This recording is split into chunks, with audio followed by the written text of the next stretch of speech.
Obviously, with more density, you have less land, less place where water goes.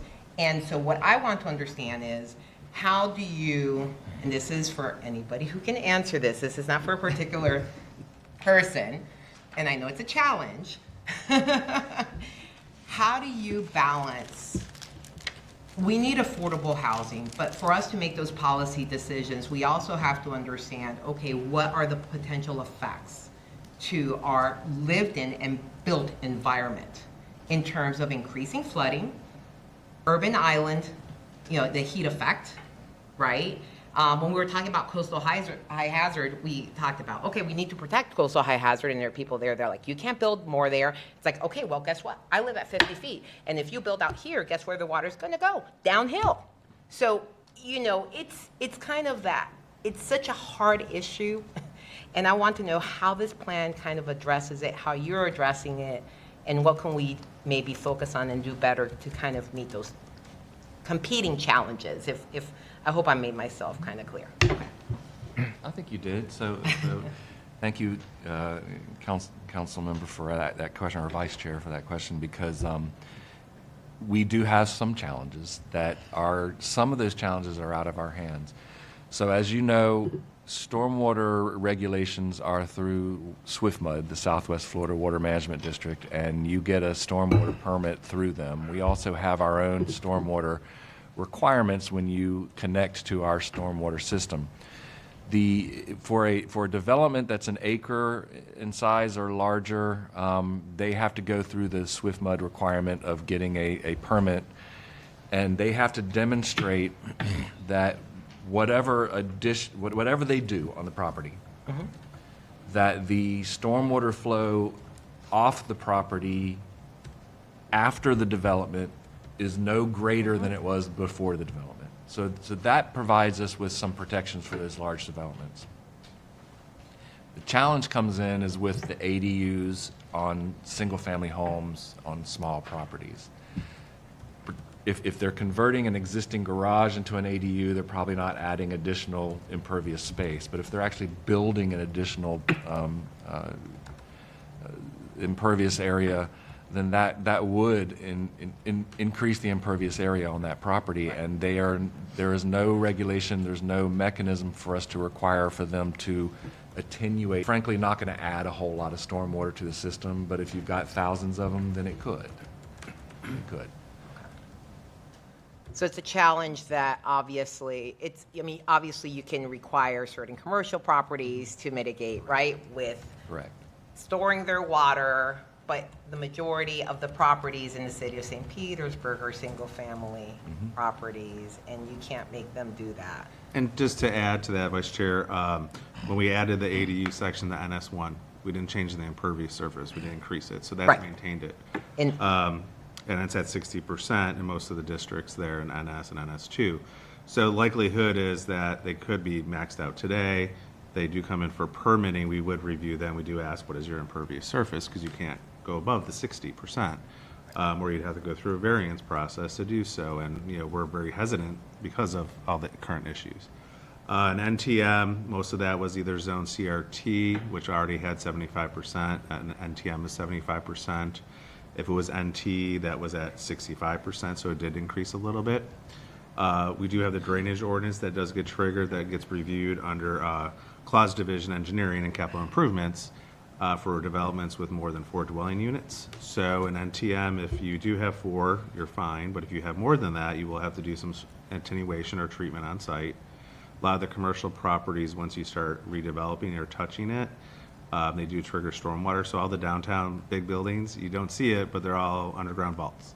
They're trapping some of that water that previously did not trap. That water contained it on site or treat it, or attenuation. And so we do have some of that. So the redevelopment actually is bringing a lot of these sites into compliance, especially when they were paved. One instance is in historic Kenwood over on 3rd and 31st. That was all paving, and now that was redeveloped, and a lot of green space was added.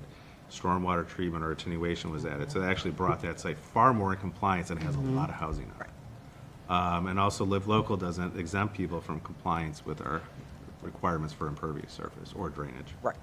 Good. Yeah, if I could just add to that, I think those are great points, Corey, and good morning, council members. And one thing I just wanted to add is council members know that we have a lot of different plans in the city, right? We have ISAP, which we're discussing today. There's a lot of other plans.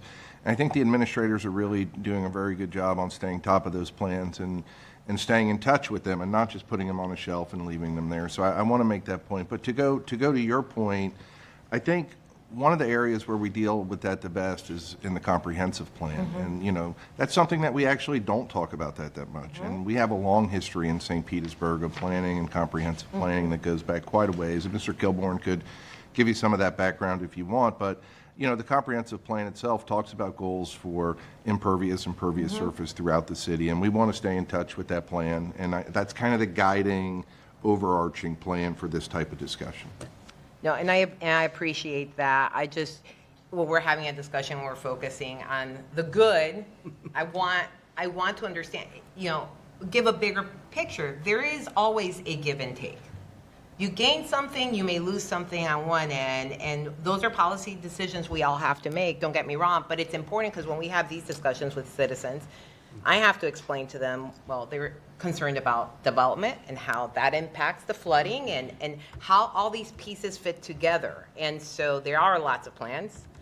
There are more plans than I can think of because I can't keep up with all the plans that we have. But my point is, I know that we have a comprehensive plan. I know that we're doing the ISAP work, and I want to make sure that with all these changes, the public understands that this is at the forefront of our minds when we're making these decisions. It's not just affordable housing. We have to think about the environment. We have to think about the density and the impacts to our stormwater system and where that water goes when we're making all these decisions. And we may be gaining something on one side, but we may be losing something else on the other side. So that was kind of what I want the conversation to kind of lead us to. That's a great point. And Claude, I wasn't very involved in the original ISEP, but I would imagine in this particular situation, this is really more about the need for affordable housing related to transportation and avoiding environmental impacts due to car travel and things like that. And that if we have people living and commuting from Parrish or Hillsborough County, that's a lot more environmental impact than if they can live 5 minutes from their employer in St. Petersburg. So I assume that's the basis of this being in the ISEP. Yes, good point. Right. I mean, there's 248 goals. I can't list, Rob, that may be part of it. I just can't go there and list all the goals too. I assume part of it is also making sure that we keep our trees and making sure we have green space and all that. So I'm just saying that this is all combined. But thank you, Chair. That was kind of my question. All right, wonderful. I do have a follow-up from that. I mean, theoretically, if we're doing something like adding an ADU or just impervious space to a single-family lot, that could impact their stormwater tier, and they would have to pay more in fees that would then be able to be used to upgrade the stormwater system. So I think that in my mind, there was a balance struck with a plan like that as well. Yes. Okay. All right. Just making sure. Okay. Anyone else for this part of the conversation? Okay. Thank you very much. I don't think I have anything. I appreciate it. I think as we were seeing this, a lot of other things came to mind that we're doing as well that match this, but I appreciate the update. Okay. So we can move on to the next section. Great, and we're just going to stay on built environment for just a couple more slides. So Housing and Community Development is currently wrapping up technical assistance from the American Council for an Energy Efficient Economy. We were awarded technical assistance to help expand our energy efficiency opportunities in current rehabilitation programs for rental housing. So what that kind of looks like is we've been, ACE has prioritized recommendations to us. The original plan was to provide us with a recommendation report, but ACE offered additional assistance, which included providing a prioritization of their recommendations from their analysis of the city. That'll be coming in June 2025, the final copy of that. The rebates for affordable residential rehabs program has been expanded citywide. The city of St. Petersburg has allocated funding to allow more residents to take advantage of the rebates to help increase the supply and quality of affordable housing in St. Pete. Eligible homeowners in St. Pete can apply for funding to make specific building improvements to their residential properties, including structural repairs, roof replacement, electric plumbing upgrades, window door replacement, HVAC replacement, insulation upgrades, kitchen bath upgrades, and constructing an accessory dwelling unit. Funding is provided in the form of a rebate of up to 40% for the pre-approved construction value. Funds can be used to cover part of the actual cost of materials and labor. So this is something that they've been working, I think, for the past year or so with ACE to try to identify these areas of opportunity. So one of the things that they're working on as part as their deliverables is a landlord engagement memo. So how do we get the word out to the landlords so they know about these efficiency upgrades and these credits that they could be receiving? That will be on housing and community development. They do plan on presenting their final report to the HERS committee when that comes there. And why this did not actually have a goal in the ISEP plan, I felt that it would be necessary to talk about this because it's such, this policy, this ordinance number 359H has really changed the structure of how we build new buildings and how we're improving our existing buildings. And so basically this ordinance, the effective date was January 24th, 2019. This requires the city in new construction that all buildings meet LEED certified requirements. And any new qualified city infrastructure projects shall be designed and constructed to achieve the current Envision Gold Standard Award. So USGBC LEED for Cities is really just a metric framework that I'm sure all of you all are familiar with, but to familiarize the public to really make sure that you're building to the most energy efficient standard as possible. And Envision certification is much like that except for infrastructure. So making sure that our infrastructure that we're installing is energy efficient and helps conserve natural resources as much as possible. Since that policy has been enacted, we do have 7 buildings that are officially LEED certified. That is the Water Resources Administration Building, Fire Station number 7 and 8, Shore Acres Recreation Center, the Sanitation Building, which we are waiting to see back if that solar installation will be net zero. We're hoping. So that is a big deal for us. Water Resources Environmental Lab and the Police Training Facility. In progress, we actually have 6 buildings that are going to be LEED certified or going through that process right now. That'll be Fire Station number 2, the Obama Main Library, the Southwest, Northeast, and Northwest Water Reclamation Facility operations and maintenance buildings, and Water Resources Equipment Shop building. The police headquarters is Green Globe certified, and we received our first Envision Award this year for our Northwest Water Reclamation Facility. So I thought that would be an important part to address just to show that as we bring on our new buildings, they're coming on as energy efficient and renewable whenever is possible. So I'm going to stop there for that one. Yeah, sure. Councilmember Driscoll, go ahead. Thanks. If you can go back, can you talk more about the challenge with Envision, because we've achieved it before. I mean, it's actually a really big deal when we were building the pier. Yes, yes. So it's just a challenge in that it's not easy to get. That's the point we're trying to make, is that you have to really show that you've earned the Envision Award. It's not just handed out gratuitously. Exactly. Yeah. Okay. That's the good kind of challenge. Yeah, yeah, that's right. Okay. Thank you. All right. Go ahead, Councilmember Gibbons. Thank you, Maven. Thank you, Claude. I appreciate y'all. If we can back up to, I think it was slide 15, where we talked a little bit about the ACE program. So I have questions regarding identifying those areas of opportunity. Have we collaborated with other other departments, like possibly codes, to look at some delinquencies there, maybe see which properties have violations, and kind of use that as a starting point? Just an idea?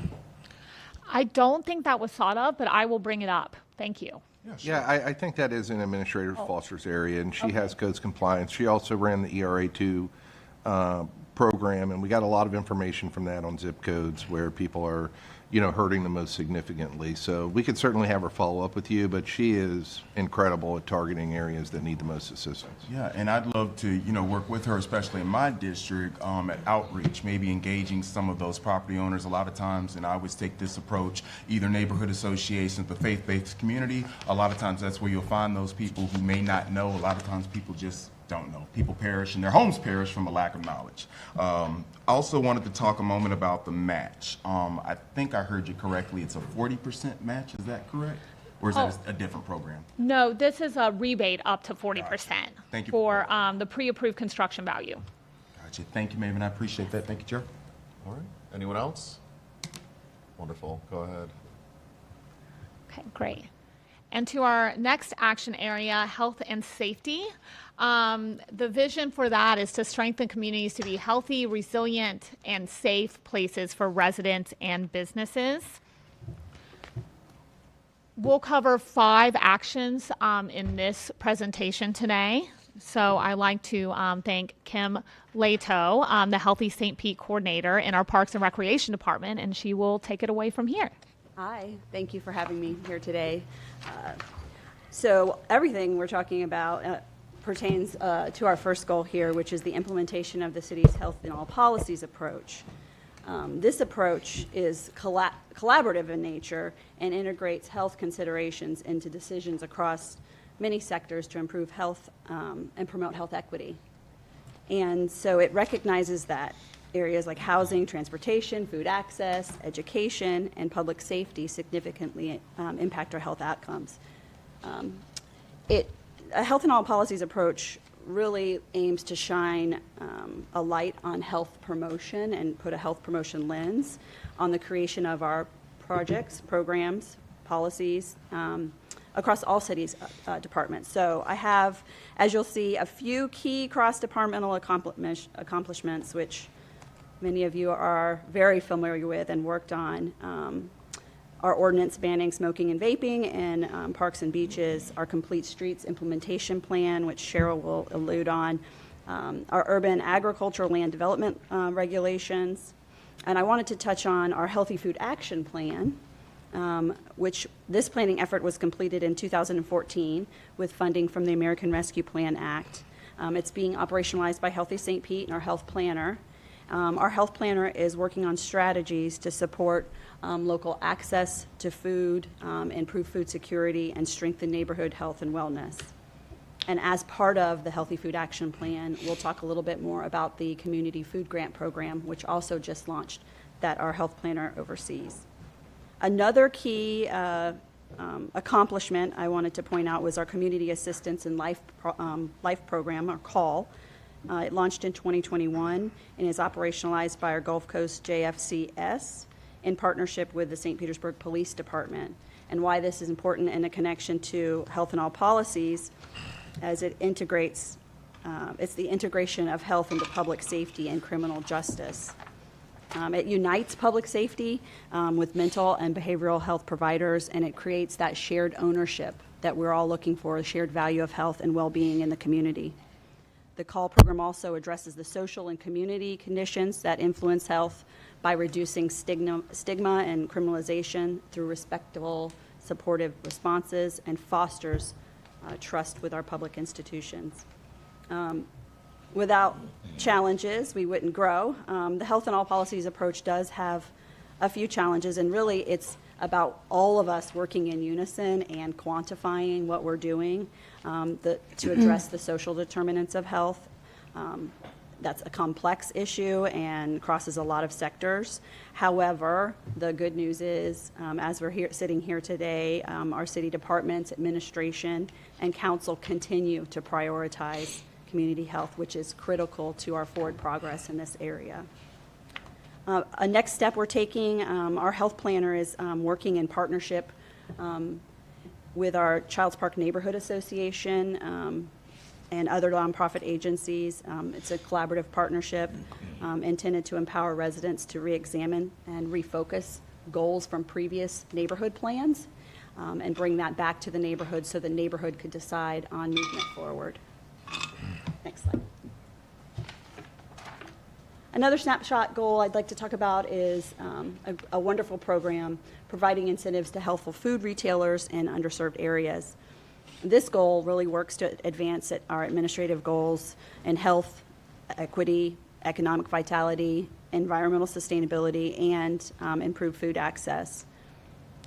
We recently launched, in partnership with the St. Petersburg Free Clinic, the Healthy Neighborhood Store Program, or Fresh Pace, as it's entitled. Fresh Pace is a retail level program that works with small business owners to offer healthy food options, improve store conditions to offer those healthy options at affordable prices. Currently, there are 6 stores participating in the Fresh Rec Stop program. The Rajax Meat and Food Market, the Lakeview Market, Yara Food Mart, Midtown Supermarket, Three Brothers Market, and Taste of the Islands Marketplace. Central to this program is business and resident adoption. Our partner, the St. Petersburg Free Clinic, has interviewed over 100 potential store owners, investing a significant amount of time into listening to owners to establish trust and transparency, and ensuring that engagement is deeply rooted in the community. Happy to report the data collected from surveys of residents taking part in the program. 95% have responded that they were able to purchase foods from this Fresh Pace store that supported their dietary needs, and 97% of survey respondents reported that they would recommend this store to others based on the availability of fresh produce and healthy food. And that's a win. Another really big win in this program comes from a story that the St. Pete Free Clinic is now featuring. If you go to their website, it's about a gentleman named Michael who went to a Fresh Pace store screening, along with offering healthy, affordable options. They have screening events and engagements events, and Michael ended up taking a glucose test for diabetes, and showed that he had diabetes pretty badly. He didn't know that. And it quite literally could have saved his life. So that connection to medical services is also vital for this program. Next steps in this endeavor, the Healthy Neighborhood Store Program is funded through FY25. The St. Petersburg Free Clinic is looking, along with Healthy St. Pete, in partnership to expand a cohort of work with the store owners so that they can better connect with each other. And maybe leverage buying power in the future. Just really need to build the rapport with the store owners first before we do that. And also, this program is included in the proposed FY26 budget. Next program, or next slide. Lastly, the goal I want to talk about is implementation strategies in line with our food systems working group in the urban agriculture area. We talked a little bit about the Healthy Food Action Plan, but the Healthy St. Pete Division is working in the area of access, increasing education and knowledge around food and food skills through our Fresh Rec Stop program. Some of you are aware we have produce in 12 locations across the city, not just recreation centers, but we have a new location at our North Shore Aquatic Center. We're working in partnership with the Fresh Rec Stop program with the Jordan Park Neighborhood Association, senior living facilities, and adult centers to increase healthy food options and preparation skills in those areas. And we are really excited. We launched a new Healthy Bites recipe book curated by our community health specialist, Chef Garrett, trained chef, and has nutritional background and certifications. And it actually caught the eye of the Pinellas County Health Department and their minority health program. And as a result, they've asked us to print 4,000 more copies to distribute and work in partnership on programs. So that's a really great, a great outcome. In progress now, the Community Food Grant Program. It's part of our Healthy Food Action Plan and was made possible through funding from the American Rescue Plan Act.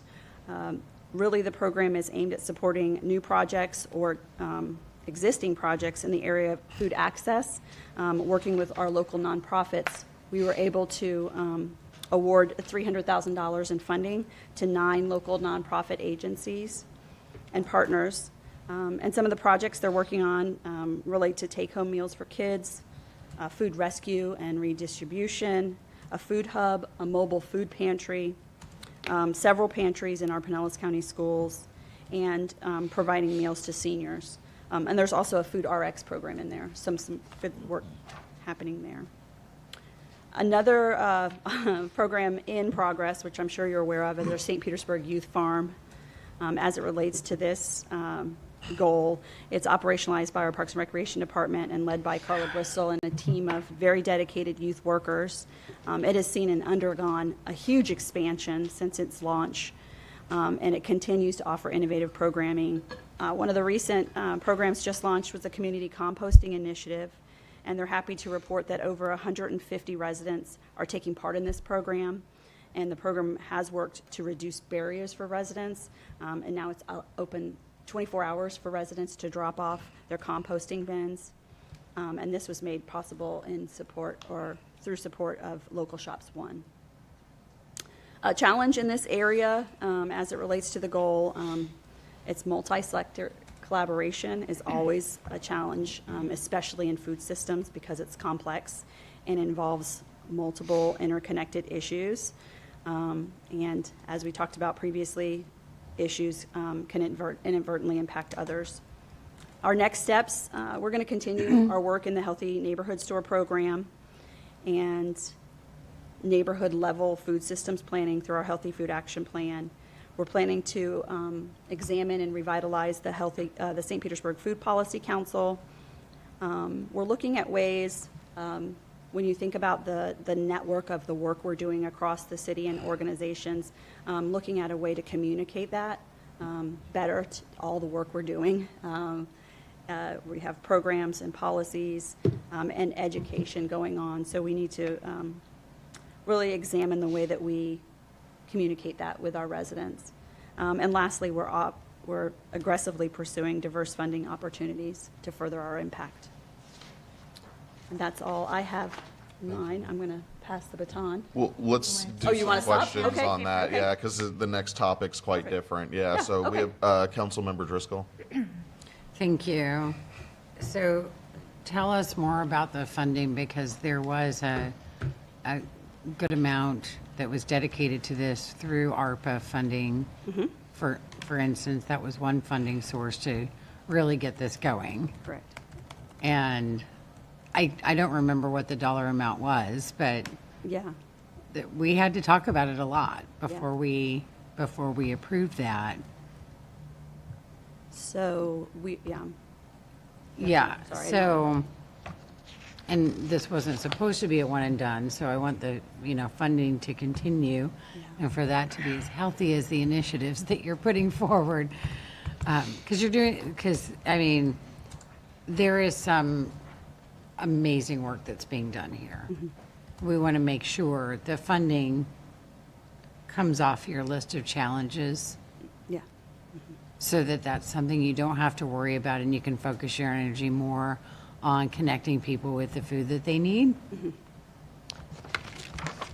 So tell us more about the challenges with this. Sure. So we, through the American Rescue Plan Act, we allotted approximately $535,000 to the Healthy Neighborhood Store program, which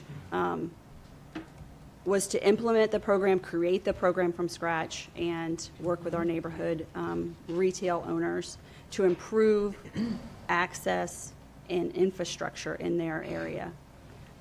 Happy to say that through a lot of hard work, we were able to bring on and keep on 6 stores. There's a lot of work that still needs to be done. It is a time-intensive program. It takes consistent, dedicated resources with those business owners. There's a lot of surveying, there's a lot of paperwork, there's a lot of connections to community so that people are aware that are living in these conditions, that they have someplace to go.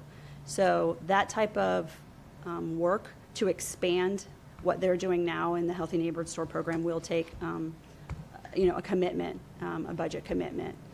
We are obviously looking for outside funding.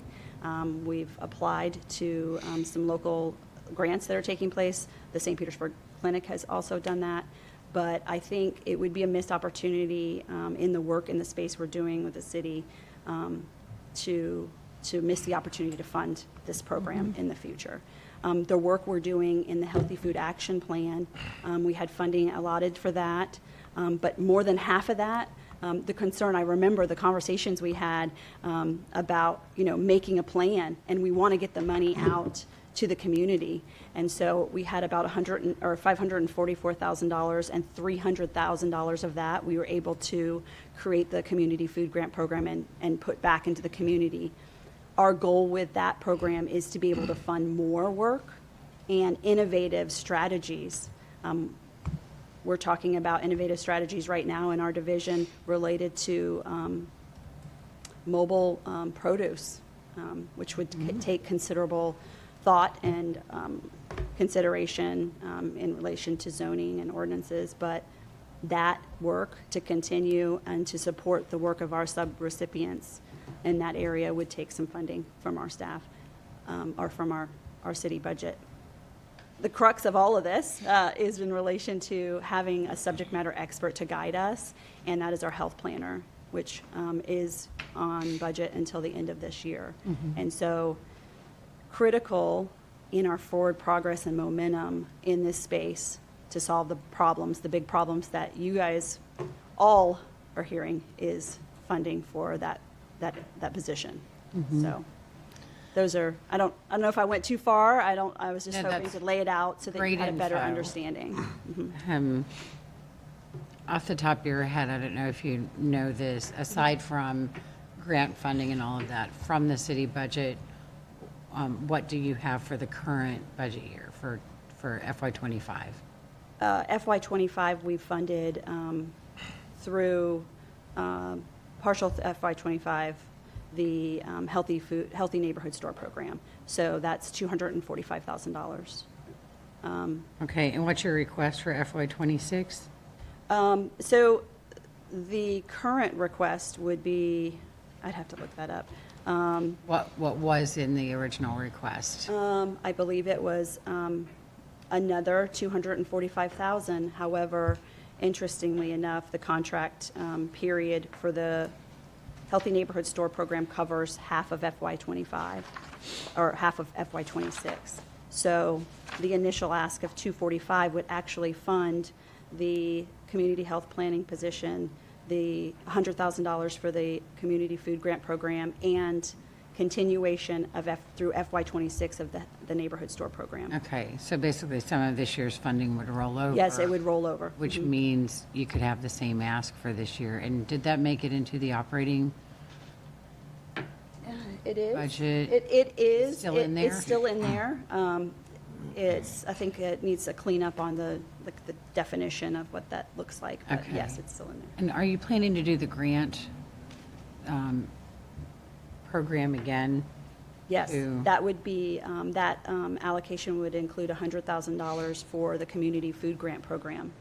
So what we intend to do is release another round of competitive grant processes for local nonprofit agencies to apply for funding. It may, Okay. it's not a rollover of our continuation of funding. It would be a new Yes. process. Okay, that's where I think we need to take a close look at doing more. And I know more is not the right, it's not our favorite word when we're talking about the budget. But here's, I mean, the reality is that on the federal level, SNAP is going to get cut. It's going to take a cut. Meals on Wheels is probably going to take a cut. That affects us on the local level. And we want to make sure, I mean, the city can't make up for everything. But at the end of the day, this is going to affect our residents. And I want to make sure that we're prepared for that. And the writing's on the wall right now if you're following what's going on up there. Yeah, we're happy to continue the discussion. I think we were very pleased to be able to fund it in FY25 and the proposal in FY26 on the Healthy Pace food stores. I think Mike has some creative solutions going forward that he's been talking to me about, so we can get with you offline and follow up. Yeah, and maybe look at the full program. I know you're doing this on a shoestring as it is, but if there is, let's say you get the full funding request for next year, you've got some rollover. Can you slim down in some areas to put more into this going out? Yeah. Because, I mean, we could be in a really bad situation where, for all of your efforts, the food insecurity issue could possibly get much worse. Now, mind you, of course, they're talking about this kicking in after the next election cycle. So it'll be a while before we really see this trickle down. I know, isn't that convenient?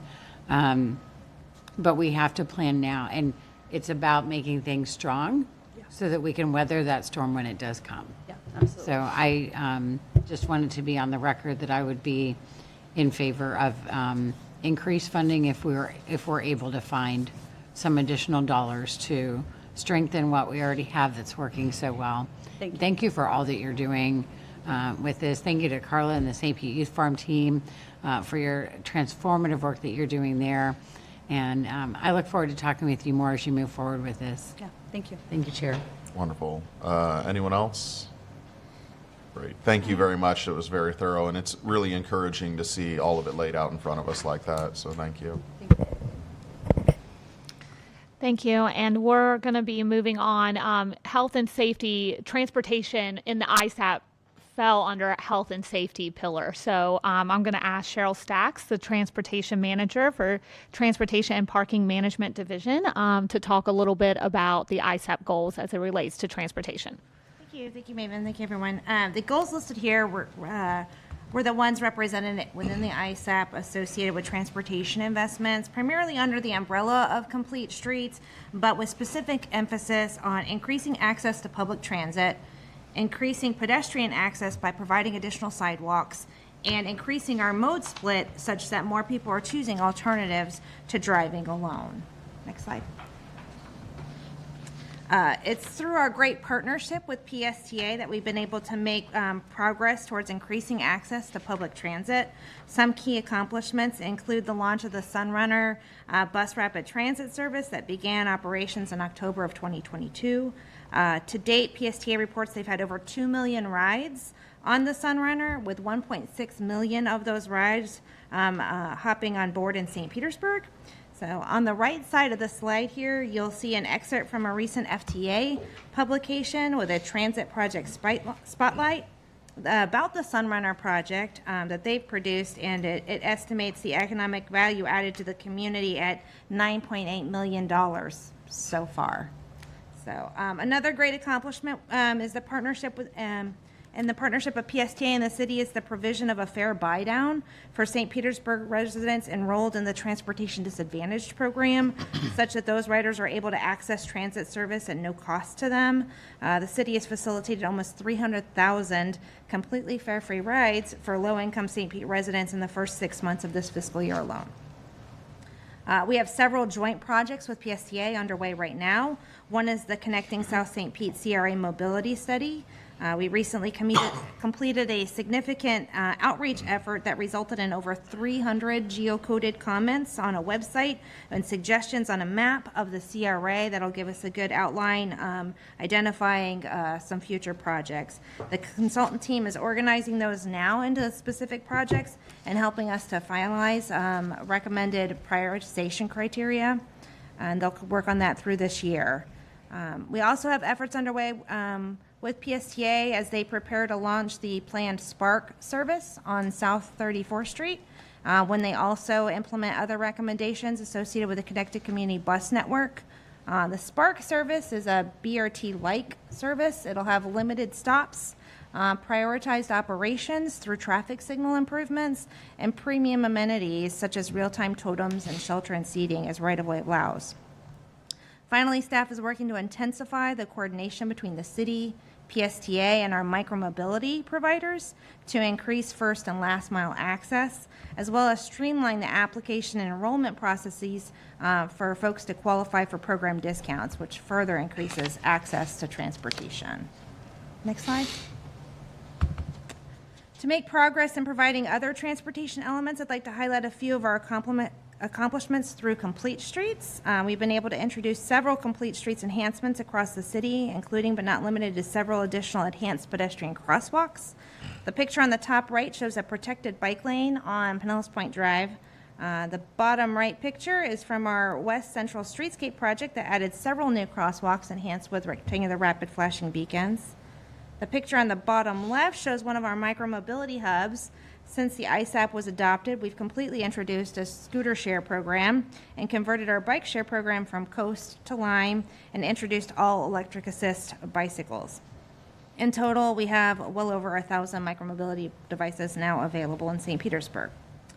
We also have more projects underway through Complete Streets, including continued implementation of our program plan. In fact, the picture at the top left shows one of our new RRFB crosswalks under construction right now in the Innovation District on 4th Street South. We have several projects wrapping design and recently completed some neighborhood sidewalk segments on 37th Street South and on 62nd Avenue South. We have projects in design, especially several that will provide a separated bike lane on 28th Street in partnership with Ford Pinellas and FDOT. Finally, staff has also kicked off the sidewalk master plan with a consultant that City Council recently approved. The consultant is already working on associated data collection efforts for that program. Next slide. Some challenges of note for the group. One has been the significant cost increase in construction industry since 2020. You can see on the chart from FDOT that costs have generally increased more than 40% since both the Complete Streets Implementation Plan and the ISAP were adopted. Further, with so much local competition in the area on major FDOT projects like the Gateway Expressway and Howard Franklin Bridge, we've seen less interest in bidding from contractors on our small-scale Complete Streets projects, particularly the sidewalk projects. Collectively, that's really impacted our ability to implement as much infrastructure as we had hoped. And even while the costs have increased, we've been working diligently to pursue grant funding to complement our city resources on the projects. It's a great strategy that lets our dollars go farther, but it can also lengthen the amount of time before projects are completed. To date, we've had over $25 million in grant funding prioritized by Ford Pinellas for Complete Streets projects, some of which are underway now and others are awaiting funding programming. Next slide.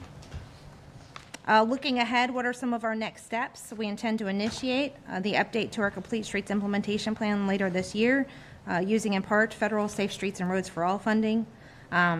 Pending the decision at this afternoon's City Council meeting, we'd like to advance a citywide micromobility expansion feasibility study to determine where we can increase access to our scooter and bike share programs, especially for first and last mile connectivity in various areas across St. Petersburg. We'll be continuing our progress on the sidewalk master plan in the next year, and I think that the strategy that we've developed to self-perform our neighborhood sidewalks, and when that's coupled with the sidewalk master plan and the proposed increase in capital funding for sidewalks going forward, that'll go a long way toward helping us make real progress in increasing pedestrian access and safety in St. Pete. And with that, I can turn it back over to me then, or answer questions. All right, Councilmember Driscoll. Thank you. Regarding the grant funding that goes through for Pinellas, we just had a board meeting yesterday and, looked at, long-range transportation plan and, the project list. And it actually had 2 projects on it from St. Petersburg, both of them on 22nd Street South, in 2 different segments to do improvements there. And in the status column, it says that both of those are on hold by request from the city. They've been on there for a long time, and these have been deferred multiple times. And I can tell you that I asked about it in my one-on-one with Whit, and what I took away from that conversation was that we are not going to be able to just keep deferring this. So, number one, I'd like to know why it's being deferred. And number two, do we have a plan to move forward, or are we willing to lose the potential for that funding? Thank you for the question, the opportunity to provide some clarity on that. So we had been applying, with the grant programs before Pinellas, very often they have a cap associated with them. They go up to, they used to be $2 million, now it's $3 million. So when we were looking at 22nd Street as a follow-up to the Water Deuces Live plan, we ended up kind of segmenting different sections of 22nd Street and applying for this much so that, because it was about $2 million, and this section, because it was $2 million. And then when FDOT started programming the funding, they had them coming in different years. And as we started some other projects on 22nd Street, what we heard pretty loudly from the community was that it's highly disruptive. So they wanted us to work with Fort Pinellas and FDOT to align the dollars and the funding so that it all happened in a single fiscal year so they can complete the project at one time. It'll be less disruptive to them if we can do all of the segments on 22nd Street at the same time. Design in a single year and then construct when the funding arrives, a year and a half, 2 years later, that kind of thing. So some of the reasons for our deferral request was to get that to align to a single year and get that responsive to the community in that regard. And then the other time we asked for a deferral was because we were pursuing grant funding through Safe Streets and Roads for All that would have made it so that that we could do more and we would have more resources available to us to complete the project. We applied for that twice with Federal Highways, and it wasn't successful. Right. So now we are no longer requesting to defer the project. It's in there. It's in the, I believe we've got some funding coming in this fiscal year for design. That's coupled with some funding that's been approved from the South St. Petersburg CRA that'll support, some of that, the design efforts as well. And then the construction funding is coming in a couple of years, and we don't intend to ask for any further deferrals. And we do intend to move forward with improvements. I mean, we just finished the Voices from the Corridor exercise that gave us a really clear picture of what the current needs and desires are for 22nd Street. So I think we're well positioned to take advantage of those state and federal resources at this point in time. But that kind of explains why we were kind of deferring along the way.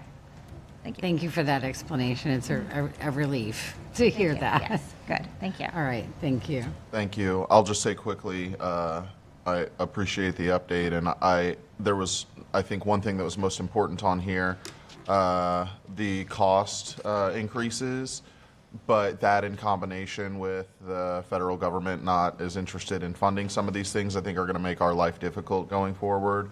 So I just wanted to uplift something that I've been thinking about lately, and I have at least one new business item in on it, but just smaller scale projects, things that we can afford to fund ourselves. I know we're going to have a conversation pretty soon about our speed hump policy, and I'm interested in, what could come out of that. But also I think there's a lot of things in the plan about like neighborhood demonstration projects. I think we could still make a lot of progress on a smaller scale while funding's a little more difficult in the next couple of years. And that's what I've been focused on, and I just wanted to advocate for that in this moment as well. Great, thank you. I will say when we're doing the Connecting South St. Pete CRA mobility study, part of the work that consultants are doing right now is identifying the projects and the limits of the projects so that we make sure that we're not scaling them so that they're too big, nor are they too small to be impactful. So that's a real critical exercise for us. I look forward to the conversation on that program and continuing it and expanding on those efforts across the city. That sounds good. That's encouraging. All right, there's no more questions on this, so we'll go on to the next section. I will remind everyone we have, I think, 7 minutes left scheduled in this meeting, so I'm not saying that we can't go over a little because this is our last committee, but it will eat into everyone's lunch before council, so I'm just reminding you of what the schedule is all. Yeah. So go ahead. And since we only have 7 minutes left, we have the economy and jobs sections to cover and the arts and culture. And that would be what is left over. Did we want to move forward, or do we want to stop here and talk about overall questions possibly, or? No, I think we should just keep going. Yeah. Okay, great. Let's just keep going for now. Okay, great. So the next action area is economy and jobs, and by the ISAP, their mission statement is to achieve livability, choice, and access for all people, for where all people live, work, and play. So these areas, 5 different action areas we'll be covering today. Derek Kilborn and Brian Caper have been so gracious to give us our time today. So we're going to start it out with Derek Kilborn. He's the manager of Urban Planning and Historic Preservation Division. Okay, thank you again. I'm just going to move really quick through these first several slides and set up Brian. First, we always want to, I think, approach sustainability, resiliency with creativity, and so we had provided some of these descriptions to Maven for incorporation here. First, Historic Trades Workforce Training Program. So as manager for my division, we of course handle historic preservation, and it's important to remind people that historic preservation really is the ultimate green building program. And one of the shortages that we see in the community is skilled tradespeople who know how to maintain, repair, and renovate these older historic buildings. So we have been reaching out to different construction programs locally, trying to coordinate and encourage them to create specializations that focus on historic trades. So we just were highlighting here that we are making that effort with the local schools and education institutions. Second, I know we have a new business item that was recently referred regarding legacy businesses. This is an idea that we have been promoting over a number of years, and it's just identifying small locally owned businesses that have been operating in the community for many decades. That is a resiliency through business and the workforce, and so we're trying to encourage and find ways to help them continue operating. Third, implementing target business growth actions identified in the Grow Smarter strategy. Through our land use and zoning initiatives, you know that we had previously created the Employment Center 2 zoning category for the northern portion of the Innovation District to help reinforce the marine and life sciences effort of the Grow Smarter strategy. And more recently, of course, we adopted the Target Employment Center local overlay at the 22nd Street Station Warehouse Arts District area, not only to reinforce the workforce effort through the industrial zoning, but also through the overlay, the creative arts and design aspects of that. We are continuing work on the Innovation District Master Plan to the south and looking at how we can incorporate that into the earlier efforts with the EC2 on the north. And then finally, develop a long-term economic localization and promote by bank local campaigns. We did include a reference to the storefront conservation corridor overlay here because we do think it is important preserving those small storefront spaces because they are more accessible to small locally owned businesses. Great. All right, Brian. Thank you, Derek. Good morning. So the next action to create sustainable business recognition, promotion, and development programs. Some key accomplishments in this area were our South St. Petersburg CRA Microfund program, which worked directly with small businesses on capacity building, working on a business plan and helping them move forward, and then providing funding. So the funding was kind of the carrot to get them into the program, but really the key was that capacity building and the training that they learned, and then that funding helped them go out and actually implement what they put in their development plan. We have the We Are St. Pete's Small Business Disaster Assistance Program, which recently completed providing funds for businesses that were impacted by Hurricanes Helene and Milton, and our St. Petersburg Main Street and CRA commercial corridor programs. So the Main Street program in of itself is a business recognition and development program for our small businesses on our commercial corridors. As Derek mentioned, we are working on a legacy business program that we'll be presenting to EWD committee later this month, and a technical assistance program that we are working with the Office of Supplier Diversity, and that will roll out later this year. That's really aimed at businesses that want to become certified as a SBE, a small business enterprise with the city, but might be getting hung up somewhere. There might be an issue, maybe they are missing some documents, or there's something that's just preventing them from getting through that certification process. So this will be a hands-on program, and when they get through it, they will be an SBE by through the city.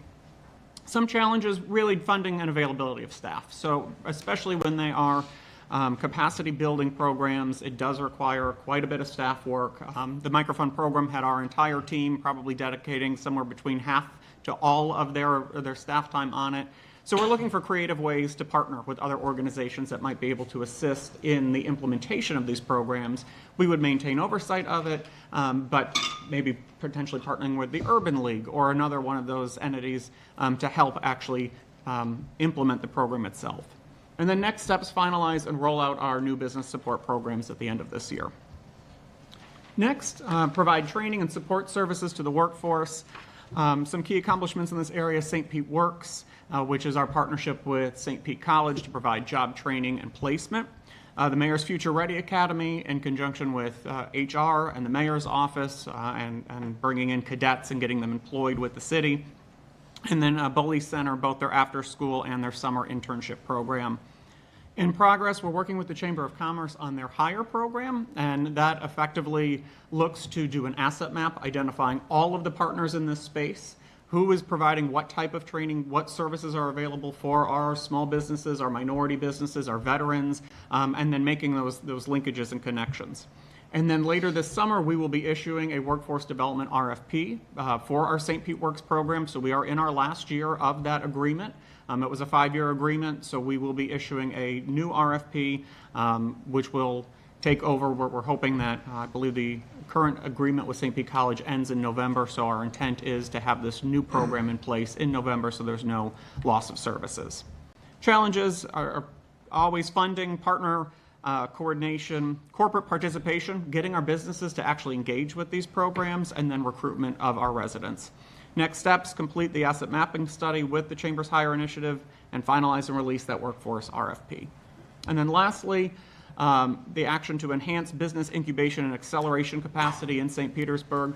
We do that at the city through our greenhouse, but we also do it in conjunction with our partners, such as ARC and the Tampa Bay Innovation Center, as well as the St. Petersburg Innovation District and their Marine and Defense Technology Hub.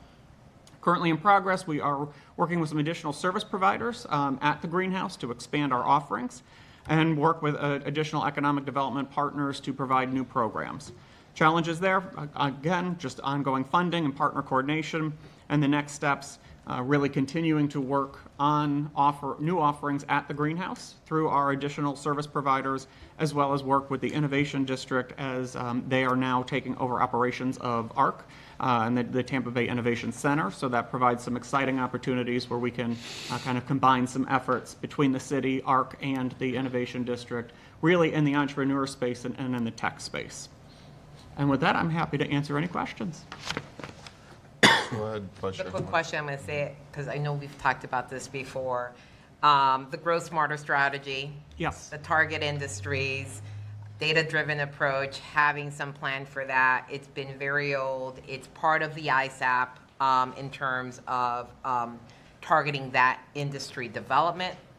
Tell us what's going on. So we are phasing out of Grow Smarter. It is quite old. It was completed in 2013. So the Pinellas County Economic Development recently did a strategic plan, and they updated their industries.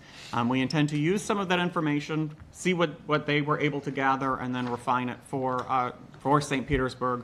We're probably going to do that internally. I've had some conversations with administration, but we do intend to just look at through location quotients and some trends, of course, what the county is doing, revise those targeted industries, move away from Grow Smarter, but make sure that where we're putting most of our efforts, those industries we're looking to attract, that's really where we are most competitive in the marketplace. Okay. And we had this discussion a while back in the Economic and Development Committee, and one of the concerns that I had is to make sure, number one, we were using data that was for us. I know we were using kind of the Pinellas County data, but making sure that we were getting data, not just internally, outside from others and comparing us to other areas that are like the city of St. Petersburg. And so I'm putting it out there again. I know that we're using their data, but I want to make sure that besides in-house and what our own biases and our own viewpoints, it's always nice to have an outsider that has the expertise to provide us that information in context with other municipalities and how we're doing. So I'm just throwing it out there. I understand some of the challenges, but I think it's very important information because if we are targeting industries, it should be very data-driven. Absolutely. So that's it. Thank you, Chair. Wonderful. Anyone else? Great. Yeah, this is a topic I think we've talked a lot about, so it's a nice update, but I appreciate it. Yeah. Thank you. And we'll go on to education, arts, and culture as well, yeah. Okay, great. So moving on to education, arts, and culture, I will be presenting on that today. We'll cover 3 different areas. Oh, you are? Okay, wonderful. Thank you. That's a surprise, so welcome, Celeste. That's great. So if you actually want to introduce yourself and take it away. Celeste Davis, Director of Arts, Culture, and Tourism for the City of St. Pete. So for education, arts, and culture, the actions are incorporate art, culture, and equity in foundational planning documents. Well, we have the draft cultural action plan, which the Arts Advisory Committee worked with John Collins as a consultant to develop. That plan is scheduled to be at the Economic Workforce Development Committee meeting in July, and we'll go over that. Expand access to the arts among communities of color and low-income populations. We've done 2 key things that I think address that. The Level Up Art Grant. That grant is specifically designed for arts and culture nonprofit organizations that have budgets less than $50,000.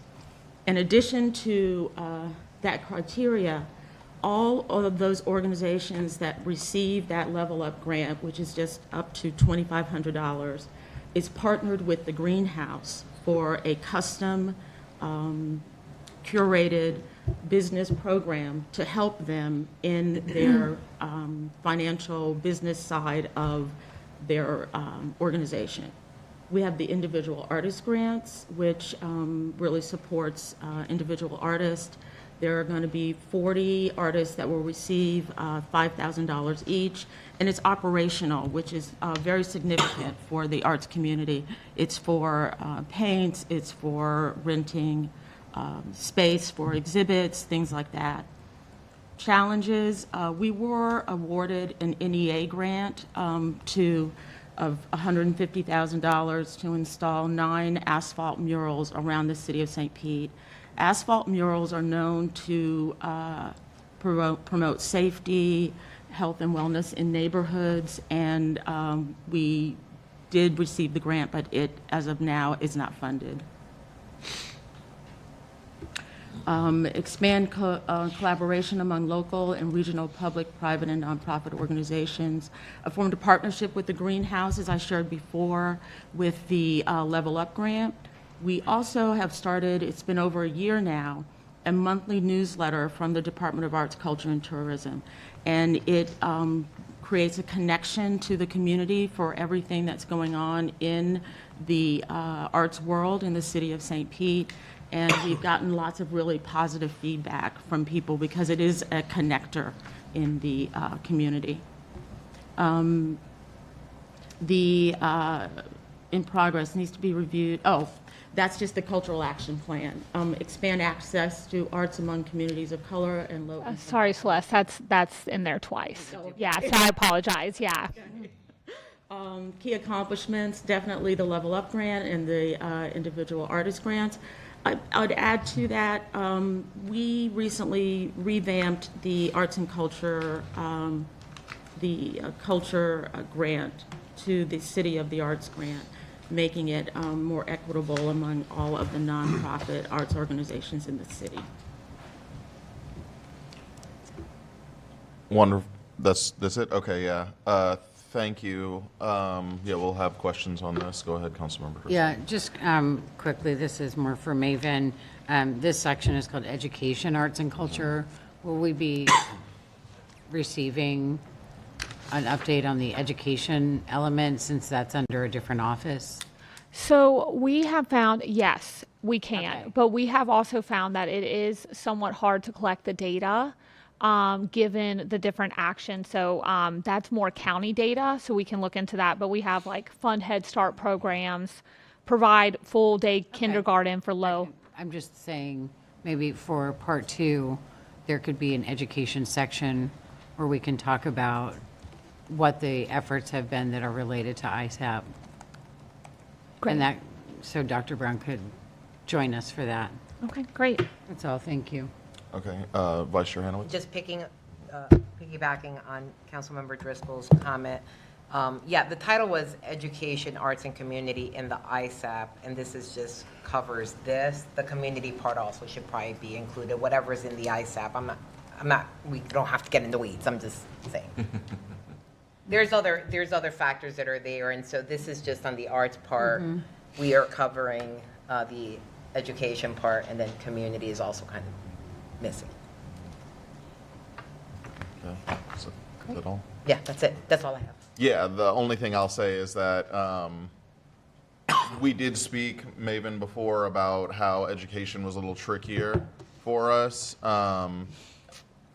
Yeah, a little bit of conversation here would be appropriate. Still, I think, even though it is tricky, I also recognize this is a lot of information we just had put in front of us, and it will be a lot of information next time we sit down and do this as well. So I think we'll do our best to get through it, is how I'll tell people. I'm glad you've gone on to the next slide about continued ISAP goals and discussions. I think next time we're going to talk a lot. In my mind, we had split it up on things that we were really in control of versus things that are bigger and we have to work with community partners on. And so that's what we'll be having a discussion about next time. We have run out of time. We will have another in-depth discussion on, looks like July 17th. Does anyone have any final thoughts or anything they want to make sure gets brought up in that next meeting?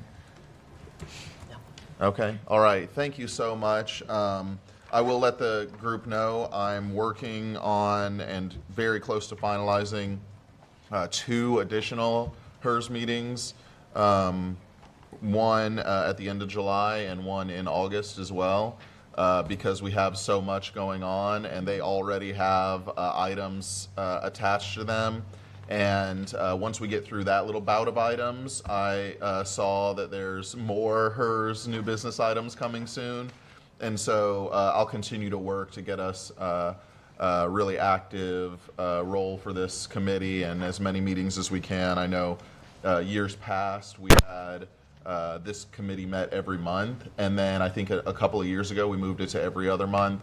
We're about to do our policies and procedures discussion. We might want to bring up how this is going now. Just put that in everybody's mind.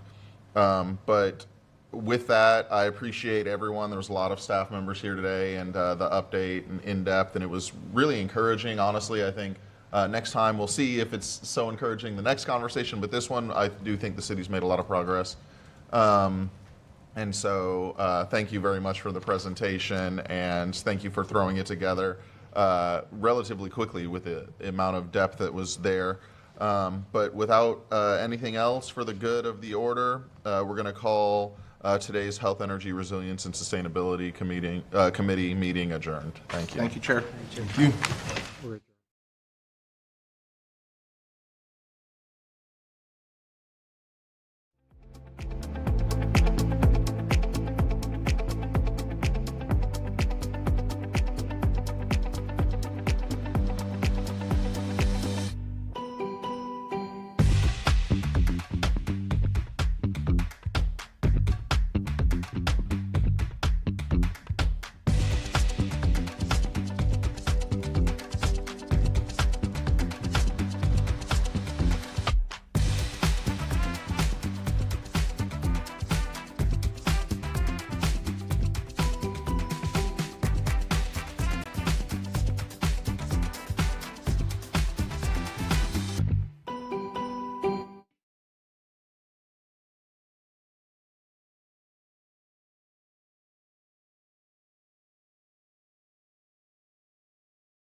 On the road, there are no second chances.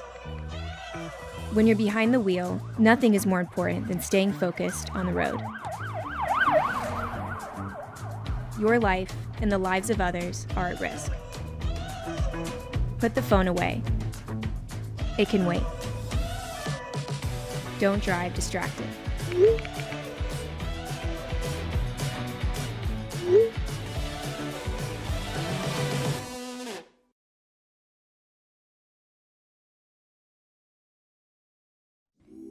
The American Rescue Plan Act provides relief funds to governments negatively affected by COVID-19. The City of St. Petersburg has received about $45 million in the ARPA funds for investment and have identified key projects that will directly impact St. Pete residents, focusing 75% of funds on affordable housing and support, and 25% of funds on health and social equity efforts. These projects also fall within Mayor Ken Welch's 5 pillars of progress: housing opportunities for all, neighborhood health and safety, equitable development, arts and business opportunities, education and youth opportunities, environment, infrastructure, and resilience. So, what happens next? We plan to spend ARPA funds in the following categories: $34 million for housing affordability and support, and $11 million for health and social equity. Here's a closer look at the plan. To address the affordable housing crisis in the city, 75% of the ARPA funds will be allocated to affordable housing and support.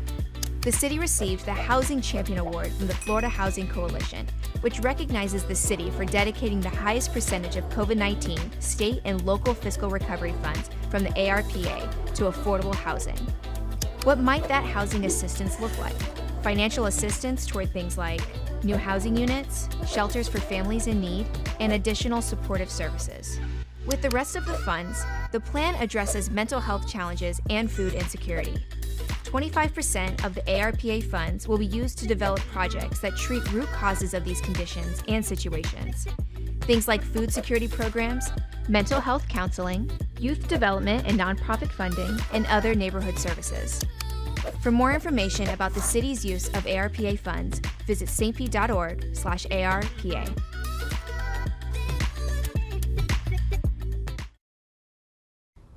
Hey St. Pete, and welcome to the definitive guide for how to be the best resident you can be.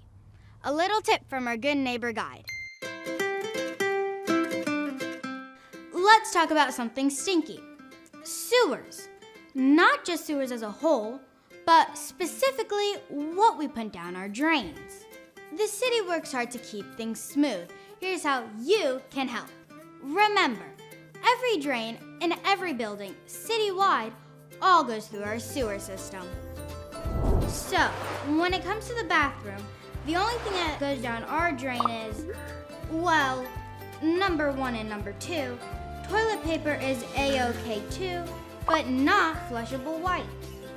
They might flush down your drain, but they do not break down in the sewer system. And depending on where the clog exists, the expenses might be on you to fix. Use dental floss, any kinds of wipes, baby diapers, adult diapers, and Peppa Pig toys also do not belong down the drain. Also, don't forget, the sink in the kitchen can be the worst offender for a city sewer system. Never, ever put fats, oils, or grease down the kitchen sink. This includes butter, frying oils, and other cooking fats. Once these items go into the sewer system, they congeal and contribute to sewer blockage. Guys, there's a word for this. It's called fatbergs. You know, like icebergs, except these won't sink the Titanic. Google at your own risk. Collect grease in a container once cooled and dispose in the trash, not down the drain. Remove grease and oils from your pans before washing. Dispose of food scraps in the trash. There's a bunch more information on this topic that can be found on the City of St. Petersburg's website. Guys, it's so easy, a kid could do it. We all love our city, so let's do our part to take care of it the best we can. and follow St. Pete's Good Neighbor Guide.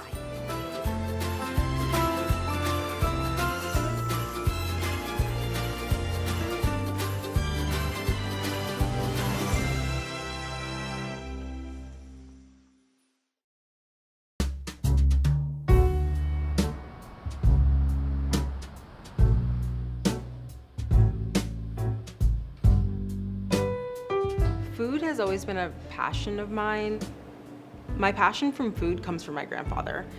It was really just born out of the fact that I believe that he wanted to show us the world, and he did that through everyone's different cuisines. So like we would have really elaborate holiday parties, and we would have like Thanksgivings would be all designated towards like a different country, and he wanted to introduce us to that country, and it was through their food.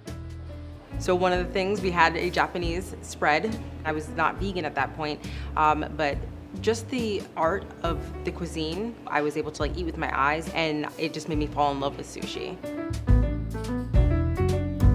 When I went vegan, I realized I couldn't have sushi anymore.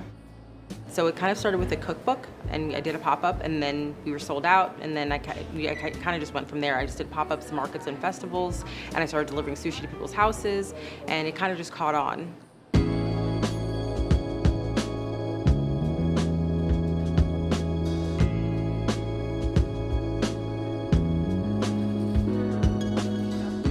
I thought to myself, it would be nice to have a place, like a home base, for everyone to come to me, and then also, again, give vegans the experience of what sushi is.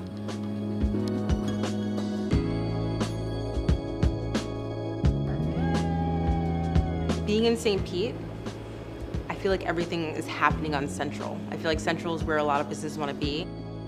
On a normal day, we would go through 4 pots of rice, and that was like a great day. And now coming to the new space, like we're going through like 8, 9, 10 pots of rice in one night, which is like, for us, is crazy.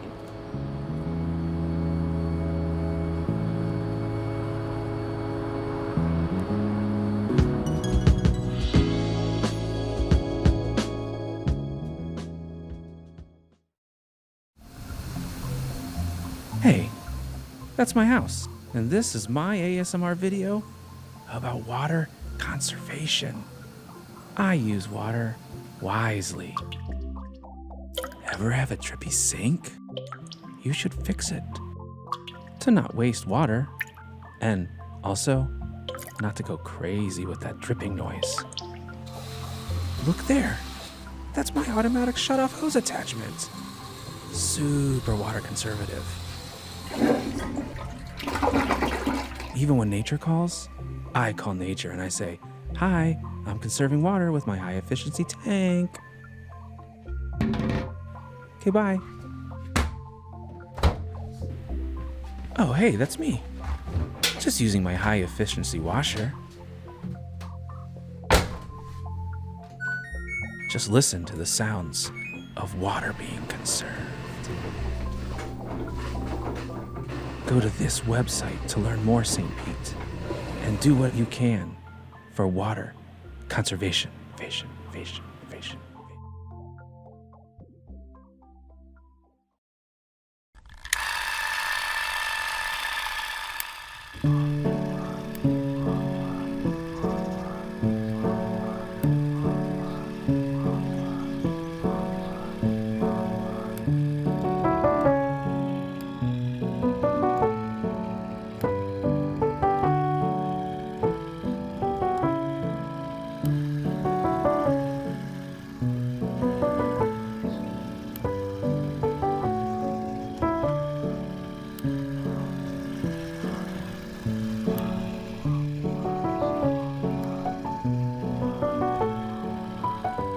It's hard to imagine a time before sunken gardens existed in St. Petersburg. You would have to go back more than a century to see the land as it once was, a sinkhole. In 1911, George Turner Sr. and his wife Eula purchased 4.1 acres of land 1 mile north of the emerging city center. Due to the sinkhole on site, the land sat 15 feet below street level. But George, a plumber by trade, had an idea. he devised his own terracotta tile system, effectively draining the sinkhole, leaving behind a rich, mucky soil. Perfect conditions for his favorite hobby, gardening. Living a good life with lots of luck in the Florida real estate world, the Turners were doing well. However, after a series of hurricanes and freezes in the area and the downturn of the real estate business in 1926, the Turners were soon left with just the garden. And to make ends meet, they opened a fruit and vegetable stand. Soon, neighbors began to stroll through George's tropical garden, enjoying an array of plants from around the world.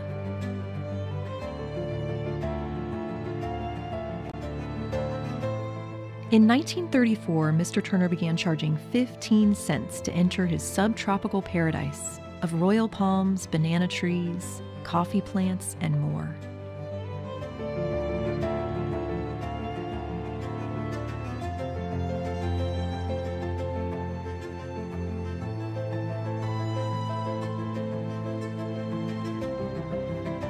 It's hard to imagine the old sinkhole site would become a natural paradise. For 3 generations, the Turners ran Sunken Gardens for almost a century, building a world-renowned attraction complete with beauty contests, celebrities, models, flamingos, and other exotic animals.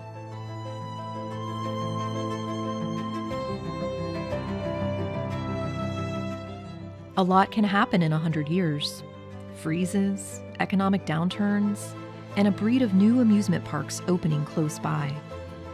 So, in 1989, the Turner grandsons put Sunken Gardens up for sale. And 10 years later, the residents of St. Petersburg voted for a one-time tax increase so the city itself could purchase the gardens.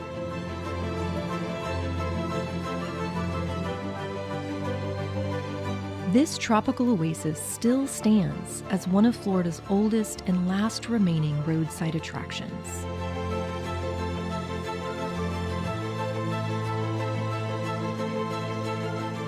Thanks to generations of the Turner family's dedication, a community grassroots effort, and a bit of luck.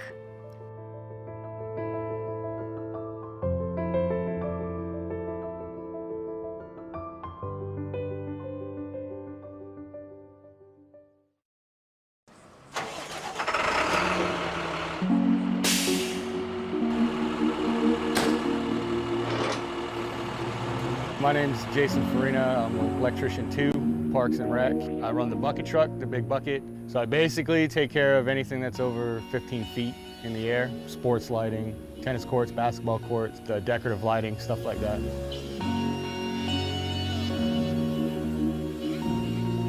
We're at Boyd Hill Nature Center, and we're retrofitting the parking lot lights with LED. So we're getting rid of the old inefficient HID lighting. Safer, better on the environment all the way around, so it's a win-win. I get a lot of one-on-one time with citizens when I'm out and about. You know, I like when they come up and ask me questions. I never have a problem talking with people. Anybody ever comes up and asks me questions, I'm more than helpful. Like the new LED lights and stuff, I get a lot of positive feedback from that. People feel safer and it makes for a nicer environment. You know, we have a lot of osprey nests and wildlife like that. Down at Lake Vista, I got to see the osprey from being eggs to being hatchlings. I watched the mom and dad teach them how to fly. It was pretty cool. Once you get up over 30 feet or so, it's like everything is quiet. Get to focus on me and my work without having to worry about what's going on down below. It's like a whole different world, you know?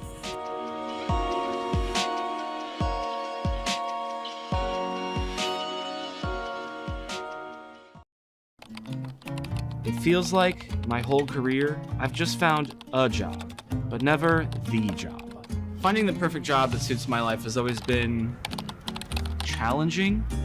I've always sort of just felt like a number at the places where I worked, so I think that I'm ready to find a job that will give me the benefits that I deserve.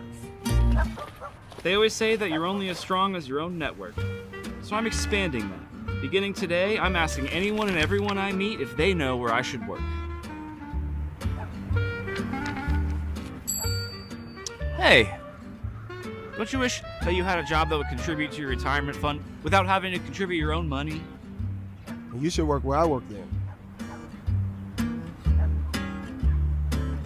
It probably makes sense that I can't find the perfect job situation. I mean, who would ever leave if you had it so good? Hey, wouldn't you freak out if you could find a job that would provide you with a doctor that you could see anytime, without a copay even? Yeah, and how about most common prescriptions too? Yeah. Wait, is that a thing? Yeah, you should work where I work.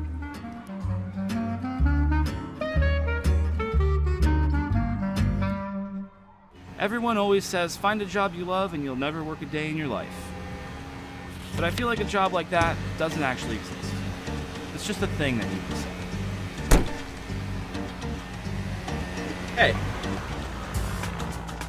You know what I want? I want a job that carries over my sick and vacation leave, instead of it just going away if I don't use it. Well, you should work where I work.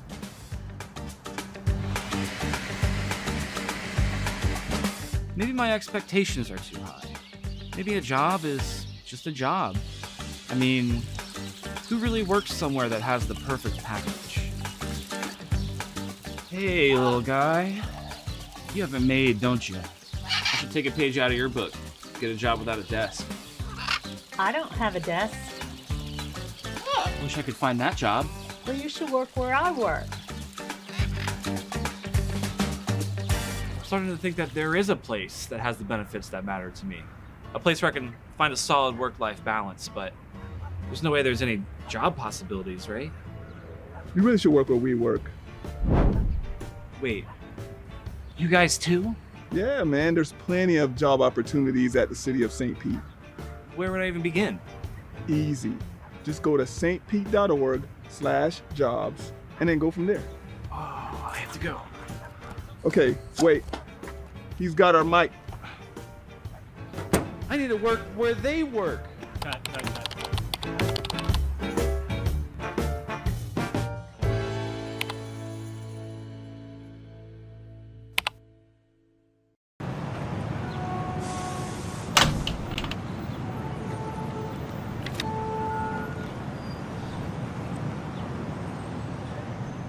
Did it!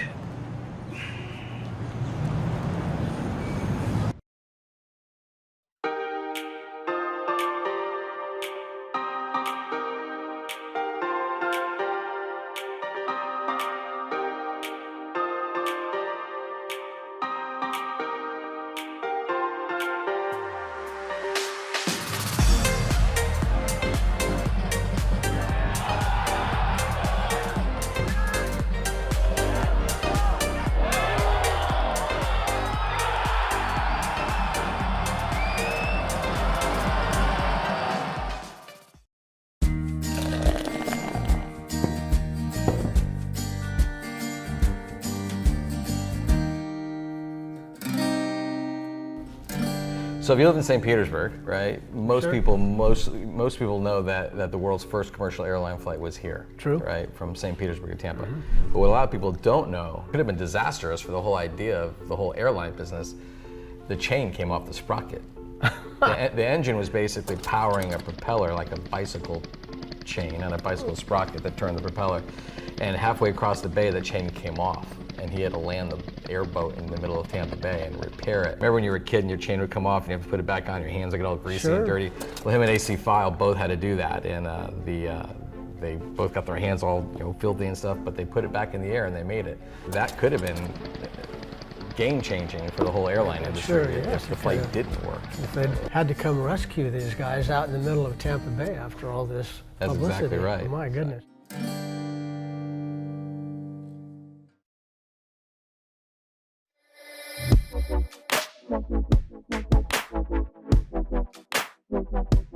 Maybe it's a little bit of my kind of hippie roots that makes me believe that music can change the world, and I feel we're doing our part in doing that.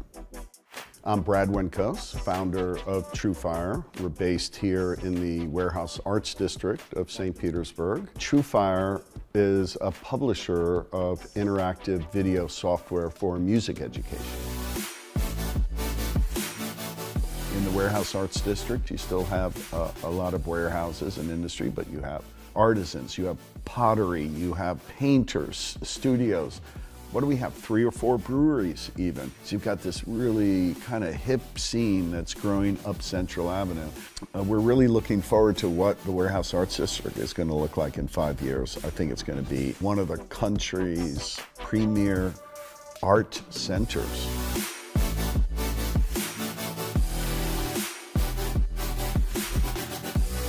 When we present a course, you're either streaming that course or you're downloading the course. And it's not just the video that's a part of the lesson, it's sheet music, interactive tablature, backing tracks, charts. So there's a lot of digital assets that comprise a TrueFire video lesson.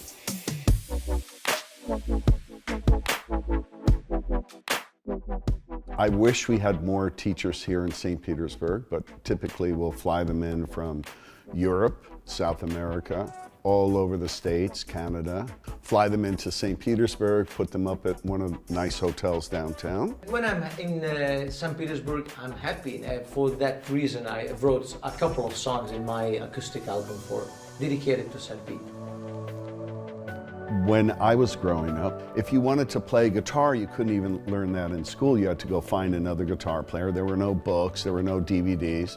Certainly wasn't any internet, so you'd found another guitar player. Today, you can sit a student in front of a screen. You can show them multiple angles so that they can see the right hand, the left hand, everything that the player, the teacher is doing.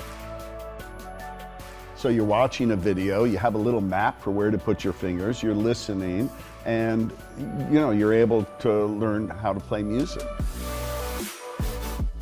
We do live broadcasts every time an artist comes to town, streams around the world. For those 60 minutes, we have people of all creed, color. For that hour, we are one, we are a family. We share a passion. That's a very, very powerful influence.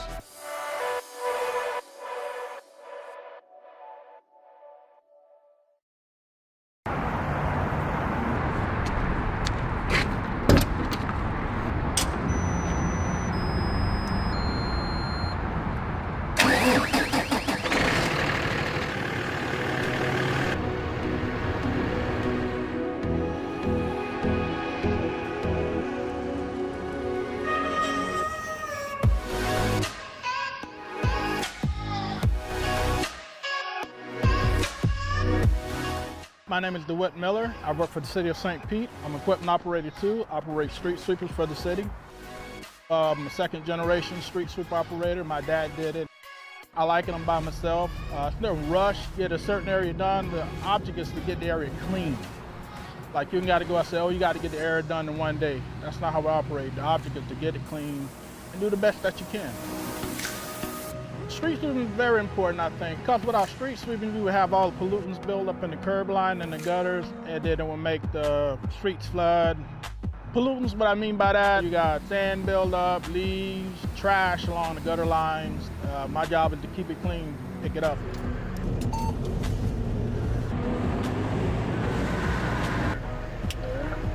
On an average day, you might get anywhere from 5 to 15 cubic yards of material. Mileage-wise, you might get anywhere from 8 to 10 miles a day sweeping.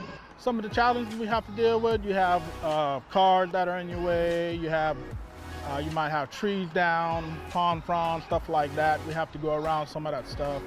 We're trying to get every street in the city swept at least once a month. Enjoy seeing the citizens out, come giving you a high five, telling you what good job you're doing. I just enjoy my job. Well, as a kid, I used to get excited when I see my dad come down the street in a street sweeper. As a kid, one day I would like to do that. So I guess you could say I fulfilled the dream that I always wanted to follow in the footsteps of my dad and drive a street sweeper. Well, I get a sense of pride with every neighborhood I do. I go out and try to give it 100% because I feel like every house that I go past, it's my house. So my job is to go out and do the best that I can. I take pride in that.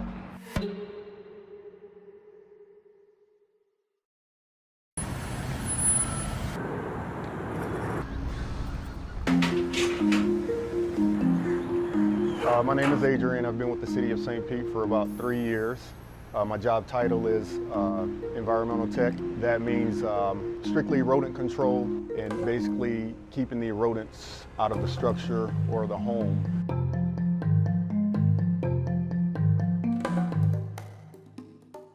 Basically, the service that we provide is a free service to the resident. Kind of go through an interview process with the customer, what they've been dealing with, how long, how often. Good morning. Good morning. Good to see you, Safety. Nice to meet you. Nice to meet you. All right. And then from there, an exterior inspection takes place. And then from there, it's pretty much education, which is key. The more the customer knows, the better we're going to be able to assist. But the flap's sealed right now, so that's excellent. The most common problems are going to be entry points. When we get those cold snaps, rodents are just like us. They want to be inside, they want to be warm.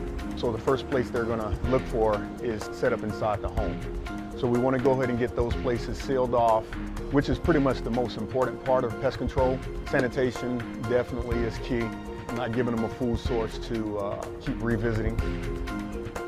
My job is important because of the fact that rodents do carry a few different types of diseases. They can basically make you sick. As a last resort, we do provide bait boxes to the customer to kind of try to help control the population. I've been in the business for over 20 years now. I think it's a sense of enjoyment being able to help others that may not know exactly what to do in the field of pest control. So it's kind of a privilege and an honor to be able to help that customer and be able to walk away knowing that that customer's been satisfied with the service that's provided.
So a gentleman by the name of Percy Fansler had an idea of using an airplane, because back then flight was basically just a novelty, right?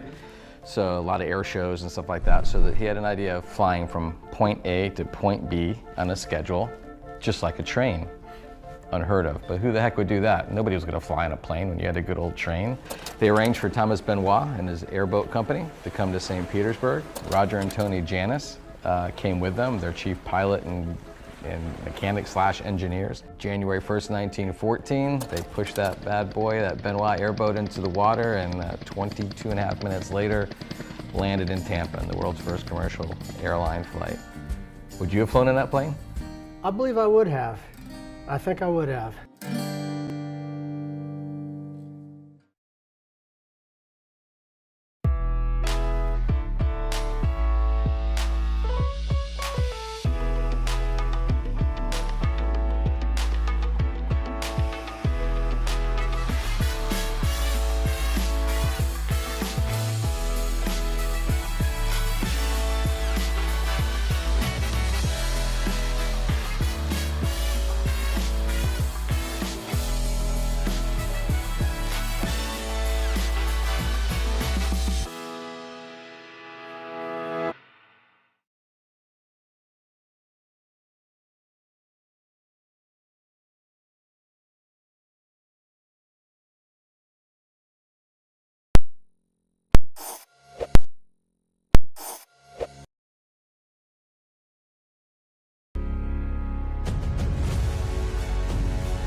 right. We doing all right because you know this is not the norm for us. But we're gonna go ahead and I'm about to break out in a gospel song. I was just listening to CC Winding on the way. Y'all want me to sing for you this morning? 100%. 100%. We'll join in. I'll be back up. You'll be glad this night will be the pitch. Hey, that's all right. We're gonna go ahead and keep this thing started because you know this is one of my favorite subjects. Is our summer youth intern program, so I am excited to hear about what's going on. You been okay, Miss Daphne? Great. How about It's been a minute since I saw you. I know. Good. I think the last time I saw you was in Orlando at the Classic. Was it the Classic? We bumped into each other in the parking lot. Girl, listen, I don't know how we run into people in Orlando. I wish they would bring it back to Tampa. Question is, were you rooting for the Rattlers or the Wildcats? Oh, no. Did he really ask that question? I'm neutral. I attended USF. That's so. the best answer. And I went through both, so there we go. Did he really So ask that question? Have you seen this trend on social media? Yeah, that's the go. Where they're when taking USF builds the new hymns stadium, we got to bring and it back. attaching a Absolutely. hip-hop bass line to them. People are just singing and dancing and pitching to them. Oh, we're good. Okay, let's go ahead and call to order the May 15, 2025 Youth and Family Services Committee. Could we do a roll call, please? Curtis. Here. Gibbons. Here. Big Sanders. Here. Harding. Here. Okay, committee members, we have an agenda in front of us. I'll entertain a motion for approval. Move approval. All in favor? Aye. Any opposed? Motion carries. We have minutes from February 20th, 2025. I'll entertain a motion for approval. Move to approval. All in favor? Aye. Any opposed? Motion carries. Okay, right into new business for today, and we're getting an update from the Boley Summer Youth Program. Sorry about that.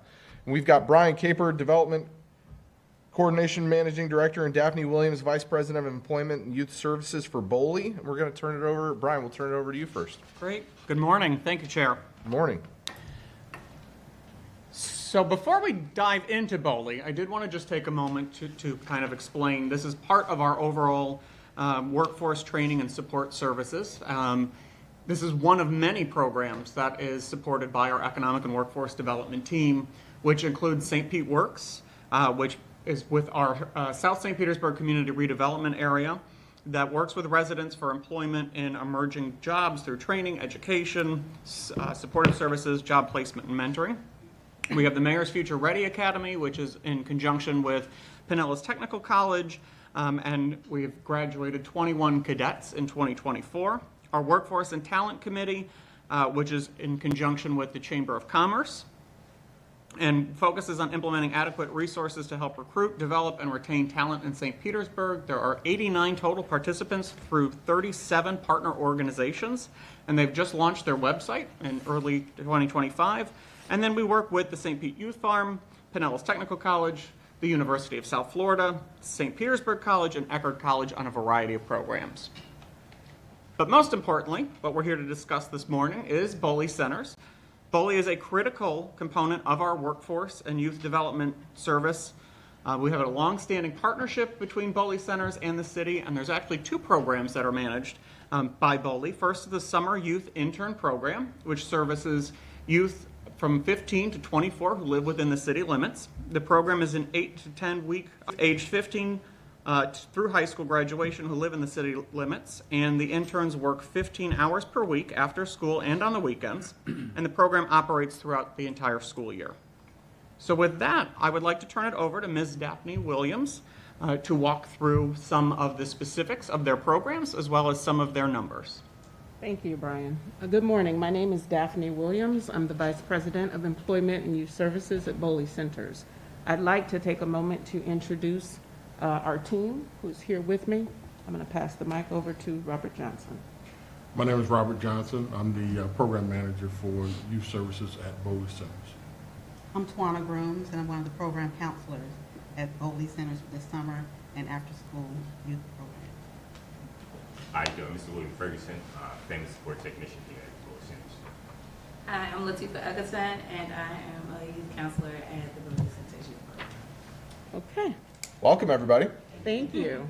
It's a pleasure to be here. Are you driving? Would you like to? I'm happy to. Whatever you prefer. Well, actually, I have some notes here, so if you wouldn't mind driving, that would be great. Absolutely. Fantastic. Okay, so our program started in partnership with the City of St. Petersburg through the Summer Youth Intern Program in 2003. I am very happy to say that Councilperson Deborah Figgs Sanders actually started with the program at its inception, and she ran the program for several years during the summer.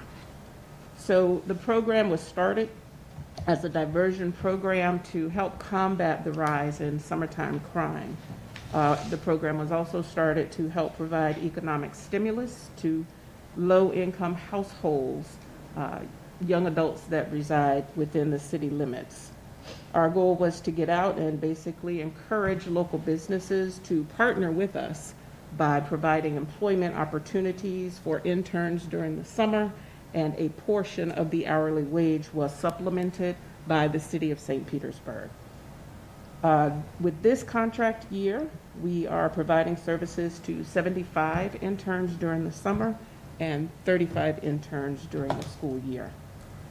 Back in 2013, additional funding was secured and our program became a year-round program, which afforded us the opportunity to allow youth to continue working during the school year. So as Brian mentioned earlier, the age range for SYP is 15 to 24. They have to meet eligibility criteria regarding household income, which is 120% of the AMI. Of course, they have to be a resident of the city, wonderful city of St. Pete. Interns coming into the program need to be able to pass a local criminal background check, and if they're being placed in positions of trust or special interest, working with kids, working with the elderly, or any other vulnerable population, they also have to pass a level 2 background screening. For the after-school youth employment program, the participants have to be at least 15 years old and attending high school. They have to maintain a minimum of a 2.0 GPA and maintain monthly contacts with Boley Center staff. Next slide, please. This shows the geographical breakdown of the areas that we serve, focusing on the CRA, Community Redevelopment Area. We focus primarily on the zip codes 33705, 33711, 33712, and 33713. But as long as interns reside within the city, then they meet the criteria, the eligibility criteria for consideration. Next slide, please. So our team is made up of a family support technician, and that individual is responsible for following the kids during the school year, making sure that they are meeting their educational requirements. We're monitoring school attendance, we're monitoring GPA, we're meeting with families, doing assessments, trying to determine what their additional needs might be, as well as making referrals to community providers. We provide educational supports and guidance. That is new to our program within the last few years. For many years, we simply focused on employment and helping those individuals in the program with job placement and establishing and developing a solid work foundation. Back in 2014, we secured funding from JWB, and the primary focus was educational success with the added job placement component. So we wanted both programs to basically mirror one another. So we were able to incorporate a family service technician on the city side of the contract to help oversee the educational pursuits of our young people. As I mentioned, job placement, we have staff that go out and interface with potential employers in the community, getting them to partner with us to provide job opportunities for our youth in various industries. We do pay a portion of the intern's hourly wage. We also take care of the workers' comp insurance as well as payroll taxes. Orientation and employability skills, we provide training, a minimum of 12 hours of training during the summer, soft skills, work etiquette, interpersonal and coping skills, as well as financial literacy and money management. Our goal for the employability training as well as our job placement success is to begin to focus more on developing opportunities in the grow smarter area of the city. And we're looking at employability skills, time management, conflict resolution, as well as establishing partnerships with individuals from various industries, including marketing and finance, manufacturing, and I'm drawing a blank. Marine sciences. Next slide, please. So orientation, that consists of 8 hours of training initially, and our kickoff is coming up on June 6th, Friday, June 6th, and we will be kicking off over at the Enoch Davis Center.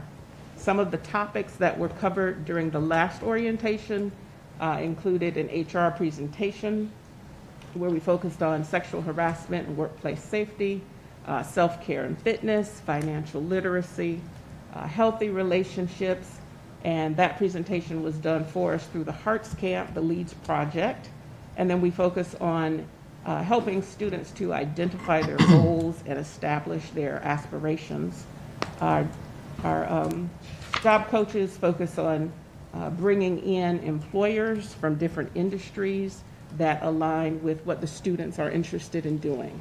So when they first come into the program, we sit down with them, we do an intake, we ensure that they meet the eligibility criteria, and then we determine or help them determine what their interests are, what previous experience they might have, what areas they do well within school, and then help them to identify a career path. Many of our students, of course, don't know exactly what they want to do. So the staff work with them to help them design their pathway. And then we try to match them up with jobs that they are interested in and possibly careers that they plan to pursue after graduation. Next slide. We also offer an incentive program for our kids. And this comes directly from the JWB side of the program, where we have funding that is available to incentivize kids to attend school on a daily basis and maintain their GPA, and also participate in volunteer activities. The partnership that we had with the Hearts Camp provided funding so that we could provide incentives for our youth. Unfortunately, Hearts Camp is experiencing some funding cuts, so that will directly affect our ability to be able to continue to provide these incentives for our kids this year. We also offer incentives which include gift cards to fast food restaurants, because that's very popular with our kids, as well as snack packs. Next slide. We try to give our interns, we try to expose them to different types of events and things they may have never experienced in their life. So last year we did a red carpet event for our graduates. We secured the East Bay Country Club. We had a very nice turnout. And this was combined with the JWB graduates as well. So anytime we have activities that we do with our JWB participants, we make those opportunities available to our city participants. So we did a red carpet event. We encouraged the kids to wear tennis shoes and, dress up. And a lot of them showed up dressed very nicely and, dressed like some of their role models, some of the rappers, with the really, really nice tuxedo type style up top, but then the sneakers at the bottom. You know how they dress. Mr. Will, you can jump in there and talk about that. But from the city side of the house, we had 6 seniors who graduated. We also offered a few scholarships. We had 2 academic scholars that got $750 scholarships, and we had 2 interns that qualified for the medallion scholarships, which is $250. This is another incentive that we offer for our JWB interns. And if we have funds that have not been completely spent, then we can, reach out to the city and get permission to provide incentives by way of scholarships to our city graduates as well. One special note, a success story. We had one intern who received the Medallion Scholarship who enrolled in PTC's nail technology program, and she completed that program and got a job. Next slide. Our students participate in at least one volunteer project during the school year, and typically what we have done over the years is we've partnered through CareFest, and we sign up, we get an assignment, and then those students get together with the staff and they go out and complete the project. Last year, Ms. Twana, we do the door hanging for the trees? No, we did one of the Parks and Rec. We were cleaning up the community. We're on the south side of St. Petersburg, and they had to clean up a community project they won't let us participate in. So it must have been the year before that we did the hanging of the door signs regarding that arbor project. Correct. So each year we encourage the kids to participate because we want them to understand the importance of giving back to the community that they live in and beautifying it. Next slide. Building friendships and relationships. That's one of the concepts, ideologies that we try to drive home in all of our students. It's all about networking and helping one another, reaching out and giving a fellow student a hand up. The staff work very hard to build rapport with the kids as well as the families, going out to the schools and interacting with teachers and guidance counselors, social workers to make sure that the kids are on track to graduate with a high school diploma and not just a certificate of completion. From the job perspective, we have staff that are building relationships and networking with employers in the community, and again, encouraging them to partner with us and give our kids an opportunity to learn, because let's face it, we all have to work. Most of us have to work in order to be able to survive and achieve some things in life and obtain, material possessions that are important to us. So it's important for us to make sure that our kids have the foundation so that they can too go out and be successful. Next slide. These are the outcome measures that are included in our contract, the goals that we work towards each year for the project. We want 80% of our seniors to graduate from high school with a diploma and also have some sort of plan for the future. Last year for the after school, we met that goal at 100%. We had 7 students who went off to college and 1 that secured permanent employment. We want 80% of our participants to maintain employment for at least 7 months of the school year. We met that goal at 70%. Keeping in mind that sometimes we don't have kids that start at the very beginning of the school year. We might bring kids in later during the year if we have a vacancy that becomes available. 80% of participants will maintain a 2.0 GPA or higher. We met that goal at 56%. We do have some work to do in that area. The family support technician has been working on encouraging kids and families to participate in tutoring for those whose GPAs are lower than the 2.0, and then also providing incentives for kids when they increase their GPA. We want 100% of our participants to attend the trainings, orientation, and that's for both programs, and we met that goal at 100%. 80% of participants to attend the 4-hour midterm training, and that's just for the summer. We met that goal by 81%. 75% of participants will complete the 8-week internship. We met that goal by 95%. 75% of participants will open a checking or savings account. We met that goal by 100%. And we've done quite well with that pertaining to like the financial literacy training. Years ago, many of our young people, when they would work in the program, they would take their checks to the local neighborhood check cashing place, and they would pay an exorbitant amount of fees in order to cash their checks. So in cooperation with the city, with the Bank On initiative, we have had great success partnering with individuals from Bank On, having them come in and do presentations to our youth, and also in some cases to our parents, so that they can avoid the predatory lenders and folks from different institutions that charge an arm and a leg to basically provide financial services. We want to teach our kids the importance of developing a relationship with a reputable financial institution so that they can keep more money in their pocket and pay less for fees. In establishing relationships with the local credit unions and banks, sometimes they have the opportunity to save money.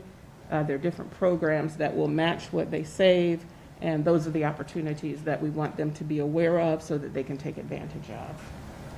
The final goal is for a 15% increase of new employers, preferably in the green, environmentally safe, financial services, specialized manufacturing, creative arts and design, data analytics, and marine life sciences, those growth smarter industries. Next slide. That just gives you an overview of how we did as far as the breakdown is concerned regarding applications that we received, some data regarding percentages, how many kids successfully completed the program, the majority of zip codes where the kids are coming from that are being served. And then we also have a breakdown of private and public sector. As far as parks and recreations, we categorize them as public sector, even though they do pay the hourly wages just like the private sector does. And then our private employers, some of our private employers as well. Next slide.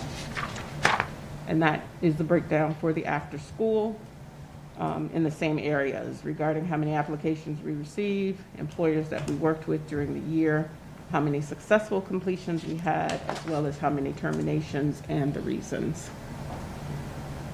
Next slide. We do employer and intern satisfaction surveys, and that's usually towards the end of the program, whether it's the end of the school year or the end of the summer. This just gives you an overview of surveys that were sent out, scores that we received. For the intern surveys, the highest score is 60, and we averaged 56.6. And for the employer surveys, the highest score is 40, and our average score was 39.3. Next slide. So that, in a nutshell, is our summer youth and after-school youth employment program. We really do feel like we are making a difference in the lives of the youth and families in St. Petersburg, and we could not do it without the support of the city of St. Petersburg.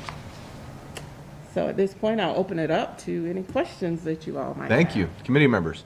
Vice Chair Givens. Thank you so much, Chair, and thank you, Daphne, and thank you to the team over at Boley for being here today. I'm one of your biggest advocates. I'm always out there motivating our young people to go over to Boley, get a job. I think idle hands are the devil's playground, and I definitely believe that we should be pipelining our kids towards these career opportunities. Did have a couple of questions. I heard you talk about some of your outreach strategies, how you're getting out there trying to reach that target demographic.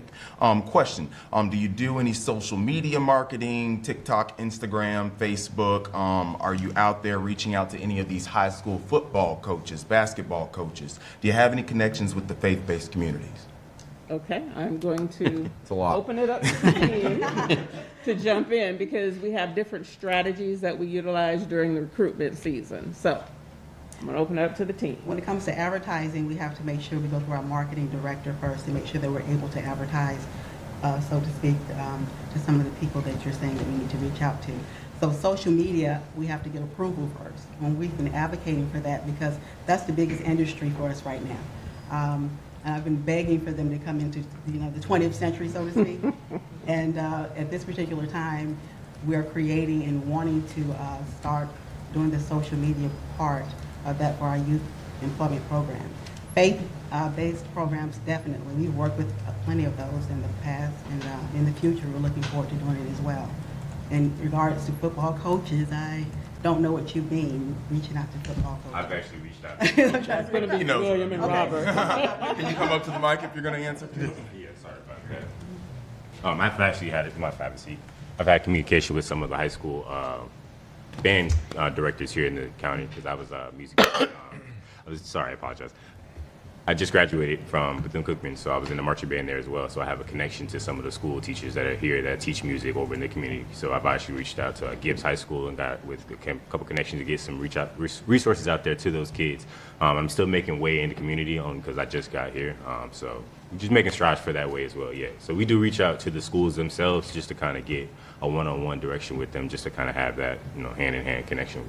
That's great. Welcome to St. Pete. Thank you. Go Wildcats.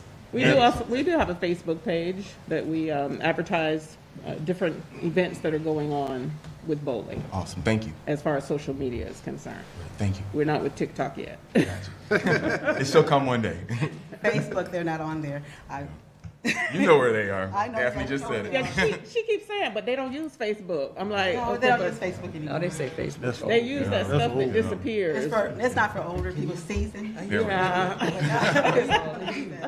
And the sports teams, yes, most definitely reach out some of the coaches. We had a recent grad that I went to his signing day where he received a scholarship to go wrestle up in Iowa as far as to continue his wrestling career. But definitely touch base with a lot of those sports coaches and encourage them to stay involved, especially Lakewood and Gibbs, and just try to stay at Bogosiega, try to stay active with a lot of the sports teams as well.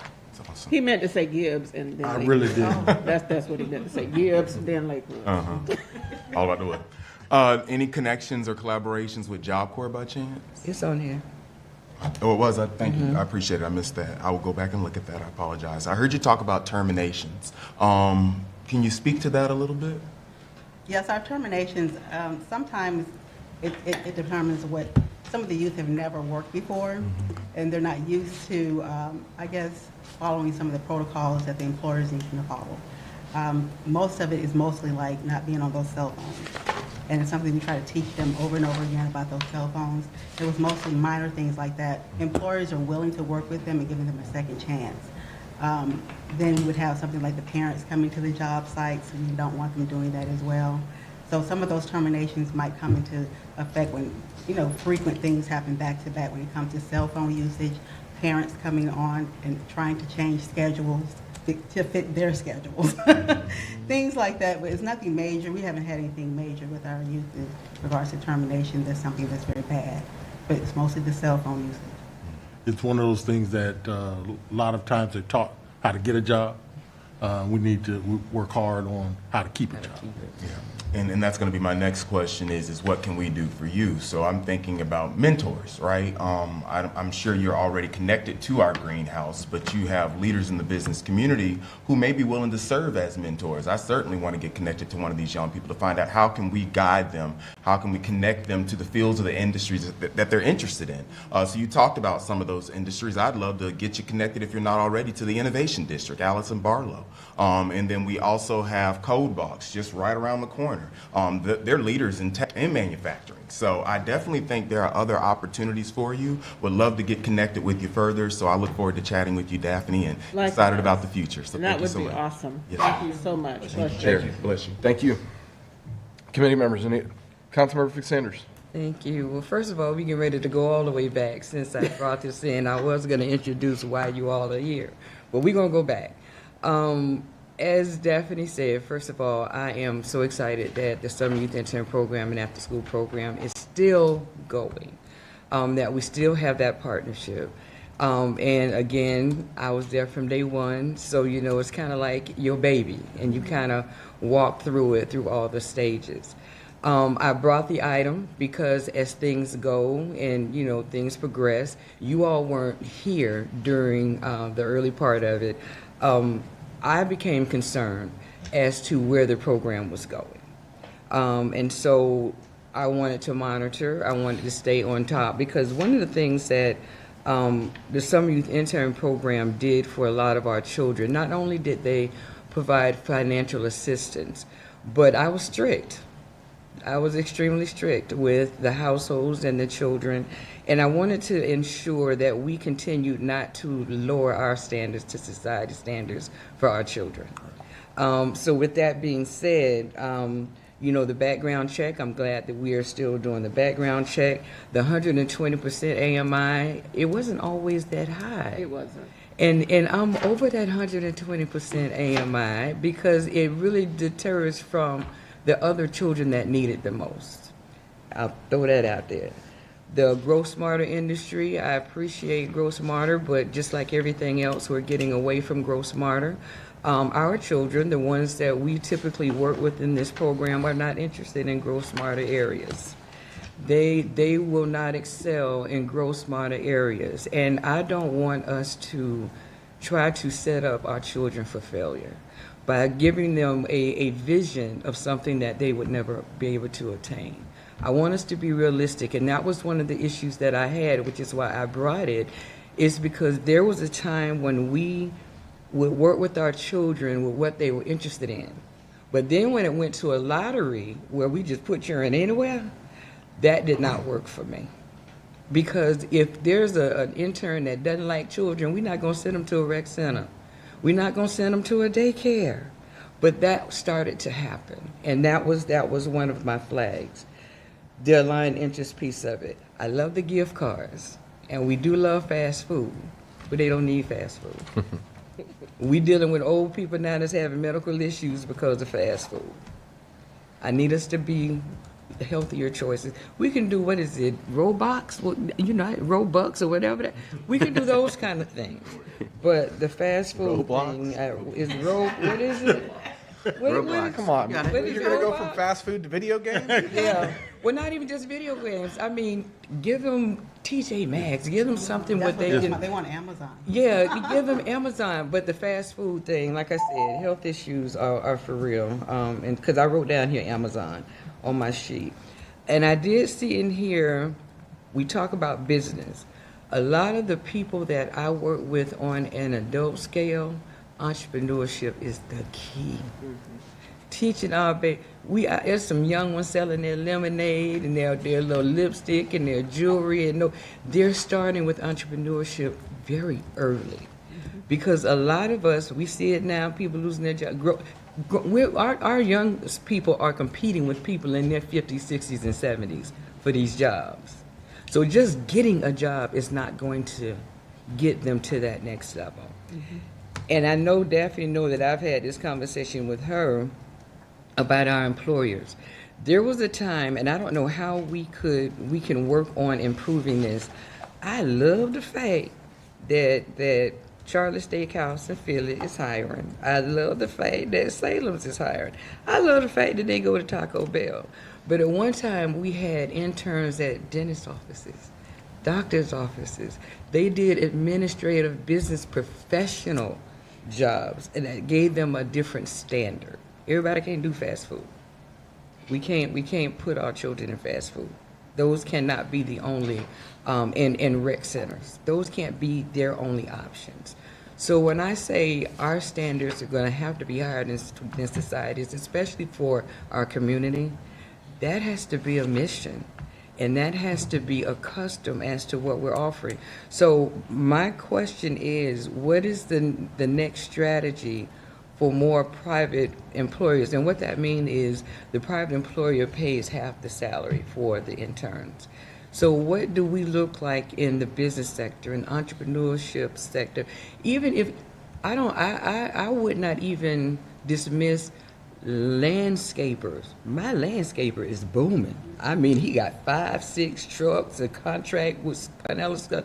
Those type of positions where our children can intern and see the next 3, 4 steps, not the next level, but the next 2 and 3 levels. So how can we improve on the private sector positions? Well, you'll be very proud of us.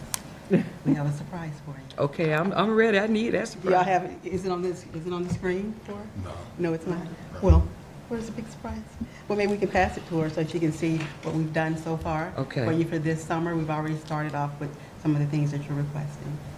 So I don't know if we can. We have employers in the areas of education and childcare, retail, hospitality and food service, creative arts and design, and transportation. So over the years, I just want to hit on a couple of the points that you just mentioned, Councilwoman Sanders. we've had partnerships with various employers over the past, but as programs grow and things change, interests change as well. And Ms. Twana has done a fantastic job going out and bringing employers from various industries on board. We ran into some issues with our interns not performing to the expectations of those employers. So we've acquired contracts, we've lost contracts, but she still keeps trying. Regarding earlier terminations, our goal is to not terminate our kids. We do our very, very best to work with our kids, giving them opportunity after opportunity after opportunity. If we terminate an individual from the program, it's because we've exhausted all avenues as far as resources are concerned, and the kid just is not motivated to come in and do what they need to do. As far as stepping it up to the next level, our family support technician is going to be working more closely with those families to determine exactly what they need so that we can connect them to those additional resources. Our focus is on employment and education, but each household might need something different. Also preparing our kids to be able to go into those different environments with the soft skills that they're going to need in order to be able to be successful. Because we can't just send them there without the appropriate training and support and incentive. Most recently, Ms. Twana reestablished our partnership with PSTA. We have worked with them in the past. They have given our kids opportunities. When I think they ran into some budgetary constraints a few years ago and had not partnered with us in the past, but now they're back on board, so that's very exciting. I understand what you're saying about higher standards, and when the staff is doing intakes, they are taking that into consideration, making sure that we are bringing in interns that are motivated and want to succeed. I'm gonna stop talking and let the team jump in now. So I will jump in. So when we go to 24 years old of age, I don't want a 24-year-old working at Taco Bell. No. Now, I want to, try to, we have small business owners here in the city of St. Petersburg. Let me, I'm going to say us, but let me help with some of those things, because that's why the partnership is here. Yes. And that's why the doors are open. We have the greenhouse. Have we had the conversation, Brian, about working with the greenhouse? We have a database of employers that are right here connected with the city of St. Petersburg. We have a lot of staff that are business owners right here in the city of St. Petersburg that I'm hoping will be able to work with our children to show them other options, which is why it was vital for me to bring you all here today, to have that conversation and let you know that you are not out there by yourself. We are St. Pete, and if we mean what we say as elected officials, as administrators, as city staff, city employers, then we will step out, and make that extra effort, because you're right, this program has been around for a very long time, and it's gone through different phases. I know we've had, leadership changes and things like that, but this is too good of a treasure in the city of St. Petersburg not for us to help you grow, especially with one of the most sensitive populations that we have in the city of St. Petersburg. So we find money for a whole lot of things, because I know it was $250. What is the budget now for that? 400,000. So we're at 400 because we added the after school program. So it was $250 for years, and I'm gonna have to give Councilmember Wingate credit. He took it up to $300 for us. And so when we added it to the 400 for the after school program. So if there's anything that we need to do, I really want to see us ramp up on the private sector employees and give them more business. And I don't know how we can partner with the greenhouse to get some referrals and references and incentivize some of our small business owners to help us introduce our children to Taco Bell is fine. Because I like my chicken quesadilla and my order right every now and then. But I want them to work with the owner of Taco Bell to see how they can purchase a franchise, see how they can grow in those areas. So a lot of them, we have the generational poverty. So that's all we know. I'm gonna say we. That's all we know. But I want us to be able to expose our children, because I love how you said you want to show them different things. And you know one of my things, I don't refer to them as kids, I call them children scholars. They're not kids to me, but that's something that I want us, when it comes down to the refunding. And when is the contract up? May 31st. Because you all had a 5-year, It's total 3-year, of 5 years. 5-year contract, and it's up. The 5 years are up this. No, next year. Next May. Right. Okay. So yeah, I would love to see where we can help you with this, because this program is too vital. We welcome your help, your support. I'm very excited about. I've always this been there. database. Y'all ain't invited me to nothing. Let me go and put that out there. I'm being petty. I ain't got no invite to nothing. I'm being petty. Listen, they had the little sneaker ball. I wear sneakers. No, but I'm serious though, really, because this is a very important program, and I just wanted to make sure that we didn't lose focus, our visibility of what you all are doing, because Bowley has done a great job. It's about 5 of y'all. We started it with 4. It was 1 and 3 workers, right? And so you all are growing because you see that there's a need. Yes, ma'am. And so I do appreciate, what you all are doing, and whatever we can do, please let us have that conversation. We will be in contact with you. Well, Trust you me. know I ain't hard to find. Not hard to find. And we do appreciate all that the city has done to make this possible. Because as I mentioned earlier, we could not do this without you. Okay. Right. And our partners, our employer partners. But anytime that we can expand said employers, we are definitely open to that. Sounds good. Thank you. Thank you. Thank you. Jared, I think Councilperson Sanders covered everything that I was thinking of. All right. I just have a couple of questions. So on slide 14, it talks about 177 applications received and then 75 placements.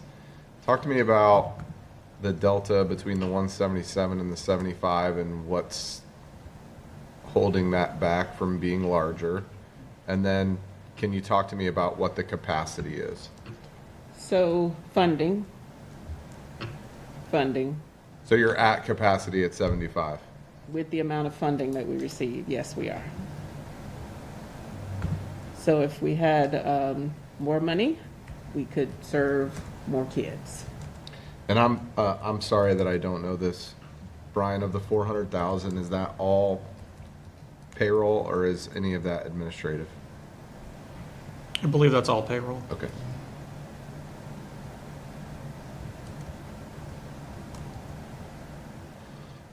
And just a couple of more kind of like organizational questions before I have a couple of piggybacks of feedback. Like, as you're thinking for 2026, like, what's the number one thing you're working on today that's like, we want to go from, C to D, E to F? Like, what's the next step? Like, where are you trying to get better? With the opportunities that we have as far as job placements. So partners in different industries, because ideally when we interface with a youth and a family, if they say, I'm interested in becoming a veterinarian. Yep. We want to be able to go to our list, our pool of partners, and align that child's interests with a partner who has a vacancy. Love that. Okay. So ideally, that's where we envision ourselves. Awesome. I don't know if anybody else wants to add to that. I state to my, not just how to get a job, but how to keep a job. Yeah. And a lot of those soft skills are also needed to help with training on how to maintain that. Okay. When I know marketing was brought up, and I am probably a little bit more traditional than, I mean, I don't have TikTok. And hopefully I never have it. But is there any type of opportunity, and this is curiosity, is there any type of opportunity to do some of this? Because I liked what Councilmember Givens brought up about like being in front of coaches, being in front of band, like that's speaking my language. And like, is there any opportunity to do some of this, what you're doing in orientation, and offer it to St. Pete High's athletic teams or all of the bands in St. Pete? Like, is there, yeah, go ahead. You're itching at it, so I'll be quiet. I came on board in December, and one of the things I was wanting to move fast and let's go do this, and I was cautioned, hey, you just slow down, wait and see. And the numbers that you first notice stands out. You're already at 177 that you're bringing in, and you're only able to maintain that 75. Now I'm gonna go out and I receive another 100. Well, you get what I'm saying? I totally understand what you're saying. I understand that there's a capacity issue. My point is that I think to some of my colleagues' comments, you still make an impression with some of this training without the internship, because some of those kids are going to go get a job not through this program, right? Or they're going to get a job after they graduate and they maybe would have never had a training like this. Yes, advertising, and I understand a capacity problem. I think there's lots of us that want to try to help you with that capacity problem. But I think you have an opportunity that you're doing something for youth that not a lot of organizations are doing. And so it helps the greater good no matter what, whether they become an intern or not, is kind of how I feel about it. I know I'm expanding your roles probably a little bit, but when I look at it, it's like, yeah, I mean, I get the marketing on social media and all those things. To me, that's secondary because of the capacity problem. You have an opportunity to touch with the programming that you've already created to go in and do a 1 hour with 400 athletes, and that's a training they would have never had. And I think that's powerful. And so I just wanted to bring that up, and I'm not trying to make things more difficult. I just think you've built it out, and not a lot of organizations have done that for youth. You know, I mean, we could send an adult over to the greenhouse tomorrow, right? I can't send a 15-year-old there, and I think that's where you come in. And so, connection and communication piece at that point, just to have that connection with those employers and those people to be able to have that event and to have those places to have that. Yeah, I mean, I think about me, right? I have 3 younger brothers. Let's say I go through that training for the first time.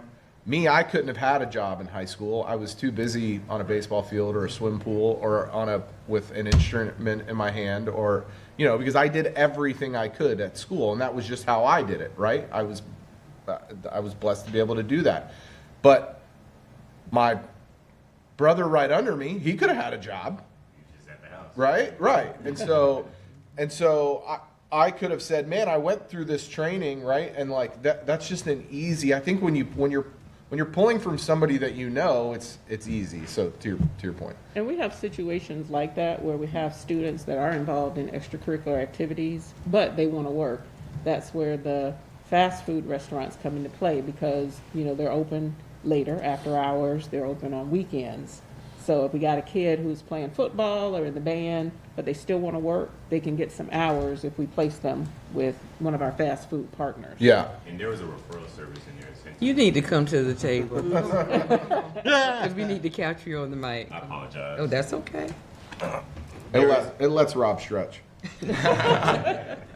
There is a section in their incentive reports as well where they do have a referral service. So we've had a couple, 2 of the Northeast students that play football together have had a referral service throughout the program to say, hey, I just got into this, internship, come over. And the next day, it's literally 2 days later, he said, yeah, my friend Gerald, he's a running back. He told me to come over. So there is a referral section to say, hey, bring your friends, call everybody else. And then we do have that rapport with other people that we speak to and say, hey, bring somebody else in. Do you have, friends, everything? And I love that. And again, I'm not trying to widen the mission of what we are trying to accomplish, and you're on a daily basis, boots on the ground. But I'll just use me again. If I had had some of this while not being able to work, I would have been a significantly better employee when I got my first job. Okay, because I did the same thing in college that I did in high school. Yeah. I couldn't have a job, right? And so, for me, right, and so, yeah, right. And I was active in college. so when I got my first job, I'm like, what is this? Clock in. Yeah. I'm like, I got 12 people telling me what to do rather than one. Like, this is bonkers to me, right? And so I think that's where this programming is significantly impactful, again, whether they become an intern or not. And that's where our partners come into play. They're willing to give them training because of the cost cut. So they're giving them that opportunity. They're willing to train them. They're willing to give them the job skills. Yeah. They feel that, Love that. Sure. Yeah, hold on. Just let me get through this. So I totally agree with the fast food and the snack packs thing. I was like, come on. But here, I would like when I was hearing your stories, by the way, not just rappers wear sneakers. All right. Right. So politicians do too. Thank you, Chair. No, entrepreneurs do too. I had to use the term that our kids. This is a secondary. This is barely a job, right? Okay, and so, but what I would tell you is I think like there's an opportunity. I love the Amazon idea that like I would turn Amazon gift cards into my snack packs, and I would, if it were me. And if you have thought about this, I'm sorry for double clicking on it, but like Foot Locker just moved here. Like, move it to 2.8 and have Foot Locker donate a pair of Jordans for somebody that gets a 2.8 or a gift card to Foot Locker. Or there's an article that came out today that Dick's is about to buy Foot Locker. So, and Dick's has a massive presence here. Like, that is a carrot to me, especially as somebody that buys a lot of Jordans. But I just think don't get me wrong, man. I love a Big Mac and I love me some breakfast quesadilla at Taco Bell too. But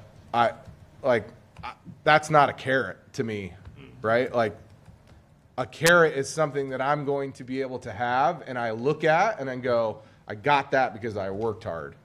That meal is gone in 5 minutes. They will not remember it the next day. They wouldn't be able to tell you what they ordered. But in some cases, we have families that are dealing with food instability. Then I would say let's give them the option. And then again, funding. Yeah. The funding dictates what we can buy. And the incentives that we're purchasing don't come from the $400,000 that we have to operate. No, and I'm not. But I like donations. Yes, that's what I'm talking about. I'm talking about partnerships. Yes. Yeah. I don't want you to be spending money on those things. Correct. We don't have it to spend. I want you to spend money paying our kids. Correct. Partnerships are for things like food and shoes and Amazon gift cards and things like that. One other thing I want to mention, you mentioned earlier about the split. So the contract pays $4 an hour. And we all know minimum wage has been increasing the last few years. On the JWB side of the house, JWB pays $6 an hour. And then our employers now pay $7 an hour because minimum wage has increased to $13. We're still paying $4, and our employers, have taken the increases on. So just blanket statement that I wanted to put out there in the event that there might be, some additional funding to help with that. So when Chair finishes, Yes, I want ma'am. to respond to that.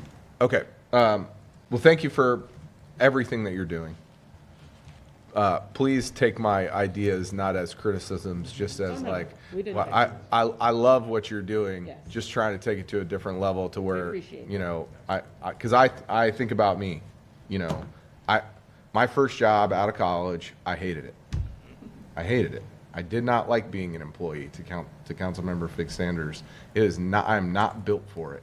And I had to go figure that out, and it took me 3 years to figure that out, right? I could have figured that out a long time ago. What was your first job, if I may ask? I was a business analyst at a PEO. A PEO? Yeah, employment, private employment organization. It's just like a staffing company that does payroll. Okay. It's like ADP with the staffing wing. Gotcha. Is essentially what it is. Gotcha. And so my job was to help businesses connect with the PEO. And it was horrendous. I could not stand it. And the good Lord heard my calls, and the recession happened, and I got laid off. At 27 years old, 26 years old, my first job, I got laid off, right? And so it took me 3 years to figure what page 8 could have told me in a summer. That I wasn't made to be an employee. I'm not built that way, right? And so then I had to go find out, well, how do I start a business with no capital and no marketing skills and all these other things? And I had to find, again, took me 3 years to do it. I had to find a partner that helped me do that. And so I love what you're doing. It's amazing work. And so, from my standpoint, anything we can do to continue to support, and I'm very happy Councilmember Fig Sanders brought you back. And and now I've been a financial advisor for 15 years. If you had said, Copley, you're going to be a financial advisor when I was a senior in high school, I would have laughed at you and walked away. Politely. I just would have been like, ha ha, math? No. No, thank you. But here I am, yes. Right? And it's, but one of the biggest blessings that's ever happened to me. Amen. So, thank you. Thank you. We'll go to Councilmember Givens and then Councilmember Fig Sanders. Excuse me, Vice Chair Givens. Thank you. Just a couple of quick questions. After hearing my colleagues, I did have some other questions. So you mentioned the ability to pass a criminal background check. It's my understanding that the city of St. Petersburg banned the box and they don't require a criminal history background check, if that's correct. So I just want to understand why you all require the criminal background check. So that is still a part of our contract. And when we go out and we network with potential employers, they want to know, what kind of individual, what kind of young adult are you sending me? So it's a feather in our cap to be able to say, we have participants in the program who have passed a local and in some cases a level 2 background screening. So that is still a part of our eligibility criteria. And if I could, Council Member, just to clarify, and we can certainly follow up with you with Chris Gwell and Tom Green. My understanding is that we ban the box on the initial application because we don't want to be prejudiced in who we interview. But before we do move to the actual hiring process, I do believe that we do a criminal background check. Gotcha. And I appreciate that clarification. And to that point, you don't want to be prejudiced on who you interview. I think about the majority of the youth in South St. Pete, specifically within the CRA that we're trying to reach, those hard to reach demographics, right? A lot of them don't come to programs like this simply because they know, hey, I've gotten in some trouble. I don't even qualify because I don't meet your minimum requirements. So I want us to be considerate moving forward. If I was to renew a contract like this, I'd want to see that gone because I want to eliminate that barrier that's a roadblock, to a lot of the youth that we're trying to reach. And speaking of the youth that don't meet the minimum requirements, for those kids who are above, Councilmember Fig Sanders' point, that AMI, their parents are making a little bit above that income threshold. Instead of turning them away, have we looked at possibly providing and allotting them with these on-the-job training opportunities that may be unpaid, but hey, they're still getting that experience? We don't turn away anyone, even if they do have a criminal history. We make sure that we don't turn them away because we know what can happen. We definitely give them other resources to go to. And there are a lot of community resources that take second chances. And I have employers that are willing to work with ones that do have a criminal background. So even though they can't come through our program, I do refer them to those sources. And we also refer to Career Source for assistance as well as PERC, depending on how old they are, programs like that. Good, thank you. And a couple other questions. So you mentioned you're preparing these interns. just a little feedback on the process as we talked about these mentors, teaching them how to keep these jobs. Again, as you're bringing them into the program, just connecting them with the mentor. I keep stressing that because I think that's important, because we're going to teach them how to dress for that interview, right? How to go to that interview, be on time, how to get public transit if you need to depend on that to get there. So please, please, please rely on the community. If we can connect you to those faith-based partners, let's help you there. And I see Mr. George sitting back there, and I'm thinking about the CRA. So you talked about funding. Is that a resource that we can tap into for additional funding should we decide we want to open this up to maybe 300 applicants? So, Councilmember, I will add, in the FY26 operating budget, we have increased our request by $100,000. So we are requesting $500,000 for this program. Now, due to the time frame of the agreement versus our fiscal year, it will end about halfway through FY26. It would be our intent moving forward to increase funding for this in that new agreement that would take effect effectively next May. Gotcha. Thank you, Brian. Thank you, Chair. Thank you. Councilmember Fix-Sanders. I'm smiling behind the mask. Thank you. I'm smiling behind the mask too, but I want to make sure that that 500 is well spent. And the reason why I say that is when we look at the public and private employers, how that works is for the public, and the reason why I asked about the end of the contract, for the public, and I'm just going to throw a number out there, an intern makes $10 an hour, and the grant pays that full 10. The more private you have, the private employer would pay 4, and we really need to look at that because, no, it's 7 now. The private pays what? How much? 9. 9? But it's across the board. Everybody is paying. It's paying, okay. So I do know the difference between the public and the private. The more private you had, the more public you can employ because you had that offset between the two. So I'm going back to Chair Gertis's question. The 177 applications, I understand that that may be capacity, but it's not capacity of quality. You can have 500 applications and 20 of them not going to work out anywhere. So the more you put yourselves in front of organizations that have some kind of structure, the better of a pool you'll have to draw from. Yes. So when you talk about, you know, the sports and the organizations and the youth clubs and the things like that, they already have a built-in mentorship because that's where you found them, with an adult leading those children.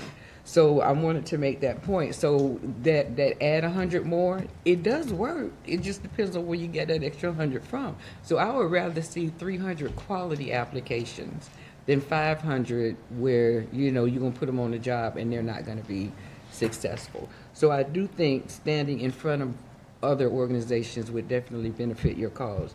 Again, I still want us to look at that breakdown. I don't know what the new breakdown is, but I do know the more private you have, the more public you can hire. And going back to Brian, that money does pay for the staffing costs. Everything comes out of that money. There's nothing separate that Boley paid from out of another pocket. Everything comes from that money. So to hear that $500 increase would help with your public employers. And hopefully when we look at the new contract, when do you think you're going to have the breakdown of the finances, the budget for the new program? We would have that in the next agreement. So when we take a renewal in next May, we would have that updated budget. Okay. Is there any way that we could see the presentation and know what we're voting on, or looking at the 500, what that breakdown looks like? Absolutely. Okay. Okay. Because I would love to see how we can help with the private employers to help carry some of those public positions, because we can fill those public ones quick. Just to clarify, if I may. In the beginning, the public sector was paid at 100% by the contract. Right. That changed some years ago. Okay, so we're not paying. Okay. Everybody's paying. Okay. So even though we have it broken down, public and private, everybody is actually private because everybody pays their portion. So the public, now you're saying that's where they're, okay. The Parks and Recreation are paying $9 an hour and billing $4 to the contract. So that's why your numbers drop so Everybody is drastically. paying. That's why the numbers drop so drastically, because if your public is still contributing to it, it's eating up more of your dollars. Okay, that's why your numbers drop. Well, the numbers dropped because when the CFO looked at the 400,000 and she factored it up and she said, this is how many we can serve based off this amount of money. Yeah, y'all probably need to rethink some of those numbers because your numbers dropped drastically. We used to be able to employ 150 or 100 children. It was a big number compared to 75. Correct.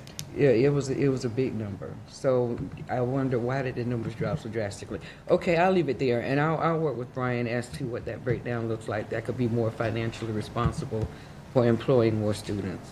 Okay. Thank you, Chair. Thank you. Okay. Committee members, any other questions for Boley? Thank you for coming. Thank you for being here. Having us. Thank you so much. Pleasure. You all enjoy your day. Thank you. You too. Okay. Real quickly, let's take a look at the referral list and just make sure nothing we can take off or nothing we want to change. Councilmember Floyd, did you have something on the referral list? Yeah, I don't have it in front of me, so I don't know the number, but there's It's one. number 2, discussion regarding the 2022 census data, including a report from administration on the city's efforts to alleviate child poverty. Yeah, so I'm at this point ready to take that off since I'm kind of frustrated. It's been on there languishing for a long time. Now at this point, I don't think it's a relevant conversation because it's from 2022.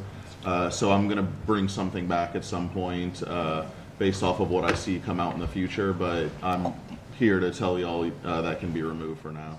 Okay, so committee members, I entertain a motion to remove number 2 from the referral list. Move to approve. All in favor? Aye. Any opposed? Motion carries to take number 2 off the referral list. Thank you. Thank you, Councilmember Floyd. Councilmember Givens and Councilmember Fix-Sanders, the remaining items are yours. I'm assuming you'd like to keep all of them? Yep. Yes. Okay. All right. Are any of those items ready to come to the August 21st, 2025? So I need to chat with the administration on this one. Brian, the social action funding for the non-homeless incentives. I think I had this conversation with you too, Rob. I was asking for Probably Amy. additional dollars for the departments to look at their budgets to see if we can do a budget cleanup to provide funding for social action agencies that are not directly attached to homelessness. Because over the years, it is transitioned only to homeless. That's almost 800,000. But there's nothing that works with any other social agency that deal with other things other than homeless. So I know we had that conversation, so it's not whether I'm ready or not. Who do I need to get the ball rolling on? Well, I think there's a couple different things there, Councilmember. One is if you want to take the current allocation and open it up beyond homelessness, that would be through. That was the request, no, Okay. because we don't have And enough of Then that. probably I would think the budget process might be the best process to discuss this, because if what you're looking for really is additional funds to go to social action funding for non-homeless activities, what you're really asking for, it sounds like, is additional funding. Well, yeah, I am, because I know we don't have enough for the homelessness, because I sit on that committee. So we can have that discussion in committee or through the budget process, whatever council prefers. Okay. So your discretion, Chair. Okay. All right. Well, we'll check in with the other 3 items, and we'll get something scheduled for the August 21st, 2025 meeting. I don't want to put any pressure to make sure that happens today. We've obviously got some time. If there's nothing else for the good of the order, okay. May 15th, Youth and Family Services Committee is adjourned. Thank you, everybody. Thank you, Chair.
District 6 encompasses downtown St. Petersburg and includes the Edge District, the Innovation District, and neighborhoods like Coquina Key.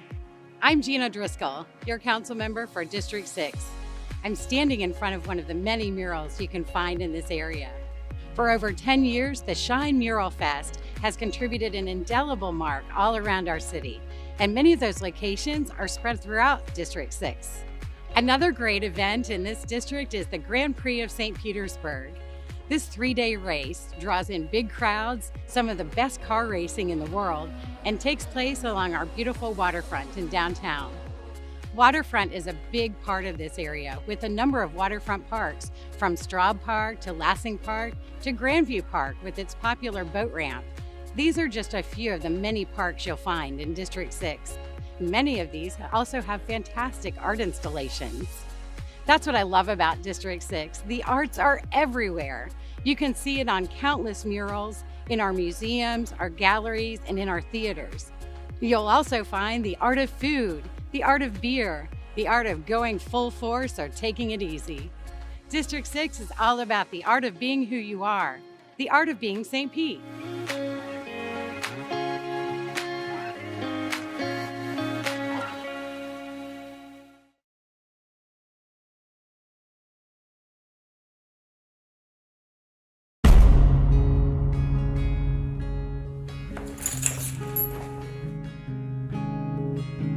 Okay, Kojak, going out. I'll see you later tonight. We used to live in a world where dog and dog owner only hung out at home, or on walks. What if there was a city that treated dogs like people?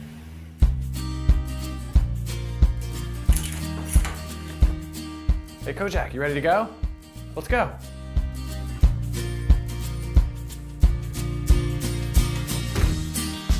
In a city where humans' best friend can pretty much go anywhere, where you can sip a hot cup of coffee and get an ear rub, where you can shop for fresh vegetables and a bone, where you can stroll and shop and be called a good boy, where you can have drinks with your two-legged friends and your four-legged friends.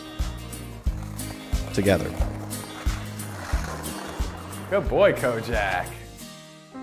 From the city that brought you Dog Swim Day and 6 dog parks citywide, comes a movie where we will play, fetch, go to work, meet friends, fall in love, and grow up. We all fall in love with our dogs. Now watch our dogs fall in love with the city.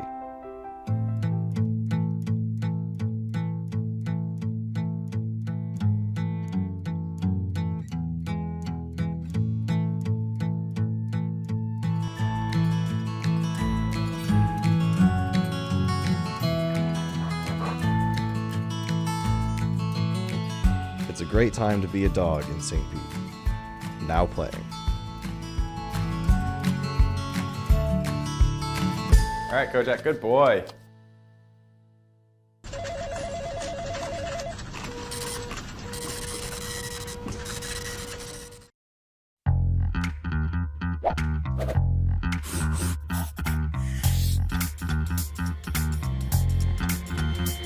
Hey guys, St. Pete Mayor Ken Welch here, continuing our Sunrunner bus tour. I'm here with fellow Bull USF St. Pete student Joey Vars. Thank you for joining us today. Thank you for having me. Tell us what Sunrunner means for a student at USF. You know, Sunrunner is really a game changer. If you live on the western side of St. Petersburg or by the beaches and you're a student, it really opens up the city to being able to get to town a lot quicker. You can go to class without having to drive. I take my bike from Paso Grill to the station and then I'm downtown in less than an hour and I don't have to worry about driving. And you were telling us on the bus how you actually get your bike mounted on the bus. Can you explain that? Yeah, so the way that the Sunrunner has it, they have these little bike assists and you wheel your bike right in kind of on the little machine and then it verticalizes it. So it takes up less space. You can kind of stand more compact and you actually get more people on the bus that way too. Cool. Well, thank you for sharing your thoughts with us today, Joey. Thanks for having us. We'll talk to you more on our Sunrunner bus tour.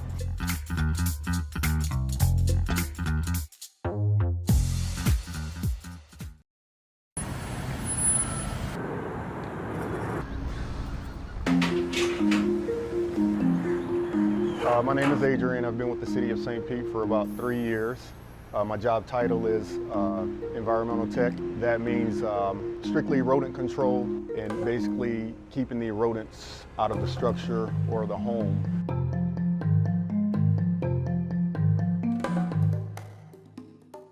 Basically, the service that we provide is a free service to the residents. Kind of go through an interview process with the customer, what they've been dealing with, how long, how often. Good morning. Good morning. Good to see you, Safety. Nice to meet you. Nice to meet you. All right. And then from there, an exterior inspection takes place. And then from there, it's pretty much education, which is key. The more the customer knows, the better we're going to be able to assist. But the flap's sealed right now, so that's excellent.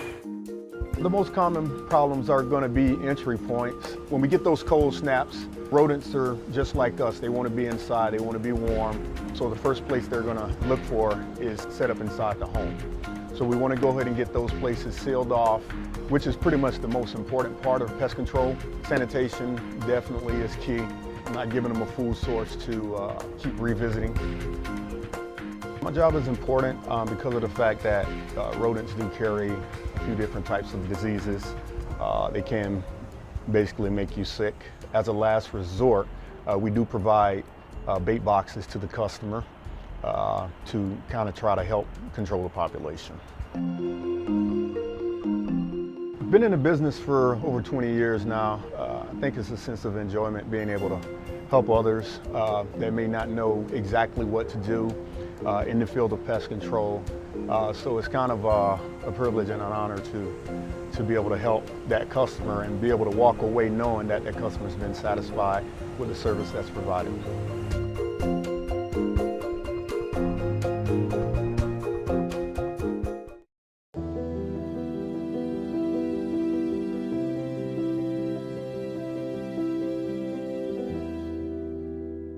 The culture of St. Pete, when I arrived in '97, I like saying it was nascent. It was percolating under the ground, but there were no coffee shops. There wasn't the Globe coffee shop that Joyland Schilke created.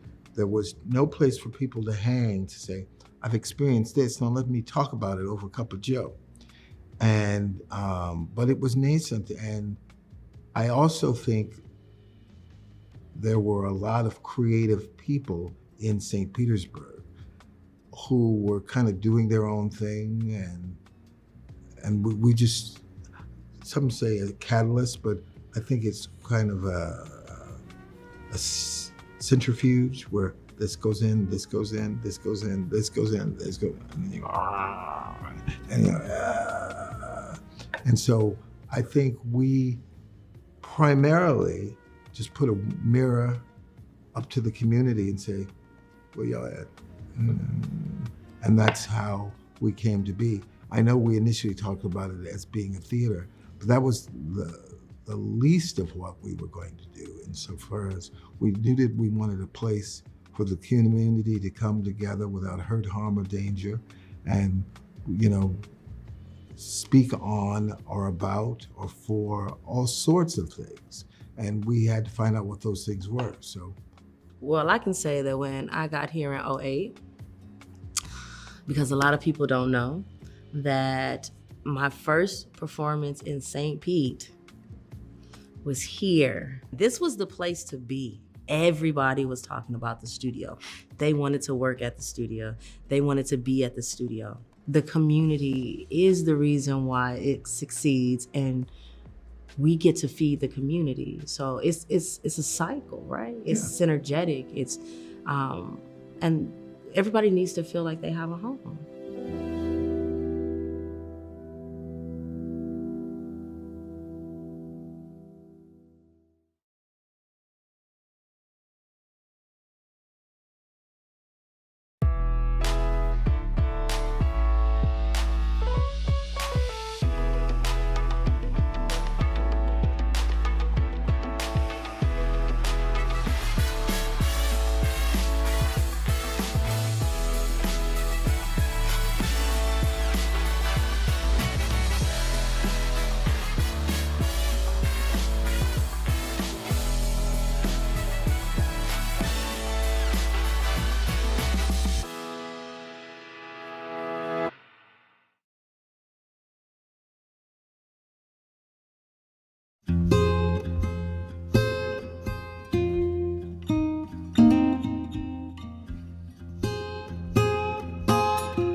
My name is Joel Hostler. I'm one of the owners here at 7C Music. My father and I opened this business in 2016. I'm a Florida native. My father moved back here, retired in 2015, started doing some guitar work. Quickly found out that he didn't want to do it all on his own, and so he called me later on that year and asked if we would want to move back to Florida from California, Southern California. We literally moved here in September of 2016, and we opened the doors of the shop in October of 2016. We were in a smaller shop, and then we were there for about 4 years, so 2016 to 2020, we signed a lease here in the Warehouse Arts District and opened this location here. Expanded quite a bit. Of course, we opened a coffee shop that my wife runs. Now we're here, it's 2025, a new year. It's been good. This place has become, I think, a hub for musicians. We have a lot of times guitar players will come in and somebody else comes in and they're in the room and they just start talking and get to know each other. Then they're having coffee the next week. There's a ton of bars and a ton of restaurants that have people playing music in the corner. We knew we wanted more of a listening room type of experience where people are able to listen and actually engage in the music. Between the coffee shop, the concerts, the guitar repair shop, and the sales, I think it's a really fun place for community, for people to come and hear music, get coffee, and even learn more about guitars and stuff too.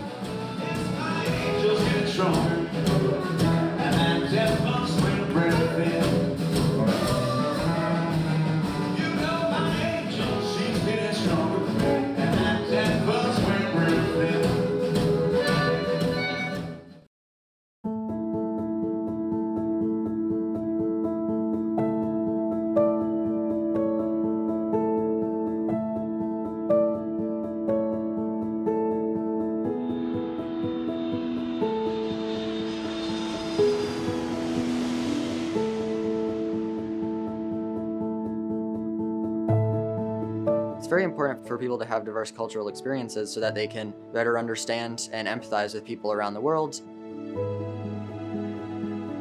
Sometimes you can take away things from those other cultures and add it into your own life, and it's very inspirational. I learned so much about the culture of Japan, what it means to be in another country, what it means to have a host family in another country. It's truly a very unique and amazing experience. It offers an immersion opportunity that's really once in a lifetime. You can't find it anywhere else. I definitely learned so much more about their culture. I learned how everyday life is lived. You learn to love the people that you're staying with. You learn to love where you're surrounded. One of the events was going to the Yashima Temple. It's a temple up on a mountain in Takamatsu, and it's otherworldly. It's absolutely beautiful.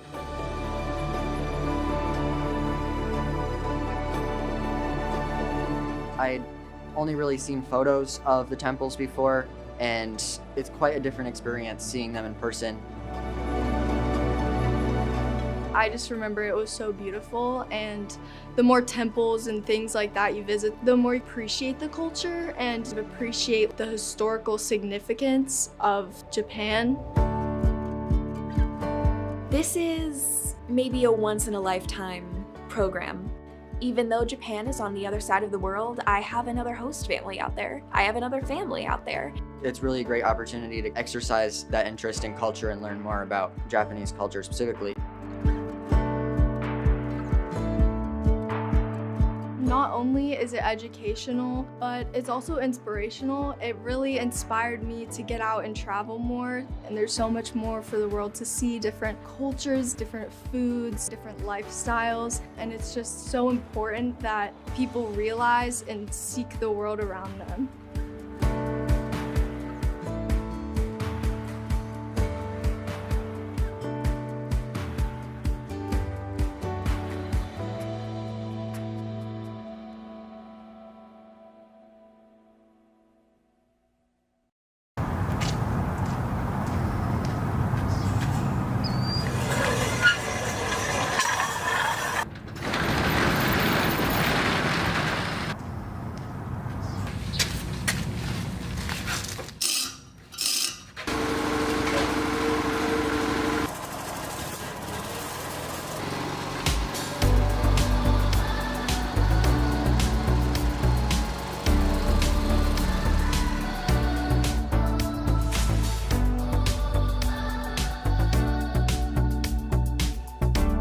My name is Michael Cotman, and this is Twin Brooks Golf Course. I oversee all of the facilities here that maintain the golf course and try to get it in pristine condition. It's a 9-hole golf course. We have a practice facility in the back, which is 3 practice holes. It's a really unique facility because it's in the middle of the city. It's really a benefit to the city because what we do here is we provide a place for play that's more reasonable than any of the other golf courses in the area. We have guys that come out here that are 80 years old. For them, this is an exercise. It's a chance to get out of the house and to do something. And for the kids, it's an opportunity to get off of the streets and to learn the game. My day begins around 5 o'clock. Make the assignments for everybody, make sure everybody's got the tools and protections that they need. So we set up the golf course, get that done, and then we'll do all of our other stuff. We'll mow fairways, we'll mow rough, we'll trim trees, we'll do hedges, and any other thing that pops up. So it becomes pretty daunting at times, but we manage to get it done, one bite at a time.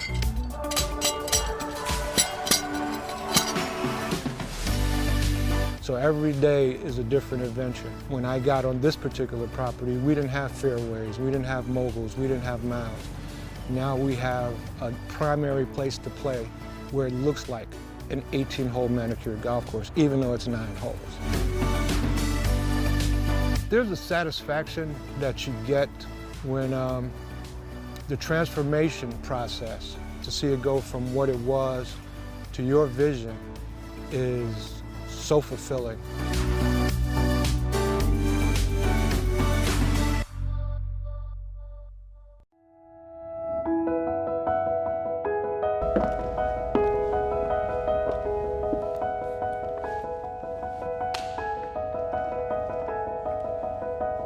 I'm the youngest of 7 girls, and so I had lots of female role models. One in particular is most definitely my mother. My mother has always been my strongest influence. I distinctly remember growing up in South America, there were not very many opportunities for women in leadership, and my mom really made her own place. One of my grandmothers had ovarian cancer, and my other grandmother had 4 cancers. In the late 60s, went in for a lumpectomy. They did a double radical mastectomy. She woke up being taken down to her breastplate. For her, that was incredibly humbling because her whole identity was being in the community, and she felt embarrassed, and to some extent that her womanhood was gone. And so watching her overcome that and thrive was really, that was inspiring as well. Growing up, I really admired one of my high school teachers in particular. She was this incredibly brilliant woman who was tough, who was smart, and who also would give everything to help her students.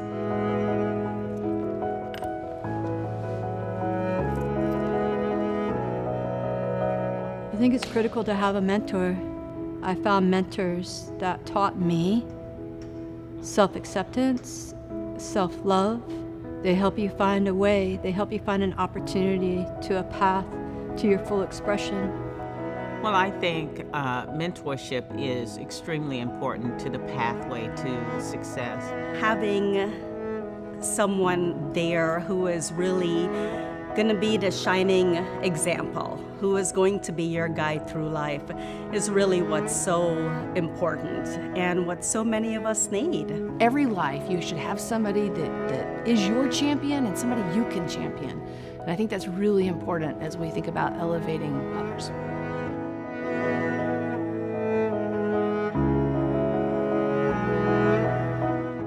Oh, St. Petersburg Leadership for Women is outstanding. I think we are positioned perfectly. I feel so very fortunate to live and work in a city like St. Pete that's inclusive, that's progressive.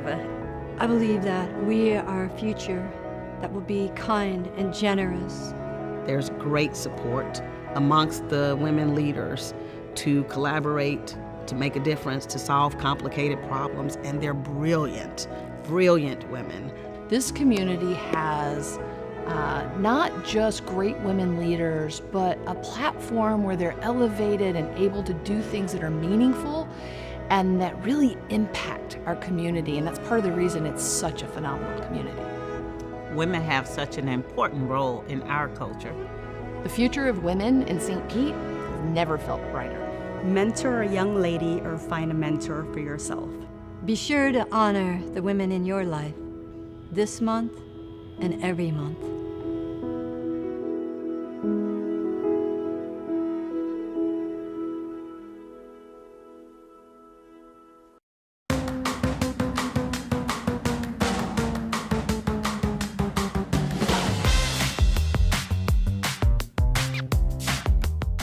Well, we just finished Move with the Mayor, which was a mile walk around downtown St. Pete, really sponsored by the U.S. Conference of Mayors and Healthy St. Pete, of course, right here in our city, to stress wellness and the link between mental health and physical health. May is Mental Health Awareness Month, and so it's important that we do things like this, and we're happy that we have administrative support and the city to come in and celebrate with us.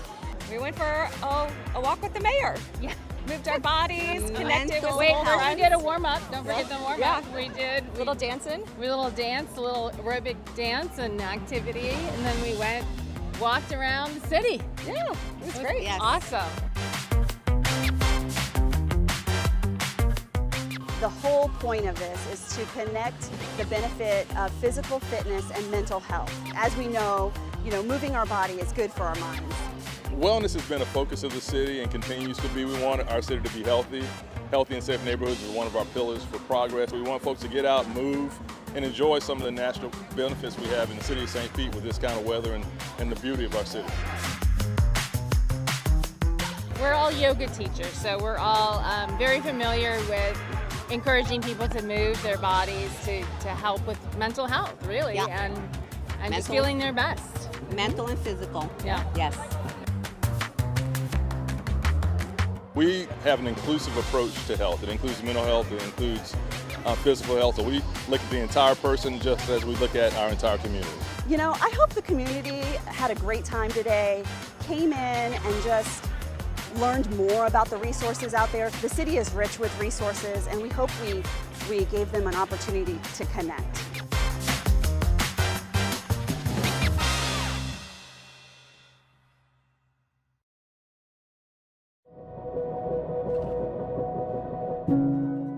I'm Dr. Tanja Williams. I am the first African American and female president of St. Petersburg College in St. Petersburg, Florida. My definition of a trailblazer is a person who has a fire burning in the bottom of their belly that they just have to get out. A person who's willing to practice courage over comfort, who's willing to step out and do something that no one has done because they feel passionate about it and they feel that they have something that they could add to it to help make things better than they are now. Being one of the very few St. Petersburg natives born and raised in St. Pete, getting a job at St. Petersburg College alone was a big deal for us. Growing up, I did not get to see African American college presidents. As a matter of fact, I don't believe I had an African American faculty member when I was going to college. So to be president was not something that I thought was in my reach. It wasn't a part of my vision. But when it came to fruition, I realized that it was such a huge honor and a huge opportunity to help others understand that it's not where you start, it's where you finish. So being the president of SPC is an honor, it is a privilege, it's also a lot of hard work.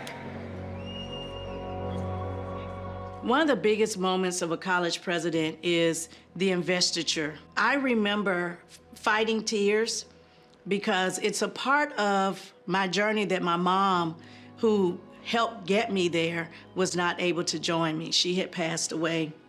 She said, Tanja, you're gonna do some cool things in life. I'm not gonna be here to see it, but I know you will. And she said, don't sell your soul to get it, and don't sell your soul to keep it. And I remember standing on that stage saying to her, we did it, and I did not sell my soul. I've had a lot of people in my life who stood in the gap for me to help me do what I didn't think I could even do myself. People like Helen Collier at George's Pools. They were one of the first African-American millionaires in St. Petersburg who owned a swimming pool company. They pushed me hard to go to college, and they helped me stay in college. For those of you who are thinking, wow, I've failed 3 times, get up the 4th time. Many of us have failed. Many of us have made mistakes, but you dust yourself off and you keep going. It's all about the possibilities. Don't leave them on the table. Get up, dust yourself off, and keep trying.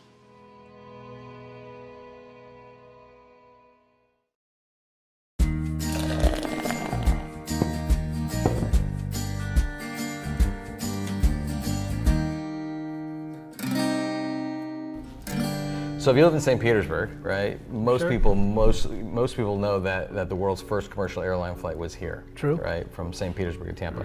But what a lot of people don't know, could have been disastrous for the whole idea of the whole airline business. The chain came off the sprocket. The engine was basically powering a propeller like a bicycle chain and a bicycle sprocket that turned the propeller. And halfway across the bay, the chain came off. And he had to land the airboat in the middle of Tampa Bay and repair it. Remember when you were a kid and your chain would come off and you have to put it back on, your hands would get all greasy and dirty?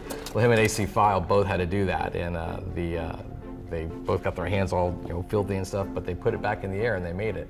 That could have been game-changing for the whole airline industry if the flight didn't work. If they'd had to come rescue these guys out in the middle of Tampa Bay after all this publicity. That's exactly right. Oh, my goodness.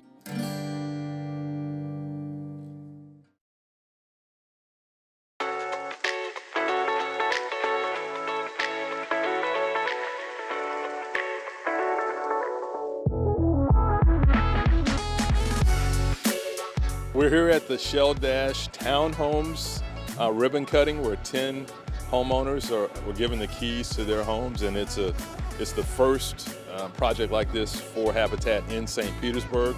And 10 lives now are going to move forward into home ownership. It's a great day.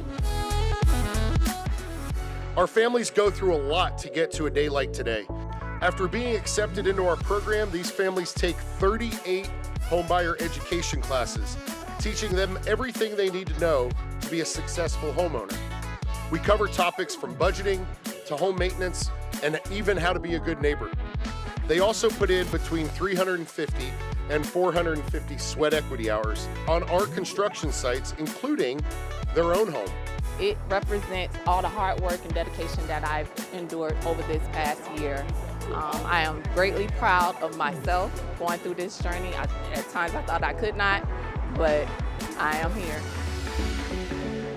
Through a partnership, the city put in more than $1 million from the South St. Pete CRA, donated the land, and Habitat is providing an interest-free mortgage. So it's an intentional effort to have affordable housing right here, just south of Tropicana Field, for folks who make our city work, and that's why it's important. The average median price of a townhome in the city of St. Petersburg is over $650,000 right now. So to have a home made affordable to these families at $279,000 with a zero-interest mortgage, it'll keep these homes forever affordable for these families as they move in. We have 50 more just south of here on the 18th Avenue corridor that we're working with Habitat on, and those will come to fruition. So folks need to understand that the process takes time, but we're dedicated to making sure it moves forward.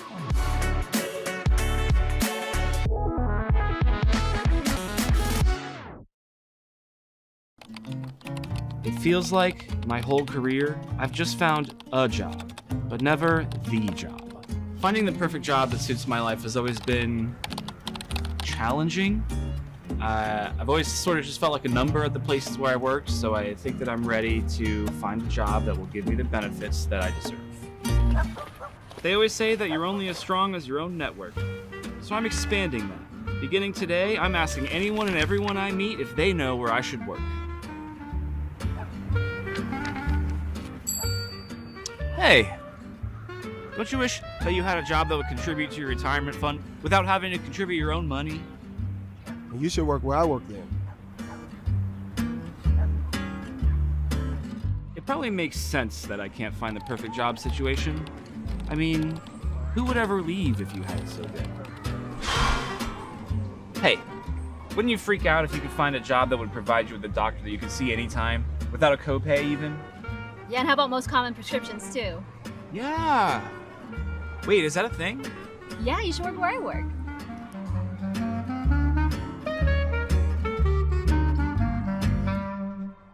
Everyone always says, find a job you love and you'll never work a day in your life.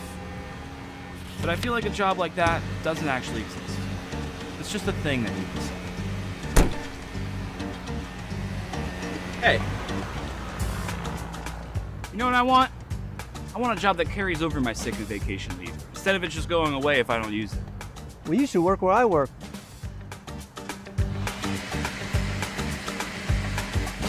Maybe my expectations are too high. Maybe a job is just a job. I mean, who really works somewhere that has the perfect package? Hey, little guy. You have it made, don't you? I should take a page out of your book. Get a job without a desk. I don't have a desk. Wish I could find that job. Well, you should work where I work. I'm starting to think that there is a place that has the benefits that matter to me. A place where I can find a solid work-life balance, but there's no way there's any job possibilities, right? You really should work where we work. Wait, you guys too? Yeah, man, there's plenty of job opportunities at the city of St. Pete. Where would I even begin? Easy. Just go to stpete.org/jobs and then go from there. Oh, I have to go. Okay, wait. He's got our mic. I need to work where they work. Cut.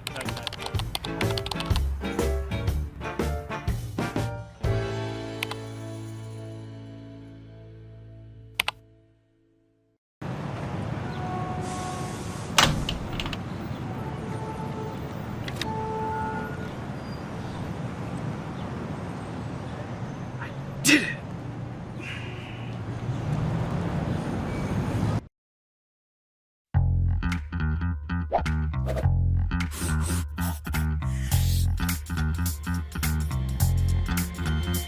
Hey guys, Ken Wells here again on our Sunrunner tour. Today I'm with Catherine Woods, who was the artist that did so much of the work that you'll see at the stops. Thank you for joining us, Catherine. Oh, my pleasure. Tell us a little bit about what the art means. Absolutely. Since St. Pete is such a mural city, if you took all the glasses out of all the shelters and put them together, it kind of looks like a mural, a continuous mural. If you take the glasses and where they are at all the 16 stops, they all relate to the neighborhood. It's like the welcoming front porch to the community in the neighborhood that it's in. What's the message you want to convey to folks who might be from out of town that see that? I just want them to feel the joy of St. Petersburg. The colors are joyful, the way the sun comes through it's a very happy thing, and I just want them to feel that. And what drew you to this project in the first place? How'd you become Oh my gosh, involved? how could you say no to that big canvas? There's 2 glasses per station, and each one is 5 foot by 7 foot, 16 stations, so that's a lot of glass, and that's a lot of chance to get a message across and do a lot of beautiful color. Well, thank you. It's beautiful art. My pleasure. And it tells the story of St. Petersburg. It does. Thank you, Catherine. My pleasure.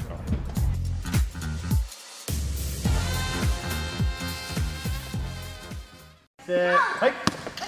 Go. Go.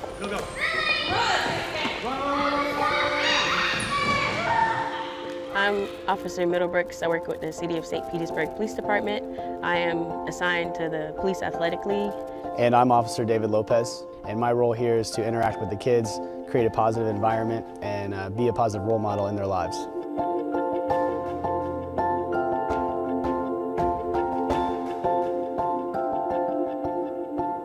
The idea of a police athletic league is very important. It is important. It's important to have police officers interacting with the community. It gives us as police officers the opportunity to create those relationships and change that mindset that police are there just to take you to jail. That's really not the case here. Kids know they can come here and have a good time and interact with police officers in a positive way.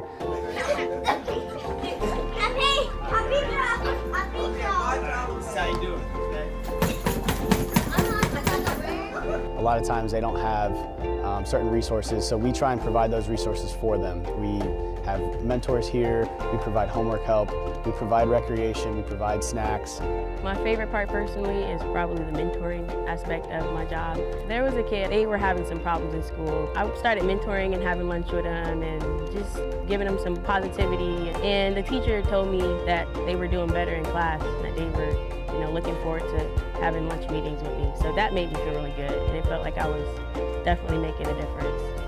When these kids come in, it brightens their day to see the consistency of having a positive role model in their lives. Foul on 3. 1, 2, 3. A lot of times when they first start here, they may not take on to us as well, but as time goes on, you can see a relationship develop.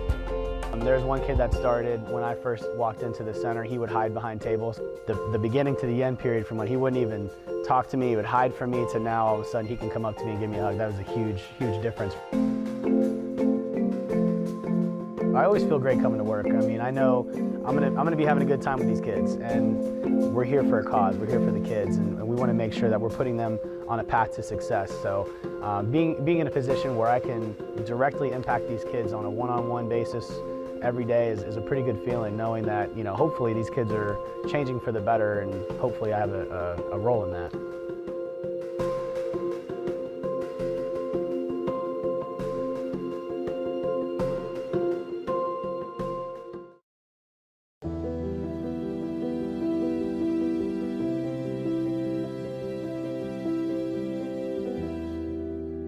So Bobby, how has St. Pete's history influenced you as a creative, as an artist? Well, two things. When we still lived in the one-bedroom apartment, my mother was going off to work. She worked as a domestic.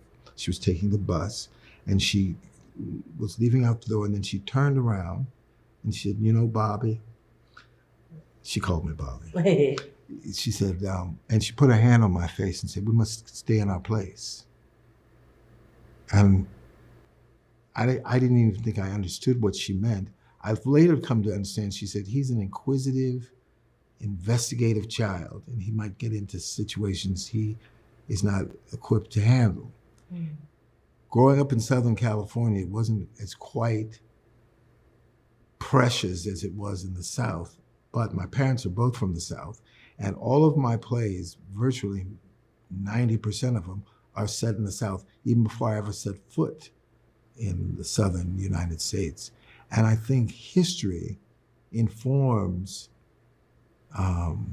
your granddaddy, your grandmother, your auntie, your uncle, and it informs your parents. And even if they are not from the South. So one of the things that having a creative life, Live Arts Peninsula Foundation, who presented Web City, I was doing Uncle Ben's, a home cooking Negro narrative at American Stage, and they came up to me after one of the performances and said, we'd like you to write a musical about the Manhattan Casino.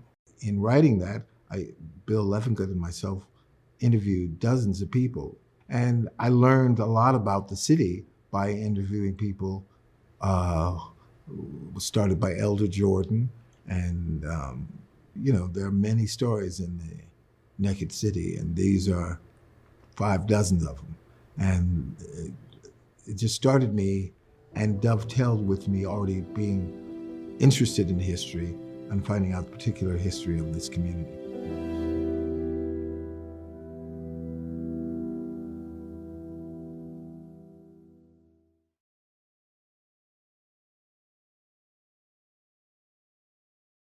When you look at the top concern for residents in an urban city or even our rural communities, a growing number of Americans list affordable housing at the top of the list. Here in St. Pete, it's no different. I'm standing here at the Shores in South St. Pete with 51 new affordable units made possible by a county-wide collaboration. Understanding the relationship between our quality of life and housing is critical. That's why I'm launching the Housing Opportunities for All plan, an intentional expansion to our existing housing plan that addresses the current state of our city. The plan aims to produce new affordable housing units, preserve existing affordable housing, and protect tenants. Housing opportunities for all is more than a priority in our administration. It's a foundational part of our mission, a pillar for progress. This year, we've designated more than $40 million to build new affordable housing units and plan to help thousands of residents preserve their current homes over the next several years. We've also implemented powerful protections for renters with our Tenants' Bill of Rights. There is nothing more important to me and our City Council than improving the quality of life for the people of St. Petersburg. And these are just a few examples of the impactful work that's underway right now. I will continue to keep you updated on progress made as we help more families settle into their new homes and stay in their current homes. So working together and listening to each other with our eyes on inclusive progress, we will continue to move the needle on affordable housing. To learn more about the Housing Opportunities for All plan, visit www.stpete.org/affordable housing. We are St. Pete.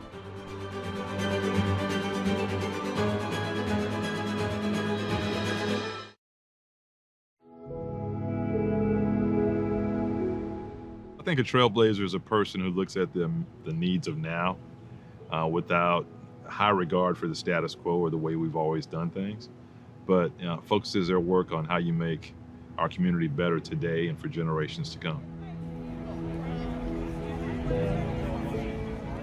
None of us stand on our own, and so in order for me to be elected mayor, there were so many folks in generations before me that had to fight even for the right to vote, or even for the right to be a full-fledged police officer like Leon Jackson. I just looked at myself as the next in a line of folks who are working to move our community forward. Without the Leon Jacksons of the world, I certainly wouldn't be in this position.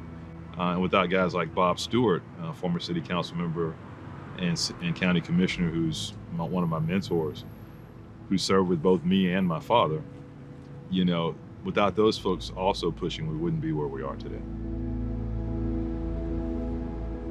You know, I attended the last segregated class at Melrose as a kindergarten student, that I'm able to go back to that and talk to those students as the 54th mayor of our city. That's a lot for one lifetime. As I go around the classroom, I do this for Great American Teach-In, and ask the kids, what do you want to be when you grow up? And the last time I went, there were 3 kids that said, you know, I want to be mayor, and one young lady who said she wanted to be president. That's what it's all about. It's just making sure kids understand you really can achieve. Progress doesn't happen without someone who challenges the status quo, the powers that be, and speaks up for folks who are largely silenced. There is such a thing as a silent majority, folks who are too busy putting food on the table, taking care of their kids or their parents, to be involved in the political arena. And so the folks that do that represent a lot of folks who can't be engaged. Find someone, reach out to someone that you admire who's made it, and reach out to them. Email, Facebook. I guarantee a lot of folks will actually respond to that. I certainly will if someone's interested in elective office. Reach out, make that first step. Never be bound by the status quo or someone else's opinion of what you can or cannot do.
I'd like to welcome you to the State of the Economy 2025. Since 2015, the State of the Economy has been the opportunity to bring together our community and objectively examine key economic indicators. This annual event allows us to share our challenges and celebrate our successes. While 2024 had its share of highs and lows, St. Petersburg remains a resilient city full of economic opportunity. And to get us started, please join me in welcoming our mayor, Kenneth T. Welch.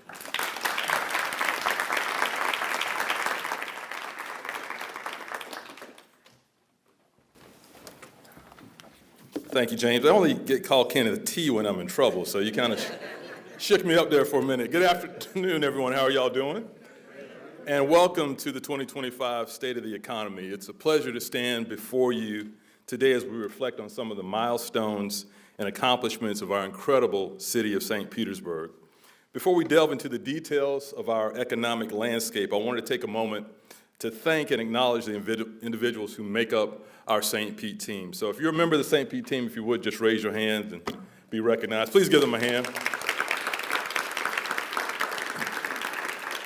Your dedication and hard work are really the driving force behind the progress that we've achieved and the vision that we're striving for, and really setting those pillars for progress so that our private sector can do what they do best.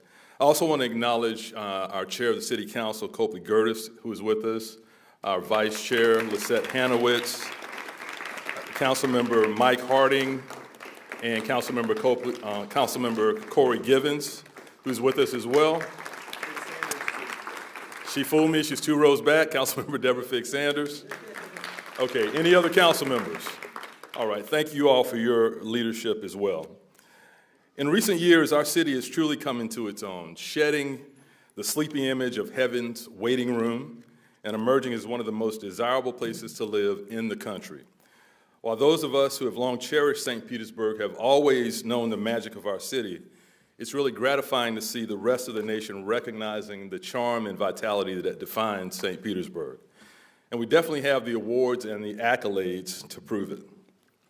With an influx of new residents and a steadfast commitment to those who have long called St. Pete home, our administration has laid out the 5 pillars of progress that guide our endeavors. The first being equitable development, arts, and business opportunities. We believe in creating and sustaining an environment where every individual, regardless of their background, has the opportunity to thrive and contribute to our vibrant business and arts scene. Housing opportunities for all. We recognize the importance of ensuring that every resident has access to safe, affordable housing, laying the foundation for a strong and resilient community.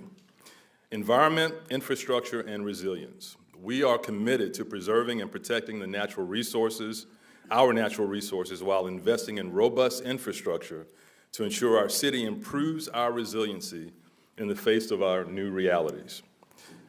The fourth, education and youth opportunities. Our young people are the future of our city, and we are dedicated to providing them with the resources and opportunities they need to succeed.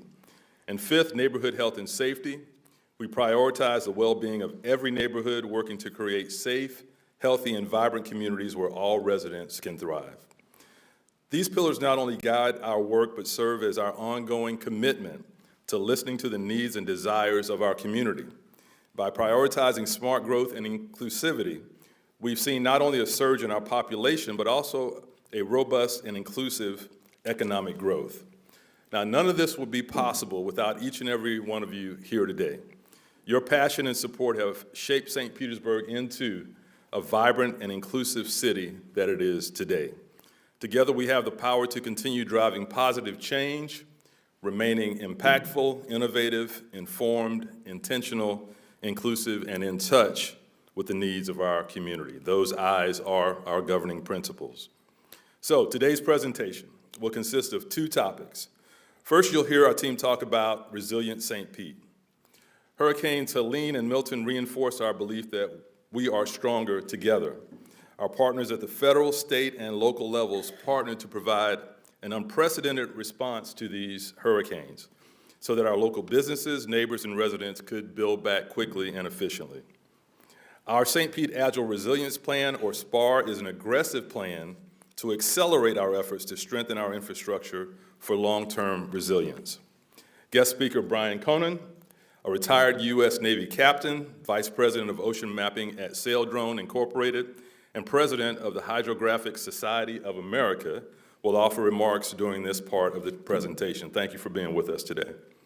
The second section, Economic Opportunity, will focus on data that includes taxable value, construction value, permitting, demand, and availability of office space and retail space, and updates on key city enterprise facilities and commercial development projects and workforce programs. Russell Williams, Director of Recruiting for Power Design, will also provide us with some insights during this part of the presentation. Russell, you're way down there. Thank you for being with us today. I'd also like to thank our partners and hosts tonight in this endeavor. Johns Hopkins All Children's Hospital, who has provided this space and staff today, and Duke Energy for sponsoring the reception. Thank you for your support of our event. I'd like to recognize a few folks personally.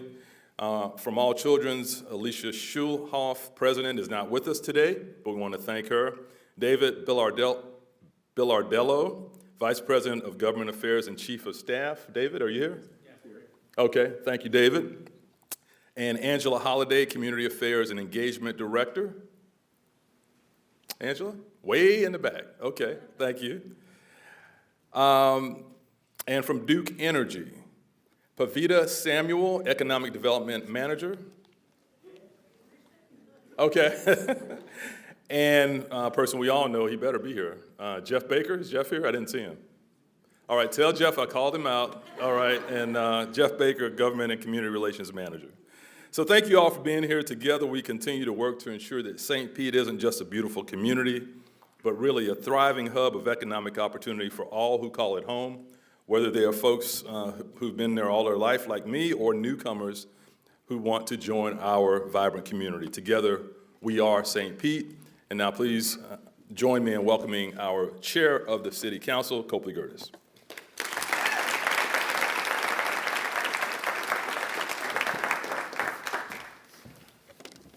Thank you, Mayor, and thank you for joining us here today. This is a fun topic for me. If you know anything about me, I've been a financial advisor 14 years, and so talking about economy, my nerd brain got to fire a little bit, got fired up. And so when we're talking about the economy, there are really two: the microeconomy, the household, the business, and the macroeconomy. Now, us at City Council and colleagues, thank you for being here. Thank you for the support. When we get to see the whole map, we get to see the whole picture, right? We get to see the big lens. And our residents, they bring that smaller lens, that microeconomy to us. And so when we're talking about microeconomics, there might be some people who don't feel the same as we do about the macro economy of St. Petersburg. People still wanting to get back into their homes, wanting to make sure that their business can still operate. But let me tell you, as a council, and I know administration, we continue to work on these things, adding a permitting team of 6 members, suspended code enforcement to make sure that if you need to have a trailer outside your home, you're able to do that. The Hometown Haulers program of $1.6 million back into St. Pete businesses. The We Are St. Pete Fund, the Southside CRA programming that just last year put $1.5 million back into 193 businesses. Not to mention CDBGDR, $162 million, and the SPAR program. So when we're talking about microeconomics, that does not get lost on us. We hear you, we see you, we are going to continue to invest there. Now we switch, right?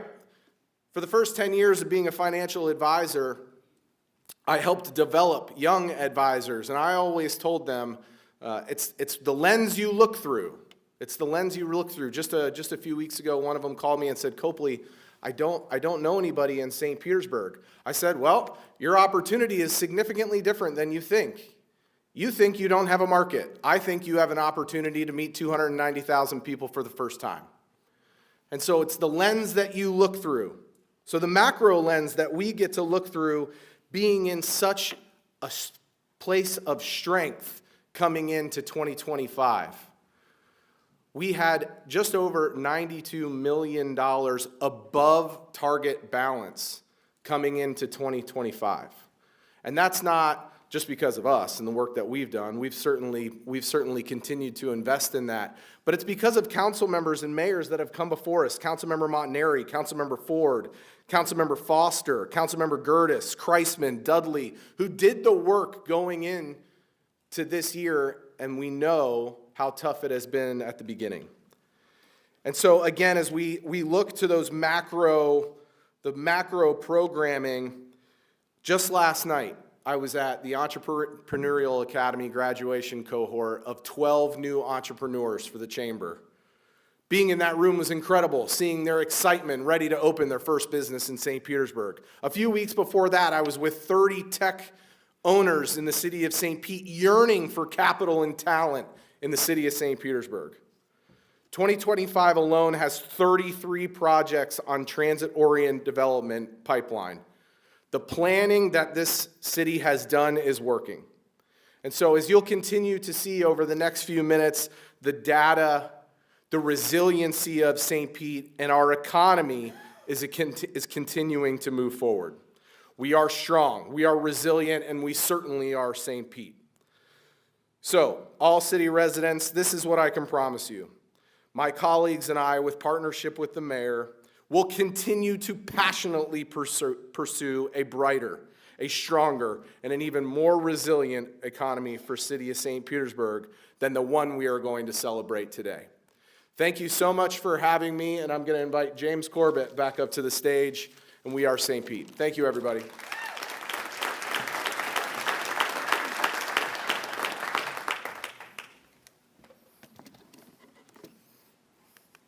Thank you, Chair Gertis. I feel like I was in church there. Amen, brother. So now we'll get to your nerd brain and let's talk some numbers, and we'll start with population. So the city of St. Petersburg has experienced a notable population growth of 3.38% since 2020. 3.38% between 2020 and 2024. And while population growth has slowed since the peak during the pandemic, St. Petersburg continues to experience a stronger growth rate than the county as a whole. Pinellas County has also experienced an increased population and growth from 2020 through 2023. However, the county saw a slight decrease in population in 2024, so now I'd like to take a closer look at where that's occurring. St. Petersburg comprises 27.5% of the county's total population. However, St. Petersburg accounts for 72% of the county's population growth since 2020. Clearwater, Largo, and Pinellas Park also experienced population growth collectively making up 37.1% of the county's growth since 2020. Meanwhile, in unincorporated Pinellas County, they've lost nearly 1,000 residents since 2020, and the rest of the county has saw a slight decrease in population. Let's talk about cost of living. There is a significant discussion on affordability throughout the Tampa Bay region. And so let's look at some cost of living data. The U.S. average, having an index of 100, our region is slightly higher than average with grocery and transportation costs. However, the overall area is still more affordable than the U.S. average with a composite index of 97.6. If we look at the major areas in Florida, Tampa Bay has a slightly higher cost of living than Orlando, but is significantly more affordable than South Florida. Compared to our competitor markets, we are on par with Austin and more affordable than Nashville. While our community has faced some significant challenges in the last year, our healthy population growth and lower than average cost of living positions St. Petersburg to bounce back stronger than ever. And now I'd like to introduce our City Economic Development Manager, Andrea Falvey, to introduce our first topic of the afternoon, Resilient St. Pete.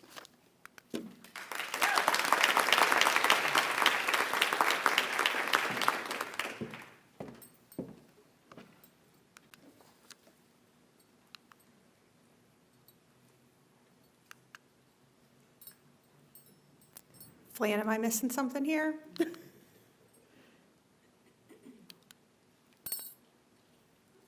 There we go. Thank you. Thank you, James. Good afternoon, and let me add my thanks to you all for joining us. Last fall, St. Petersburg faced an unprecedented challenge when Hurricane Helene made landfall in late September and was followed less than 2 weeks later by Hurricane Milton. Our community was confronted with the reality of recovering from a storm that brought intense flooding impacts, while simultaneously preparing for a major hurricane that was projected to make a direct hit on the Tampa Bay region. Overall, city staff dedicated more than 280,000 hours to storm preparation, response, and recovery activities, all the while dealing with the impacts of the storms on their own homes and families. This time commitment is the equivalent of over 11,600 days, or 32 years of cumulative time. These figures do not include the thousands of hours put in by the partner agencies that assisted the city, including the state's Department of Emergency Management, FEMA, Pinellas County, and many other community groups and faith-based organizations.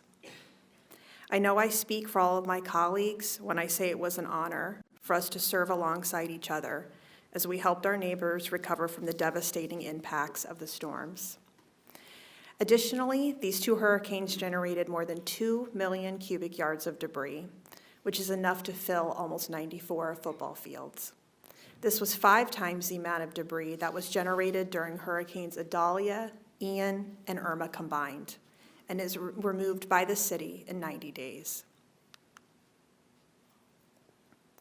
These two hurricanes damaged more than 15,000 structures in the city.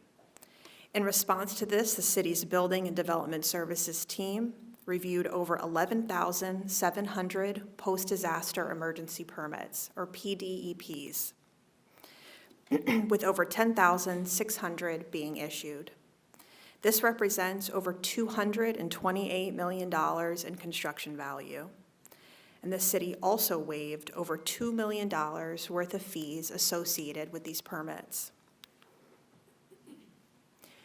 The extraordinary impacts of these storms brought about the need for our community to consider new and innovative response and recovery strategies. One of these solutions was the city's Hometown Recovery Haulers program. In conjunction with many community partners that are here in this room with us this afternoon, and the city's sanitation, purchasing, and finance departments, as well as its Office of Equity, the Hometown Haulers program sought to utilize small, independent contractors from throughout the city to remove debris generated by Helene and Milton from some of St. Pete's most impacted neighborhoods. Over 100 participants hauled over 5,300 loads of debris, and the program injected over $1.6 million into our local economy through these small businesses. The city's Small Business Disaster Assistance Program was another initiative designed to support St. Pete businesses that were impacted by the hurricanes. Utilizing $200,000 from the We Are St. Pete Fund, the city sought to assist businesses that had not yet been able to reopen or get fully back up and running due to the effects of the storms. During the 8-day application period, the Economic and Workforce Development team were able to assist 20 applicants and expended the entire $200,000 allotment. As you can see by the map on the screen, businesses all over the city benefited from the program, with 40% of them being located in the South St. Petersburg community redevelopment area. As the mayor mentioned in his opening, looking forward now, our St. Pete Agile Resilience Plan, or SPAR, represents a bold, accelerated approach to strengthening the city's infrastructure and ensuring long-term resilience in the face of climate challenges.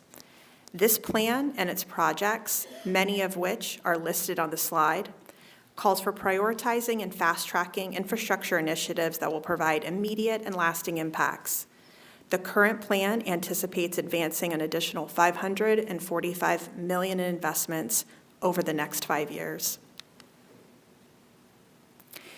In addition to governmental agencies and community groups, our private sector businesses represent another significant partnership in the city's recovery and resiliency efforts.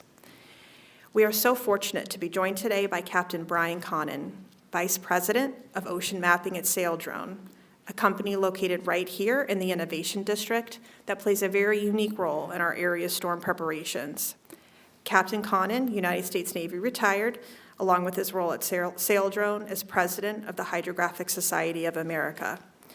A certified hydrographer, he holds a Bachelor's of Science in Geography from the University of South Carolina, a Master's of Science in Oceanography and Meteorology from the Naval Postgraduate School in Monterey, California, and another Master's of Science in Hydrography from the University of Southern Mississippi.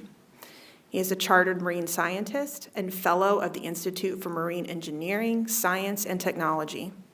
Brian served for over 28 years as an oceanographer and hydrographer in the U.S. Navy and brings his passion for mapping, exploring, and protecting our oceans to his work at Saildrone. Please join me in welcoming Captain Conan.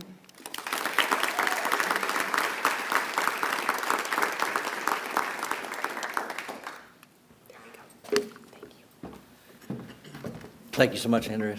Mr. Mayor, council members, thanks for inviting me to come talk to you today. This probably be a little different from what you're used to seeing. How many of you know about Saildrone? See some hands. How many of you watch hurricane videos and get sick because they're going up and down? Yeah, okay, we're not going to talk about those. We may talk about those a little bit, but just wanted to talk to you a little bit today about what we're doing here in St. Pete. Why is Saildrone here? And hopefully give you an idea of our commitment to the community here as well. So this is our vision and our mission, and really it rotates around the fact that the planet is governed by our oceans. And if our oceans aren't healthy, and if they're not safe and secure, then the whole Earth is going to be in trouble. And so at Saildrone, we do all kinds of data collection and monitoring to help make sure that our oceans are safe and secure so that we have a healthy planet. So we are one of those leading providers of collecting data out there where the data needs to be collected. 71% of the Earth is covered in water. Only 25% of that has been mapped. A lot of people don't think about that, but we don't know what's down there. And we also don't know what is happening in these remote parts of the world, down around Antarctica, middle of the Indian Ocean. How do we get out there and collect data that supports the scientists who are building models to help project what is going to happen? Come on. There we go. We have three kind of business pillars that we work at Saildrone. The top one there, defense and security. So we're out right now monitoring a lot of the drug routes coming out of the Caribbean, both on in the Windward Pass and out of Key West. We've got 10, 12, maybe 15 of our drones down there now with cameras and radars and trying to help the Coast Guard and the Navy stop the flow of drugs coming into the country. And we have a similar effort going on out in the Pacific. Jumping down the bottom, the ocean research. This is where we were doing those hurricane missions with our drones, some launched from here in St. Pete into the Gulf, trying to understand what's happening around the world by collecting data in a persistent manner. Our drones can stay at sea for up to 12 months at a time. And so being able to collect information and give scientists a really good long data set so that they can try and better model what's happening has really been our goal. And then in the middle, which I think is the most important part, mostly because that's my part, is the ocean mapping and understanding what is under the water. And I'll explain what we're doing here in Florida with that right now and why ocean mapping can be tied to hurricanes and resilience. So we do have our headquarters is out in Alameda, California, in the San Francisco Bay Area. We have an office in DC, and then we have our ocean mapping headquarters at the hub. Shout out to my hub peeps in the back there, here in St. Pete. And I'll talk a little bit about how we ended up there in a minute. We also have some partners that build some things for us, our hulls and our wings that are scattered around the U.S. So why St. Pete? Now, you all can probably answer that because it's a great place. Location, location, location, right? So Dr. Monty Graham, who I guess is still formerly director of FIO, he was my boss at University of Southern Mississippi.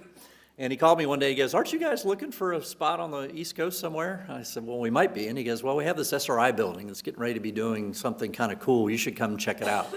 And so we did, and we met Allison. And we decided this would be a great place for us. The facility was perfect for the size of the operation we needed to do here. And I was even more intrigued by the vibrant maritime community that is here in St. Pete that a lot of people don't know about. You have, obviously, USF, who has a huge marine science program that's very good. We're hiring students from there right now.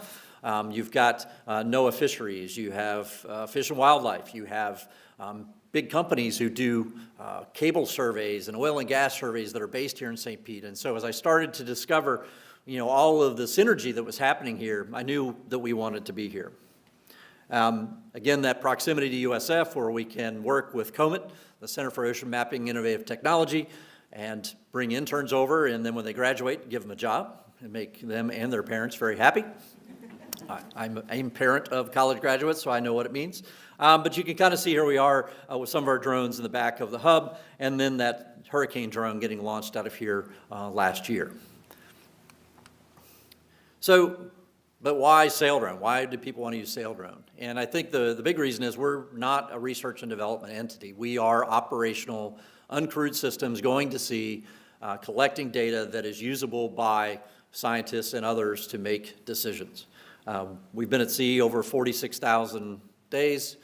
We've traveled, we're now approaching 2 million nautical miles sailed with our drones. We can get out there and get the job done. And we do this globally, not just here in the US, we've been all over the world. So why an uncrewed surface vehicle? Ships are expensive. Ships have people on them, and people are expensive. When you put people on ships, prices go up even further, and now you have the risk of the safety of those individuals who are at sea. So if there are things that an uncrewed system can do and free that ship up to do the things that only a ship can do, and I'll give you an example of that, then this is a very good thing.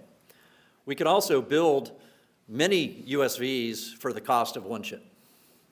If you look at what NOAA is building right now, they're building a couple of oceanographic research ships that cost between $150 million to $200 million each and take 5 to 6 years to build. And we all know they all stay on schedule and on budget. Whereas I can churn out some of our drones in as little as a month, and they cost way less than that. We're efficient. We are using a lot of solar power. We're using the wind to help propel the vehicle. So we're really, carbon friendly, all the things that you want to see when you're putting things out on the ocean. We're also using a lot of machine learning, a lot of computing on the edge. So this allowed all of our software engineers out in the Silicon Valley area to really focus on how do you pack all of this compute into a small space and then optimize it and automate it so that we're doing things differently. As an example, all of the sonar systems that we use, they require a person to be standing over it, manipulating, doing things all the time. And we've told them, stop building it for a manned platform. Build your software as if you're going to put it on a USV first. It'll still work on the ship, but now having it on a USV makes it much more efficient to run and to be able to work over the communication paths that you have. Now, certainly Starlink has been a huge enabler for us. It's a big enabler for anyone working offshore, and more systems like that are coming online. As I mentioned before, we've been around a little bit. We started in 2013. So we've done a lot of R&D initially with NOAA, making sure that we captured everything on our vehicles that they wanted to see and validating all of our sensors. So everything that we do has been validated by a federal partner in this, right now. Even on the defense side for things that we're doing today, the Navy has really been a great partner for us to make sure we're giving them information that's usable and actionable. So I'm going to talk to you a little bit about the Voyager, which is, if you were to go over to the hub right now, we've got a couple of them in. This is a 10-meter or a 33-foot vehicle that is optimized for mapping in shallow water. So what does that mean? So on the bottom of this vehicle, there's a sonar that puts sound in the water. It reflects off the bottom, and by measuring the time difference of that, very simple explanation, we can actually get the depth of water and essentially show you a map of what's under the water. And I'll give you an example here in a second. Why is that important for resilience? Well, the project we're working was a $100 million project by the state of Florida to map the entire coastline of Florida. And one of the reasons you want to do that is, as we're trying to model storm surge that's coming ashore, If you don't know what the topography of the bottom is, your model isn't going to be accurate. By knowing that there is a coral reef, or there's a canyon, or there's some type of feature on the bottom that's going to interact with that storm surge, if we can capture that in high enough definition, we can actually better model where that storm surge is going to go, how high it's going to be, and better inform the public. You know, our hurricane mission was all about trying to improve our understanding of intensification of a hurricane. You know, we know where the hurricanes are going to go for the most part. The track has been pretty good. But how many of us have woken up on the morning when we had a Cat 3 last night and we have a Cat 5 this morning without that being forecast? It's because we don't understand the physics inside the storm. So that's what we were measuring when we're inside those hurricanes. We're trying to physically measure the energy transport between the storm and the ocean. So similarly, we're trying to build the basis for the models to make the coast resilient and again, improve our warning for our citizens. A lot of other reasons to collect this data. Safety of navigation is a big one, to update charts. Have any fishermen in the group? Yeah, I get requests all the time for the high resolution data so they can get a new, hidey hole fishing spot. See me after, buy me a beer. Blue economy. Obviously, Florida as a state is a huge blue economy, and St. Pete is no different. We depend on so much happening on the water. And so again, this type of information can feed that blue economy. We're helping understand marine archaeology. We're going to find wrecks. We may see ancient shoreline. We may see civilization remnants buried under the water that were there 10,000 years ago.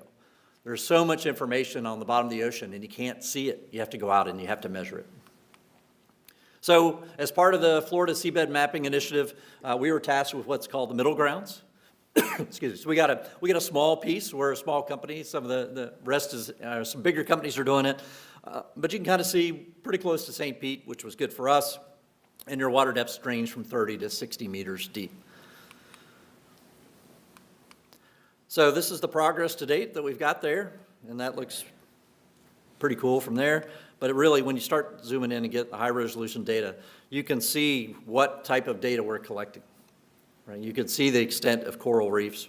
We're finding springs, deep holes. We're finding wrecks. All of this information is going to go to the state and then be made back available. Now, this initiative started here in St. Pete at USF with the Florida Coastal Mapping Project, which started, I don't know, Allison, maybe 7 years ago. And they went statewide and asked surveyed stakeholders, what do you need mapped and why? And then they kind of built a map of the most high demand areas. And that's kind of what has been followed. And so good on the state for going after the money to do this. Good on USF for starting that project. And we're excited to be a part of that. So really, that's all I have for you. I hope that was informative. We're proud to be here as part of the St. Pete community. I love coming over because I can't get a good grouper sandwich in New Orleans where I live. Yeah, I don't understand, but we really enjoyed coming over and appreciate everything you're doing here. Thank you very much.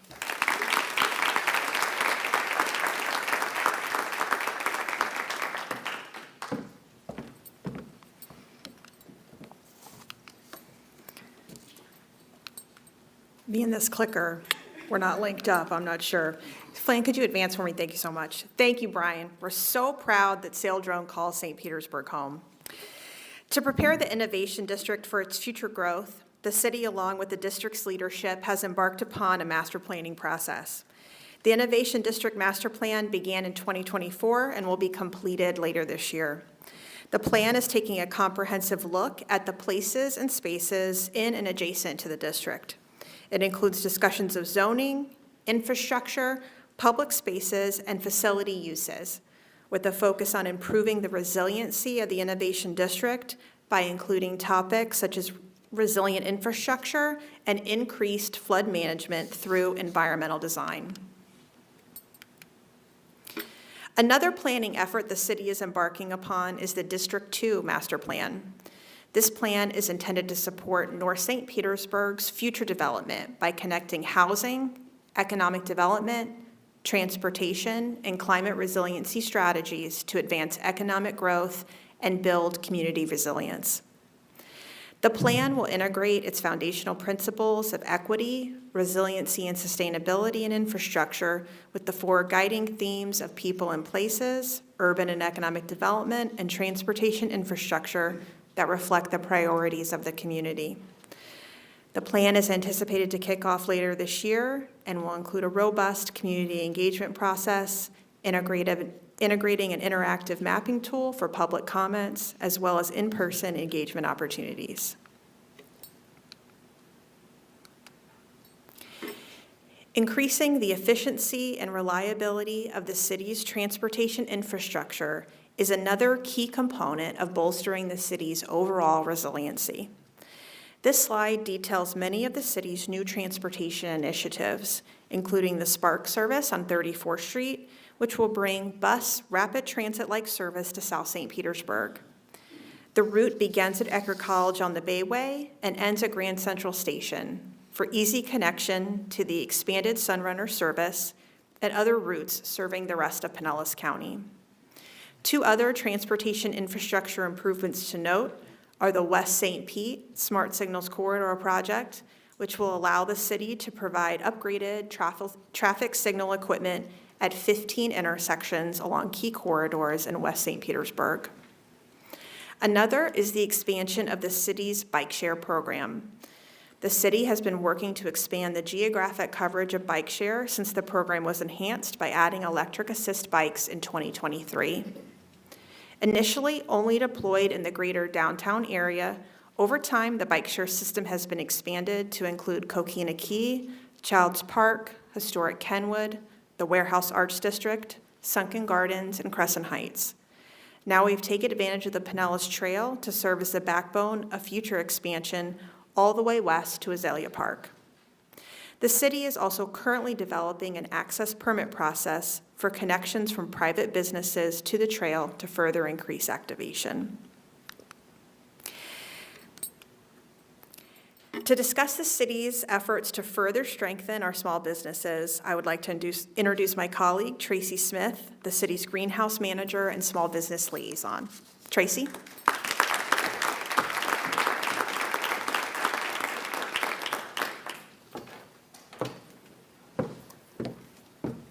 Thank you, Andrea, and good afternoon, everyone.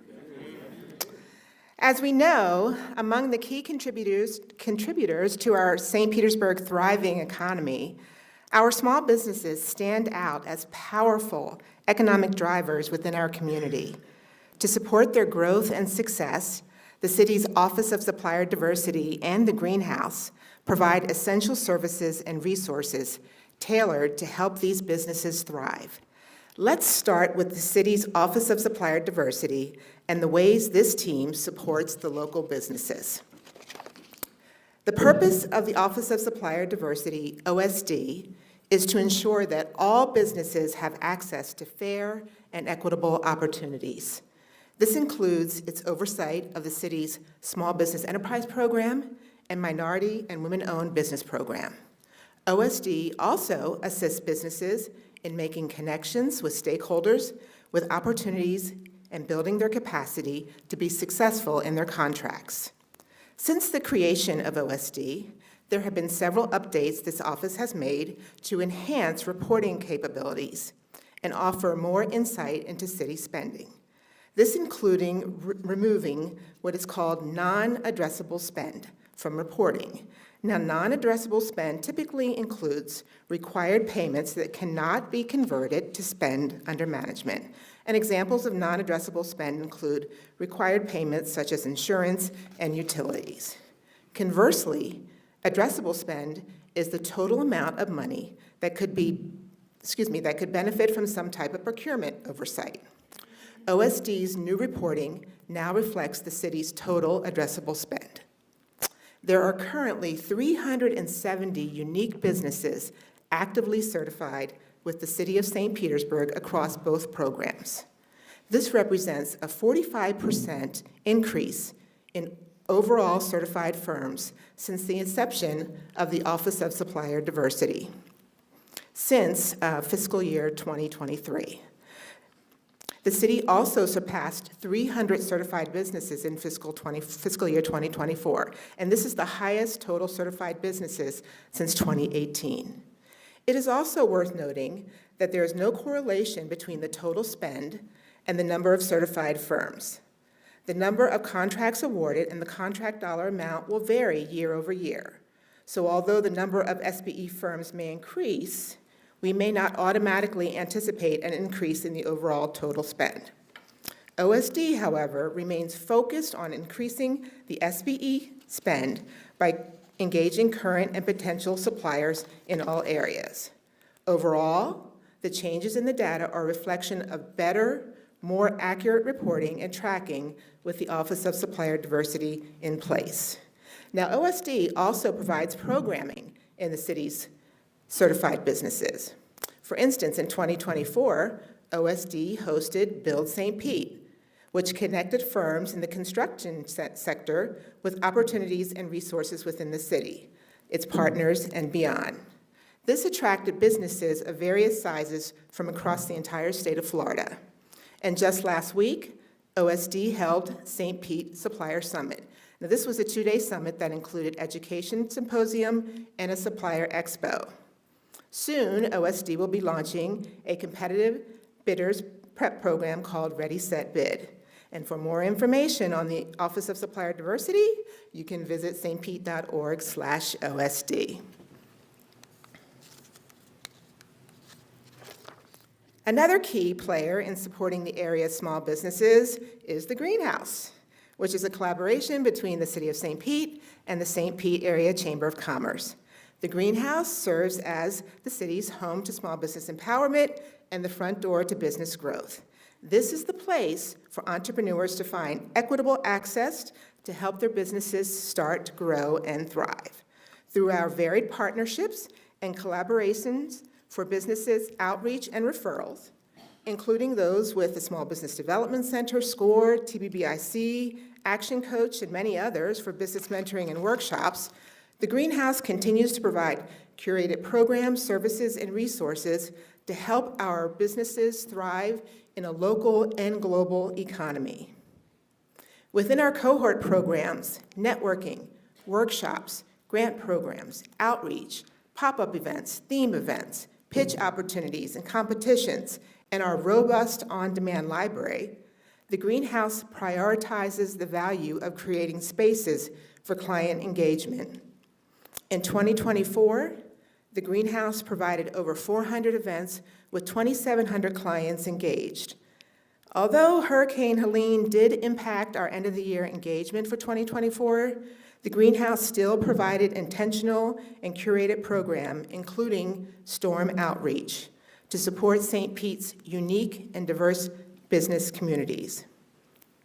Additionally, the Greenhouse offers the Business Navigation Program, where clients are paired with a team member who becomes their own Greenhouse liaison, guiding them along their entrepreneurial journey. This year, the Business Navigation Program was expanded to all 8 city council districts, assigning a Greenhouse representative to each council district in the city to conduct business visits and support the diverse needs of our corridor businesses. On the chart in 2024, you'll note that 591 clients met with mentors and navigators for valuable one-on-one curated assistance for their businesses. And overall, mentors and navigators engaged with clients well over 3,800 times in support of their businesses. These contacts are where the rubber meets the road, so to speak, in direct assistance to clients, supporting the business's owners' strategic effort to work on their businesses and not in their businesses.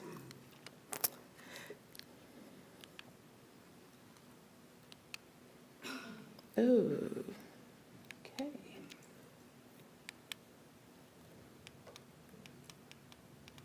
There we go. The effectiveness of the Greenhouse's services is clearly demonstrated by the South St. Petersburg CRA Microfund Program, which has produced strong results through data-driven support and partnerships. The Microfund Program is a Greenhouse capacity building initiative that brought together navigators, the city's CRA and Economic Workforce Development Team, 7 partner organizations, and 7 different city departments to support 196 small businesses over 2 years. With $1.5 million allocated, the program helped brick-and-mortar businesses, childcare businesses, home-based, shared space, and startups implement their growth plans and complete an entrepreneurial mindset profile, assessing personality and skills necessary to be successful business owners. The Microfund program proudly achieved a 95% completion rate, highlighting its strong impact and engagement across the community. In addition to business support, the South St. Pete Community Redevelopment Area also invests in programs that enhance transportation, mobility, and connectivity within the community. The Connecting South St. Pete CRA study is a community-driven initiative that aims to identify strategies to improve walking, biking, and transit access across South St. Pete neighborhoods and commercial corridors. This study, sponsored by the City of St. Pete, the CRA, PSTA, and FDOT, will identify transportation projects with deep community support that can make a significant positive impact on the lives of residents and businesses within the community. Following several community engagement sessions, the CRA mobility study is now moving to the next phase, reviewing community feedback and beginning concept design.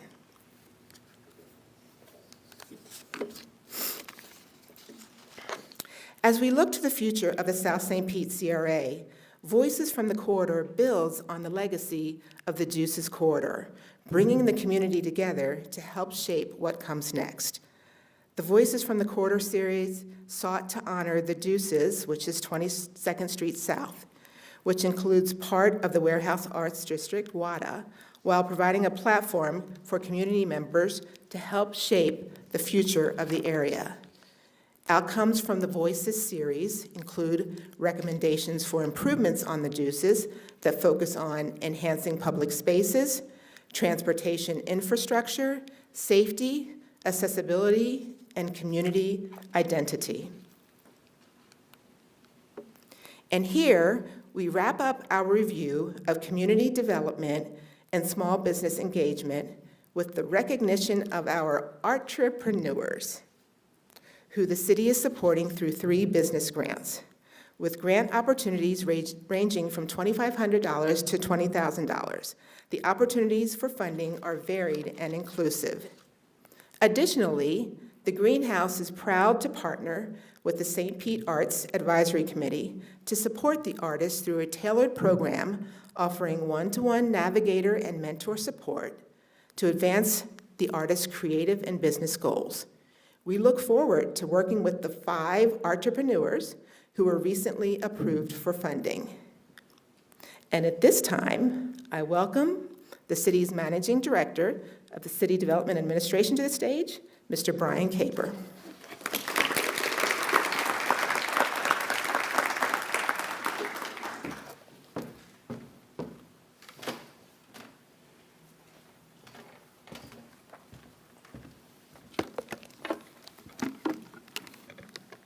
Thank you, Tracy, and good afternoon, everyone. It is my pleasure to present our second topic of the day, economic opportunity.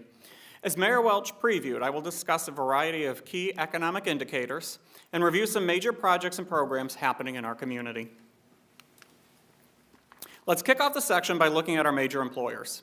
The map on the left shows employment density throughout St. Petersburg.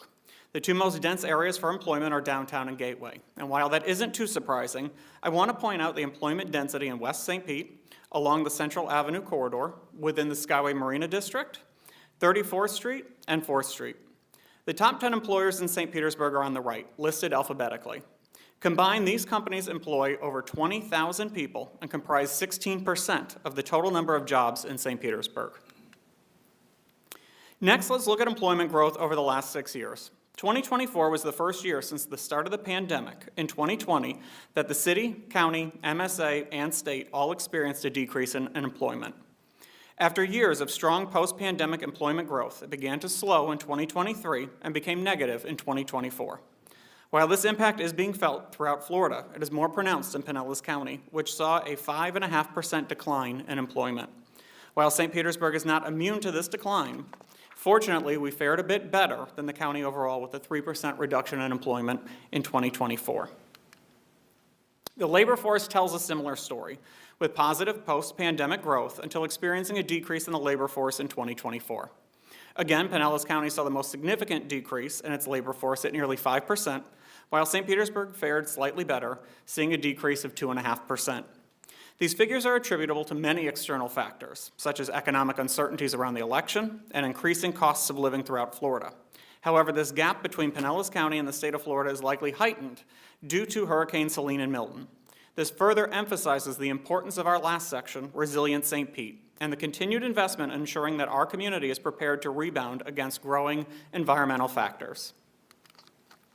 Fortunately, although employment and the labor force have decreased, our unemployment rate remains near historic lows at 3.2%, lower than the region, the state, and the U.S.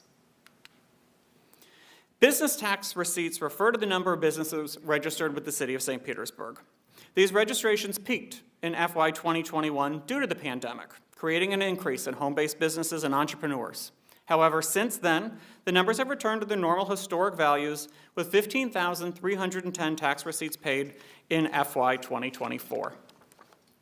Moving to taxable values, both the city and the county continue to experience substantial growth. The city's taxable value eclipsed $35 billion in 2024, while the county's is just over $135 billion. However, the bigger takeaway is that St. Petersburg continues to comprise a larger portion of the county's overall total, indicating that the city's tax values are growing more quickly than the county. Since spiking after the pandemic, St. Petersburg has continued to see double-digit growth in taxable value, with a 10.6% increase between 2023 and 2024. This is 1.1% higher than Clearwater and 1.3% higher than the county for the same period. The South St. Petersburg CRA has experienced even more impressive growth in the last 5 years, outpacing the city by anywhere from 5% to 13% per year. In 2024, the CRA saw tax values increase by 15.4%, 4.8% higher than the city overall. These increases in tax values help grow the CRA's tax increment financing, or TIF fund. It is this mechanism that allows the city to invest in programs like down payment assistance, the microfund program, and St. Pete Works, generating opportunities for new, affordable, and workforce housing, home ownership, small business growth, and workforce development.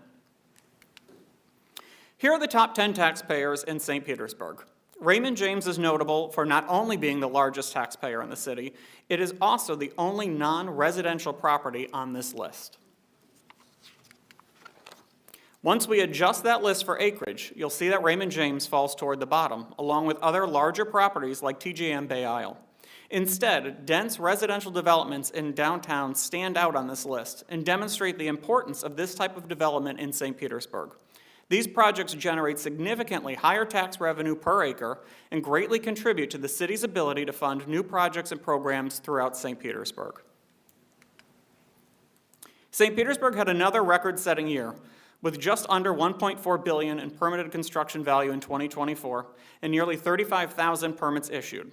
While the storms did contribute to this total, much of that activity did not occur until the end of 2024 or the start of 2025. And speaking of permits, I would like to acknowledge the city's building official, Don Tyre, and his development services team. This team has worked tirelessly on thousands of emergency permits while still working through the standard day-to-day permitting operations of the city. We thank you for your work and ensuring continued economic opportunity.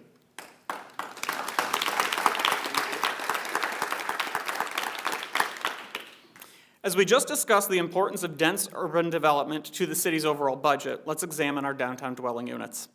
There are 11,393 units currently in downtown, with another 1,269 units under construction and 2,677 units in the pipeline, meaning that they have approved site plans or they have announced their development plans.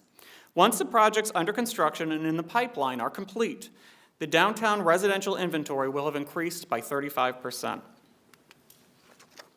While dense residential projects help the city's overall economy, it's imperative that we address the need for housing opportunities across all income levels throughout St. Petersburg. This slide tracks the goals outlined in the city's Housing Opportunity for All plan and our progress toward those goals. We are 73% towards our goal of creating and preserving 3,200 multifamily homes, with 2,325 homes either complete or in progress.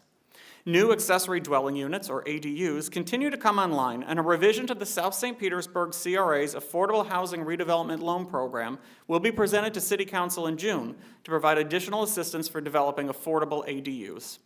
Finally, we've exceeded our goal of 150 new single-family affordable homes, with 49 homes already complete and another 147 currently in progress. Now let's look at some trends in our office and retail space. Citywide, office space vacancy increased from 6.8% to 8%, while rents increased from $27 to $28.03 per square foot. While both numbers have risen since 2021, the delta between our current rents and the cost of new office construction continues to be a challenge for our area.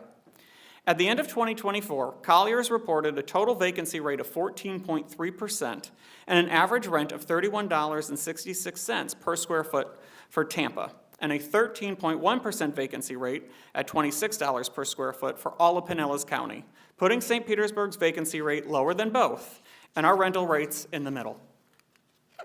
Moving to downtown, vacancy increased from 5% to 6.1%, while rents increased from $32.24 to $33.83 per square foot.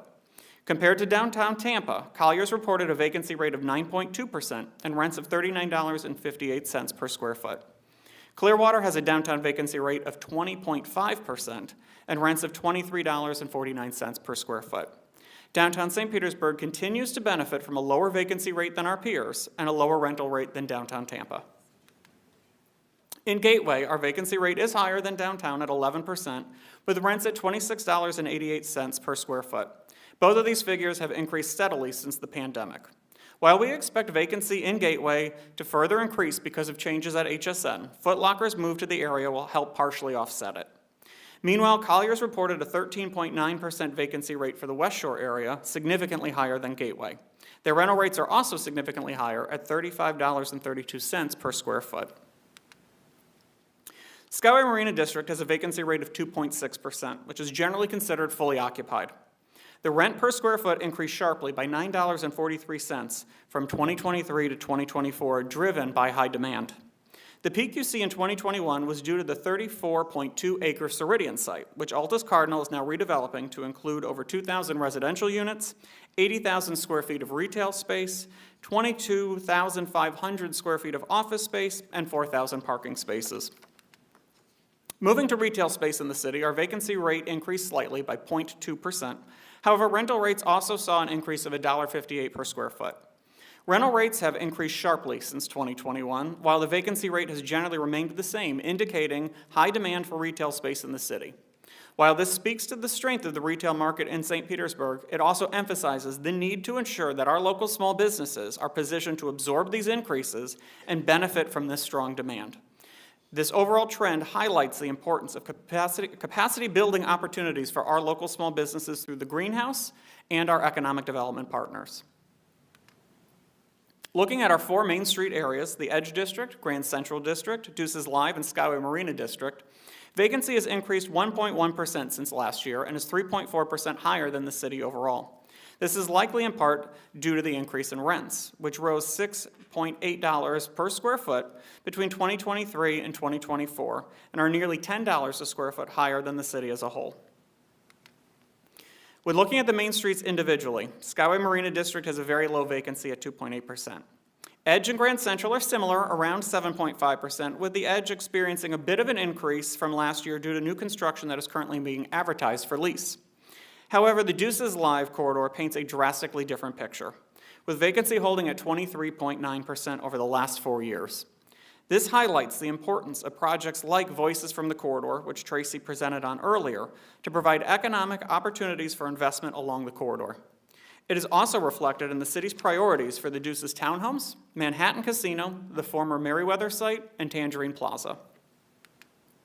Speaking of city priorities, I would be remiss not to address some significant projects that have recently garnered considerable attention. City staff and administration continue to make progress toward the redevelopment of our municipal marina. While the progress was delayed by the acquisition of our private partner, the city has continued working on a dual-track approach to ensure that we are positioned to proceed with the development as quickly as possible. The Center for the Arts conceptual plan was presented to City Council's Economic and Workforce Development Committee in April. It calls for a new parking garage for the Dolly Museum, the Mahaffey Theater, and the surrounding development. Additionally, the plan calls for a new retail space activating First Street South. Based on the input received, we will refine these concepts for continued dialogue with our partners and the community and are set to present an updated vision for the area later this year. Finally, while we are disappointed that the Tampa Bay Rays elected not to move forward with the historic gas plant project, we know the site's future remains exceedingly bright. While we are currently focused on repairing the stadium in accordance with our obligations, we continue to have discussions both internally and externally on what happens next. Although many of these discussions are preliminary, one thing that is certain is that any future development on this site will be done with a focus on community and economic opportunity, ensuring that the promises made more than 40 years ago are finally realized. Since our last State of the Economy presentation, we've had many notable developments open or will soon be open in St. Petersburg, including Park in Main, a 17-story, 176-unit mixed-use development in Carillon Park's Echelon City Center. The Moxie Hotel, a 7-story, 160-key hotel with a rooftop restaurant in the Edge District. Reflection, an 88-unit condo with rooftop pool and entertainment area overlooking Mirror Lake. Perry's Porch, a 150-seat restaurant at the entrance to the pier with a nod to St. Pete's history and its landmarks. Central Park St. Pete, a 28,000 square foot dining hall featuring 10 different concepts, a rooftop bar, and event space. And Foot Locker. Moving from New York City to St. Petersburg, Foot Locker will add nearly 150 new jobs with an average annual salary of at least $120,000 per year and lease a 111,000 square foot office space in Carillon. As we celebrate some of our recent successes, here are some projects on the horizon that will be open before our next State of the Economy. The Deuces Townhomes, 24 for-sale affordable 2- and 3-bedroom townhomes on the Deuces Corridor. Art House, a 42-story condo tower featuring 244 units with 6,000 square feet of retail along Central Avenue and 3rd Street. The Manhattan Casino. The city is renovating this historic entertainment venue, restoring it to a classic look. It is set to reopen in spring 2026 with both floors available as affordable event space for rent. And 400 Central, a 46-story, 301-unit condo tower with 60,000 square feet of commercial space, filling an entire city block along Central Avenue between 4th and 5th Streets. It's important to note that nothing happens in a vacuum, and projects and initiatives that we've discussed would not be possible without the support of our city partners, many of whom are with us today. On behalf of the city, our City Development Administration, and our community, thank you for the work that you do every day to improve our city, strengthen our economy, and ensure continued economic opportunity. Partnerships are critical to workforce development as we all play a crucial role in ensuring our community is well-trained with access to good-paying jobs.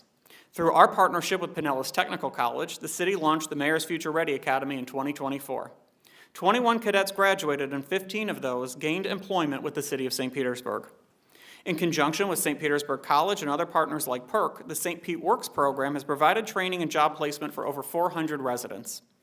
Boley supports the city's youth with their after-school youth employment program and summer youth intern program, supporting 116 students with job opportunities and career-building services last year alone. And finally, the city was proud to support the Chamber's Hire Initiative, part of the Workforce and Talent Committee, bringing together 37 partner organizations to map out our collective workforce development programs and identify areas for future growth.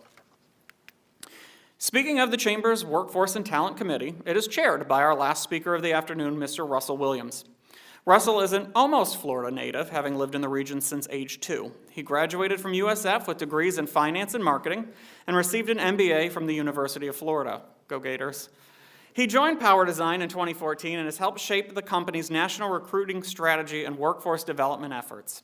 As Director of Recruiting and Talent Strategy, Russell leads a high-performing team that partners closely with leadership to attract top talent, bridge labor gaps, and create employee development opportunities. In addition to his role with the Chamber's Talent and Workforce Committee, Russell also serves on the Board of Directors for the Chamber of Commerce and CareerSource. It is my pleasure to welcome Mr. Russell Williams.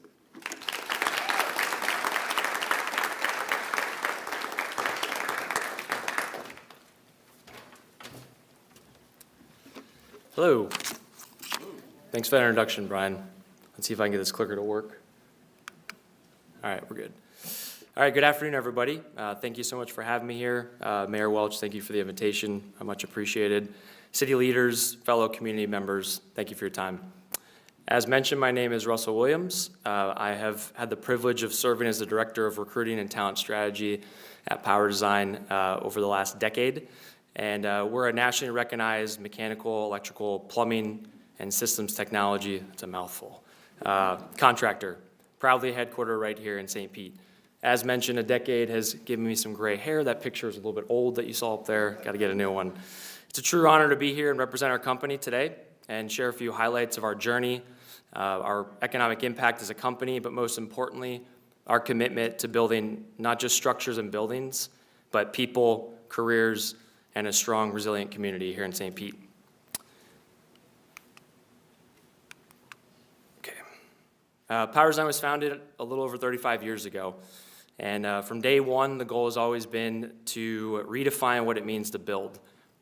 We began as a small electrical contractor, but through grit, innovation, a strong winning culture, we've grown into a full MEP technology powerhouse, currently residing in over 28 states. And although we've grown nationally over the years, our heart and our headquarters has always been right here in St. Pete, which we're very proud of.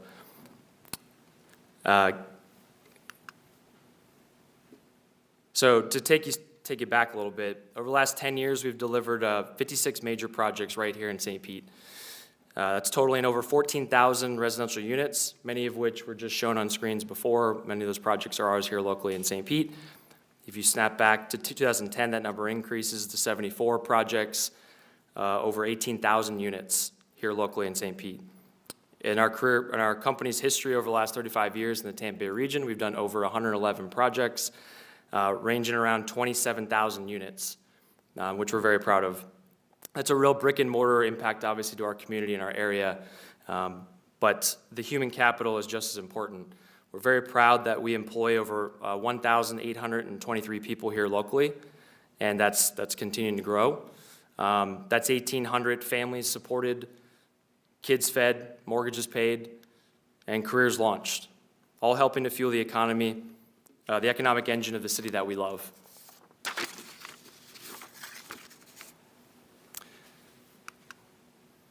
As many of you know, or if you're in the construction and trades, we have faced real headwinds over the last decade or so. We've seen labor shortages in both skilled and entry-level roles, rise in material costs, project delays, and a growing gap between the jobs that we need to fill and those in which can fill them. At Power Design, we believe we can't afford to wait around for these problems to get fixed. And that's why we've created our hire to retire strategy. This is a philosophy centered around long-term workforce investment and workforce development. This means we don't just hire people to fill gaps. We hire them to grow, develop, upskill them, and have them stay long-term here in our city.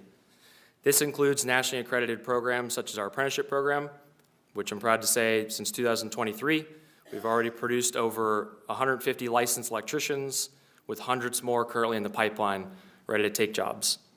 A 30,000 square foot innovation and training center that's right here in St. Pete, designed to give our employees access to the best tools, safety training, and leadership development. And of course, continuing to partner with our local high schools, technical colleges, universities, and veteran programs to build direct, sustainable pipelines into the trades. We believe this is the way forward, not just for our company, but for the industry and our city. To give you a quick example, I hired a kid out of Pinellas County Schools probably 6 years ago, and he went through our apprenticeship program and is now today right out here on 400 Central, managing a crew and in a leadership role, all before the age of 25. That's the kind of upward mobility that makes the city stronger, and that's happening every day inside our walls. As we look ahead, We look to the future of St. Pete, and the question isn't what are we going to build, it's who we're going to build with. The solution, we believe, lies in stronger collaboration with public and private sectors, working together to close the skill gaps, boost access, and evaluate local talent. We're excited about what lies ahead. We're continuing to expand, continuing to grow, and we're continuing to invest not just in construction, but in people. Power Design's story, or success story, in a lot of ways is a St. Pete success story, and we don't take that for granted. We're proud to call this city home, and we're deeply committed to seeing it grow smartly, sustainably, and with the people at the center of the process. So with that, thank you for the opportunity to speak with you today, and thank you for continuing to build a city where companies like ours and the incredible people behind them can thrive. Thank you.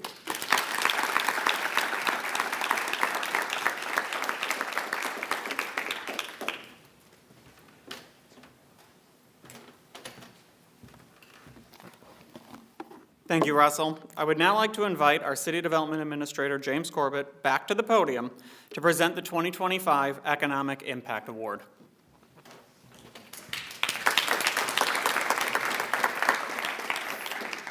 Thanks, Brian, and we're getting to the fun part now, so if all of this data crunching has made you thirsty and hungry, we're going to have an opportunity to get some food and drink, but also I'm pleased to have an opportunity to honor a wonderful person and employee.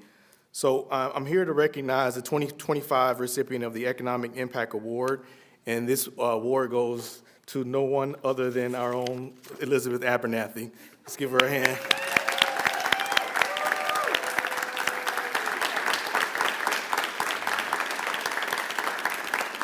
So Liz, as we affectionately call her, has served the city of St. Petersburg since 2014, first as a zoning official and then the manager of the Development Review Services Division. Up until her retirement, just very recently, I finally let her go. And when I say let her go, I mean I was holding her captive. Liz was the director of the Planning and Development Services Department, where she directed the city's building, zoning, planning, and historic preservation activities. Liz's efforts in St. Pete include leading the award-winning St. Pete 2050 Community Vision effort, updating the downtown waterfront master plan, shepherding code changes that allow ADUs citywide, and the new missing middle zoning district. Liz has worked on updating the coastal high hazard policies and regulations to address sea level rise and storm vulnerability, as well as creating the Store Conservation Corridor overlay, addressing space for small business and corridor character. And that's just the tip of the iceberg. Liz's time with the city was the culmination of a distinguished career that spanned over 30 years as a practicing planner in Tampa Bay region. In addition to her time at the city, Liz served as the site development project manager for Blooming Brands. She was also the senior project manager for a firm Wilson Miller Stantec, and Liz also spent 11 years with the city of Tampa before she came over to the better side.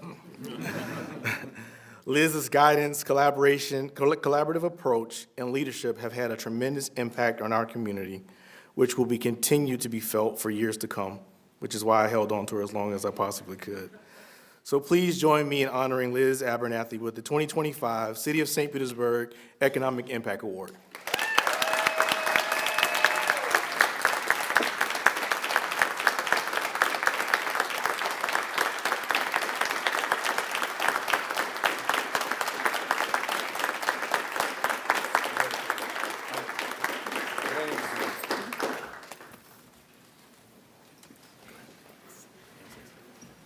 Thank you, everybody. It just has been such an honor to serve my city this past decade, and what a appropriate way and send-off to my retirement. And I'm looking forward to travel and doing lots of new things, and I'll be back in the fall, so you might see me again, you should see me again, but maybe we'll be doing something different next time. So thank you all for coming, and thank you for this honor.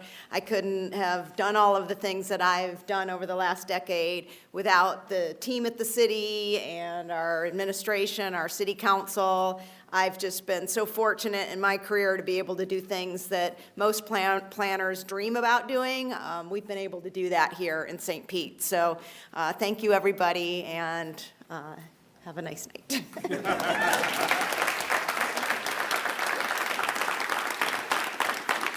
So with that, to close us out with some closing remarks, I'm going to turn it back over to Brian Caper.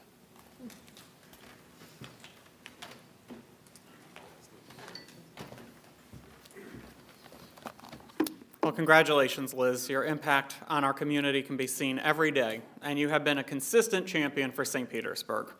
I wish you the best in your retirement. Thank you all for your time this afternoon. I encourage you to scan the QR code on the screen to access a copy of today's presentation. While our city has faced enormous challenges in the last year, we are resilient. Through programs like the We Are St. Pete Fund, our small businesses and residents are bouncing back.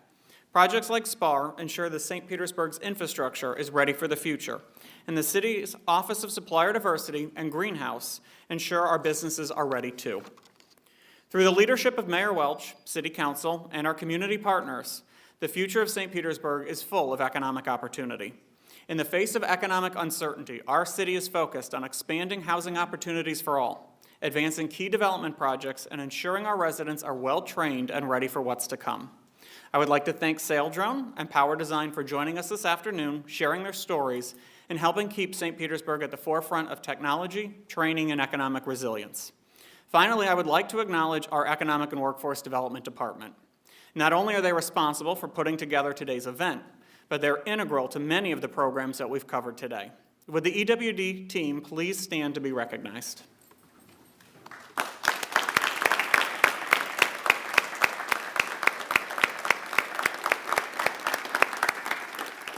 Now, I invite you to join us across the hall for refreshments. Thank you for attending the 2025 State of the Economy. Together, we are St. Pete.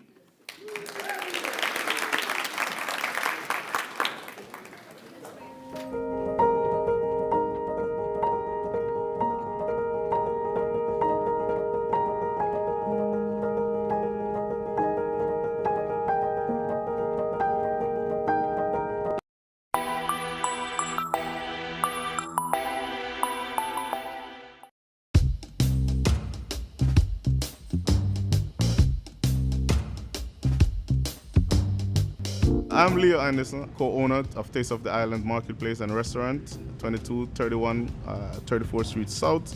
I'm a family man and also a minister. I've been here in St. Pete now 5 years, and I've been loving it. Life here is great. It's a great place to live, great place to rear my family. This year makes 30 years that my family is actually been running the restaurant business in St. Pete.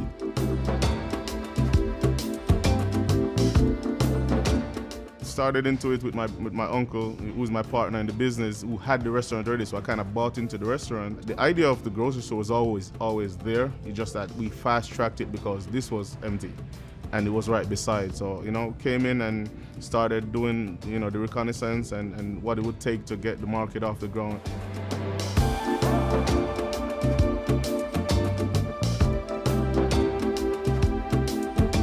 We have a very friendly atmosphere. We have a very, very welcoming family atmosphere. That's number one. We pride ourselves in treating people good, whether you're paying us or not. We want you to feel at home. From spices to ground provisions to just snacks. We bring in chips from Jamaica. We bring in a lot of drinks from Jamaica. We bring in spices from Grenada. We bring in fresh soursop, which is a highly sought after item from Grenada and from Dominica. We really try to take the stuff that we're used to on the island and bringing it into St. Pete and let people who have tasted it or would like to try it, they can come on over and indulge.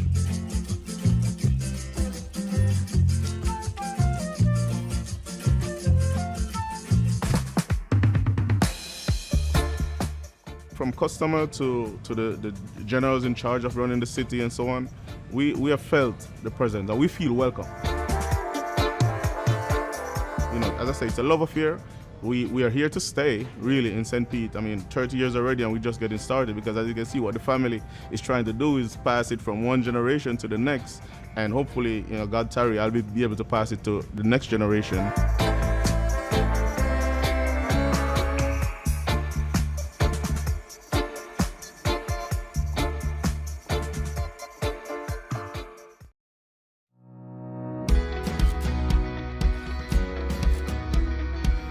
District 7 is central to the city. and includes the Deuces Live Main Street, the South St. Petersburg CRA, and a majority of the Skyway Marina District. I'm Corey Givens Jr., your council member for District 7.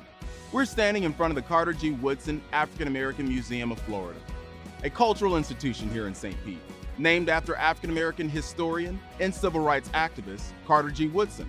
The museum is located just off 22nd Street South, next to Jordan Park. And fun fact, plays a special role in my family's history. It's where my grandparents got married over 50 years ago. 22nd Street is a corridor rich with cultural history and includes the historic Manhattan Casino. Originally known as the Jordan Dance Hall, the Manhattan Casino opened in 1931 and played host to legendary performers like James Brown, Louis Armstrong, Ray Charles, and many more. And the arts still thrive in District 7, almost 100 years later, from recognizable murals spread throughout the district to institutions like the Marian Center for Clay, where you can browse their wide selection of local artists' work or take a class to participate yourself. As far as rec centers go, I'd like to think that Childs Park is one of the best around. Serving as a central meeting point for Childs Park neighborhood, the center also hosts a swimming pool, a gym, and lots of playing field and open green space. You can take in a round of golf or a bucket of balls on the very friendly Twin Brooks Golf Course, a city-owned 3-par golf course in the middle of the city. District 7 is a thriving artistic hub. It distinguishes itself as a center for art, history, and community gatherings with a wide range of cultural events. This charming district has a lot to offer, whether you're interested in art history or just exploring the small local businesses.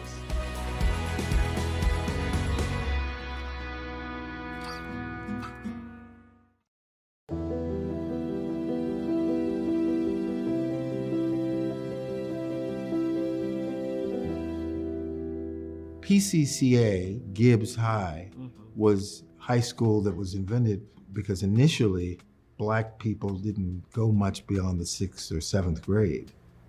And they created it. And then they put this performing arts magnet there.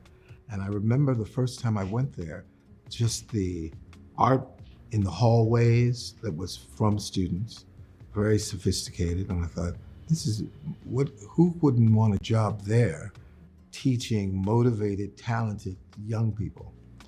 And obviously you were called because you taught. How long did you teach at Gibbs? I believe I taught for 9 years, 8 or 9 years.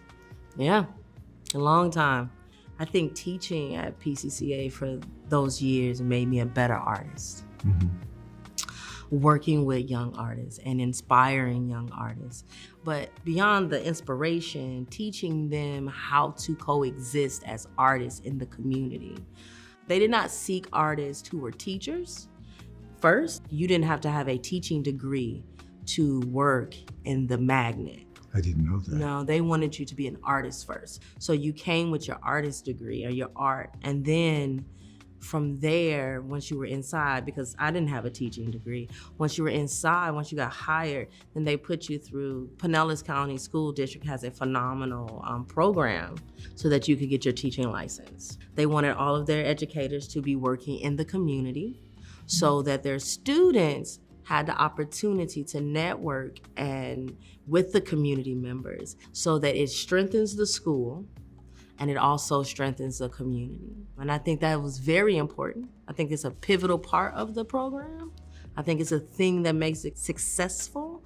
And then not just the community as in St. Pete or the Southeast region, but our national community too. Because so many of our artists, visual and performing artists, have gone on to do great things. Broadway, LA, and beyond, tours, all those things, yeah.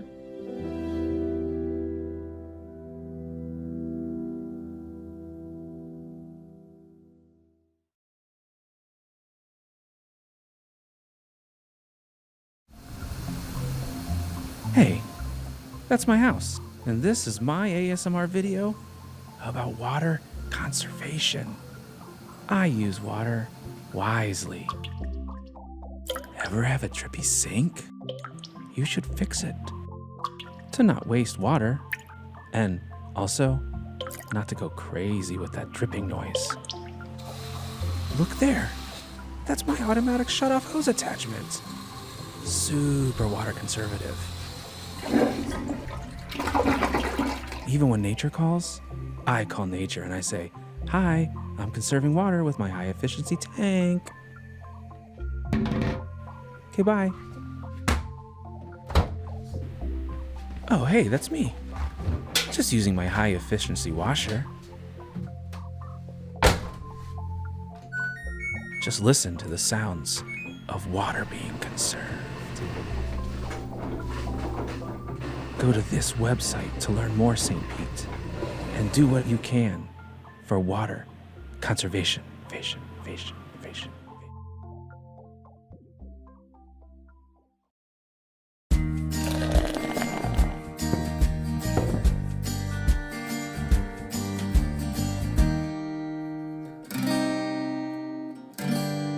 You know, the other day I was down close to the ballpark and I stopped at a fountain to get a drink, and a woman came up to me and said, "You know, that's really the fountain of youth. You're going to turn younger." Do you have any idea what she was talking about? Do you feel younger? I do. Good, it must have worked then.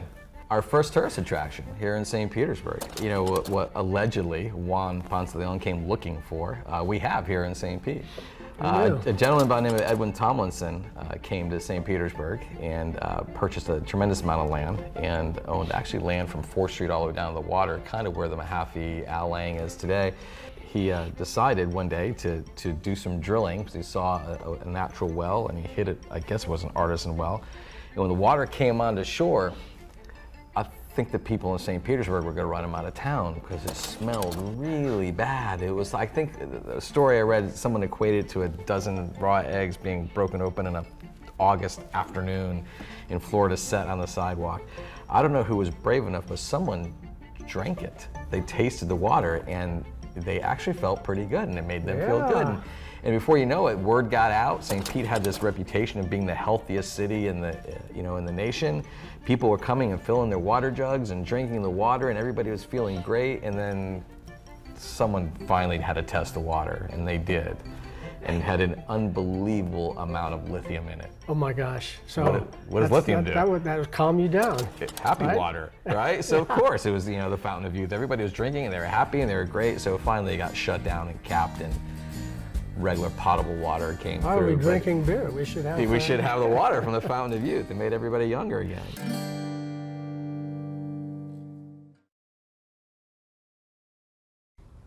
Hey St. Pete, and welcome to the definitive guide for how to be the best resident you can be. A little tip from our good neighbor guide. Let's talk about something stinky. Sewers. Not just sewers as a whole, but specifically what we put down our drains. The city works hard to keep things smooth. Here's how you can help.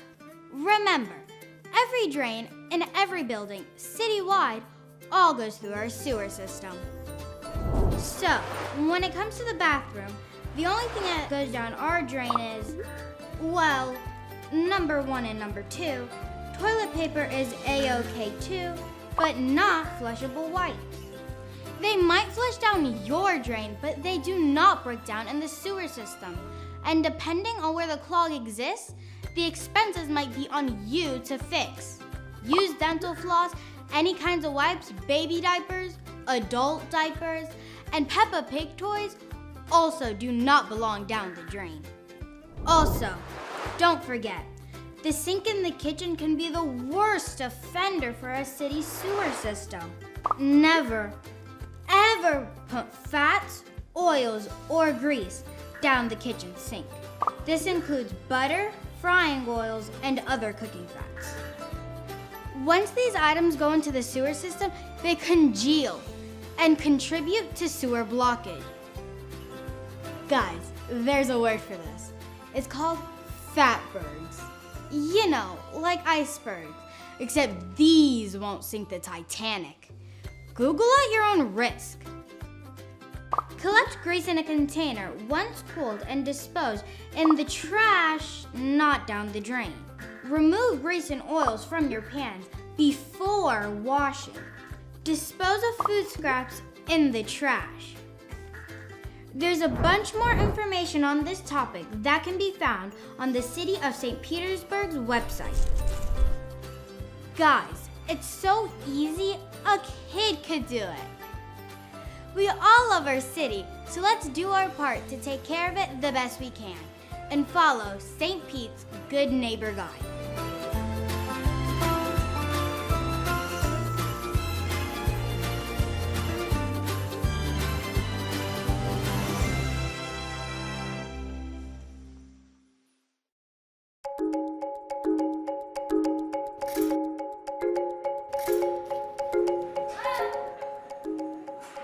Hi, I'm Jane and I work at Sunken Gardens, and my job is to take care of the parrots, 2 kookaburras, and a flock of flamingos, interact with them and just really enjoy the little slice of paradise at Sunken Gardens.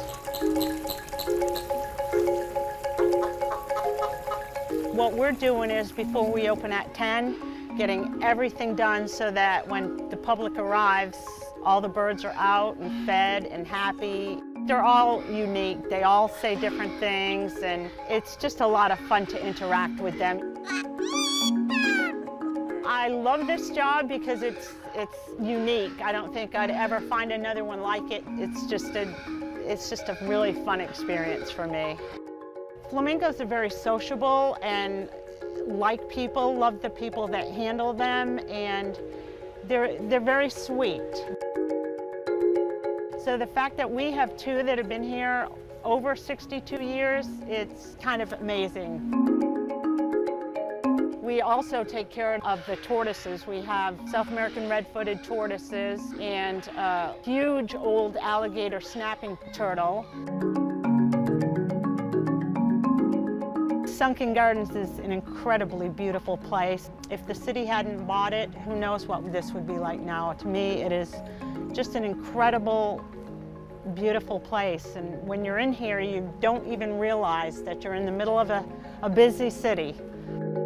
At the end of the day, when I leave, after they're all back inside in their cages, they all tell us bye. Bye. Bye. Bye. Bye. The worst part of my day, I guess, is pulling out onto 4th Street. It's just really fun to work here and incredible, good, fun job.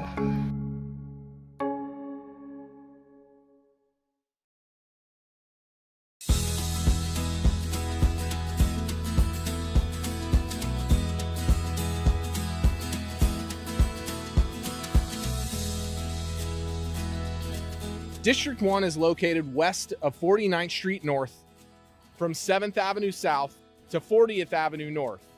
It's where the city meets Bogosiega Bay. I'm Councilmember Copley Gertis, your representative for District 1. Standing here by the baseball fields at Northwest Park has a special meaning to me. This is the park where I spent my childhood racing in the pool, playing youth baseball growing up, and where countless residents have enjoyed all kinds of outdoor activities. Northwest Park is also the home to the J.W. Cate Rec Center. District 1 is filled with an abundance of beautiful large parks. Residents can enjoy a run around Walter Fuller Park, the boardwalk's water views from Abercrombie Park, or a round of frisbee golf at Azalea Park. Swimming pools, dog parks, walking trails, outdoor gym facilities, and more serve whatever you seek this side of town. I love that the neighborhoods surrounding the parks, such as Jungle Prada and Jungle Terrace, inherit the lush landscape and wildlife we love within the park system. As if these parks aren't enough to keep you in touch with nature, some of the best beaches in the world are a quick drive or a bike ride away. The proximity between the Gulf beaches and downtown St. Pete make this part of St. Pete one of a kind. This side of St. Petersburg has become a mecca for local shops and restaurants like Alessia, Two Graces, the Wheelhouse, and the Nosh Pit. With long-standing institutions like St. Pete College, St. Pete Catholic High School, and Admiral Farragut all help support the diverse culture throughout District 1. There's no denying the vibrant display of energy, nature, neighborhoods, and great local businesses when you spend a little time in District 1.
A lot of these baseball fans that go to the Rays games, and we see these, unbelievable great players come through St. Petersburg and play, but it's not the first time. And a lot of people don't realize that all these legends that they hear about, these Hall of Famers, would just walk the streets of downtown St. Petersburg. Absolutely.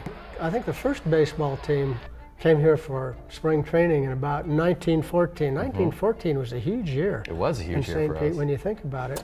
So it was the St. Louis Browns, and they played here for a couple of years, but they presaged those Roaring 20s, and part of the Roaring 20s was the coming of the New York Yankees. And they had all the big names. They had Babe Ruth, they had Lou Gehrig.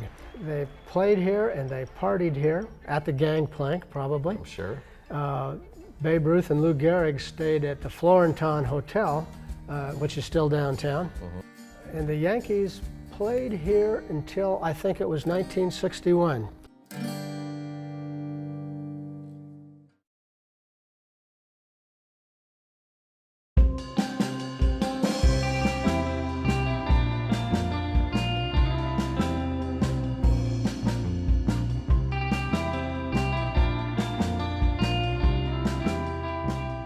Hi, I'm Aurelis, and I'm the owner of the Happy Snapper food truck, and we've been in business for a little over 3 months. My name is Raphael. I am a full-time charter captain here out of O'Neill's Marina in St. Petersburg, Florida. I've been doing it probably for over 20 years. The role that I have in the food truck is pretty much I am the fryer. She pretty much puts everything together, makes it look nice and pretty going out. I do everything else. I've always cooked. I mean, I've been cooking meals for my family since I was 12, and I'm not talking about like boxed macaroni and cheese. I mean, like full meals. And it's just something I've always liked to do. And my son actually played club soccer for Strictly. We went out of town and we decided to cook for the entire team and all the parents. And ever since then, after multiple teams showed up and ate, everyone was asking us when we were cooking again, and 7 years later, here we are.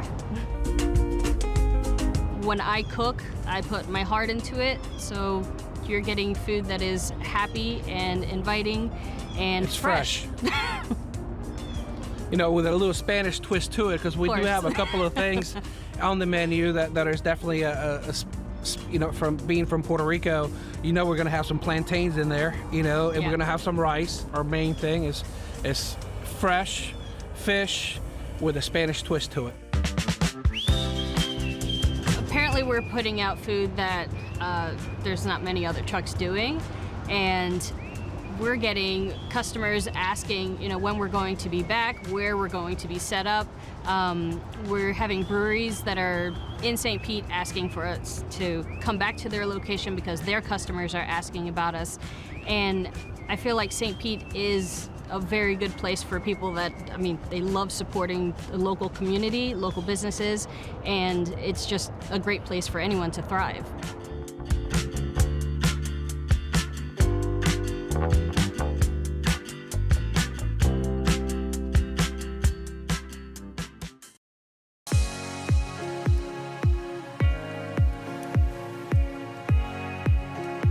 District 6 encompasses downtown St. Petersburg and includes the Edge District, the Innovation District, and neighborhoods like Coquina Key.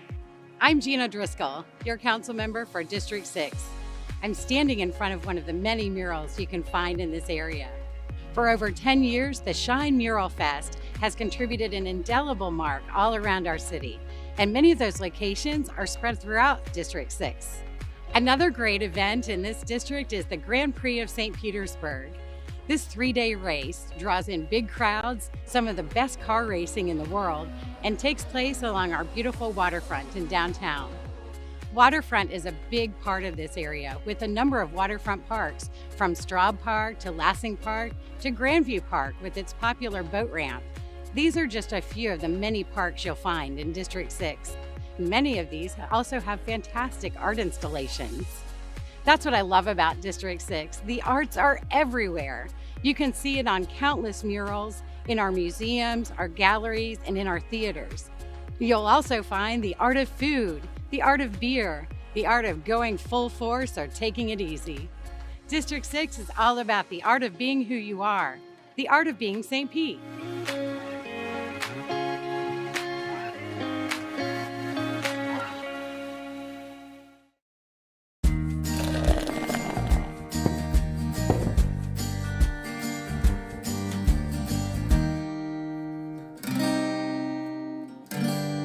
When we talk about the Indian mounds, and Rui, you may think of it this way too, I think of that big sign out on Park Street that says, Panfilo de Narvaez landed here. Everyone assumes that they landed somewhere on the Pinellas Peninsula when you can't really say exactly where.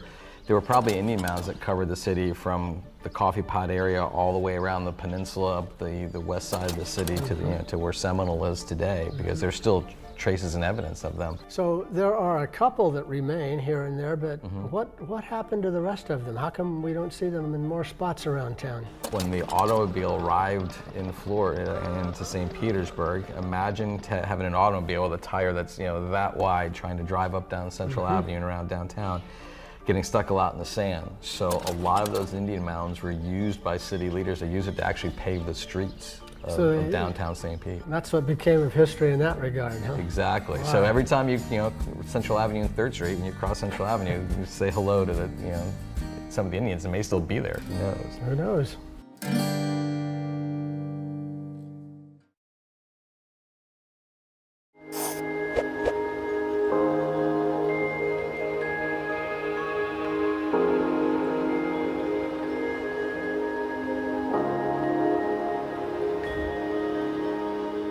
Today we honor not just a promotion, but a legacy, a career that spans over 3 decades. I am so proud of this young man. I know that y'all got something. All I would ask y'all to do is what he feed into you, you turn around and take that same energy and feed it into someone else. I, Keith Watts, do solemnly swear that I will faithfully discharge the duties of the office of Fire Chief for St. Petersburg Fire Rescue. Ladies and gentlemen, your Fire Chief, Chief Keith Watts.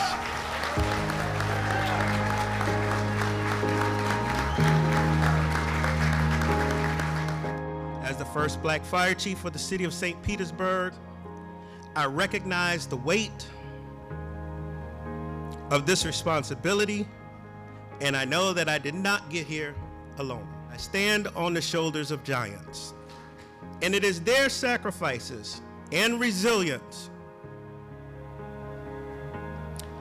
that has paved the way for me to stand before you today, and I thank them.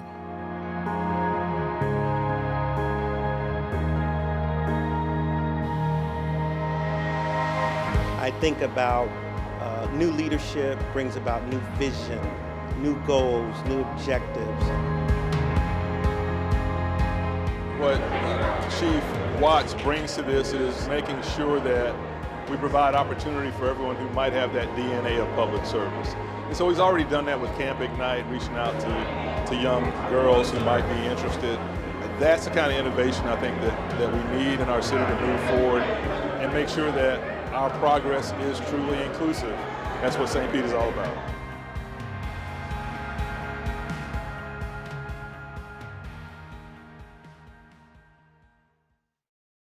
Moved to St. Pete in 2014. We drove around and walked around different neighborhoods and noticed that they had events, community gatherings, cleanups, signage, cool logos, flags, all kinds of stuff like that.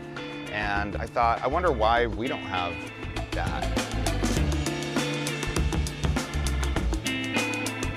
For the longest time, one of the things that annoyed us was anytime we met locals from St. Pete, one of the first questions they would ask us is, what neighborhood do you live in, right? And so people would say, well, I live in Kenwood, or I live in North Kenwood, or I live in Old Northeast, or Old Southeast. And we would just say, you know, we're that neighborhood north of North Kenwood. When we were initially looking at this house, on Zillow they had it listed as North Kenwood, which we thought was a bit of a stretch. A little bit of a chin scratcher. Yeah, I think they were trying to kind of just jump on the Kenwood bandwagon. We wanted to have an identity. We wanted to have something that we could be proud of, but also that our neighbors could be proud of together.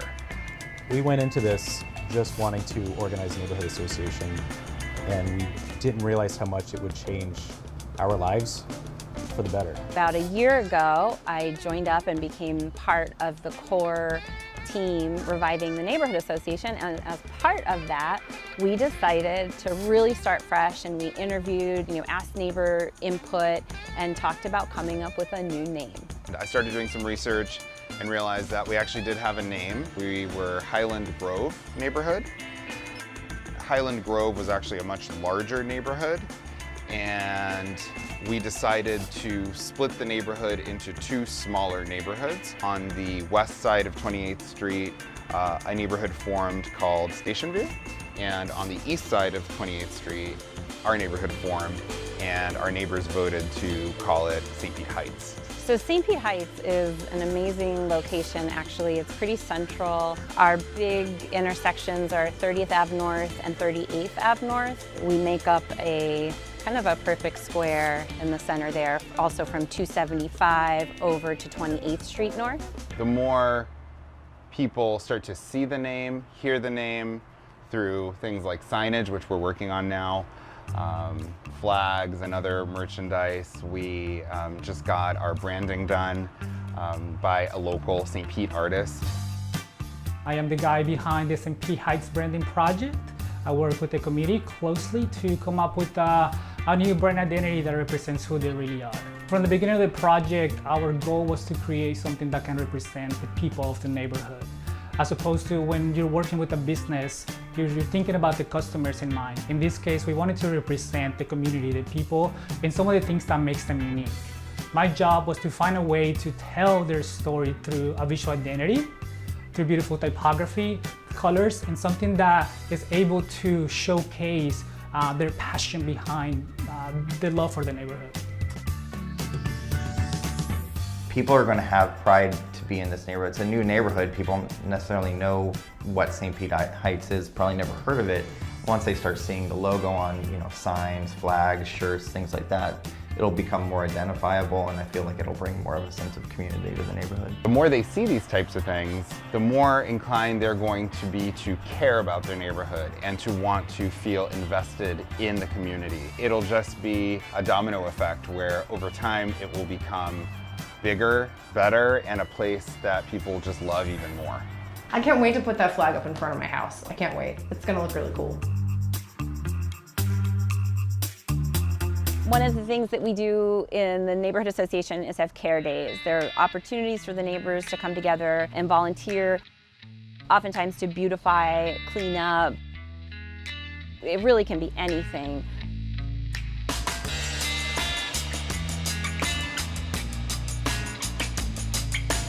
But the most recent one we did was a Drains to Bay project, where we put the signs that say Drains to Bay on the storm drains. We did every one in St. Pete Heights. We had a day where we put signs that say drains to the bay on all of our storm drains, so people know that any water that go into the storm drains will wind up in the bay, so they're more careful about that. When we do these care days, we're walking around the streets. Like, how often do you just walk around the streets of your neighborhood doing something like cleaning up? Or people notice that. Neighbors notice that and want to know, like, what are you guys doing? And then we get to talk about the neighborhood association. We even had one guy join in. I would say it's very worth it. We've met so many incredible people in our neighborhood that we didn't even know live just doors down from us. Had it not been for the neighborhood association, had it not been for this initiative that we had, none of that would have been possible. And to me, those human connections are really what it's all about. St. Pete has been my home since 2000, and it made me feel welcome from the moment I got here. I saw celebrations, I saw art, and I saw an openness to having the LGBTQ community celebrated. I feel welcomed, I feel accepted, I feel that I can be who I am fully, 100%. There's really something here for everyone to feel welcomed, to feel involved in their community, and to feel supported. The LGBTQ plus community here in St. Pete is a close-knit group of people. We all work together. We all are here for the same common goal, to feel supported, to feel included, and that makes me feel welcome here in St. Pete. We celebrate Pride every single day through opportunities, support, and community building activities and events. We are proud of who we are and how we live our lives. Thank you, St. Petersburg.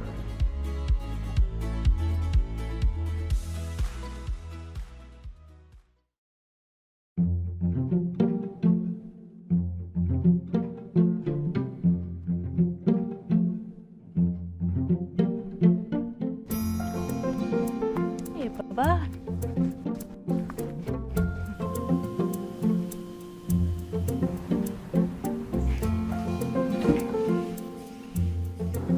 Hi, good morning. Hey, you ready to come out?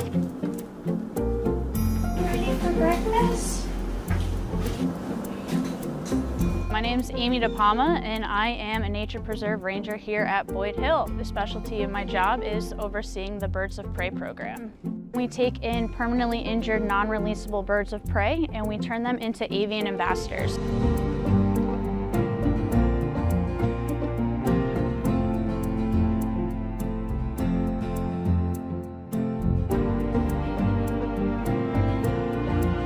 We take these birds all throughout the county, from the Saturday morning market to schools to assisted living facilities.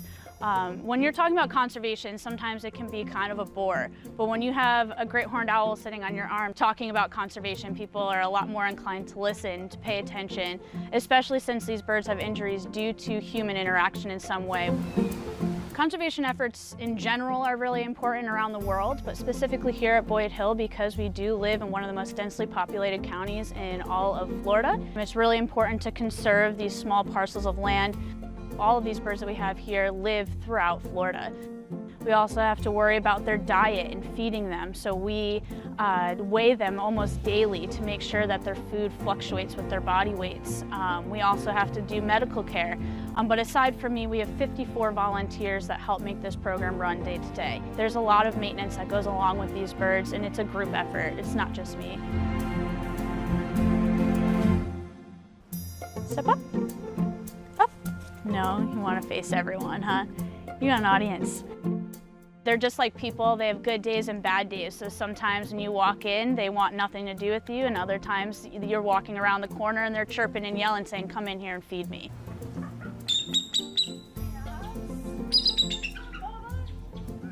So it's really, really, probably one of my favorite parts of the job is just interacting with these birds.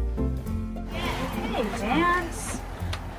Yeah, so this is Dancer. He's a red-tailed hawk. He is 19 years old. I mean, I get to spend my day in a nature preserve. So I am surrounded by nature and surrounded by nature-minded people, which really excites me. So interacting with kids and adults and just spreading my passion is really what I love about this job.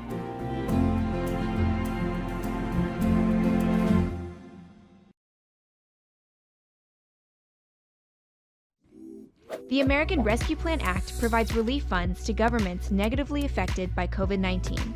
The City of St. Petersburg has received about $45 million in the ARPA funds for investment and have identified key projects that will directly impact St. Pete residents, focusing 75% of funds on affordable housing and support, and 25% of funds on health and social equity efforts.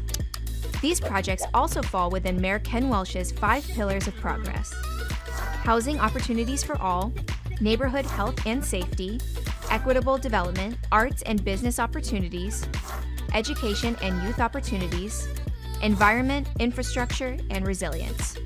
So, what happens next? We plan to spend ARPA funds in the following categories: $34 million for housing affordability and support, and $11 million for health and social equity. Here's a closer look at the plan. To address the affordable housing crisis in the city, 75% of the ARPA funds will be allocated to affordable housing and support. The city received the Housing Champion Award from the Florida Housing Coalition, which recognizes the city for dedicating the highest percentage of COVID-19 state and local fiscal recovery funds from the ARPA to affordable housing. What might that housing assistance look like? financial assistance toward things like new housing units, shelters for families in need, and additional supportive services. With the rest of the funds, the plan addresses mental health challenges and food insecurity. 25% of the ARPA funds will be used to develop projects that treat root causes of these conditions and situations. Things like food security programs, mental health counseling, youth development and nonprofit funding, and other neighborhood services. For more information about the city's use of ARPA funds, visit stpete.org/ARPA.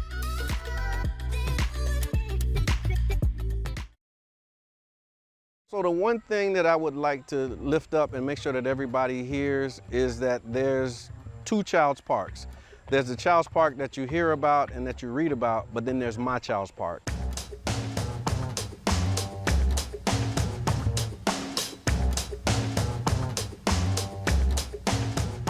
The parameters of Child's Park include 34th Street South to 49th Street, and then 18th Avenue to 5th Avenue South. And that's the Child's Park neighborhood, but the greater Child's Park area actually covers about 3 neighborhoods. It goes to about 1st Avenue to around 30th Avenue South.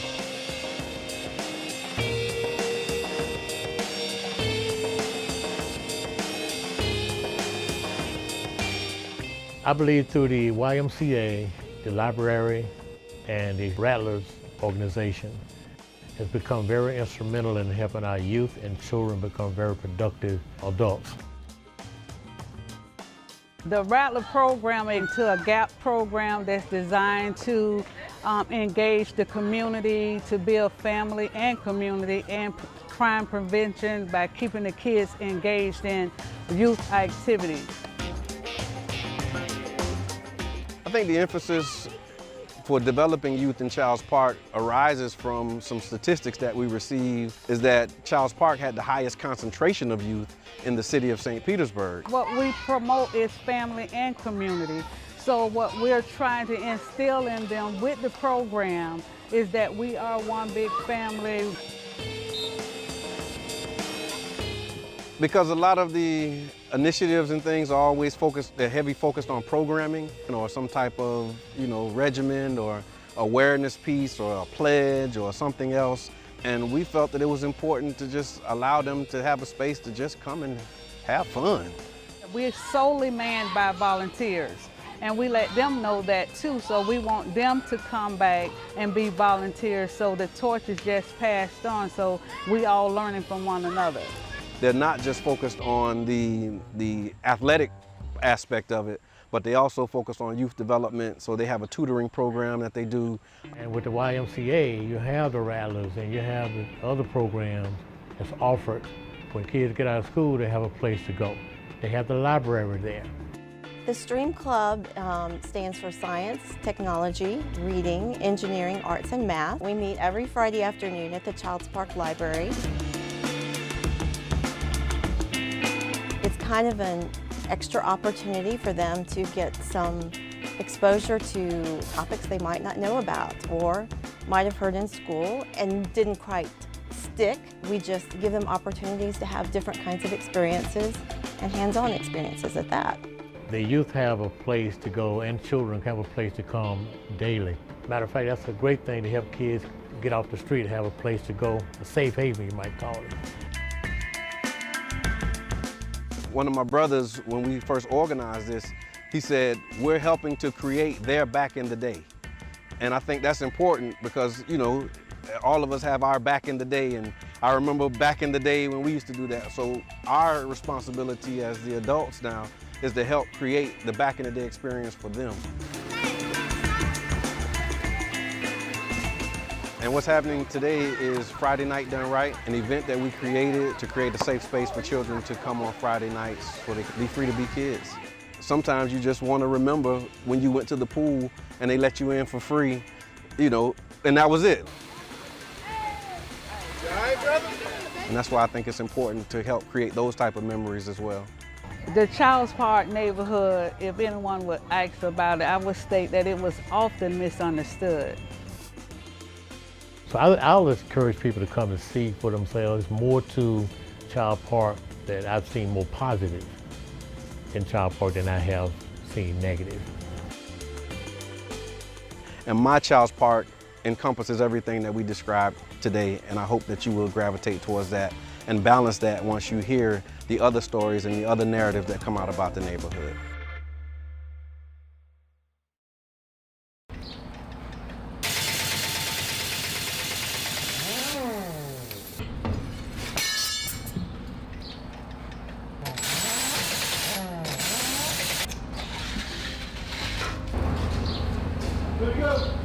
My name is William Clifton. I work at the tire shop for the city of St. Petersburg. I'm a tire and wheel specialist. My general responsibilities are to make sure everything rolls. We just make sure everybody's rolling safe.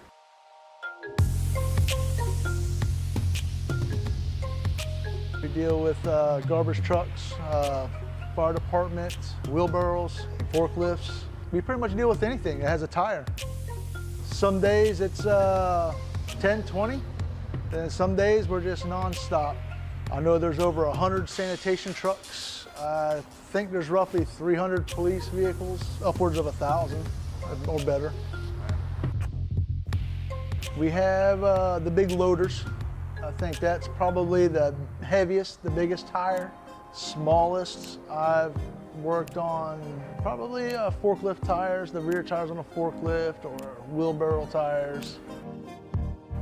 I love the work. The work is fun. I mean, I like working with my hands. I feel like the tire shop is an integral part in the city because without us, nothing rolls. No fire truck, no police department, no water department, no tractors, no backhoes. All that comes to us. Well, right before Hurricane Irma came here last year, we were the last group of people out of the compound, and we were the first people in the compound back to work. We got somebody that needs tires right away.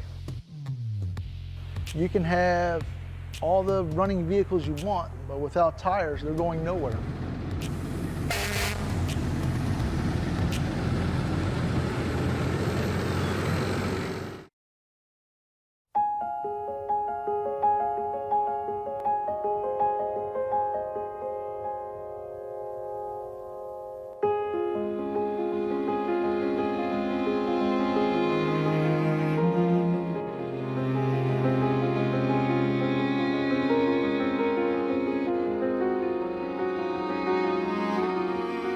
Well, there were separate facilities. It was total discrimination, really. It was just a second classness that I wouldn't want to behold be on anyone because it wasn't humane. It wasn't human.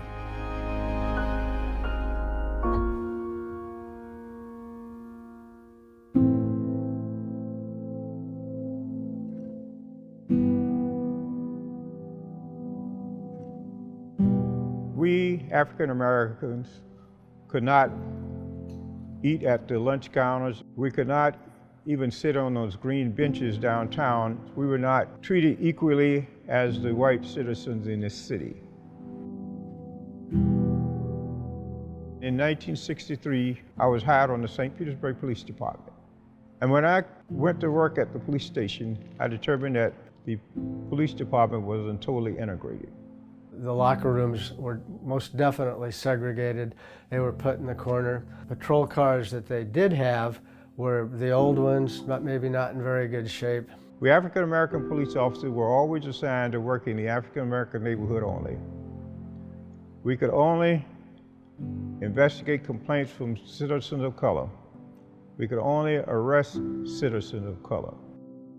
You know, you're trying to enforce the law and trying to get respected or be respected, and you know, you're getting disrespected by the people you're working for. In 1965, there were 15 African American police officers on the St. Petersburg Police Department. That includes 1 sergeant, 2 detectives, and 12 uniform officers. They wanted equal responsibilities. They wanted to be able to police white neighborhoods like Snell Isle, like the Old Northeast. and they wanted to be able to arrest a white person and take them in without having to have an assist from a white officer. So we 12 uniform officers started having meetings among ourselves at different one of our homes to discuss the racial attitude that was against us as the police department. And at one point, finally, I think it might have been Fred Crawford who said, "The heck with it, let's sue them. If they fire us, they fire us." And that's actually where that nickname came from, you know, the Courageous 12, because every one of those guys put their jobs on the line when they decided to sue the city. On March 31st and April 1st of 1966, we went to federal court in Tampa, and Judge Joseph Lee ruled against us and ruled in favor of the police department in the city. That meant that we had lost the lawsuit. So the NAACP agreed to file the appeal for us at no cost. On August 1st, 1968, the appeals court ruled in our favor, and we had won that lawsuit. When we won that lawsuit, we had different assignments. I'm the first African-American police officer assigned to work in an all-white neighborhood. It was 100% white. We were very proud and honored because we felt that we accomplished what our mission was set out to be. We were honored at City Hall City Council meeting on September 13, 2007. And they gave us the key to the city and a proclamation. And we really thank the city for what they did for us. I never dreamed that I would see a black chief of police here in St. Petersburg. They have one African-American chief now, and they had one previously black chief before. And it's part of what we was put that lawsuit for. We want to make sure that when people enter our lobby now, we want to recognize the doors that you walk through are the doors that these Courageous 12 open for minorities here in the St. Petersburg Police Department. Police department in the city put a plaque in the police station with all our names and our pictures on it, and a narrative let people know what we did to be honored. I have put into place that every sergeant and lieutenant shall read the lawsuit, and they will be tested on it to make sure they are aware of what happened, so we make sure that never happens again. What we did help these young men that's come on the force now, that came on the force after. I look around now, I see deputy chiefs, I see chiefs, I see majors. It sort of makes you feel good.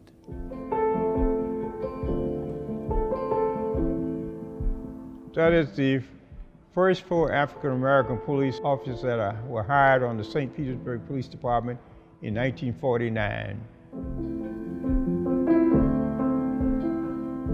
That's the Courageous 12.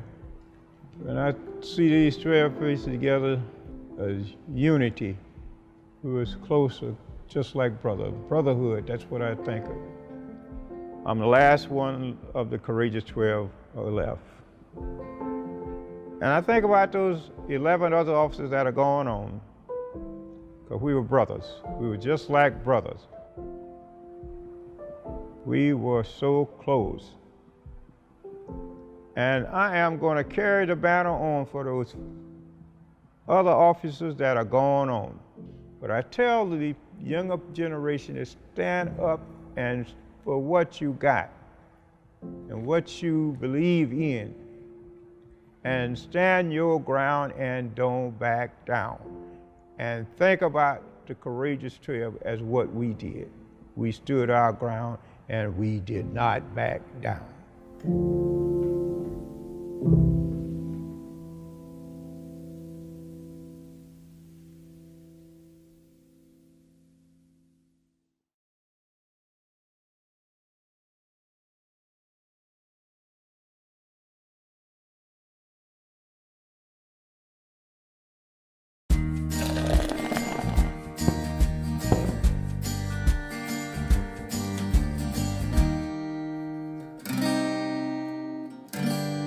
Wardsville. That was actually named for perhaps a businessman and his wife who was maybe for a while the postmistress in town. They took care of everybody's mail here, and we needed a name, and we were Wardsville until, you know, the magical day where we became St. Petersburg. And speaking of that, how did it happen? That's a great story.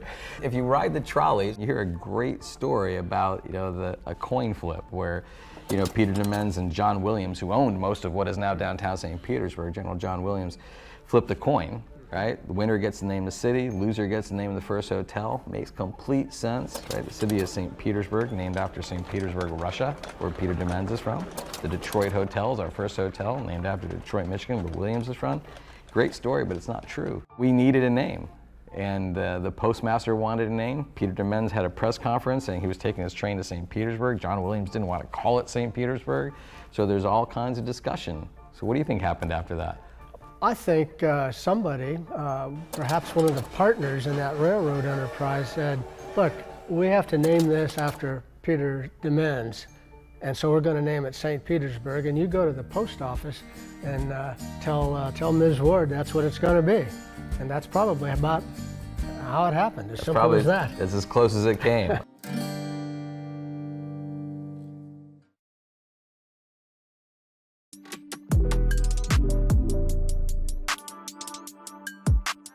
Good morning. It is my pleasure to be here this morning. My name is Copley Gertis, and I have the pleasure of being the chair of the City Council this year in 2025. And just thank you so much for joining us for the beginning and the flag raising of Pride Month. Quickly, before a couple of comments, I want to introduce some of my colleagues.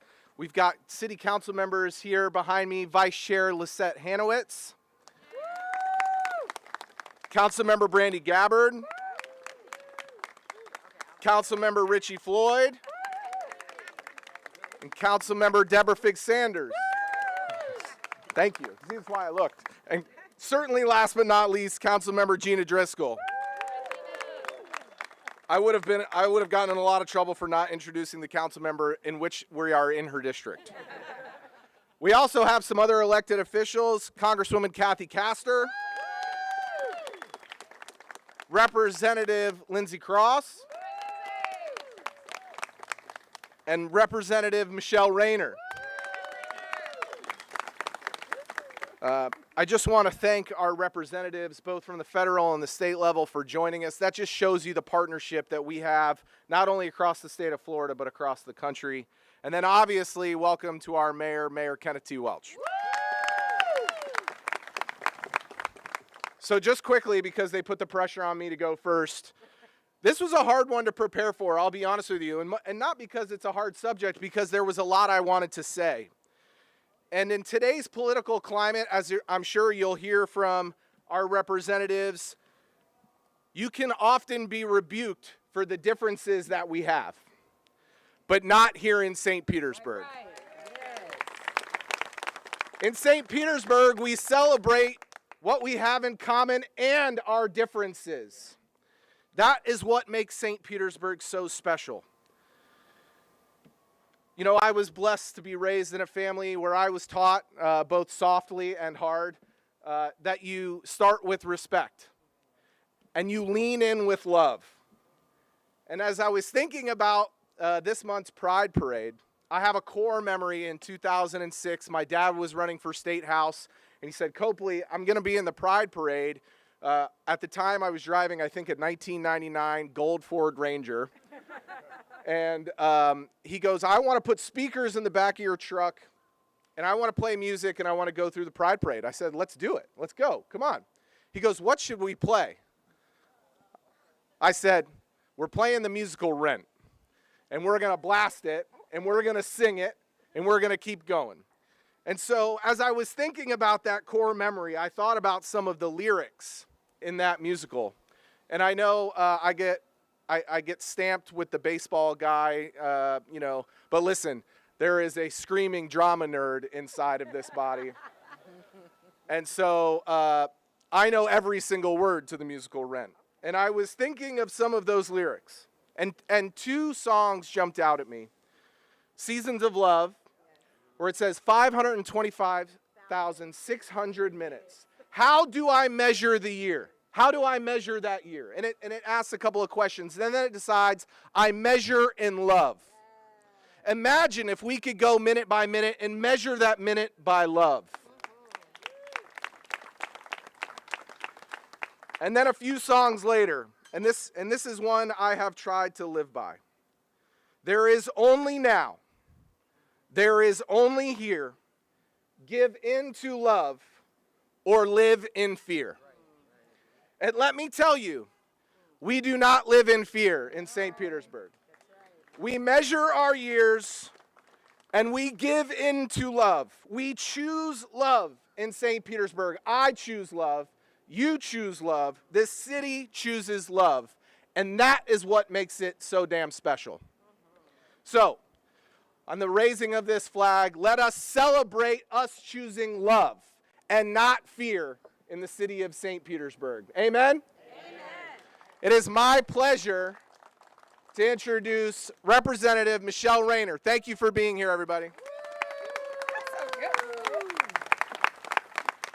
All right, good morning. No, listen, I only have one cup of coffee, so y'all got to work with me. Good morning. Good morning. Happy Pride. Come on, y'all. Happy Pride. Yes, yes, yes, yes. I am so glad to be here. My name is Michelle Rayner.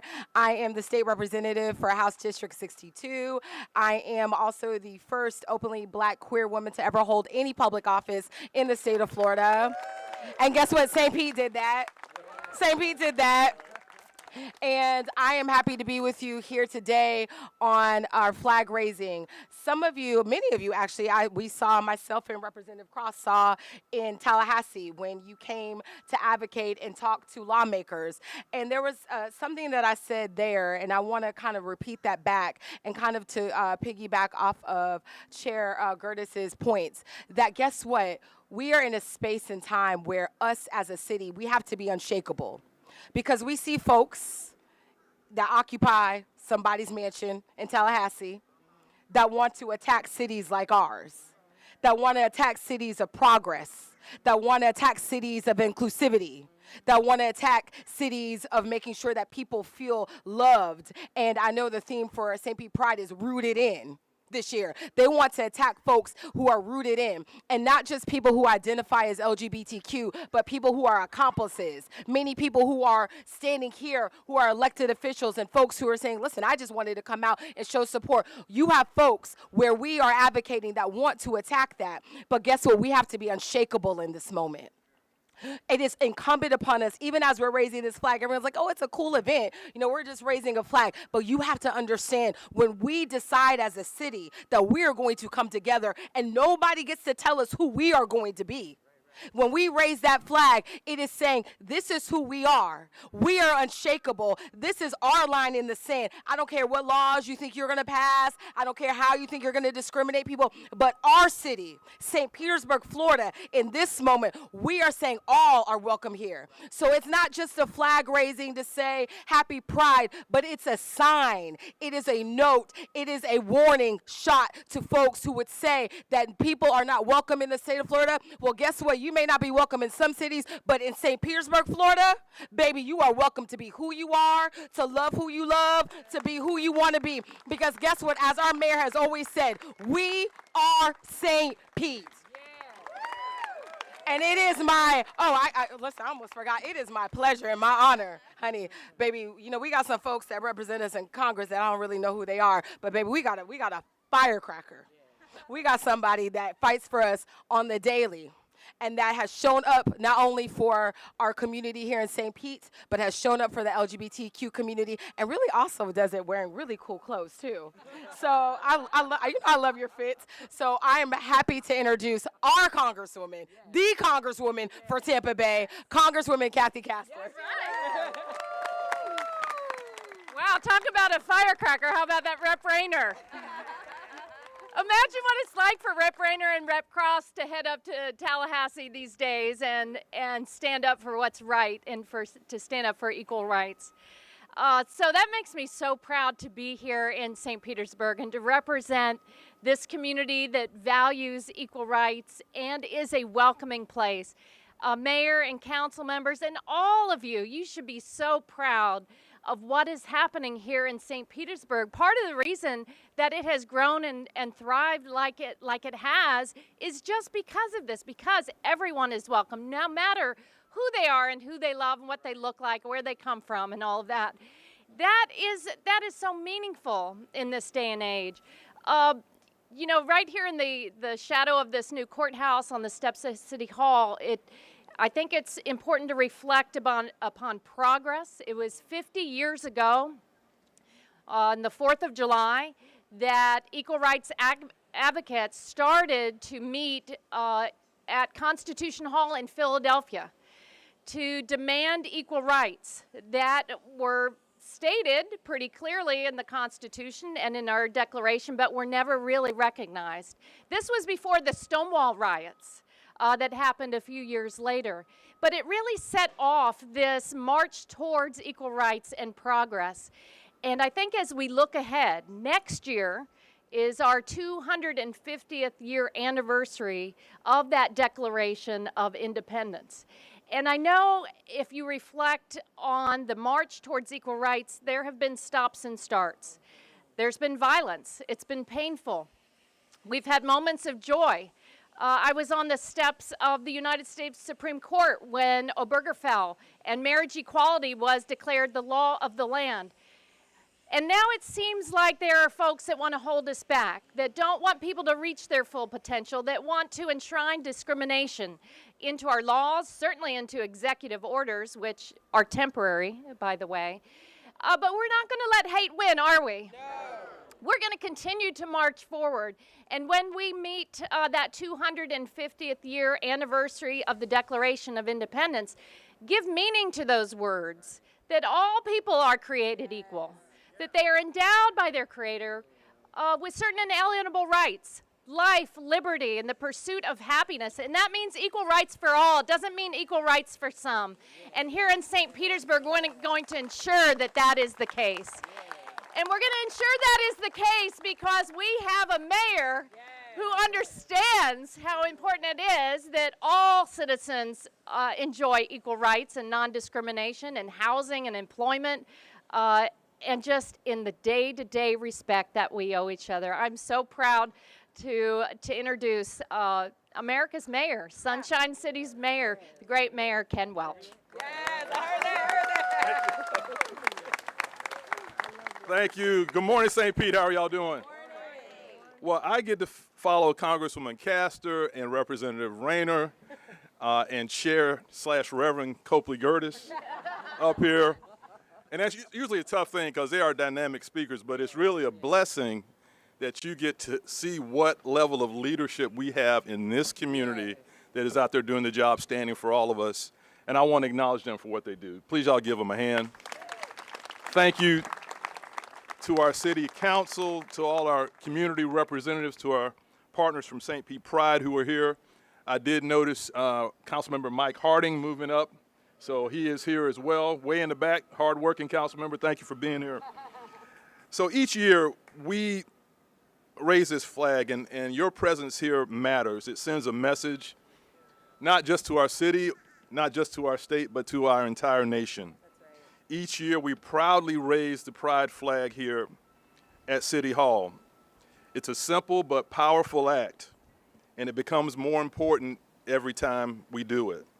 And in this moment, as Representative Rayner said, it's no exception. In fact, it's more important than ever that we are clear about who we are in our city and the principles that we believe in and that we will fight for. Across our nation, we're witnessing a wave of legislation and rhetoric aimed at erasing the very things that make us who we are: our diversity, our history, our humanity. But not in St. Pete. That's right. In this city, we do not fear our differences. We embrace them. We celebrate them. We understand that our strength lies in our diversity, in the LGBTQ+ community, in our artists and entrepreneurs, in our families, our youth, our seniors. We all matter in our city. Yes. Dr. Martin Luther King Jr. once said, quote, "Injustice anywhere is a threat to justice everywhere." end quote. That's not just a quote, that's a warning, and it's a call to action. Raising this flag is a declaration that here in St. Petersburg, we stand with our LGBTQ plus brothers and sisters, siblings, sons and daughters. We see you, we value you, and we will stand beside you in the fight for equality and justice. Today, this flag will fly high above City Hall as a symbol of pride, but also as a symbol of purpose, a reminder that equity, inclusion, and justice are not just words that we speak. They are not words that can be randomly redefined by others. They are values that we live every day. To everyone here today, thank you all. Thank you for showing up. Thank you for standing up. And thank you for helping us build a city where everyone belongs. Because we are St. Pete, all of us. And now it's my honor to officially recognize what this flag represents by reading the proclamation. Whereas the city of St. Petersburg has a diverse lesbian, gay, bisexual, transgender, queer, and questioning community, and is committed to supporting intentional equity for all people throughout our city. And whereas many of the residents, students, city employees, and business owners within the city of St. Petersburg who contribute to the enrichment of our city are a part of the lesbian, gay, bisexual, transgender, queer, and questioning community. And whereas it is our vision that St. Petersburg will be a diverse, vibrant city guided by principled progress and intentional inclusivity, where innovation, partnerships, and ingenuity create opportunities for all. And whereas this year we celebrate the 23rd anniversary of St. Pete Pride, Florida's largest pride parade and festival, and recognize the substantial economic impact that an event of this size has had on St. Petersburg and the surrounding areas. And whereas we partner with our neighboring cities and cities across the United States to recognize and celebrate June as LGBTQ Pride Month. Now, therefore, I, Kenneth T. Welch, Mayor of the City of St. Petersburg, Florida, do hereby proclaim the month of June 2025 as LGBTQ Pride Month in St. Petersburg, and invite everyone to reflect on the ways we can live together with a commitment to mutual respect and understanding, and further recognize Pride Month by flying the rainbow flag at City Hall during the month of June. Happy Pride, St. Pete. And now join me in welcoming to the podium St. Pete Pride Board President, Dr. Byron Green Collish. Byron. Welcome. Thank you. Hi, friends. As Mayor said, my name is Dr. Byron Green Collish, Dr. BGC, if you catch me on social media. Before I jump into my speech, I want to say a massive thank you to the mayor and to our council people, because over my time as board president, it has been incredibly difficult, both in Tallahassee and making sure that we create amazing spaces. We have fought legislation and had multiple conversations to make sure that we can show up in the ways that make sense for us and that can truly celebrate St. Pete Pride in the way that it has been done over the last 22 seasons. And never at any point in time during those fights did I have to worry about coming home to an inhospitable local government. So I thank you again, Mayor Welch, to all of our council people for really stepping up and standing in the void for us.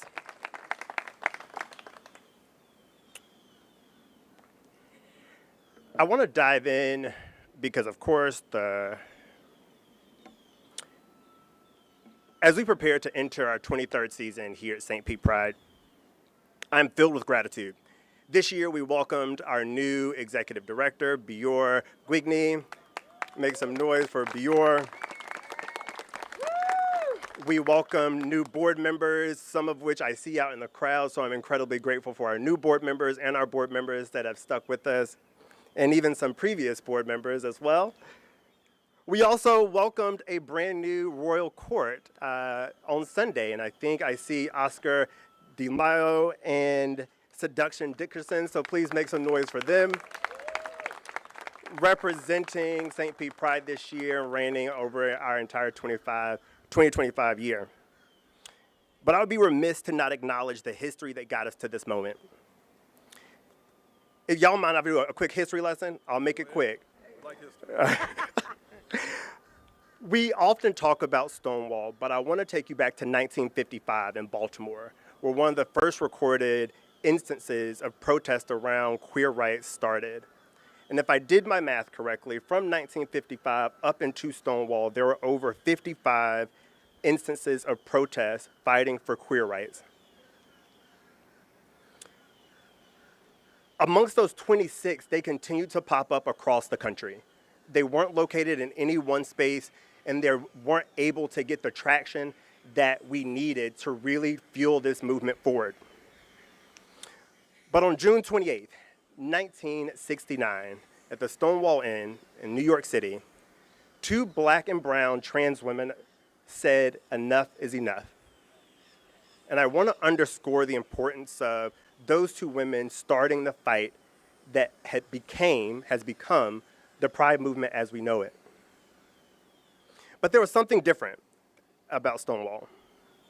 For those of you that don't know, that riot lasted for 6 days. Continual action and engagement, but it was not able to be sustained for the length of time were it not for the coalitions that they built along the way. The history that they had amassed up until that point, the 26 different protests and movements that happened up until that point that really fueled the anger and the resistance needed to continue to fight for 6 days straight. There are movements that happened after the Stonewall riot, directly after the Gay Liberation Front, a radical movement launched public demonstrations and protests and stand in the moments. And political officials, they engaged with them. Similar groups followed, including the Gay Activist Alliance, Radical Lesbians, and STAR. But 1 year later, 1970, the 1-year anniversary of the Stonewall riots, the New York City community members marched together, amongst them many of the coalitions that helped make that 6-day riot what it was. They called it the Christopher Street Liberation Day. It was not Pride. It was a day of liberation. The beauty in that was the amazing amount of coalitions that were built. There were organizations that took off from that moment that held on to that same idea that we are stronger together. Human Rights Campaign in 1980, who partnered with racial justice, immigrant rights, and disability rights organizations highlighting intersectionality in their advocacy. National LGBTQ Task Force pioneered early LGBTQ faith and community partnerships, creating religious communities and fostering progressive religious advocacy for the LGBTQ rights. This idea of collective liberation, that your freedom is inherently connected to my freedom, is what is going to drive us into the future and what drove us to this point that we are currently in. Our national history doesn't look too different from our local history. 23 years ago, local business owners, leaders, and activists built our version of that very first Christopher Street movement. That took root in the city. It covered our city in love. It built a coalition of organizations, leaders, and citizens that saw the power in the movement and joined and strengthened our roots. Today, I am proud to continue in that tradition, partnering with organizations like Trans Network, Tampa Bay Black Lesbians, partnering with faith leaders like J.C. Pritchett and Pastor Andy, and businesses like Cocktail and The Wet Spot.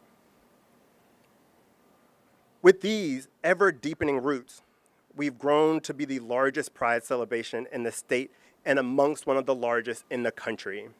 So give it up for that.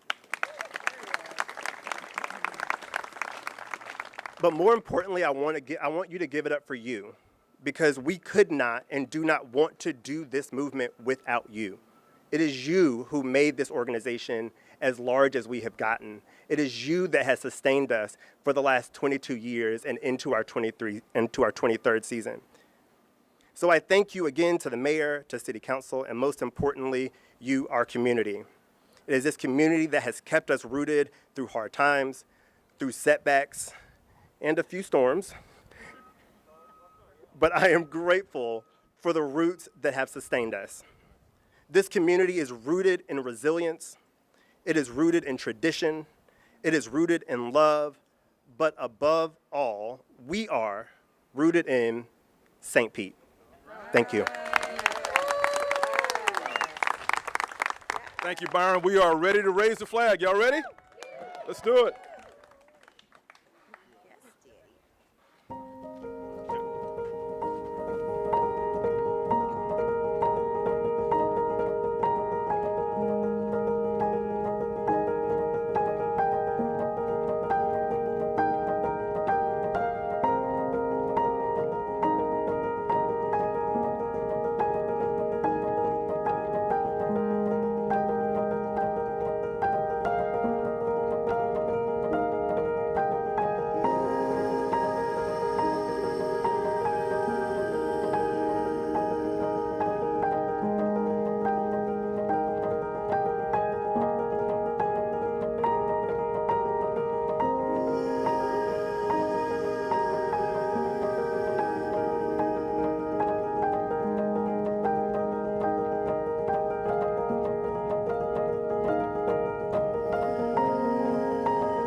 I want it to be fun. I want people to ask questions like, why are the cows flying? Why does the girl have two faces?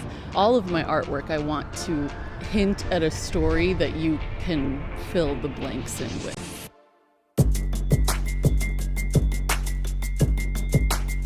My artwork tells my story of navigating femininity, faith, and Latinidad through my paintings. Having something that is gonna live on and that people will stumble upon, like, wow, this really is super cool. I'm Christy. I've always been an artist. It's never really been a choice that I've made.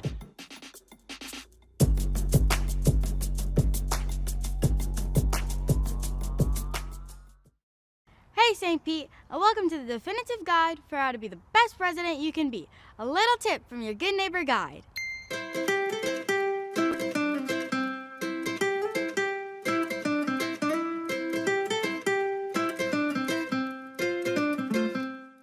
It's time to talk some trash. Well, not really, but we are talking about waste here. We all have waste, and so what we do with it is super important. Let's break it down. The good, the bad, the do's, and don'ts. The city works around the clock to dispose of our various waste, so let's do our part by being a good neighbor. So, when it comes to your trash collection day, remember, place your container with the lid opening facing the street by 7 a.m. And don't forget, remove your container from the curb by 7 p.m. later that day.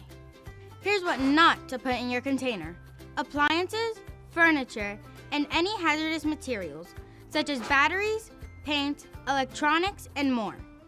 But there's good news, people. The city will pick up the following items for free. Box springs, footboards, refrigerators, car batteries, fuel tanks, sofas, car tires, headboards, stoves, dishwashers, mattresses, washers, doors, nightstands, water heaters, dryers, ovens, and windows. There's a super helpful link on the bottom of this screen that will give you more details on special pickups. Yard project got you loaded with yard waste? No worries. We've got you covered with 5 brush sites around the city. St. Pete residents can drop off yard waste and other organic byproducts for free. You just have to show proof of city residency like a driver's license or utility bill. Just remember, yard waste must not contain plastics or metal. Limbs and logs should be less than 5 feet long, and tree stumps should weigh less than 300 pounds. While we're here, let's cover recycling, because eliminating waste is the right thing to do. Let's break down what the City of St. Pete recycles. Here's what to recycle: aluminum and steel cans and lids, cardboard, glass containers, milk and juice cartons, all paper materials, plastics labeled number 1 through 7, and plastic cups and bottles. What isn't recyclable? Ceramics, electronics, flimsy plastic like food wrap, anything tainted by food, think pizza box. Light bulbs, batteries, mirrors, plastic bags, or styrofoam. One more time for the people in the back. No plastic bags in the recycling bin. Thank you. There's a printable Good Neighbor Guide and a whole bunch more information on this topic that can be found on the City of St. Petersburg's website. The St. Pete Collects app is also a super convenient way to help you with all your waste matter questions and schedules. Join us in the road to zero. St. Pete's plan to be zero waste by 2050. And remember the 6 R's: refuse, reduce, repair, reuse, recycle, and rot. This stuff is so easy, a kid could do it. We all love our city, so let's do our part by following St. Pete's Good Neighbor Guide.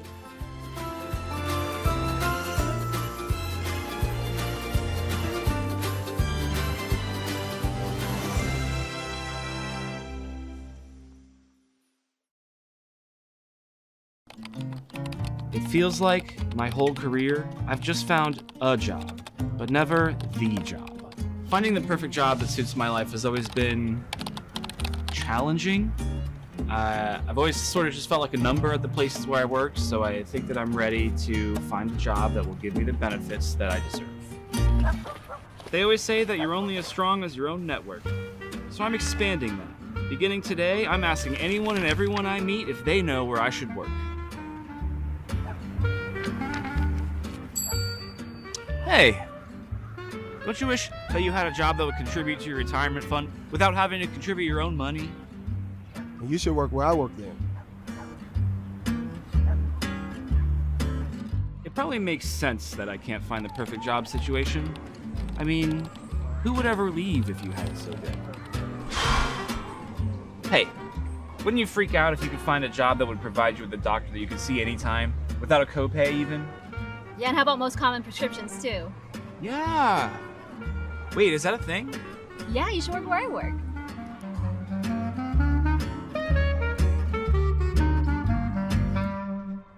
Everyone always says, find a job you love and you'll never work a day in your life. But I feel like a job like that doesn't actually exist. It's just a thing that people say. Hey. You know what I want? I want a job that carries over my sick and vacation leave, instead of it just going away if I don't use it. Well, you should work where I work.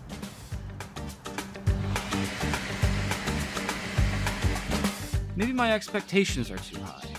Maybe a job is just a job. I mean, who really works somewhere that has the perfect package? Hey, little guy. You have it made, don't you? I should take a page out of your book. Get a job without a desk. I don't have a desk. Wish I could find that job. Well, you should work where I work. I'm starting to think that there is a place that has the benefits that matter to me. A place where I can find a solid work-life balance, but there's no way there's any job possibilities, right? You really should work where we work. Wait, you guys too? Yeah, man, there's plenty of job opportunities at the City of St. Pete. Where would I even begin? Easy. Just go to stpete.org/jobs and then go from there. Oh, I have to go. Okay, wait. He's got our mic. I need to work where they work.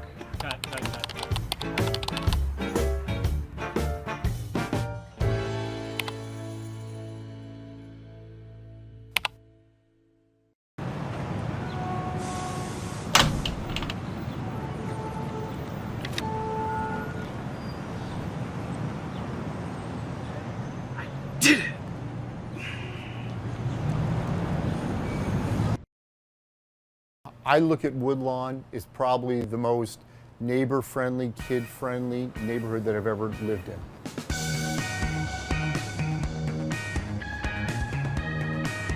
It's a wonderful neighborhood to grow up in. I wish I was a kid growing up in this neighborhood.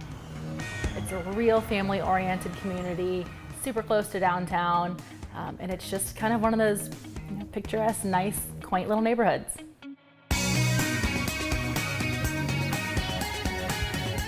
I think what was really cool about the neighborhood is it's different compared to a lot of the other neighborhoods where part of it is on the circles. So as soon as we drove in on the neighborhood looking for a house, I just knew that this neighborhood had kind of some extra character to it. Woodlawn has got a circular style to it, design to it, and you can see from some of these old pictures that there really is a circle or an oval to Woodlawn neighborhood. My favorite part of the day is driving home. You turn onto our street from MLK, and there's beautiful oak trees, blooming crepe myrtles, and then there's a park. We have a park just at the end of our street. So here in Woodlawn, we have 3 public parks within our community. We use those parks a lot for our garage sale in the fall. There's cookouts that go on in those neighborhood parks, and they become very handy. And that's where we have all of the holiday events, all of our neighborhood events, potlucks, things like that. But then on the weekends, you can just kind of go out there and hang out. So I've worked out in the park, take my dog to the park. There's a basketball hoop for the neighborhood kids to hang out. As the fall and into the winter and into the holiday season, every one of those little pocket parks gets used for certain events. Christmas caroling going on during Christmas, there's an Easter egg hunt through the neighborhood. Halloween is huge in this neighborhood. And then Halloween, you forget about it. It is crazy around here. Woodlawn likes to party. So, like everything, trees come and go, and a lot of the trees in this neighborhood are laurel oaks, and they've got a time period of about 70 years in their lifespan. And we realized early on that the trees in this neighborhood were going to go away. What we did several years ago as part of a grant is got additional oak trees planted in several of those quadrant parks, just to give a little shade so it's not as hot during the summer. And I would guarantee that 50 years from now, 100 years from now, the folks that are living here in these houses will be looking at those trees, wondering who planted them, and gosh darn it, they got to be getting old. Maybe we need to think about putting some new ones in. There's so many generations of families here, old houses, new houses, young families, families that have been here for 20 years. But amidst all that, it's just a really cool community feel. When we saw this house, as scary as it was, we knew it was the house just based on coming into the neighborhood and feeling so welcomed. And the other interesting thing is about the folks that live in Woodlawn, the majority of them are very passionate about living here. It's just a very outgoing and nice community.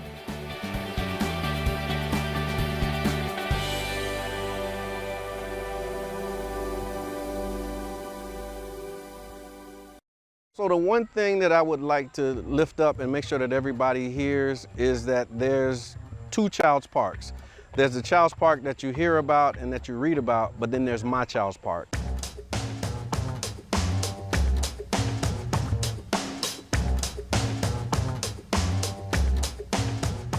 The parameters of Child's Park include 34th Street South to 49th Street, and then 18th Avenue to 5th Avenue South. And that's the Child's Park neighborhood, but the greater Child's Park area actually covers about 3 neighborhoods. It goes to about 1st Avenue to around 30th Avenue South.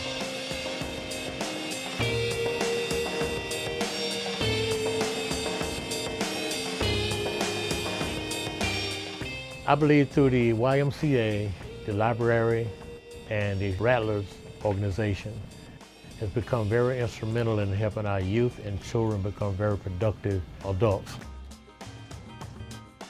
The Rattler program into a GAP program that's designed to engage the community, to build family and community and crime prevention by keeping the kids engaged in youth activities. I think the emphasis for developing youth in Childs Park arises from some statistics that we received, is that Childs Park had the highest concentration of youth in the city of St. Petersburg. What we promote is family and community.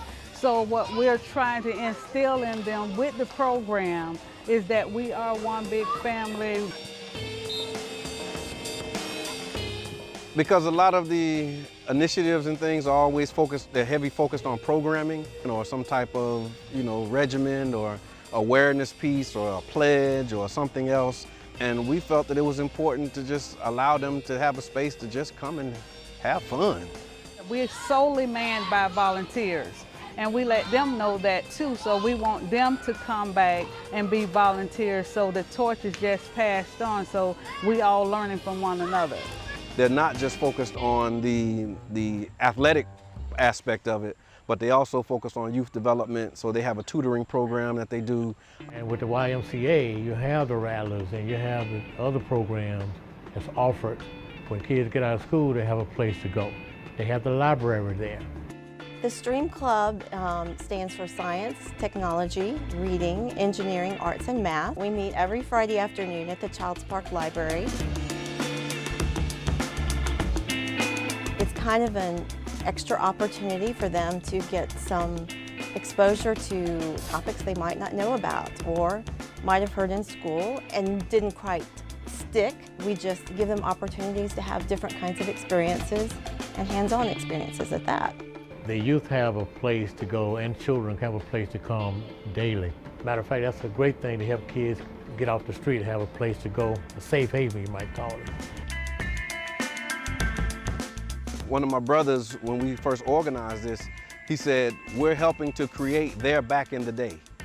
And I think that's important because, all of us have our back in the day, and I remember back in the day when we used to do that. So our responsibility as the adults now is to help create the back in the day experience for them. And what's happening today is Friday Night Done Right, an event that we created to create a safe space for children to come on Friday nights so they can be free to be kids. Sometimes you just want to remember when you went to the pool and they let you in for free, and that was it. And that's why I think it's important to help create those type of memories as well. The Childs Park neighborhood, if anyone would ask about it, I would state that it was often misunderstood. So I'll encourage people to come and see for themselves. There's more to Childs Park that I've seen more positive in Childs Park than I have seen negative. And my Childs Park encompasses everything that we described today, and I hope that you will gravitate towards that and balance that once you hear the other stories and the other narratives that come out about the neighborhood.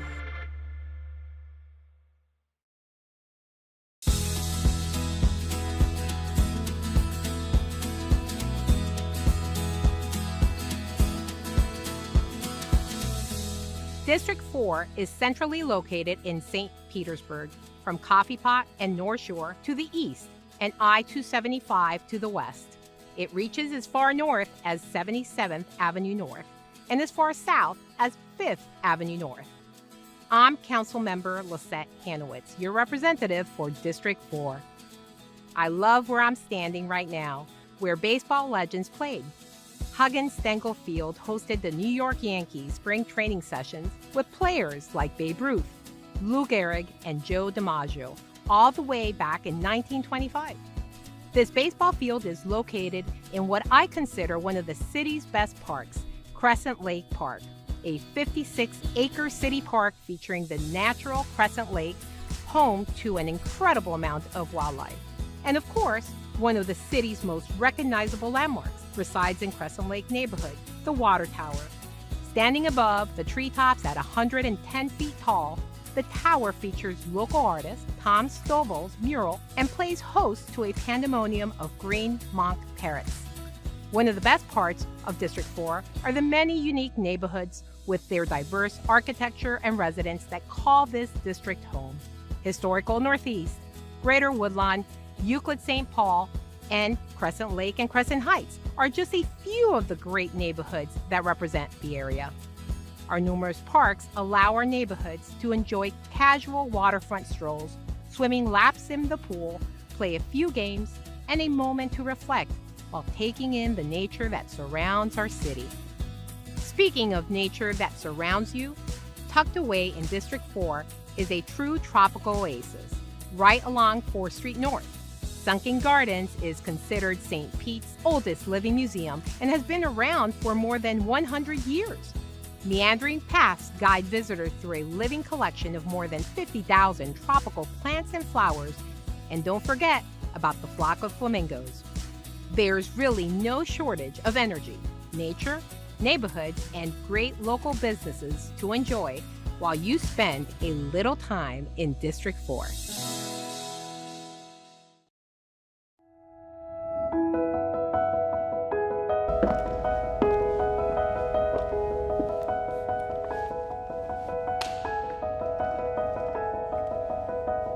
I'm the youngest of 7 girls, and so I had lots of female role models. One in particular is most definitely my mother. My mother has always been my strongest influence. I distinctly remember growing up in South America, there were not very many opportunities for women in leadership, and my mom really made her own place. One of my grandmothers had ovarian cancer, and my other grandmother had 4 cancers. In the late 60s, went in for a lumpectomy. They did a double radical mastectomy. She woke up being taken down to her breastplate. For her, that was incredibly humbling because her whole identity was being in the community, and she felt embarrassed, and to some extent that her womanhood was gone. And so watching her overcome that and thrive was really, that was inspiring as well. Growing up, I really admired one of my high school teachers in particular. She was this incredibly brilliant woman who was tough, who was smart, and who also would give everything to help her students.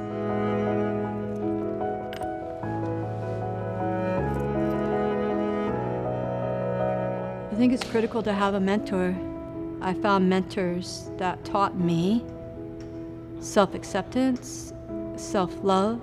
They help you find a way. They help you find an opportunity to a path to your full expression. Well, I think mentorship is extremely important to the pathway to success. Having someone there who is really going to be the shining example, who is going to be your guide through life, is really what's so important and what so many of us need. Every life, you should have somebody that is your champion and somebody you can champion. And I think that's really important as we think about elevating others.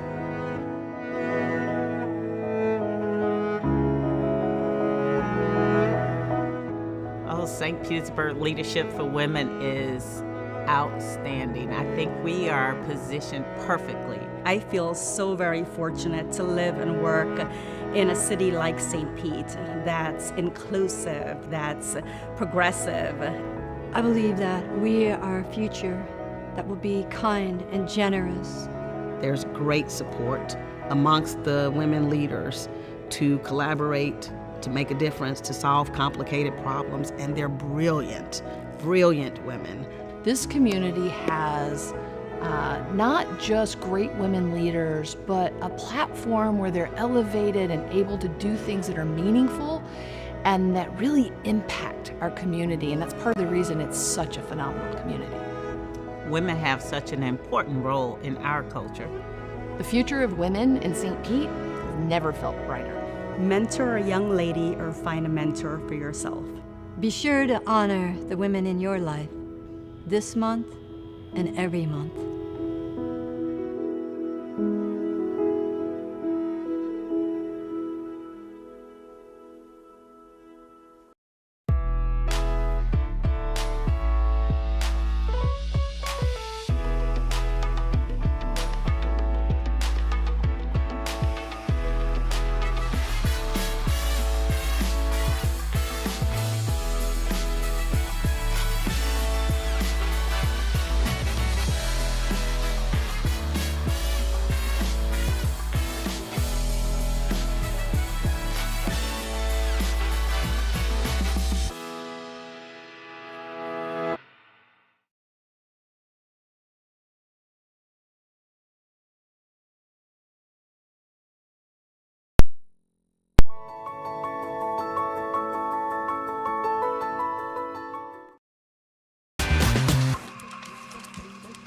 Move it, body, body, move it, baby. Move it, body.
Welcome to the City of St. Petersburg City Council meeting. Your elected officials are Mayor Ken Welch, District 1 and Council Chair Copley Gertis, District 2 Brandy Gabbard, District 3 Mike Harding, District 4 and Council Vice Chair Lisette Hanowitz, District 5 Deborah Fig Sanders, District 6, Gina Driscoll. District 7, Corey Givens Jr. And District 8, Richie Floyd.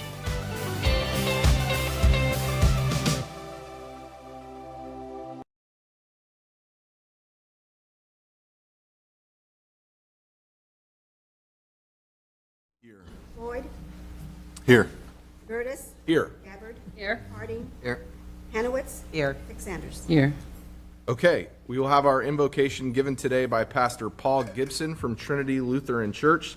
Then please remain standing for a moment of silence and the Pledge of Allegiance. Please stand.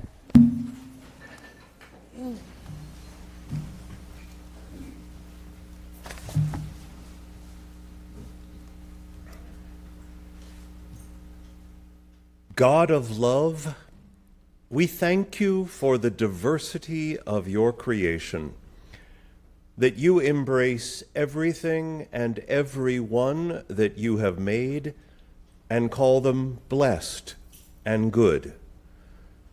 Strengthen the pride each one of us holds in being a completely unique part of your creation, and help us to know the purpose for which you made us. God, we do not understand why the way a human being understands their own gender, or why the person they love can be the cause of fear and hatred, but we pray for those people for whom it does. Their understanding of you is so limited and so small. But remind us, God, that all of us succumb to fear at times. All of us can be made uncomfortable by difference. All of us have ways that we must grow in our love and acceptance of all your children.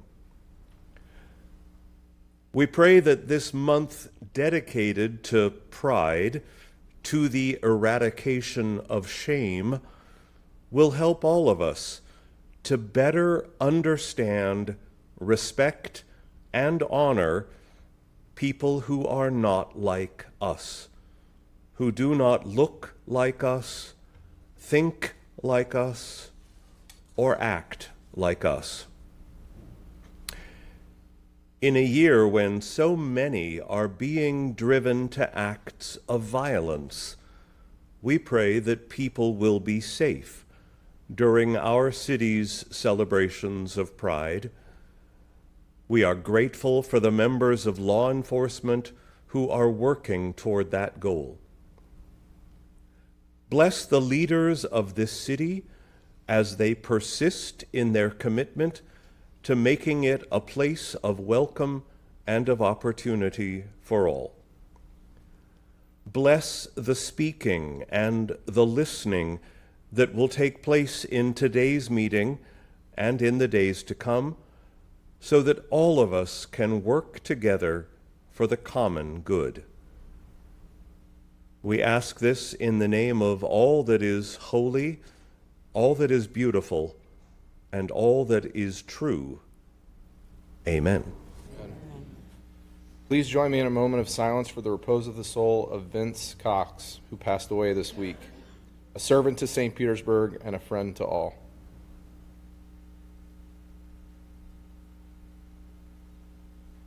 Thank you. I pledge allegiance to the flag of the United States of America and to the republic for which it stands, one nation, under God, indivisible, with liberty and justice for all. Thank you.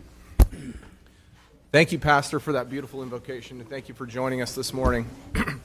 Okay, council members, before we get into the approval of the agenda, just a couple of quick things. As you've probably noticed, we're having some technology difficulties. So for those that are speaking during open forum, the only clock you're going to see is the clock you see up on this screen.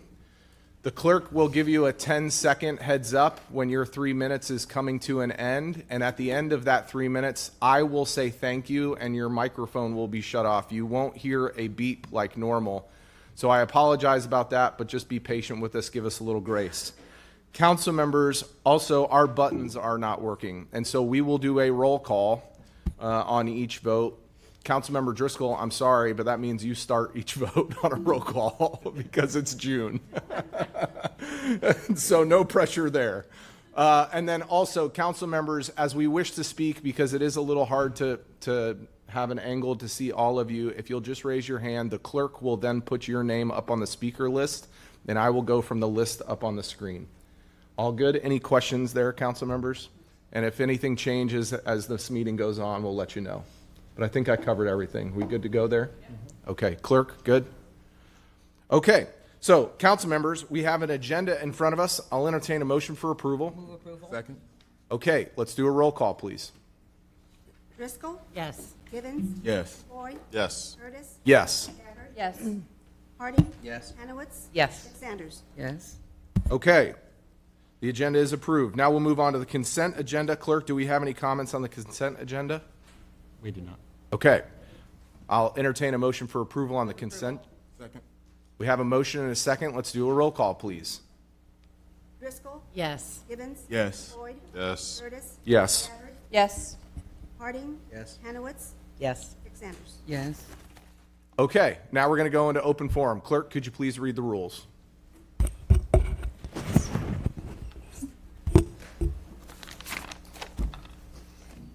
If you wish to address City Council on subjects other than public hearing or quasi-judicial items listed on the agenda, please sign up with the clerk.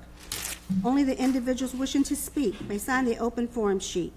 Only city residents, owners of property, business owners in the city, or their employees may speak.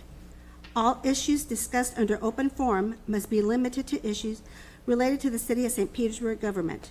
If you're speaking to an item on the agenda, you may only speak once, during the open forum or when the item comes up on the agenda. In order to provide an opportunity for all citizens to address council, each individual will be given 3 minutes to speak, and after which the microphone will be muted. If you wish to address City Council through the Zoom meeting, you must use the raise hand feature button in the Zoom app or enter *9 on your phone at the time the agenda item is addressed. When it is your turn to speak, you will be unmuted and asked to state your name and address. At the conclusion of your comments, or when you have reached the 3-minute time limit, you will be muted. All raised hands will be lowered after each agenda item.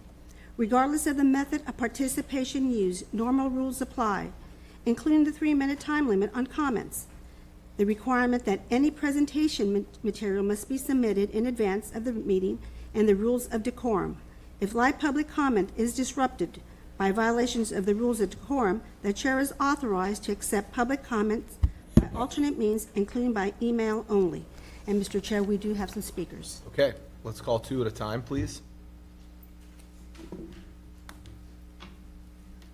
The first 2 speakers is Karen Carmichael and Jason Mathis. Please go to either podium, state your name and address for the record.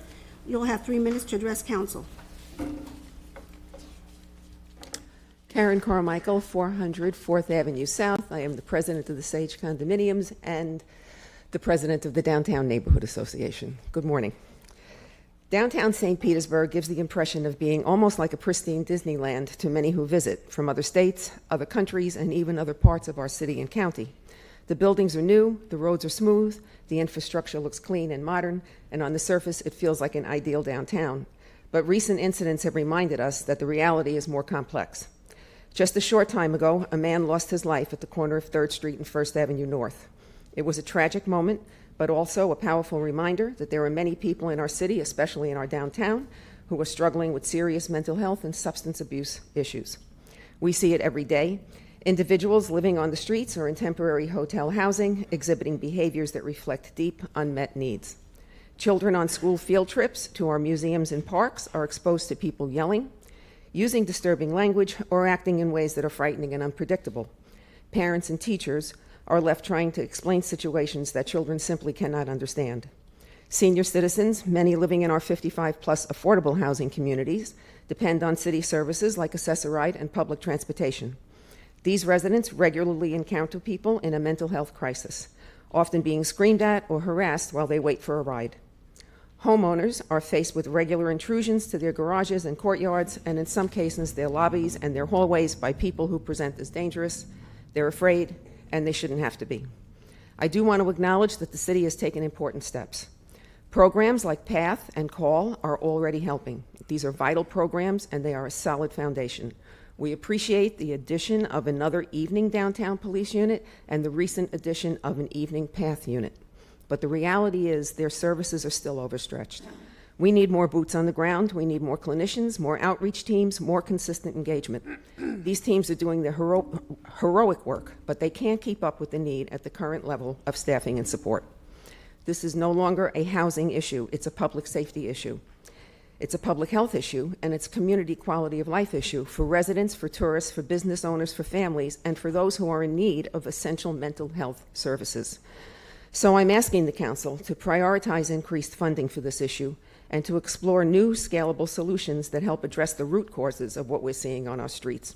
We can't allow the image of a clean, thriving downtown to cover up a growing crisis. Let's do better, not just for appearance's sake, but for all of our residents, including those who are less fortunate. Thank you, and thank you for hearing this. We appreciate you understanding what's happening downtown. Thank you. Hi, my name is Jason Mathis. I am the CEO of the St. Petersburg Downtown Partnership, and I wanted to start by thanking you all for your service. You don't make a lot of money on City Council, and you put up with a lot and have to make big decisions, and I want each of you to know that your service is genuinely appreciated, and I'm sincerely grateful. As Karen mentioned, I think people are concerned. I think the recent incident created some new light on this, But this is an issue that's been going on for a while. The last 3 years, we've seen an uptick in some challenges for the downtown. I do want to, as Karen mentioned, I do want to thank our police department. We have an extraordinary police department who are compassionate, ethical, they have high integrity, and one reason downtown has not deteriorated like many other cities is because of the great work of our police department. Downtown really is a system, and it only works if all of the parts of the system are working together, and it's changing a lot. In 2010, there were 3,000 units in downtown St. Pete. In 2025, there are almost 20,000 units in downtown St. Pete. It's just changing dramatically. And when you have more people living downtown, more people visiting downtown, more people spending money downtown, working downtown, it means that we need to change the way that we think about managing our downtown area. In a lot of ways, downtown is an economic engine for St. Petersburg. It represents nearly 20% of the property value for St. Petersburg, even though it's only about 3% of the total land mass. It's a gathering place for the entire community. It needs to be a place that everyone in the communities has a sense of ownership and feels comfortable visiting. And it's a neighborhood. It is all of those things. And the people who live downtown have a unique perspective in seeing how downtown is changing and some of the needs that downtown may be facing. It's important that we have a clean, safe, and vibrant downtown for everyone. Downtown belongs to a family living in Tyrone. It belongs to a young couple in Riviera Bay. It belongs to the children of Campbell Park. It belongs to a retired couple in Pinellas Point. It belongs to professionals living in Crescent Lake. Downtown is the one place in our city that should belong to everyone and where everyone should feel safe and comfortable. For the last few years, we've been talking to some of you and members of the administration about a clean and safe program. We still have a lot of details to work out on that, but I would urge you to consider that now is the time to think about adding this element to really help ensure that downtown remains a place that is safe, welcoming, and clean for everyone who wants to visit. Thanks very much. Thank you. The next two speakers is Ronica Whaley and Carrie. I'm sorry, Carrie, I can't make out your last name. Please go to either podium, state your name and address for the record. Hi, I'm Ronica Whaley. Let me tell you about my last 2 weeks. Could you please give us your address, please? 221 First Avenue North, right next to Williams Park. Thank you. In the past 2 weeks, after notifying the city that they are in noncompliance of Bill 1365, I have been peed on, pooped on, death threats saying that the homeless man was going to come back and slit me from behind my throat. I have had 6 gun threats that they were going to come back and murder me. I have been broken into in one of my restaurants. I have been, actually I need to look at some of these notes. I have called the police multiple occasions with the police not being able to do anything because they say, if I remove this property, if I remove this homeless person, if I do this, I will be sued. The police will not abide by the code, and the city is not abiding by House Bill 1365, so the police are not able to do their job when the city is not in compliance. I am in fear on a daily basis by these homeless people in our area. I am stalked at my restaurant on 14th and Central at the Shiso Crispy there. I have a homeless person showing up there on a regular basis. Every single day, actually, we have a homeless person there, either robbing us, taking my employees' tips, stealing stuff from the inside, stealing stuff from the outside, taking all of the food from the trash and throwing it, coming up and taking the food and throwing it in our faces. I have restaurants next to me that have homeless people coming up and taking customers' drinks and throwing it in their faces and then smashing it on the ground, taking their food and flinging it into the streets. I have homeless people sleeping on my property to where we can't even open doors. And when you call the police, they come and they say, even with video, even with witnesses, there's nothing we can do. They're not on property. When I send these people to jail, they show up right back on my property. Mi amor, you sent me to jail. Now you will pay. This means war. I have a gang of homeless people right now that know that I am trying to make a difference on my block, and they have all come to my property and told my employees that they declare war. There are homeless people sleeping all over our sidewalks all day. There are homeless people taking up our parks, covering our benches with their homes, covering our streets with their homes, making our beautiful white sidewalks black because they poop and pee all over them. And you call the police and they will do nothing. You call code and they do nothing. I'm at a standstill of what to do when there's no help and there's no way for the police to be able to do what they do and the city isn't abiding by the law with shelter for registered with DCF for the homeless people to go, where they have to have water, restrooms, and security. The city has not done that, and that law has been in place by the governor since the 1st of January. Is that my time? Yep. Oh, since the 1st of January, and it's not abided by. So when we don't have a place to displace these... Thank you. Hi, I'm Carrie Mboga. I live at 225 First Avenue North, downtown St. Pete. I'm here to speak today in regards to City Bill 1365, and I stand before you today not just as a concerned citizen, but who's somebody who believes deeply in the power of policy and the policy in policy backed by meaningful action. We're fortunate to live in a city that has passed a progressive legislation, but with the aim to improve lives. But what good is a bill what good is the bill, or what good is any law if it isn't enforced? City Bill 1365 was passed with the intention to improve public safety, but months after the passage, the reality on the ground is telling a very different story. Let's be clear, the bill didn't fail. You did. You failed to follow through. You failed to ensure agencies the responsibility to enforce it, funding to staff and to do their jobs. You failed the community that was counting on you. Why hasn't the Bill 1365 been properly enforced? Is it lack of accountability, or is it absolutely deliberate? The public deserves answers, and more importantly, we deserve action. 2 weeks ago, a business owner was forced to take somebody's life in order to save his own. This happened directly in front of where I live in the middle of the day. Some may say it's an isolated incident, but that's untrue. The same individual has been complained about several times in the past, and if it would have happened on the next corner, it would have been my friend that was forced to murder him, or worse, have her own life taken.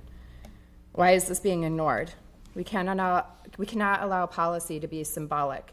We cannot allow City Hall to treat legislation like it's a press release. Enforcement is what gives Bill its backbone, and without the City Bill 1365, it's just ink on a paper. Another broken promise to the people that live in this great city. Let us remember that trust in government endures not from what they fail to say, but what they fail to do. So today I'm asking you to take action to uphold City Bill 1365. I'm asking for transparency in the agency's performance, public reporting of performance metrics, and a timeline to correct this. Thank you. Thank you. Next two speakers is Aaron Peter and Sandra Chalapa. Please go to either podium. Please state your name and address for the record. You'll have 3 minutes to address council. My name is Aaron Peter, 5800 12th Street South. Today I am representing the Ovation Condominium located at 180 Beach Drive, Northeast in downtown St. Petersburg, and I have a letter from the Board of Directors addressed to Mayor Welch and the esteemed council members. On behalf of the homeowners of the Ovation Condominium Association in downtown St. Petersburg, we are writing to express our growing concern regarding the increased presence of homelessness in our city parks and surrounding downtown areas. Many of our residents have reached out to us directly, sharing their discomfort and concern for personal safety, as well as for the long-term well-being of our downtown community.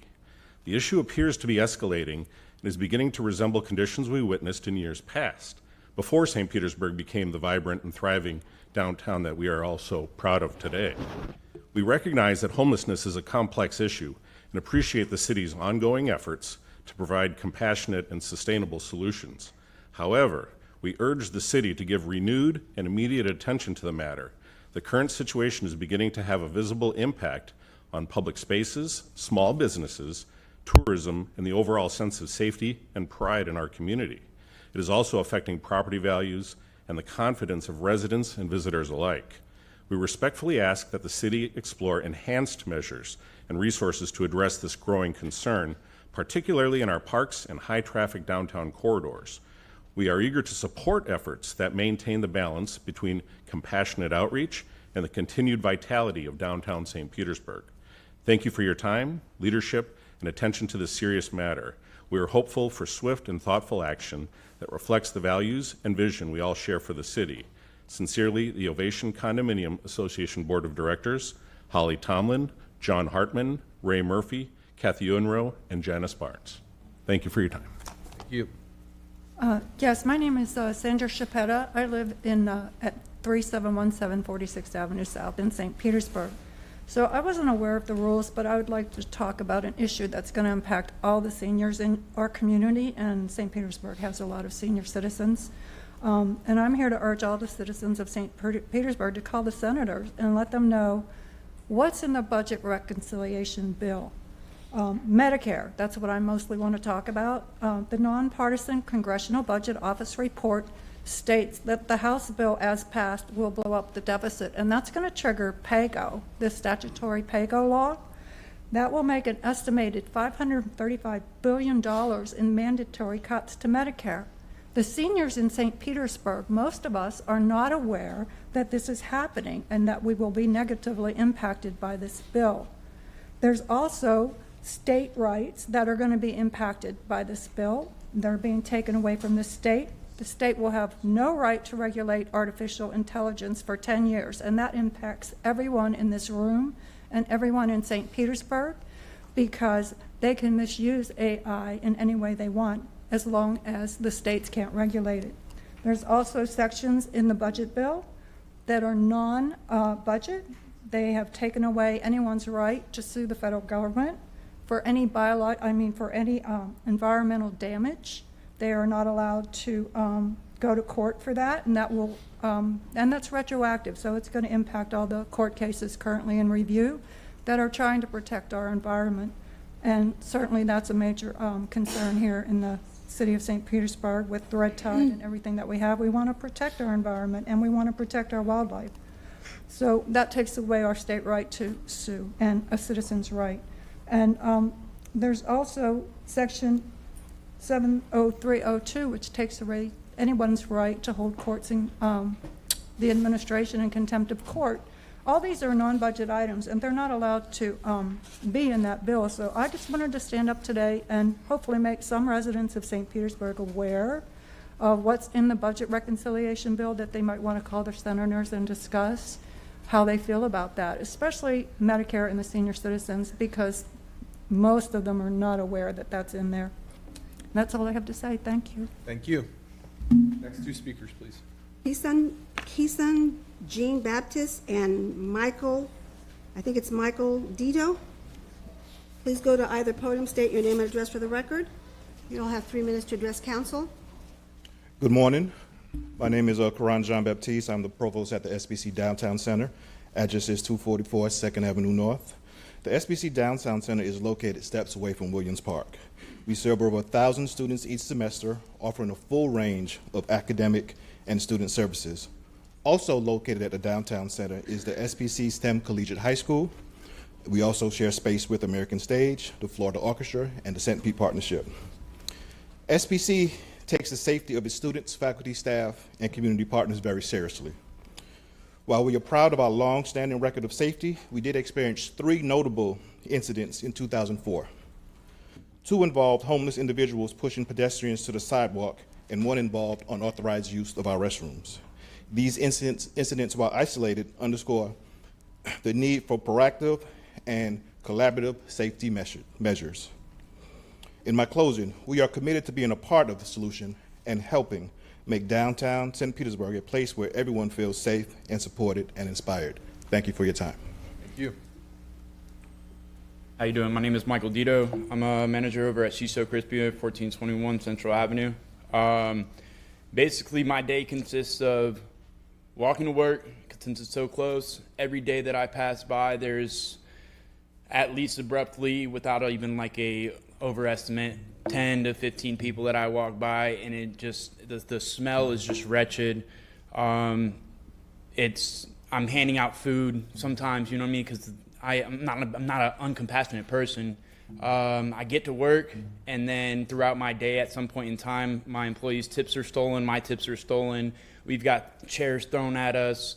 I'm handing out literally, like, sometimes I'll have extra work clothes or whatever. Like, there'll be people then like naked half naked, and I'm handing out clothes. Like, I'm like, dude, here, take my clothes, put this on. It's getting really rough, and like over the time, it's just been getting worse and worse. I also used to work at Sea Salt St. Pete, and it was the same situation walking past there. So the only reason why I brought that up is like it's been 3 years, and I'm 4.5 years in recovery. So with programs or some kind of outreach thing, some kind of way that we can reach out to these people, things will change. Sometimes they have to want to change, but if the police is not enforcing the things and taking an act of the bill and getting these people off these streets, or the city's council is not like making these things in effect, then of course these people aren't going to go anywhere. I was homeless for 10 years of my life, and things aren't changing at all. All we have to do is have some kind of people on the ground making sure that this bill is intact. These homeless people are going somewhere. These people are off the streets. If you see people laying down and doing stuff and you're not doing anything about it, or you're verbally assaulting people and we're throwing things at people, and then we make calls and these people come out and nothing is happening, it makes no sense whatsoever. How come if I were to physically assault somebody and somebody called on me, had video footage of me, there's police knocking on my door, and I'm going to jail? There's no reason for it at all. And it's taking a hold of businesses, it's taking a hold of people's homes, and it's taking a hold of our streets. Every time when I walk home, people have beds set up in the roads, in the sidewalks, and they're posted up sleeping like it's nothing. Using the restroom right there, not going into a gas station or showing up somewhere. No, they're going right there in the sidewalk. And that's how we want our city of St. Pete. I've been here all my life, even through my homelessness. And now I'm 4.5 years sober, and I changed my life around. If I can do it, anybody can do it. All we need to do is have some kind of system to where these people have somewhere to go, some kind of situation where they're going to jail, and instead of coming right back out, they have some kind of place that they can go get a program, something, anything. Thank you. Thank you. Mr. Chair, the next two speakers is Emma LeMay and Stephen Overstreet. Please state your name and address for the record, please. My name is Stephen Overstreet. I live at 1433 Central Ave. I just want to speak on the safety of workers, because we all have the right to feel safe at work, and we don't. I'm speaking on She So Crispy behalf. We don't feel safe at all. On 2 occasions, one of the employees had a knife pulled on him. The owner had a knife pulled on her. We walk outside to go get product. People are coming out behind the truck. I had to go in the restaurant the morning because somebody broke in. I don't know if these people are going to kill me when I go to work, and nobody's doing anything about it. So I ain't going to hold your time up, but you got to do more. The police have to patrol the area. They have to do more. Because we go to work, we don't know if we're going to get killed, stabbed. We don't know what's happening. And it's just not right. We're citizens and we deserve better. Thank you. Thank you. Hi, I'm Emma LeMay. I'm a manager at She So Crispy. I stand before you to address an issue that has a major impact on the way I feel about going to work every day. I feel my life is threatened more every day with the violent act of the outraged homeless people we have coming around the business of She So Crispy. I have dealt with walking into work, always checking behind me to make sure I'm clear of any harm that could come my way. We need to recognize homelessness is not a choice. It's the result of systematic failure, lack of affordable housing, mental health issues, and substance abuse are just a few factors that contribute to the situation we go through. Thank you. Thank you. The next two speakers is Pete Boland and Sean McNaira. Please go to either podium, state your name and address for the record. You'll have 3 minutes to address council. Good morning, Pete Boland from 29 3rd Street, 274 Street, and 374 Street, adjacent to Williams Park. And I've spoken with several of you, and thank you so much for your leadership and your genuine compassion in trying to serve our community and help solve these problems. These problems are not unique to St. Pete. They're just being exacerbated in St. Pete. And, that incident that happened right before Memorial Day, that could happen to one of us, that could happen to one of our staffs, that could happen to any of the staffs downtown. And I think that it's a multifaceted problem that has a real difficulty of solving, but it's going to start with a lot of little things. It's going to be a lot of those little bites of the apple.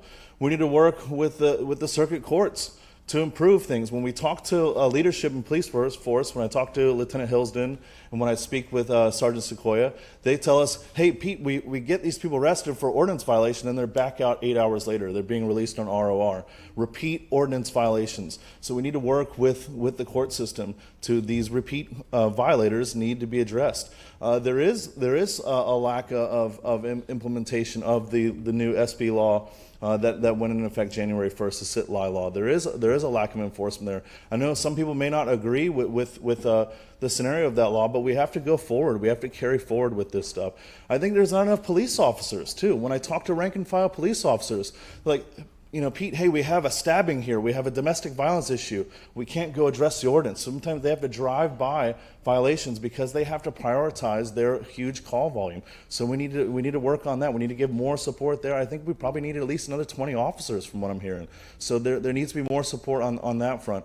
And also the Clean and Safe program that so many downtowns do throughout America. These are things that could supplement those services that can help support that. You know, it's the broken window theory. When things are in disrepair, when there's litter everywhere, we have problems on the Central Avenue alley that I've been, you know, famous for advocating getting cleaned up. Those things invite these types of difficult situations.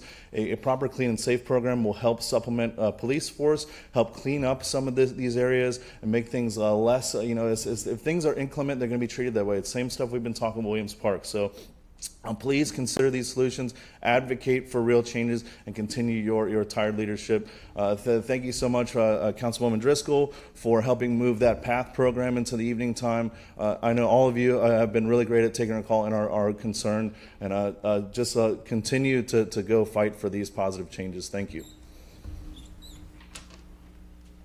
Hi, my name is Sean McNamara, resident at 100 Beach Drive. I'm also a member of the St. Pete President's Condo Association, and I emailed all, and I brought with me here a copy of a petition for a clean and safe program that I sent to you. We sent this out on Monday, kind of on an informal basis, and I've gotten 300 signatures so far and over 100 comments, so I guess I'm speaking for at least 300 people. Following up on Pete's point about the implementation of the program and some of the other speakers with the state law, I'm just going to give one example because people can give hundreds. So starting on October 28th, a person in front of Vinoy condos started living on two park benches that went on for somewhere between 68 and 70 days. They finally left or were removed in mid-January. So laws are not being followed, implementation is not occurring. There's a whole variety of reasons for that, and we think that resources is a major component, and that is why we're proposing the Clean and Safe program. I also, just as another, you know, I've been living downtown for 10 years, and I just noticed over the last couple of years when my visitors come from out of state, and I've actually witnessed this because I go running along downtown, along the pier, probably 5 times a week. And visitors come back to me and they say, oh, I love St. Pete, this is great, but you have a real problem with, they say homeless. And I want to make a distinction here because I think when we say homeless, I think that's just a character, I think that's a misnomer. I think the problem we have is what I'm using the term social disruptors. And those are people that are choosing their lifestyle over the greater good of society or our community. So there are collections of people that sit on benches and aggressively panhandle, or, you know, of course there are people with mental illness, and I wake up a couple of times a week with people screaming on the sidewalk in front of me. And I think we have to separate that, and I think if we can bifurcate our efforts towards supporting the homeless, which need to be supported, but then aggressively going after these social disruptors who are choosing their personal lifestyle over the greater good of the community, I think we'd go a long way to solving this. So we look forward to working together with you guys to help solve this. Thank you. Thank you. Mr. Chair, the last speaker is Christopher Pitts. Please state your name and address for the record. You'll have 3 minutes to address council. Yes. Thank you. My name is Christopher Pitts, and I am the general manager of 1 St. Petersburg in downtown St. Pete. And good morning, Mayor, City Council. It's good to see some of the familiar faces and some faces I haven't seen before. As the general manager of One St. Petersburg, we are a high-rise in the heart of downtown St. Pete, and I'm here today in follow-up of what Mr. McNamara just explained in strong support of the proposed Clean and Safe program, and to speak candidly about the challenges we face on the ground every single day.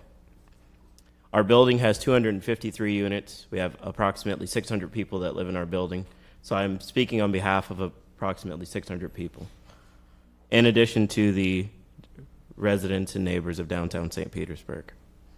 It's a beautiful and a thriving community, but over the past few years, the conditions have steadily declined. We're experiencing what is not just a nuisance, but it's becoming a real concern of safety, cleanliness, and long-term vitality of our urban culture. At the One St. Petersburg, we've had what Mr. McNamara described as social disruptors found sleeping in our bushes. We've had rocks thrown at our property. We have triple pane hurricane-resistant windows that were shattered because someone who was walking by our property decided that they wanted to throw the rocks that we have in our planters at our building. And we were very fortunate that they didn't strike an individual during that process. Clear acts of vandalism, a threat of safety. Trash is picked up daily by our staff, not just from our property, but from the streets and sidewalks surrounding it. And our team has become the official cleanup crew for the city early mornings. What's worse, the dumpsters from neighboring properties are often overflowing and unkept, sending a message of decay and not care. These conditions drag down not only our property values, but the spirit of the community we work hard to maintain, and you work hard to maintain as well. The Clean and Safe program is a practical and much needed response. We need cleaning crews dedicated to restoring the beauty and sanitation of our public spaces, safety ambassadors to support a welcoming and secure environment, a homeless liaison team to compassionately address public safety concerns and connect people with the services that they need, and most importantly, a financial commitment from the city to sustain this effort. On behalf of the downtown stakeholders, of which I represent, I want to stress we are major contributors to the city's tax base, as well as everyone else, and the residents and businesses of downtown fund the city services, yet we are not seeing the value reinvested back into our streets. We love St. Petersburg, we want it to shine, but we need your leadership, and we thank you for your time. Thank you. No more speakers. Okay, we'll go ahead and close open forum. I'm going to turn it over to you, Vice Chair. Thank you, Chair. So we're starting with our awards and presentations at this time. The first up is D1, which is going to be presented by our own Chair, Gertis. It's the Distinguished Citizen Award for Henry Peter. Thank you, Madam Vice Chair, and I'd like to invite Henry, and I believe his mom, his dad, his grandpa, and a few of his teachers are here as well. I'll tell you what, I don't think any of my high school teachers would have shown up for me. So that tells you something right there. And as I make these comments, Vice Chair, you're going to see some of Henry's art rotating up on the screen. So today we're here to celebrate an amazing young artist, Henry Peter, a rising senior at Gibbs High School. I'm waiting for it, Councilmember Givens. Go Gibbs. Yeah. That was actually. I've been sitting up for how many years? Okay. Who has won U.S. Representative Kathy Castor's 2025 Congressional Art Competition. Out of 105 incredible entries from all over Tampa Bay, Henry's photo, the one you see over here, and you'll see it rotating as well, Hurricane Days, stood out. His picture shows a real, raw moment. His family dealing with the aftermath of Hurricanes Helene and Milton. It's a reminder that no matter how hard life hits us, no matter how exhausted we feel, we fight back. We get up, we rebuild, we keep moving forward. Henry started taking photos when he was just 8 years old. I didn't know how to use a camera at 8. Inspired by his grandfather and encouraged by his teacher, Brian McAllister, now his artwork will hang in the U.S. Capitol for a whole year. Yay. Representing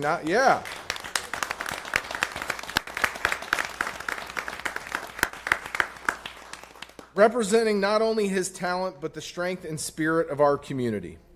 It's important to remember that art just isn't just beautiful, it's powerful.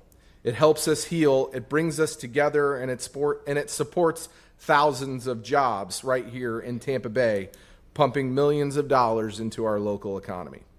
So today, we're proud to honor Henry Peter with this Distinguished Citizen Award, celebrating his creativity, his courage, and the message in his art that no matter how hard we get knocked down, we always fight back.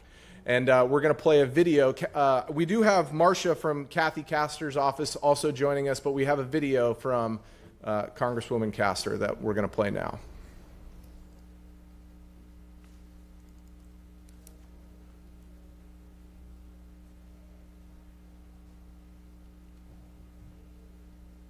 You know, St. Petersburg is truly the city of the arts, and I'm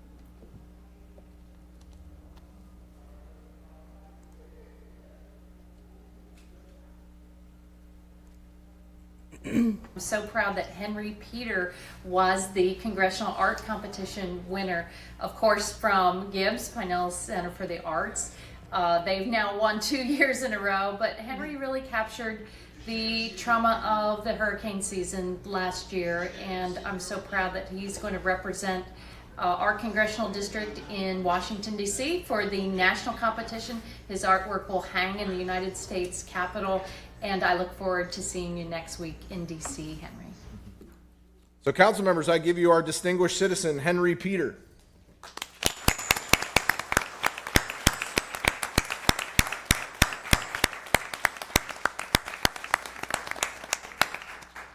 Well, I just want to reiterate what I said at the actual ceremony, that we were all affected by the hurricane in some way, shape, or form, and the way our community came together was truly amazing.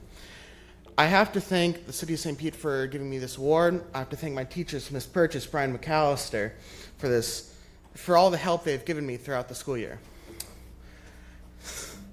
It has been a great honor receiving these multiple awards for my artwork. I never thought that my shots of the hurricane, of my family, of my friends, would get this attention. I was just documenting what my life was at that moment.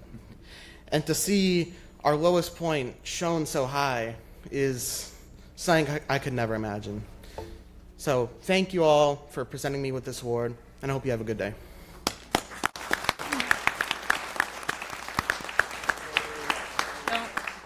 Don't leave just yet. We have some council member comments. First up is Council Member Gabbard, then Council Member Fig-Sanders. Thank you, Vice Chair, and congratulations on your award. Much, much deserved. The minute I saw it pop up over here, I felt that choke in my throat, because I think our entire city can feel what we all felt in those days after, and it is incredibly powerful. Thank you for having the courage to express our entire city's trauma through your art, because it's more healing than you know. And I think that it is very important that it hangs in the halls of Congress to remind the people at the federal government of the people who need them to support us now more than ever. And you will do that.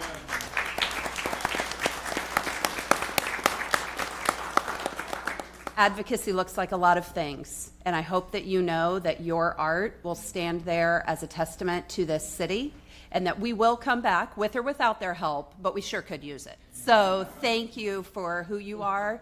Congratulations to your parents. As the mother of a teen, I know how proud you must be feeling in these moments. And thank you to Congresswoman Castor if she is listening to this.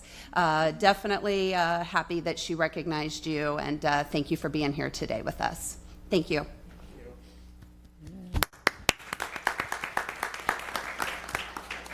Well, first of all, I have to say good morning and give those true accolades. We do have our class of Gibbs 1955 here, as well as I am a Gibbs class of 1983.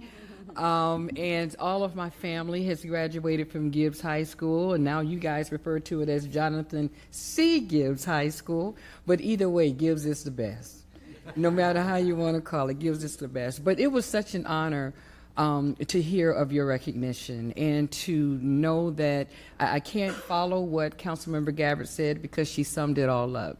You took your eye, your vision, and you reflected what all of us were feeling during that time. And so young, right? And so young to be able to have that vision that you had and that you captured in your photos. But I'm even more impressed. You know, your grandmother came up and introduced herself to me to make sure that we recognize the fact that you have a legacy and your family is here in strong support. I agree with Chair Gertis. I don't know how many teachers would come back for me, but this is such a wonderful, wonderful show of support that you have, Henry. And I am so proud that you thought it not robbery to make sure that you told our story. Not just your story, but our story, because that really was a difficult time for a lot of us. I mean, I'm still getting repairs done. So that's how that whole thing played out. But with those of you that came to support Henry, thank you. You did not have to. But I know today was not the only day that you've been present for Henry and the other students that need our educators and our administrators. Thank you, Principal Brown, for coming. We appreciate you being here. You have a true village, young man, a true village. And for that, I want to thank you, and I want to thank those that are here to support you. And Grandmama, you have a right to be proud. Yeah. Thank you. Councilmember Driscoll. Thank you, and congratulations. We can see that this is so well deserved. And I loved seeing the other examples of your work, especially the wildlife, because that is not easy. And it takes a lot of patience to catch that osprey at the right moment when it's flying away with a fish. That is really extraordinary work. I had chills. I have chills now just thinking about it. You are the reason that the city has been working on strengthening its support for our arts community. It's about you and others like you who are just still learning their craft and taking it to the next level as you have here. Councilmember Fig Sanders is right. You have a village. I hope that you'll recognize that that village includes the city, that we are standing with you. I mean, take a look at some of the grants that we're offering now to help our artists. I hope you know that you are supported by us, and we're going to keep working to make sure that if you decide that your path or part of your path in life going forward includes continuing to hone your art and grow that, we are here for you. For now, celebrate this moment. I love that you are going to be in the halls of Congress. That is just amazing. And Councilmember Gabbard is right. It really makes a strong statement about to remind everyone there of what a hurricane is and what it does to actual people right here in St. Petersburg. So thank you for doing that. And congratulations. And I can't wait to see what you put out there next. Thank you, Madam.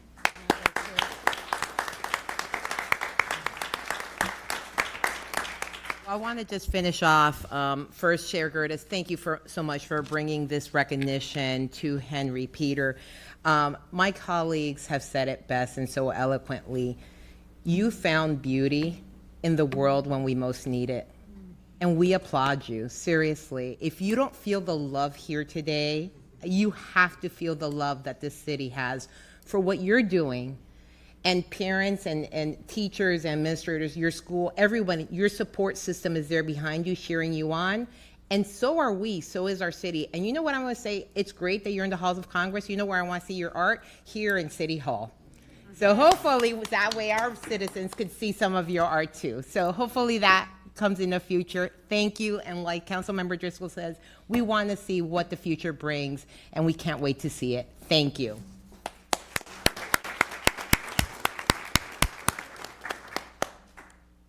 So next up, we have item D2, and it's Aphasia Awareness Month. Proclamation is going to be presented by Chair Gertis. Thank you, Madam Vice Chair. And I'd invite Debbie Yones and Laura Hodley-Fay to join me. I had the pleasure of sharing this proclamation last year, and as my time on CAPI, I've shared with you in the past a couple of organizations, and frankly just the work that CAPI does has really shaped my time here on council. And this is one of the organizations that has done the same, Voices for Aphasia. And not because of just the work that they do, but frankly, very personally, my grandfather struggled with aphasia after some medical issues. And so I kind of lived this for a little bit. And for this organization to give a voice for people that do not have one or have lost theirs is critically important. Debbie was sharing a story about an encounter with a police officer and somebody dealing with aphasia and the ability not to be able to communicate what the problem was. And it was just so impactful, the story. And so I just want to thank them for the work that they do on a daily basis. And frankly, it's quite an honor to share this proclamation, both with the organization and with the city. So the proclamation reads, whereas aphasia is a language disorder caused by injury to the brain, most commonly because of a stroke, but can also occur with other neurological disorders such as traumatic brain injury, tumor, or progressive disease. And whereas aphasia may affect a person's ability to access language needed to speak, comprehend, read, or write while intelligence remains intact. And whereas many people with aphasia also present right-sided weakness due to the damage on the left side of the brain, however, many have no visual impairments.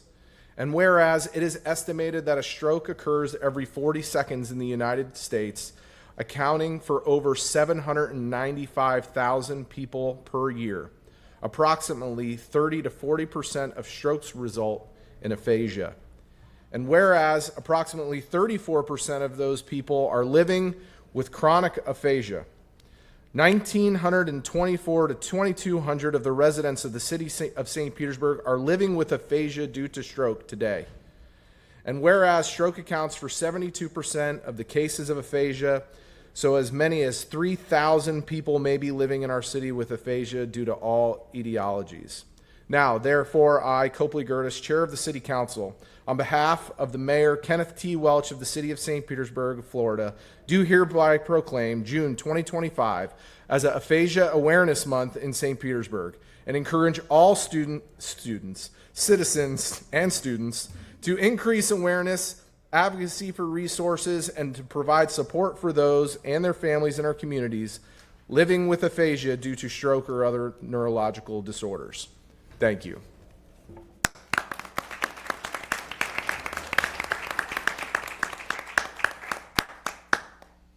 Thank you so much, Chair Gertis. Thank you to the entire City Council.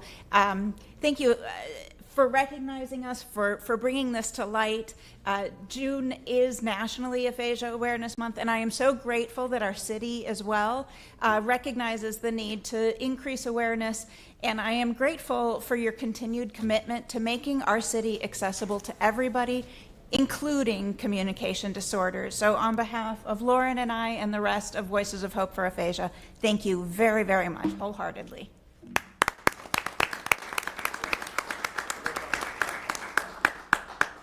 Well, thank you, Chair Gertis, for always being an advocate on this issue, for your service on CAPI, and you for being a voice also on this issue and always being there for our community and making sure that we are aware of what's happening. And please keep us posted as to what you're doing and how we can help. So thank you. Thank you.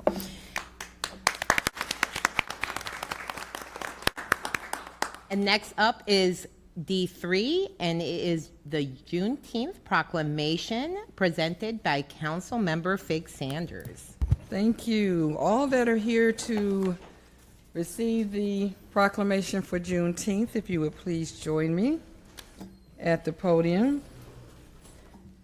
And normally, when it comes down to having such an honor, and I am so grateful to be able to present this proclamation, and for the first time, I'm kind of speechless because what I want to say, I can't say.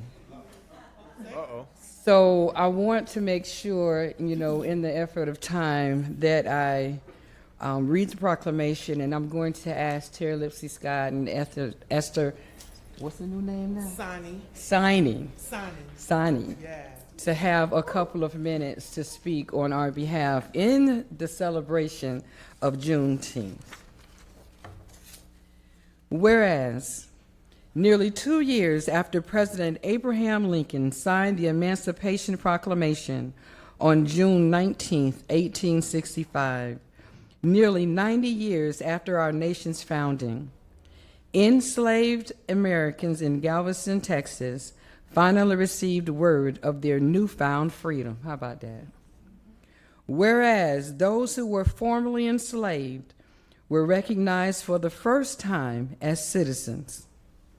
African Americans began commemorating Juneteenth with celebrations nationwide, honoring a tradition that lives on today. And whereas Juneteenth represents our ongoing commitment to honoring history, remembering our troubled past, and celebrating our hopeful future.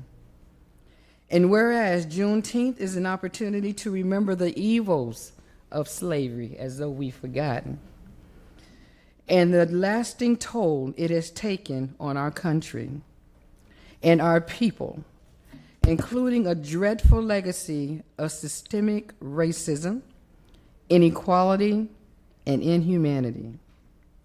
And whereas we know that as a nation and as a city of inclusivity, we possess the ability to heal and emerge with purpose and resolve. And whereas we are committed to further establishing and improving equity and justice through pathways forged by abolitionists, educators, civil rights advocates, and everyday Americans, and I'm going to have to add our mayor. And whereas we continue to work for progress as African Americans and people of color, as we continue to face disproportionate burdens and negative outcomes despite their numerous contributions to society. And whereas Juneteenth, in its third year being recognized as a federal holiday, is a call to action. Now, therefore, I, Councilmember Deborah Figgs Sanders, on behalf of Kenneth T. Welch, Mayor of the City of St. Petersburg, Florida, do hereby and proclaim Thursday, June 19th, 2025 as Juneteenth Day in the City of St. Petersburg, and acknowledge the emancipation of African Americans, acknowledging the wrongs of the past, committing to our collective work for an equitable future free of the vestiges of systemic racism. And for that, happy Juneteenth Day.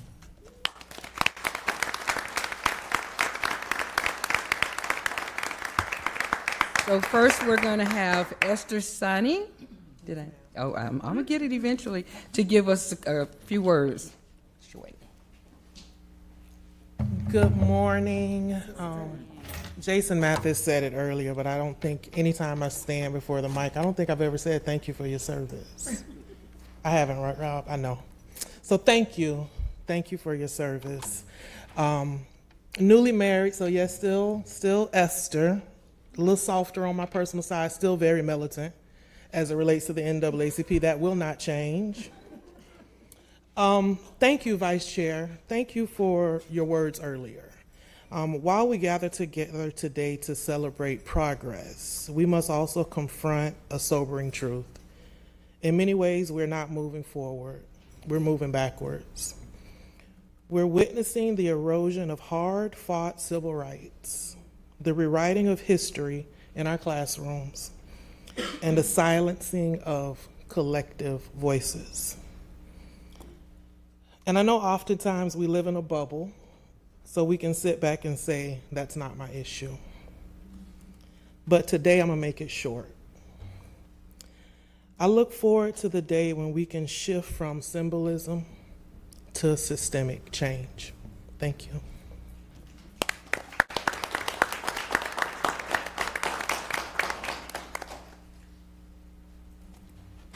Mr. Chair, Vice Chair, Mayor in his absence, Deborah Fix Sanders, council member.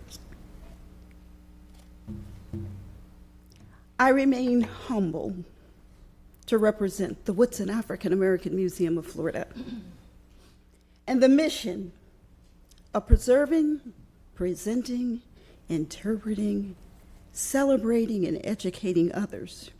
Thank you. Regarding African American history and the culture.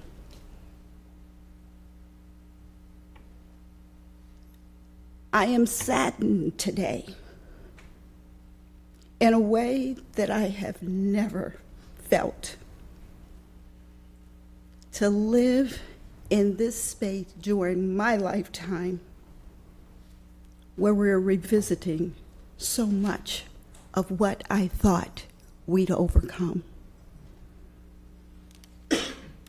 Yet I'm grateful to live in a city that embraces the essence of each and every resident of our community.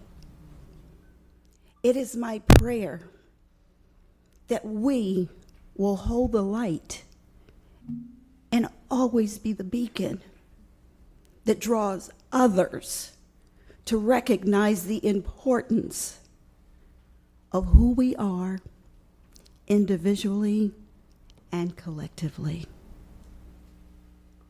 Juneteenth, sadly enough, a celebration that occurred as a result of not knowing. And here we are still, not knowing. I applaud the strength and the courage that each of you have in standing in the face of adversity and declaring that indeed we are St. Pete. I love you and I'm grateful to you all. Thank you.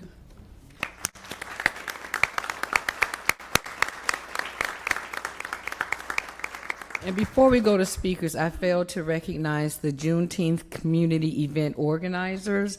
And if you're here, please stand. Paulette and Paul Jones, Renee Edwards, J. Carl Devine with the Banyan Tree, and Chandra Allison with the Urban Drinkery.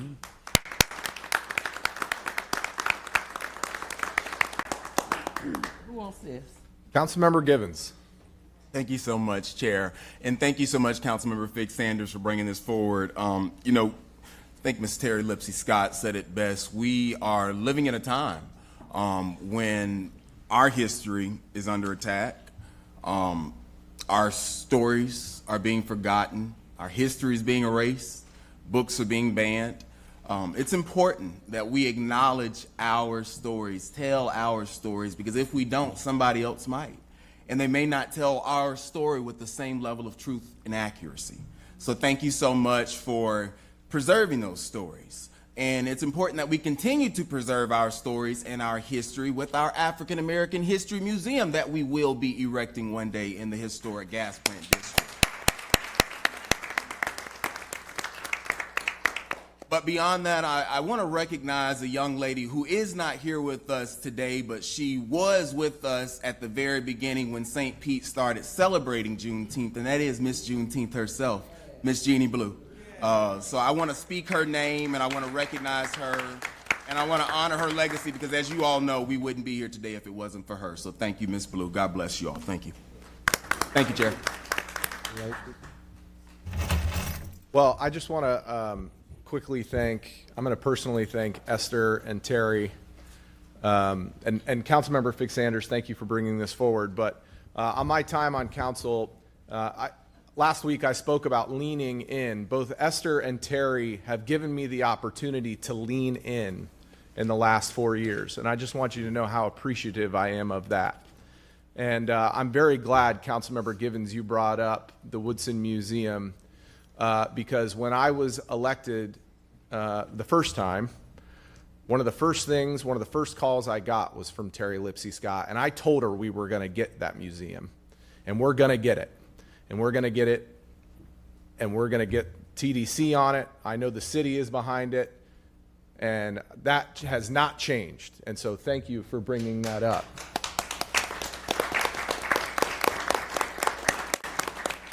And so I just wanted to personally say thank you to both of you for giving me the opportunity to lean in to not only in our community, but the history of our community, and just so very much appreciative. And Terry, what I would tell you is no, I love you and thank you. Okay? Thank you very much. Okay, we're going to move on to D4, our Pride Month proclamation given to us by Councilmember Floyd.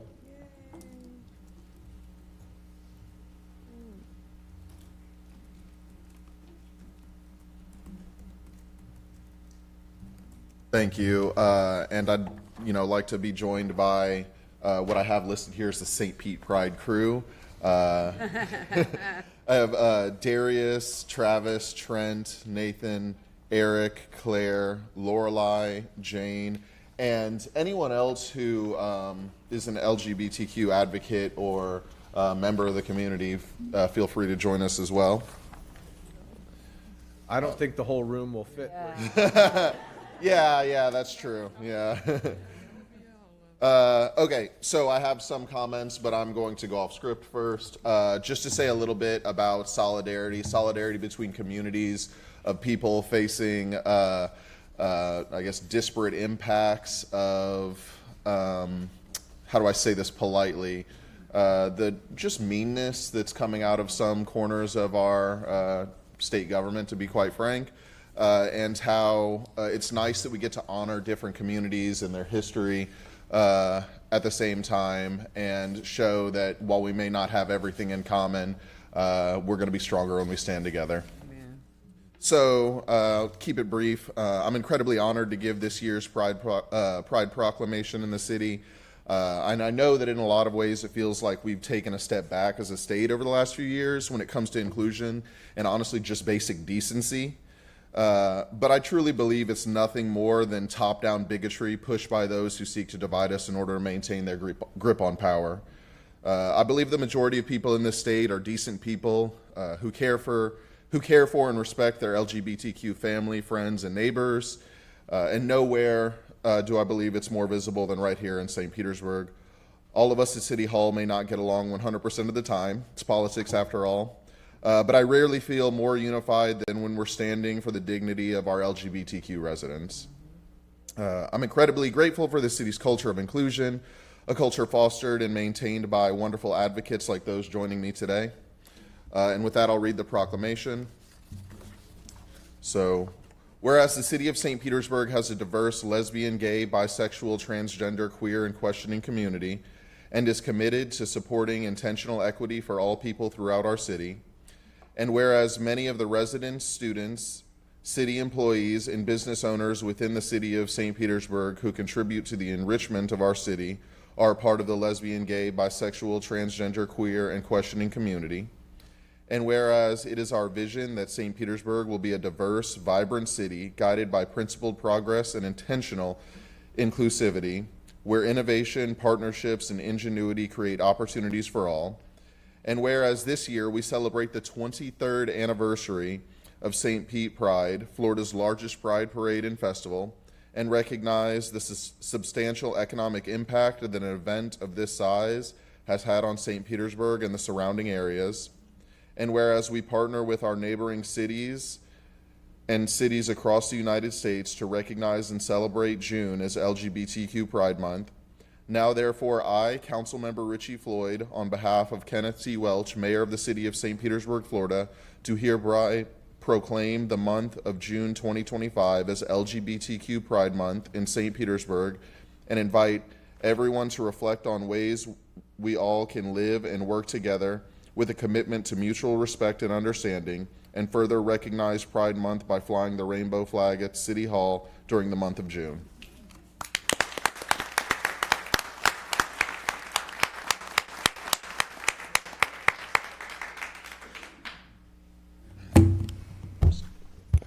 Good morning. My name is Darius Lightsey. I'm the board secretary for St. Pete Pride, and I want to say on behalf of our board president, Dr. Byron Green College, in his absence, to Mayor Welch in his absence, and to you all, the city council, in all of St. Petersburg. We, St. Pete Pride, thank you all for your continued support of the LGBTQ community. We thank you for helping us foster a community of inclusion, diversity, and love. And our theme this year is the banyan tree, and we're rooted in all these things and so many more.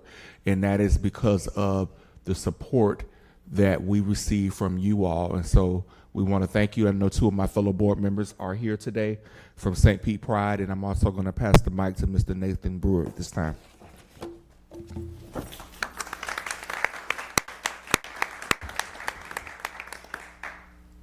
Oh, what a glorious day.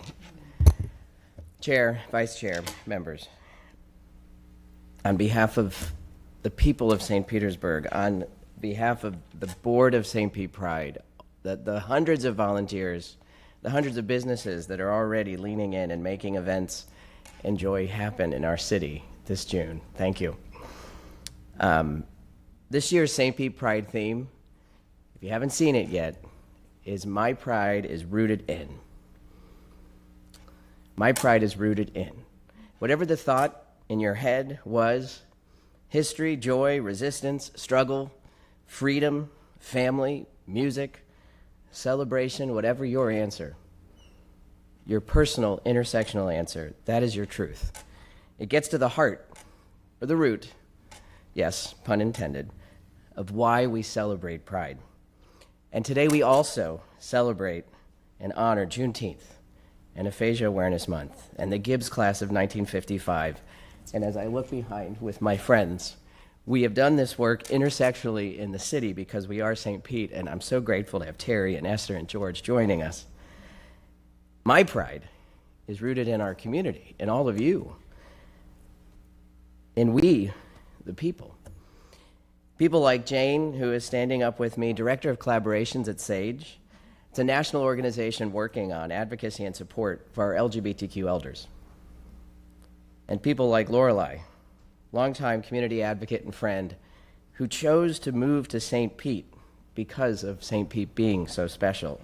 She's volunteered for a lot of organizations, but especially one near and dear to my heart, Equality Florida, fighting for civil rights for all of us here in the state of Florida. And Claire.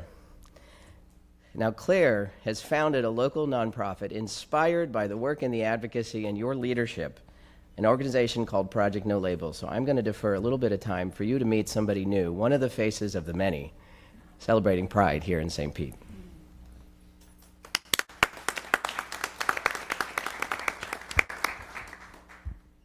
Hi, everyone. My name is Claire Leeson, founder and CEO of Project No Labels. We're a local 501c3 nonprofit out here in Tampa Bay. First, I just want to say thank you for having us and everything you're doing for our beautiful city of St. Pete. It's truly an honor to stand here surrounded by community, love, and pride. I moved to Florida in 2011 from San Diego, and for over a decade now, I've had a privilege of working with and alongside the LGBTQ+ community. What started as a small idea has grown into hundreds of events and initiatives, and more importantly, thousands of volunteers who have poured their hearts into making our work possible. Project No Labels is 100% volunteer-ran. We don't have grants, we're not backed by major corporations, and we've never received federal funding. And yet we've stayed strong because of you, because of the people of St. Pete, our small businesses here, and individual donors who believe in what we do. One of the programs I'm most proud of is our mental health program called Dear Self, You Are Worth It. This is in partnership with Cypress Wellness Center on Central Avenue. Thanks to this collaboration, we've been able to provide over 10,000 low-cost and even free mental health therapy sessions to the LGBTQ+ community, where over 30% of that is subsidized by our organization, Project No Labels. We're not just helping the LGBTQ+ community out here, but also the greater community. I'm proud to say that this program is now expanding into other areas, and we couldn't have done it without the support of the people of St. Petersburg, and we're proud as an organization to call St. Pete our home. I always say it trickles from the top. So, and because of leaders like you, our LGBTQ plus community doesn't just survive, but we thrive out here, regardless of the current political climate. Thank you again for having us, for your service to our community, and for continuing to show up for the LGBTQ plus community. From all of us at Project No Labels, happy Pride Month.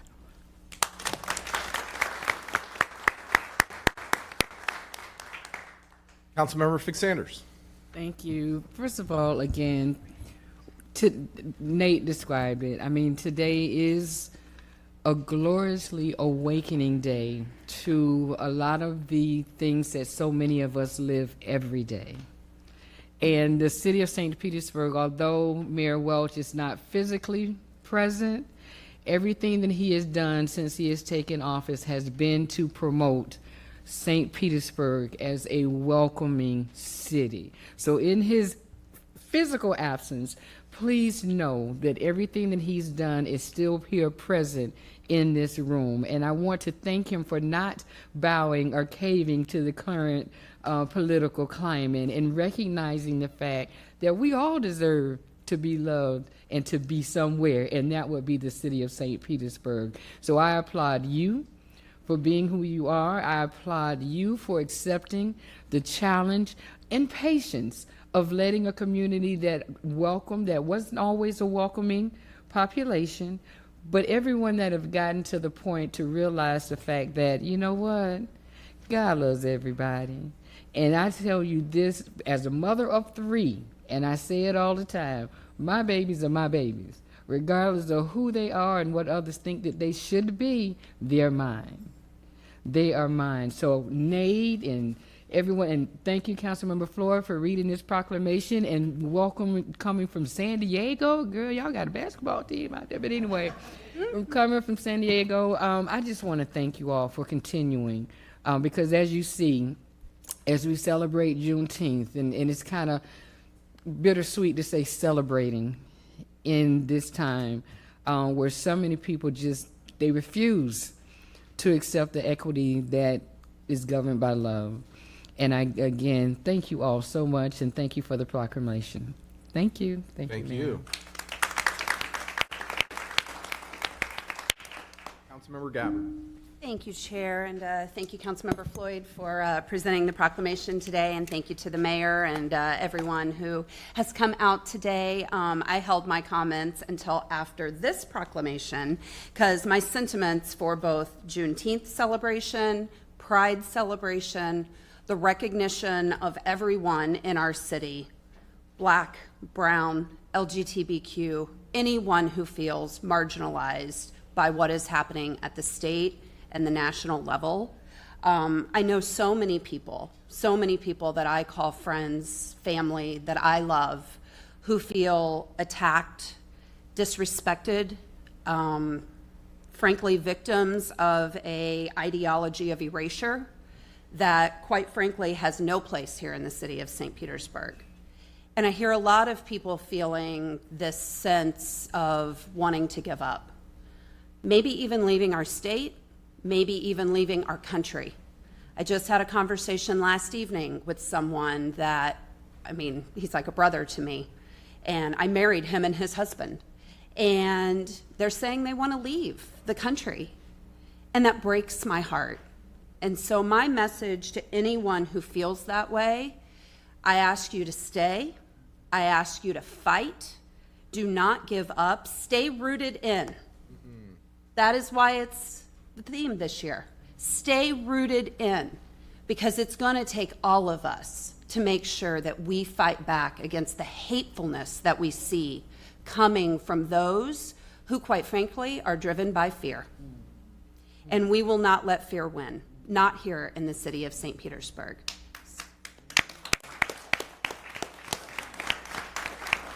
So I just want to thank you all for showing up, showing out, and being here with us today, because we stand with you. When Councilmember Floyd said any advocate wants to come, I thought we were all going to get up and run down. But we got to stay here. So we still support you. You know that. We love you. And happy Pride and happy Juneteenth.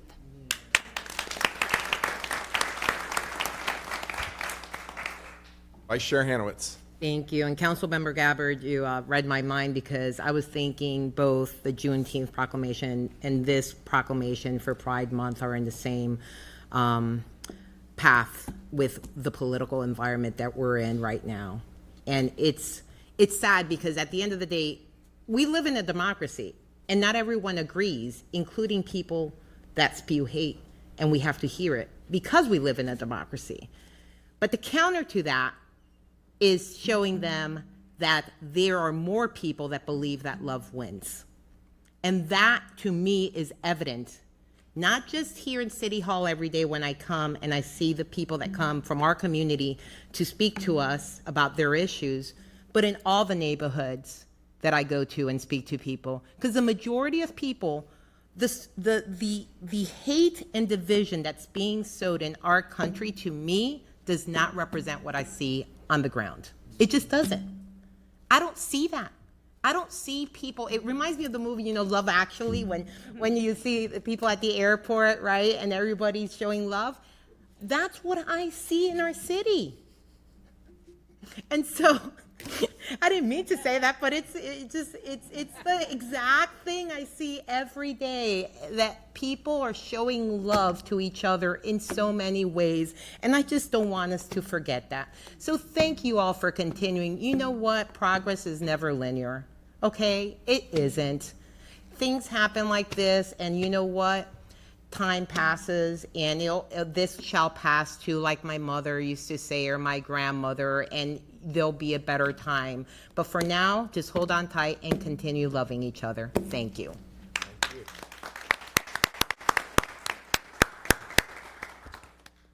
Well,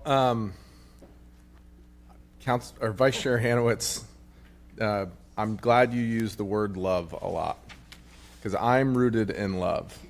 And I'm going to make one sort of comic remark. Claire, thank you for the program.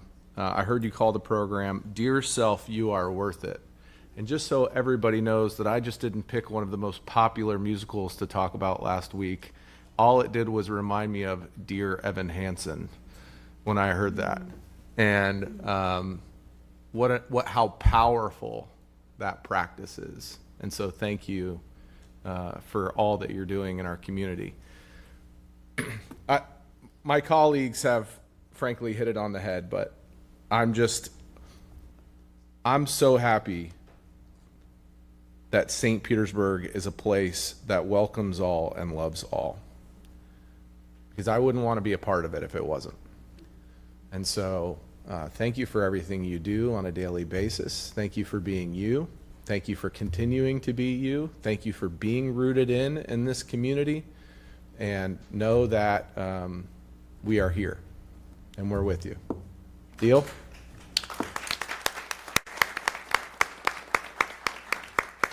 Thank you, Councilmember Floyd, for bringing this forward. Okay, we are going to recess as City Council and convene. What? Oh my gosh. I was all emotional. I was trying to move on from it. Give me some grace. Councilmember Givens, I apologize. No worries, and I'll try to read quickly. No. You take your time. You take your time. They've waited a long time to be here. You take your time, all right? Yes. So we are moving on to D5, Gibbs High School Class 1955 proclamation, given to us by our own Councilmember Givens. Take it away. Thank you so much, Mr. Chair. You know, what better honor to present my very first proclamation as an elected council member than to a group who has watched me grow up. So I am honored to have the Gibbs class of 1955 join me here at the podium, if you all don't mind, if you're able to. No pressure. You know, we had a fun weekend together, this young, rambunctious group of octogenarians and I. This past weekend, we spent time together touring their old stomping grounds at the historic Gibbs High School, alma mater of our very own Councilwoman Deborah Figgs Saunders. I'm a Spartan, y'all, but I enjoyed the time that I spent with these gladiators. They sure know how to have a good time. I'm glad you said you were Spartan. Yes, ma'am. Yes, we got it right, Councilman Gertis. But I definitely had a great time on our trolley bus tour, going around the city, seeing the new landscaping and changes in our city. Had a great time over at the Museum of History. Rui rolled out the blue carpet for these folks. So we had an awesome time just celebrating together. But 1955 was a milestone year in history. It was the year that Rosa Parks refused to give up her seat on the bus, starting the Montgomery bus boycott. It was the year that 15-year-old Emmett Till was abducted from his home and lynched by an angry mob. It was also the year that these young folks walked through the halls of Gibbs High School just one more time as students. And so we are honored to recognize them today with this proclamation on behalf of Mayor Welch. Whereas the city of St. Petersburg is proud to recognize significant milestones in the lives of residents, especially those who reflect the dedication, the unity, and the lasting commitment to community and education. And whereas the Gibbs High School class of 1955 marks its platinum 70th year reunion this year, a truly remarkable achievement that speaks to the enduring bonds of friendship, shared experience, and lifelong learning. And whereas the members of the Gibbs High class of 1955 have contributed greatly to the fabric of our city through their leadership, their service, their professional achievements, community involvement for over 7 decades. Whereas the Gibbs High School holds a distinguished place in our city's history, and the class of 1955 stands as a proud example of resilience, perseverance, the pursuit of excellence, graduating during a pivotal era. And whereas the 70th reunion of the class of 1955 offers an opportunity to celebrate the legacy of these graduates, to reflect on the history that they have witnessed and shaped, and to honor the spirit of unity and pride that continues to define this extraordinary class. Now, therefore, I, Corey Gibbons, on behalf of Mayor Kenneth T. Welch, the mayor of the city of St. Petersburg, Florida, do hereby recognize and commend the graduating class of Gibbs High School 1955 on the occasion of their 70th reunion. And we extend our heartfelt congratulations and best wishes for continued health, prosperity, happiness, and fellowship. And witness whereof I have hereunto set my hand and caused the official seal of the city of St. Petersburg, county of Pinellas, and the state of Florida to be affixed this 31st day of May, 2025. Congratulations, Gibbs High School class of 1955.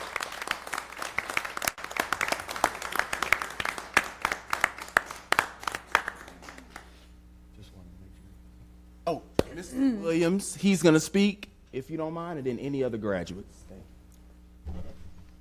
Good morning. My name is Louis Williams, and I'm a native of St. Petersburg, born and raised here. And I'm here with my classmates.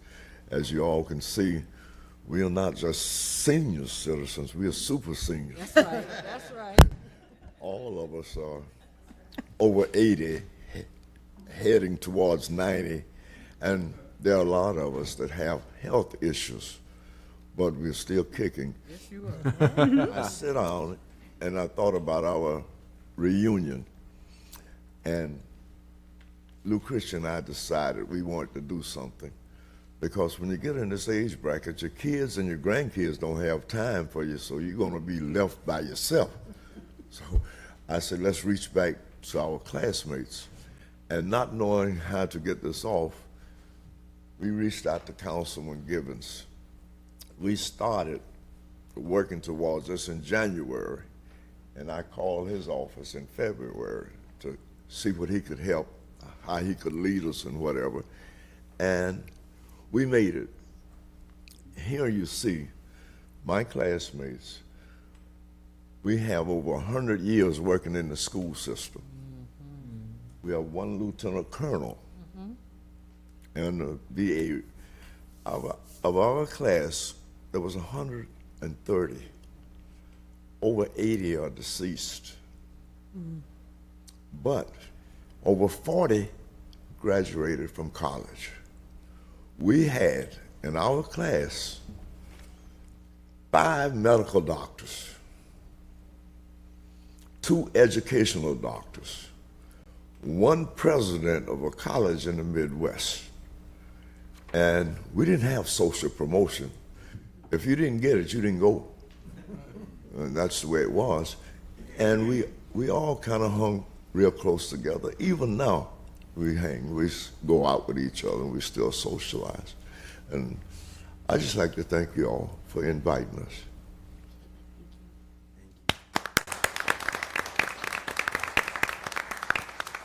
This young lady is very quiet, but I want to invite her if she's interested. I found out a little piece of history. This was the very first African-American Miss Festival of States, Miss Rosa Holmes Hopkins. She is the aunt of Angela Holmes Rousson and also the daughter-in-law of the late Principal John Hopkins. But Miss Rosa, if you're interested. I'd like to say that I watched St. Pete grow and change. When I was a little girl, about 7 years old, I used to walk from 5th Avenue North to 3rd Avenue South, and they would have the Festival States Parade, and I'd watch the beautiful floats going by and the pretty girls on the float, and I would, oh, I wish I could be on that float. And in 1955, I was selected as the first black queen of the Festival States Parade. We're going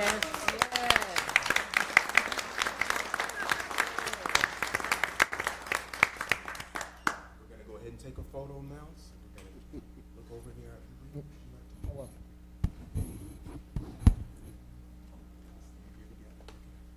Councilmember Givens, don't let them leave after you take that photo.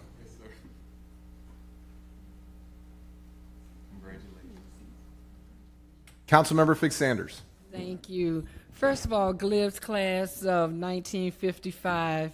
I'm getting ready to be real petty because y'all got a true gladiator up here on this dais, and y'all called that Spartan. But anyway, I'm going to let you up. But thank you, Councilmember Givens, for spending the time with the gladiators. You are, as we just found out, you are truly history. You are truly legacy. I graduated from Gibbs. My husband graduated from Gibbs. My aunts graduated from Gibbs. My sons graduated from Gibbs. My sisters graduated from Gibbs. All of us graduated from Gibbs, and we did so with pride.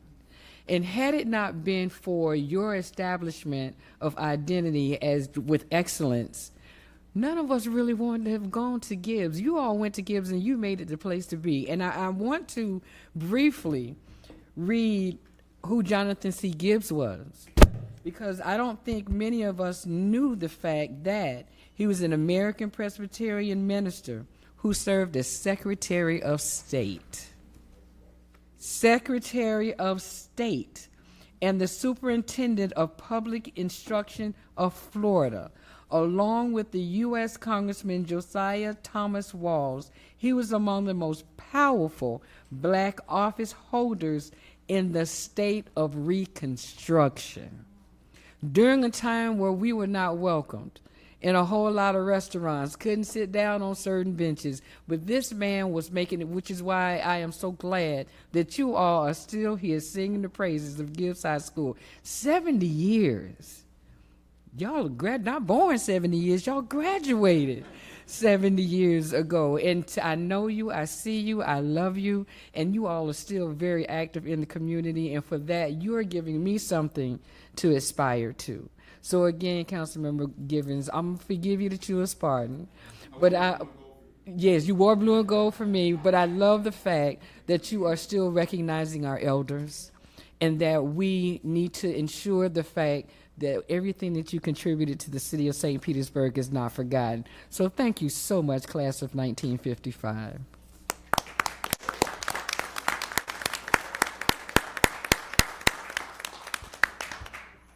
Councilmember Givens, thank you for bringing this forward and celebrating the class of 1955. What an amazing accomplishment, and so happy that you were here to celebrate with us. And see you in 5 more years for the 75th. Deal? At the Manhattan. There you go. Okay, now we will recess as City Council and convene as the CRA, and we'll take up CRA 2, on Habitat for Humanity Pelican Place funding. And I think we have Mark Van Loo joining us.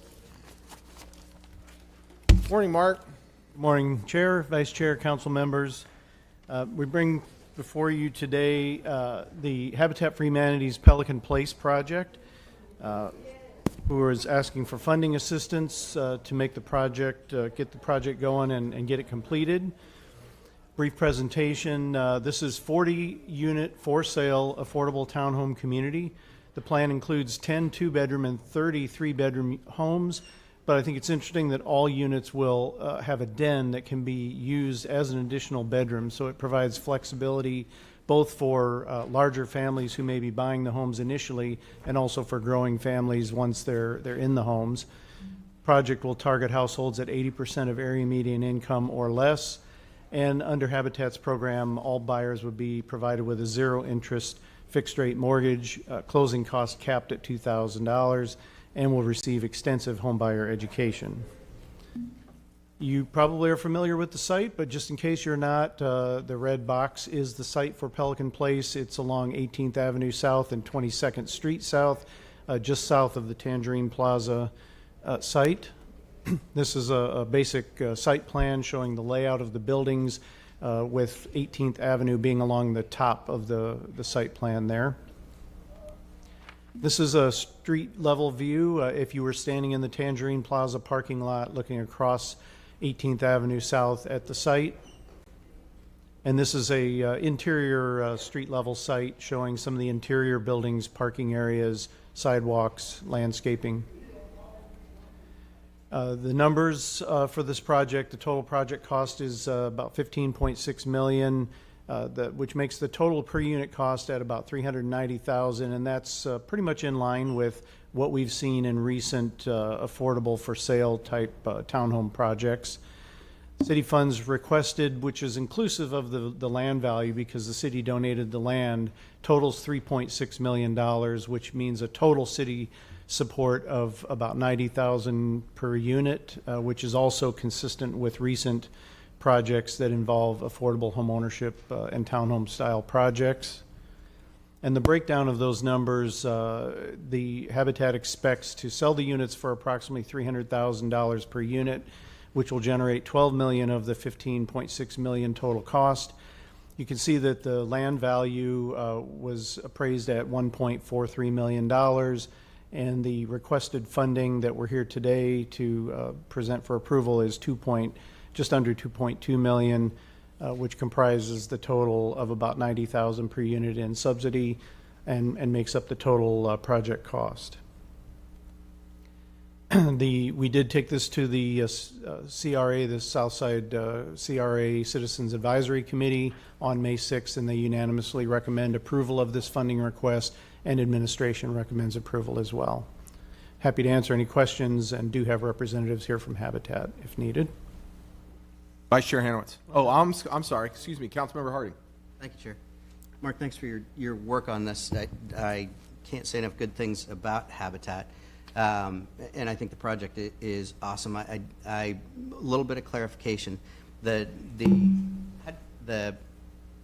arranged for 0% financing for folks. What's the base for that funding? Who holds that note, or how does that work?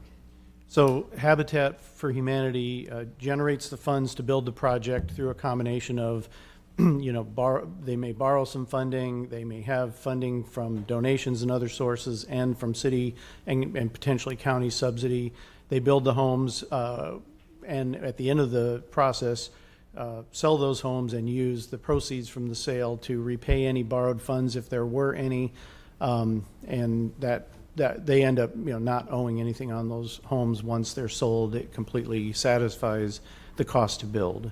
Okay, but the individual notes. So I buy one of the units. Who holds that note? Is that Habitat? Yeah, Habitat for Humanity holds the mortgage. Okay, they'll pay. All right, I get it. At the end of this, and I think it's an incredible opportunity, but do we have a sense for, and the project's not done yet, but do we have a sense for what would that payment look like? So if it's $300,000 over 20 years at 0%, you're $1,200 ish. But I assume there's going to be a homeowners association and the property taxes. So trying to get a sense of how the project meets where my paycheck sits and pays for it. Do we have a sense for what that will look like in the end? Well, Habitat ensures that all of the homes are sold to buyers who earn 80% of AMI or below, and that the combination of the payment, principal and interest, tax and insurance, all combined does not exceed 30% of their income. Really? So that makes it affordable. All right, that's what I was looking for. That's pretty awesome. How about the Councilmember Harding, I was just going to use Shell Dash, which many of you were at recently. Similar type project. I believe many of the homeowners there are paying $700 to $800 a month.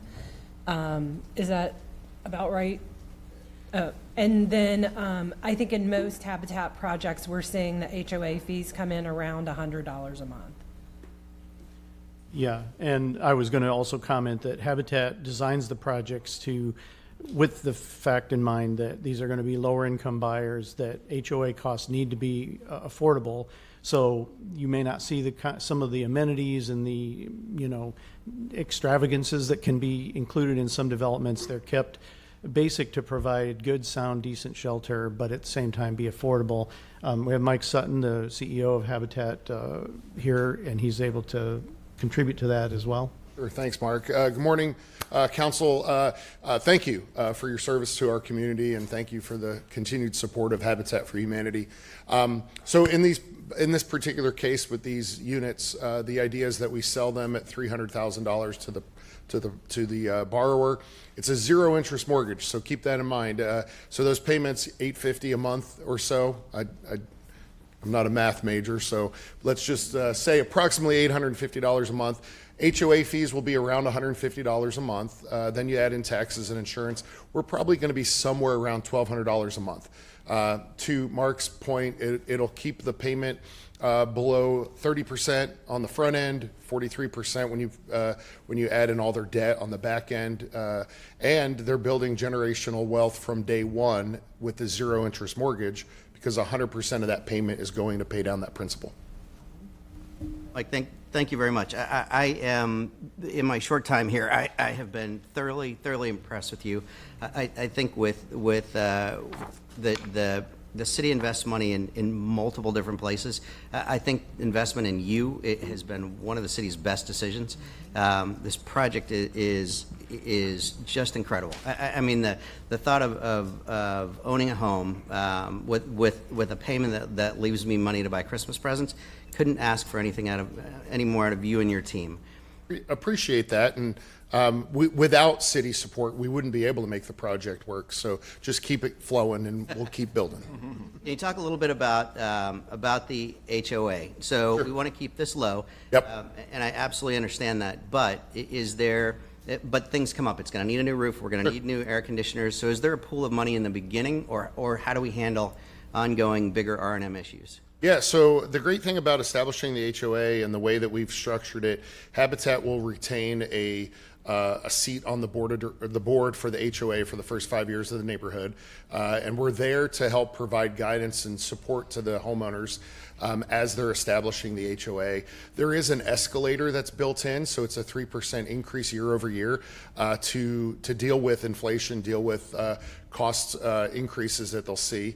But with the way that the HOA is structured, we're doing this with many other HOAs that we've established. We have one in Largo right now that's going. The projections, everything will be there. So 20, 30 years down the road, as we're looking for new roofs or any sort of improvements that need to be made to the structures, the funding, the way that it's set up and the way that the funds are going into reserve, projections right now have it right where it needs to be. Okay, and that was my big question. Sure. Is 5 years from now, 7 years from now, we're going to need $25,000 for the air conditioners. Sure. So that's built into beyond we mow the lawn every week. Yeah, AC units are the responsibility of the homeowner. So everything on the inside of the home will be responsibility of the homeowner. The HOA will have very minimal expenses. There's not a ton of green space. But The HOA will take care of parking, parking lots, the roads, the roofs, exterior maintenance of the homes. Thank you. Last on my list, it was presented that in addition to, there are also classes available at budgeting, homeownership. Can you talk a little bit about that? Yeah, all of our homeowner candidates go through a series of 38 home buyer education classes. I often joke that all of us should go through these classes when buying a home. I know when I purchased my home, I signed my paperwork in 15 minutes and told, here's your keys, see you later. The classes our families go through, 10 of them are financially focused. So we teach them about budgeting, saving for the future. In this particular case, these 40 homeowners will go through a series of HOA classes as well. And then we teach classes like home maintenance and repair, fire and safety, engaging in the community and that kind of thing. So those classes, it takes about 12 months to get through our program, maybe 18 months for some. And while they're doing those classes, they're also completing their sweat equity that is required to go into the units as well as homes around the community. Thank you. Last on my list, 2 years from now, my wife gets a big promotion and we're headed to Atlanta. Yep. Is this structured so that these can be sold? It's fully mine, even though I have a zero interest loan through Habitat, but can I sell it if that's necessary for a family? Yeah, so all of our homes, the homeowners have the right to sell the home. However, Habitat retains first right of refusal on the property. In this particular case, there are some land use restrictions on the property where the future buyer would have to qualify income-wise, just like they did. So it would guarantee long-term affordable housing on this property. And then we also have an equity share provision in our mortgage docs. So someone can't just move into the home, be there for a year, turn around and make a ton of equity off the home. That their equity increases the longer they're in the home and ours decreases. So we have a bunch of different provisions in place to ensure long-term affordable housing and long-term homeowners. You thought this through. A few times. Thank you very much, Mark. Thank you very much. Chair, thank you. Thank you. Vice Chair Hanowitz. Thank you. And I'm going to start off by saying I support this, but I'm going to go back to making sure that procedurally we have the information necessary to find that it's consistent with the South St. Petersburg Community Redevelopment Plan, because there's a short report, but I want to tie those things together. So just bear with me because I want to make the record. Okay, so we have, this is in the South St. Petersburg CRA, right? And that South St. Petersburg CRA plan, right, centers on reinvigorating the housing market in that area through rehabilitation and construction, that this would fall within, correct? Yes. Okay. And basically to implement the goals, right, the CRA will engage in land assembly, disposition and development efforts, infrastructure and streetscaping improvements, so on and so forth. And they also could go and do programs such as grants and loans, which is what this falls within. That's is that correct. correct? Okay. I'm doing this because procedurally, just to make it clear, we are now doing this as the CRA and we are finding consistency, and then this comes back as a report item. So just having said that, it falls within the plan, and therefore the expenditure of the TIF funds is consistent with the South St. Petersburg CRA. That was it. Thank you. Thank you. Thank you.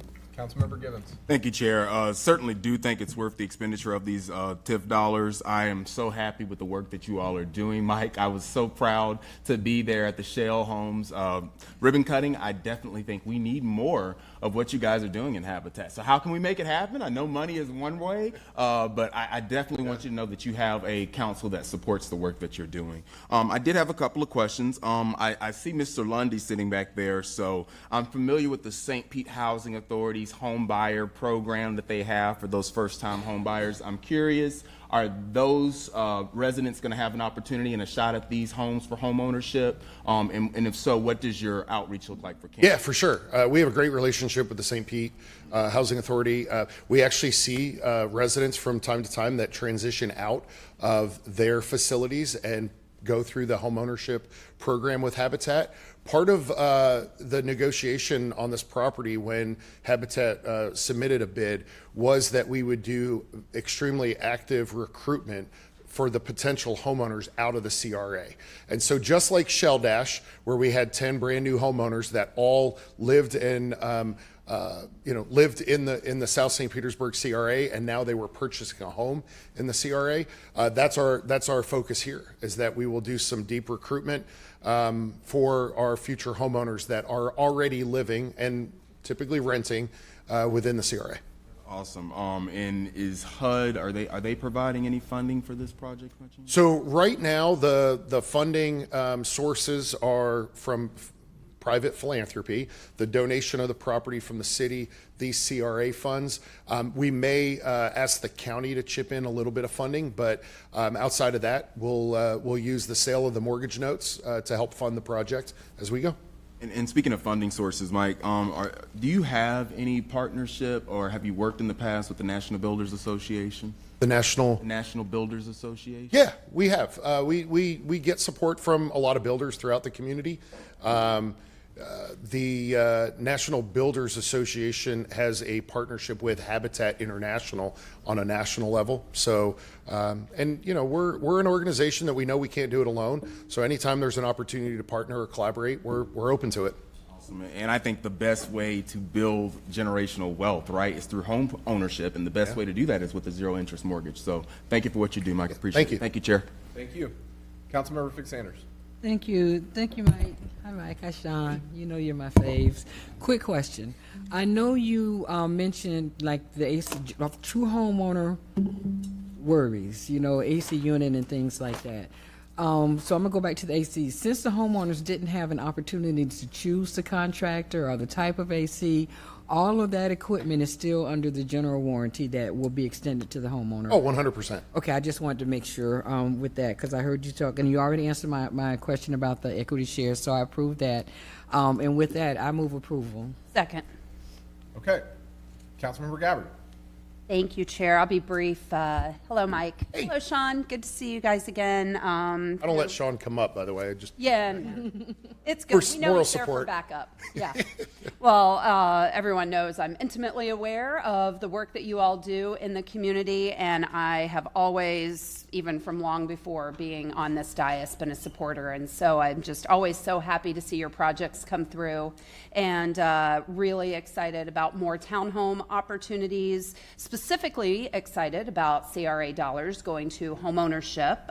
That I think continues to be a challenge that we need to overcome, and we need to commit more dollars there.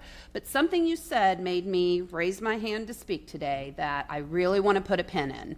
And I really hope that other developers who are coming to us for CRA dollars hear this, that you are looking to actively recruit CRA residents to purchase these properties. 100. That is something for a very long time I have felt like we needed to make a greater effort at.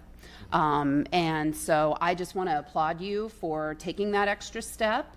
I know that, you know, it's tricky. It's not something that necessarily we can mandate, but it's certainly something we can encourage. And I think that the way that we encourage best practices is by developers like yourselves actually walking the walk and talking the talk, and showing that there is such a need for homeownership opportunities across our city, but specifically in the CRA, and that is how those dollars do the best good.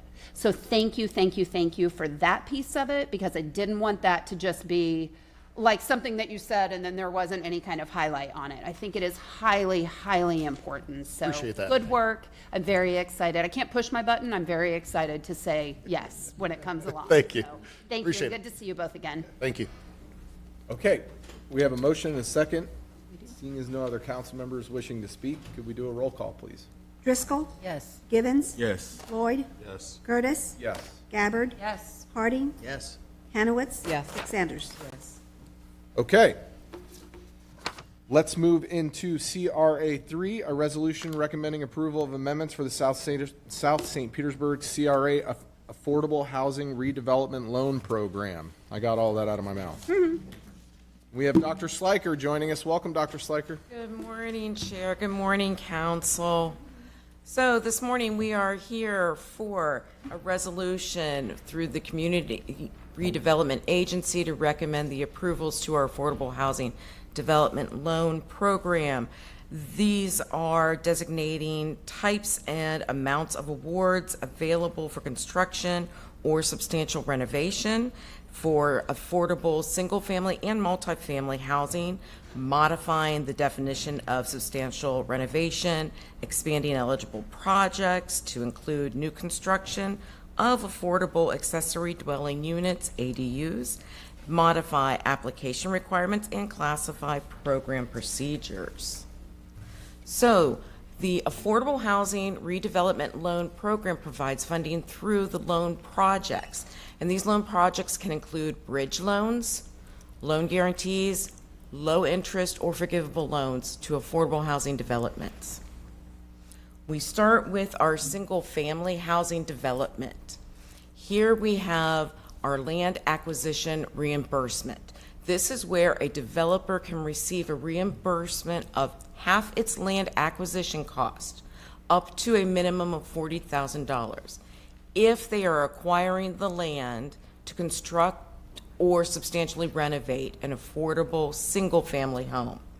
Sell that home to a first-time qualified home buyer for a household at or below 80% AMI, and their total investment, the cost of construction or that renovation, can be no less than $100,000. Our Developer Incentive Program, this is where a developer can receive a $10,000 incentive payment if they are constructing or renovating an affordable single-family home, selling that home to a first-time qualified buyer with an income at or below 120% AMI. And once again, their cost has to be no less than $100,000. Along with that, we have an additional $5,000 incentive payment if the individual that they are selling the home to is a current resident renter within the South St. Petersburg CRA at the time of the home closing. Our next project would be the multi-family housing developments. Now, for these developments, the city's going to review completed applications. They are going to then recommend funding only once it has been reviewed and approved by the Citizen Advisory Council. And funding for these programs is going to be based on numerous different factors, which could include the number of units, the affordability period, what is the maintenance and security plan that is being arranged for that development, and any potential stimulus for the neighborhood that could be positively impacted. And next, finally, our favorite, we are adding new construction of affordable accessory dwelling units. This is for a property owner who could receive an incentive payment equaling up to 40% of project construction for new construction for building an affordable accessory dwelling unit or an ADU on their property. The property owner's portion, their cost of that construction, can be no less than $10,000. There are no maximum awards for this. However, if it does go over $100,000, we would have to bring that back here to City Council for approval. Any property owner whose property has been approved to construct this, they must sign a funding agreement with the Housing Department, and that includes a requirement that the ADU be constructed remain affordable based on their funding amount. And there's our funding amount affordability periods. So anything less than $15,000 would be 5 years, 15 to 40,000 would be 10 years. Anything over 40 is for a 15-year period. And the Housing Department will be monitoring that annually by reviewing the lease and the renter's income. And with that, the Community Redevelopment Agency recommends the City Council to approve this. Thank you. Councilmember Fix-Sanders. Thank you, Avia, for the report. And as you know, one of the committees I sit on is the Homeless Leadership Alliance. And our number one focus is affordable housing. And for this, I thank you. I appreciate the fact that the amounts up and on are based on the AMI. Anytime I see 120%, I still cringe. But I do understand that we have to remain equitable in the concept of affordable housing. And for that, I do appreciate it. I also appreciate the fact that we are considering ADUs. Because we're looking at how we can do some additional work for the ADUs and providing assistance for that. And every time I hear of ADUs, I always think about us taking care of our extended family and leaving it there. So the fact that we've made it a focus for us in this program, I really do appreciate that. And of course, I'm forwarding this information on to others so that they can have it as well, to see that the city of St. Petersburg is continuing to lead in the effort of affordable housing. So I just really want to say thank you. I mean, I didn't have a whole lot of questions. I looked at this and I was really impressed by what I saw. And like I said, having that conversation on a regular basis means so much to me, to know that the city is taking in consideration of renters. You didn't say previous home buyers, you also said renters, because it is so hard for our renters out there. And looking at the affordability of even getting an apartment and earning no equity at all. So we're focusing, looking at it, and for that, thank you so much, and I'll move approval. Second. Thank you, Chair. Thank you. Councilmember Harding. Thank you, Chair. Dr. Sliker, thank you very much. I really just want to focus on the ADU part. Everything else in here has a limit and is helpful. It seems like the ADU part opens the city to an unlimited number, or an unlimited funding. And so I could build an ADU for 100,000, or I could build an ADU for 200,000. And the city's going to come in for what is a sizable portion comparatively to the rest of the program.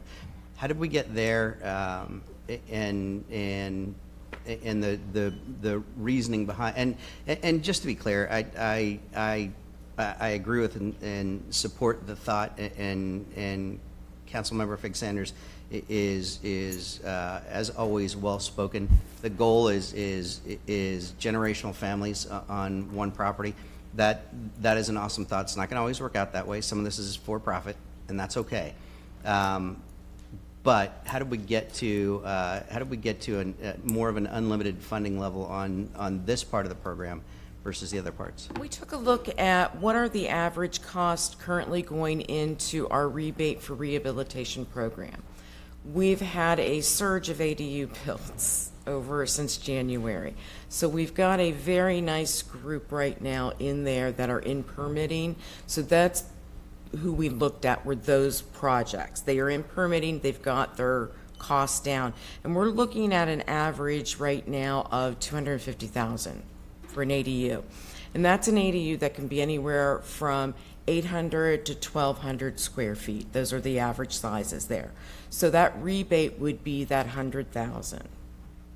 And that's where, as administration, when we were discussing this with economic development, and that's where we felt comfortable with that. But it was when we took this to the CAC, we did ask ourselves, should we put a limit on this?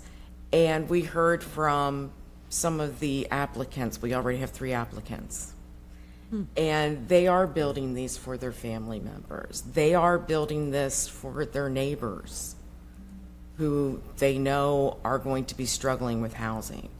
And so we thought, they really want to spread this joy and spread the affordable housing. We don't want to put a limit out there yet. Let's see how this goes first.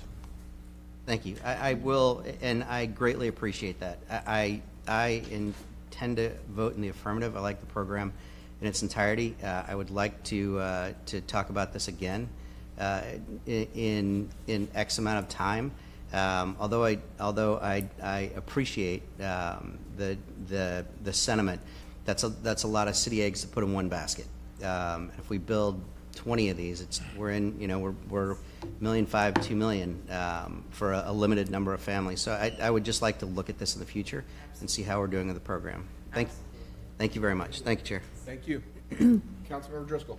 Thank you. Just staying on ADUs, first of all, I like this, and I'm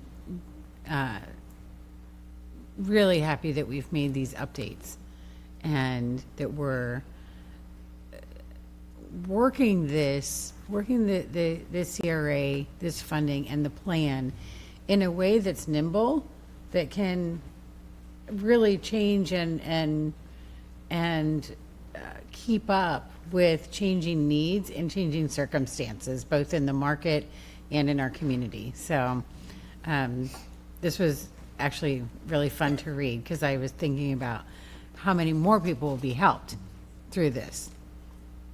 The ADUs,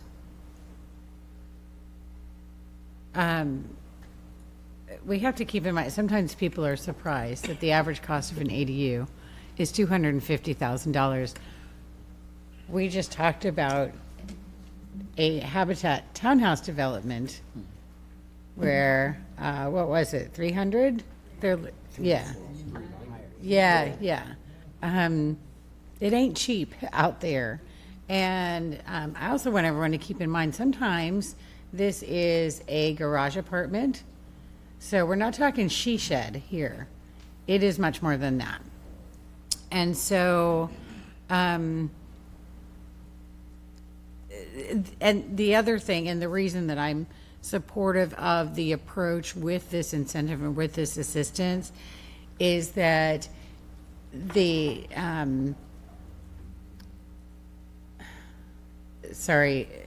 the way that ADUs are constructed, the technology that goes into that, it's still newer, it's new-ish as far as a concept. And I imagine that those costs and what goes into it will fluctuate as we move forward, right? So I'm okay with that. I think that's very reasonable and helps us to stay flexible. The other thing is that we're talking about helping people with an investment in the property that they already own. And this is within the South St. Pete CRA. What does that mean? It means that by doing something like this, your property value is going to go up, making your investment even that much stronger. And then what does that do? That in turn will contribute to more funding into the CRA, which will then be used to help the next family. And I love that whole circle of progress that we've developed through this. So thank you for this. One question about the additional incentive if a home is sold to a resident renter. Do we have a definition of that, of what a renter is? And this could be for the city attorney. Is it someone renting a bedroom from their mom in the house they grew up in? Or is it someone who has a lease in their hand to show that they pay rent and how much? Is there some kind of documentation that's required so that there is no question about whether or not this person is a resident renter? Yes, we do. We do require a lease, or if it is a room and they don't have a lease, we require notarized letters. Okay. Yeah, that's all I needed to know. Thank you. Thank you, Chair. Thank you. Vice Chair Hanowitz. Thank you, and thank you for the presentation. I'm going to go back to the consistency with the South St. Petersburg redevelopment plan. I've brought this up before. We're amending this, and we're in June of 2025, and when I look at the TIF program guidelines in this book, we have data that's very old. And I've mentioned that it needs to be updated in the past. And I think it's going to be helpful, but if we're trying to use, we're saying here it's consistent with the South St. Petersburg redevelopment plan, and I'll give you an example on page 3. We're using data that's back from the American Community Survey of 1212 from 1212 to 2016. That's we're almost going to be 10 years. It just needs to be updated. And I think it's important to have current data so that way whatever programs we have, going forward show this is the data, we're using the right data, and our program fits within that data. And I think that's just, it's going to be helpful. So I know I've mentioned it in the past. I don't know specifically in which one of these meetings, but in one meeting, and so I'm mentioning it again. And I think that's also going to help when you're trying to articulate to either council members or others, well, this is the goal of the plan, obviously, to, improve the housing market through rehabilitation and new construction. And this is what the current data shows, this is what we're doing. And there's still that gap. So that's just my 2 cents. Thank you. We will take that back. Thank you. Okay. We have a motion and a second. Seeing as no other council members wishing to speak, could we do a roll call, please? Driscoll, Yes. Givens, Floyd, Gertis, Yes. Gabbard, Yes. Harding, Yes. Hanowitz. Yes. Sanders. Okay. Thank you, Dr. Sliker. All right, we're going to adjourn as CRA and reconvene as City Council. We are going to go to F4. Move approval. Second. We have a motion and a second. Seeing as no other council members wishing to speak, could we please do a roll call, please? Driscoll, Yes. Givens, Floyd, Gertis, Yes. Gabbard, Yes. Harding, Hanowitz. Yes. Sanders. Yes. Okay. Moving into F6. Move approval. Second. We have a motion and a second on F6. I'm sorry, who seconded? There were two. What did that matter? Oh, either one. Seeing as we have a motion and a second on F6, seeing as no other council members wishing to speak, could we please do a roll call, please? Driscoll, Yes. Givens, Floyd, Yes. Gertis, Yes. Gabbard, Yes. Harding, Yes.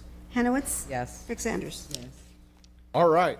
Let's move into F5, a resolution authorizing funding in support of the provision for affordable housing by the Housing Authority at the former Edward White Hospital site. And we've got Mark Van Loo joining us again. Hello again. I bring to you now funding request for support of St. Petersburg Housing Authority Edward White Hospital project. I'll go back in time a bit for those of you who weren't here in the last couple of years and may not be as aware of the history of this. Back in October of 2022, City Council approved 6 projects under the American Rescue Plan Act funding, which included the Ed White project, and at that time, the portion of the funding approved for Ed White was just under $6 million at $5.938 million. And also at the same time in October of 2022, Council approved penny for Pinellas funding for an additional $3 million, a total of $9.938 million in support of the Ed White project. Last summer in June of 2024, due to concerns about delays in the project and the shovel readiness of the project, staff came and recommended that we remove the funding allocation to the Ed White project from the ARPA funds and reallocate that to 2 other more shovel-ready projects, which was approved by Council in June of 2024. And now the St. Petersburg Housing Authority is shovel-ready and in need of replacement of the $5.9 million in ARPA funds that were reallocated as soon as possible in order to secure their other funding sources, primarily their construction loan, which is ready to go with approval of city funding assistance, and they will be able to move the project forward. Not on my slide, but just a bit of information again for those who aren't as familiar with this project. This is a renovation of the former Ed White Hospital. It will contain the new headquarters for the St. Pete Housing Authority on the ground floor, and then we'll have 71 units of affordable senior housing above that will be restricted to 60% AMI and below senior tenants. And so that's the nature of the project. The current schedule on the left is where it says office. Office construction is already underway with other funding sources being utilized for that piece. And they started construction on the office portion back in December of 2024. And I did get an update recently. The construction completion of the offices will likely be towards spring of 2026. They are making really good progress. However, that deadline or that completion date has been pushed back a bit to account for some additional work that came, I think, out of the storms last fall. There were some challenges and things that needed to be added to the scope of work. On the right side, you see the housing column, and with funding approval from the city and closing of the construction loan that's imminent, they anticipate being able to begin construction in July, just in a month or so, and complete the construction of the housing portion of the project in the fall of 2026. On the left is a before picture. That's kind of how the building has existed for a while now, and on the right is a rendering of the building post-renovation once it's completed. And with that, administration recommends funding approval, and I'm here for any questions. We also have Mr. Michael Lundy from the St. Pete Housing Authority available. Councilmember Fig Sanders. Thank you. First of all, I appreciate this project, and I will move approval on this. Especially as someone who has, and thank you, Mr. Lundy, I don't know if you want to come to the podium, especially for hearing, and I'm going back a few years, before we even had the conversation on this. I want to thank you for hearing the community advocates. When we talked about moving your location, that was a huge, huge ask for us, as well as providing additional affordable housing for our seniors. That was a huge, huge ask for us. Now, I know we weren't always polite, but you were always cordial when we asked, and I do appreciate the fact that you're moving forward. Just a quick question. The money that we're providing is going toward housing only, or is it going for the entire project? Housing units. Yeah. The funding that I'm bringing to you today is to support the housing portion of the project. Just the housing portion. Okay. Well, again, I just wanted to say thank you for gracefully acknowledging our very strong and loud request on this, and I've already moved approval for this, and I'm looking forward to seeing what the next projects that we can assist you with, especially for our seniors, because when you talk about seniors, you have my heart. So with that being said, thank you, Mr. Lundy, for being here. Thank you for your kind words. I appreciate it. And I just want to take the opportunity to just thank this city council, thank the leadership, the mayor, Mayor Welch, for your continued support of the St. Petersburg Housing Authority's mission to provide affordable housing. And we're very excited about this project. It's been a long time coming, but we're under construction, and we've been getting a lot of calls from potential tenants who are very interested in moving into that location. It will be a mixed-use building. We will be there as administrators, and we'll be able to provide direct management services to the residents. We also have a lease agreement with Everard Health, who's going to be providing healthcare services not only for those residents, but for the residents of the community. And so we're excited about what we're able to bring to the community. It's not just affordable housing, but some of those connecting services. You know, and thank you for saying that, and I'm glad you brought that up.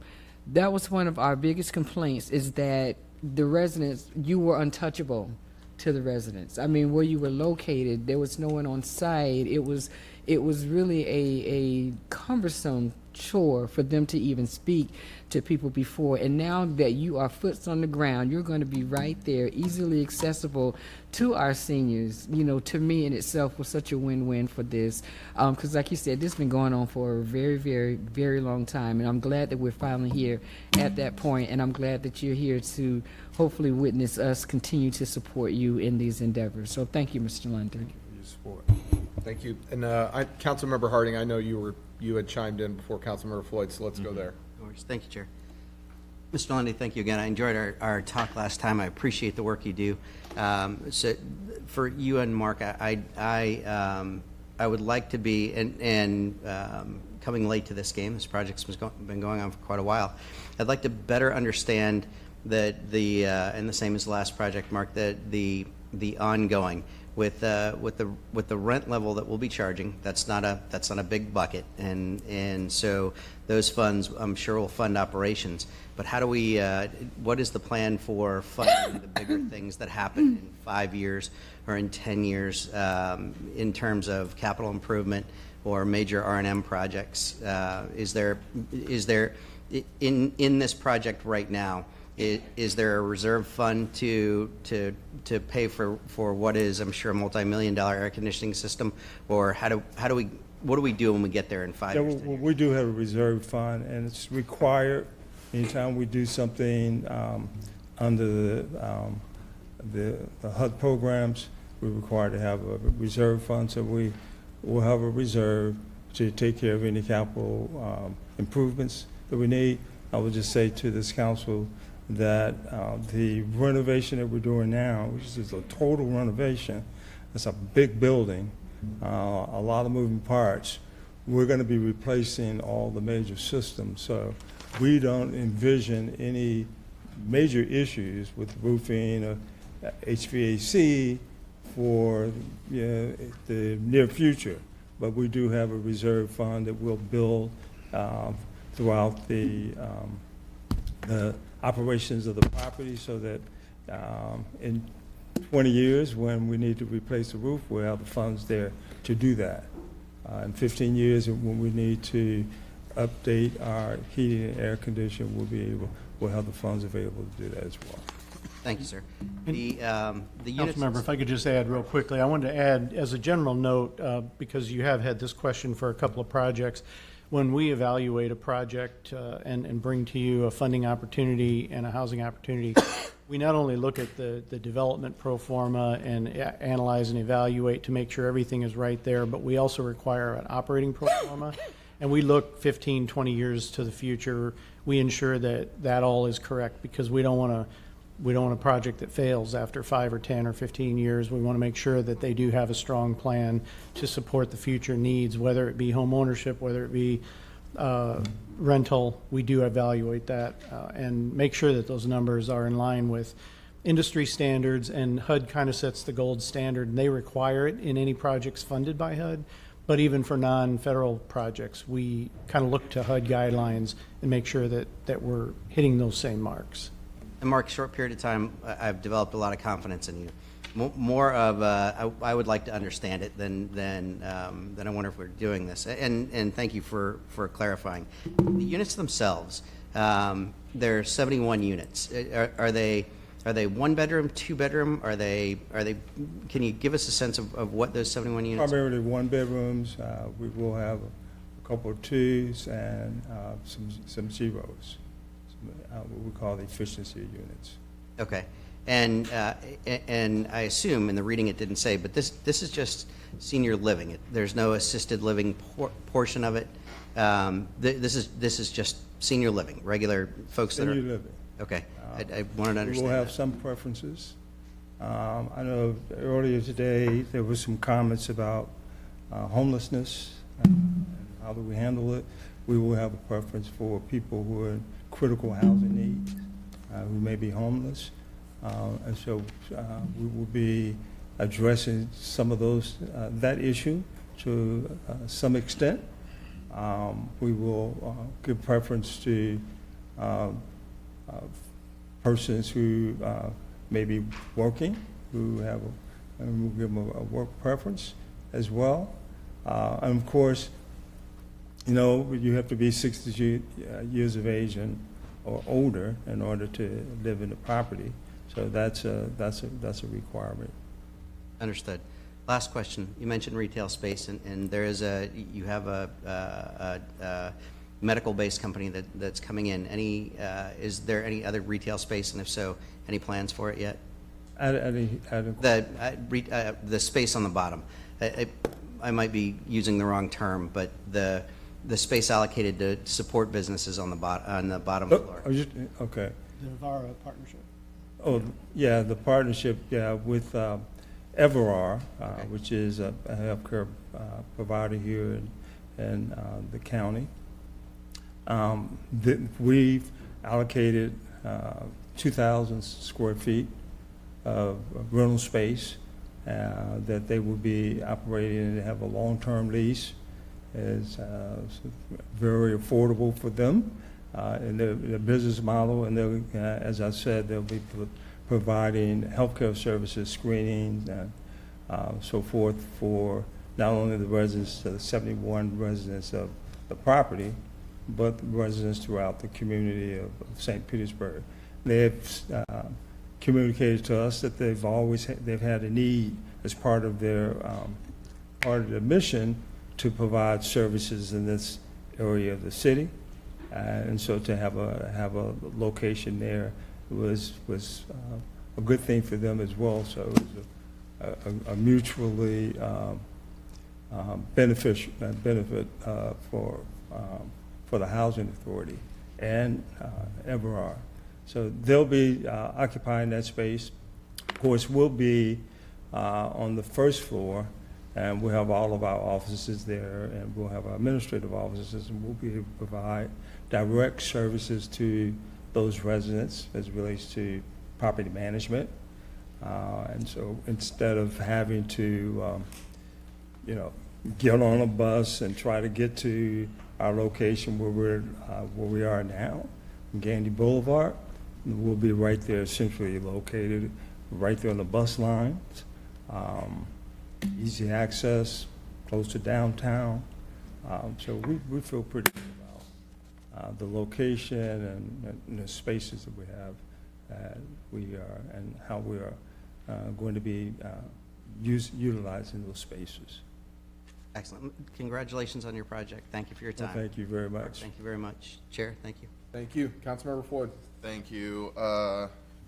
Excited about the project, excited to have it, in its location, right across the street from a couple of other successful businesses in the neighborhood. I just put myself on here to ask, what's going to happen to your old offices? I never got that information. I just wondered. What was that? Your offices that you currently have for the housing authority. I don't know, you just move out of there, and what's going to happen there?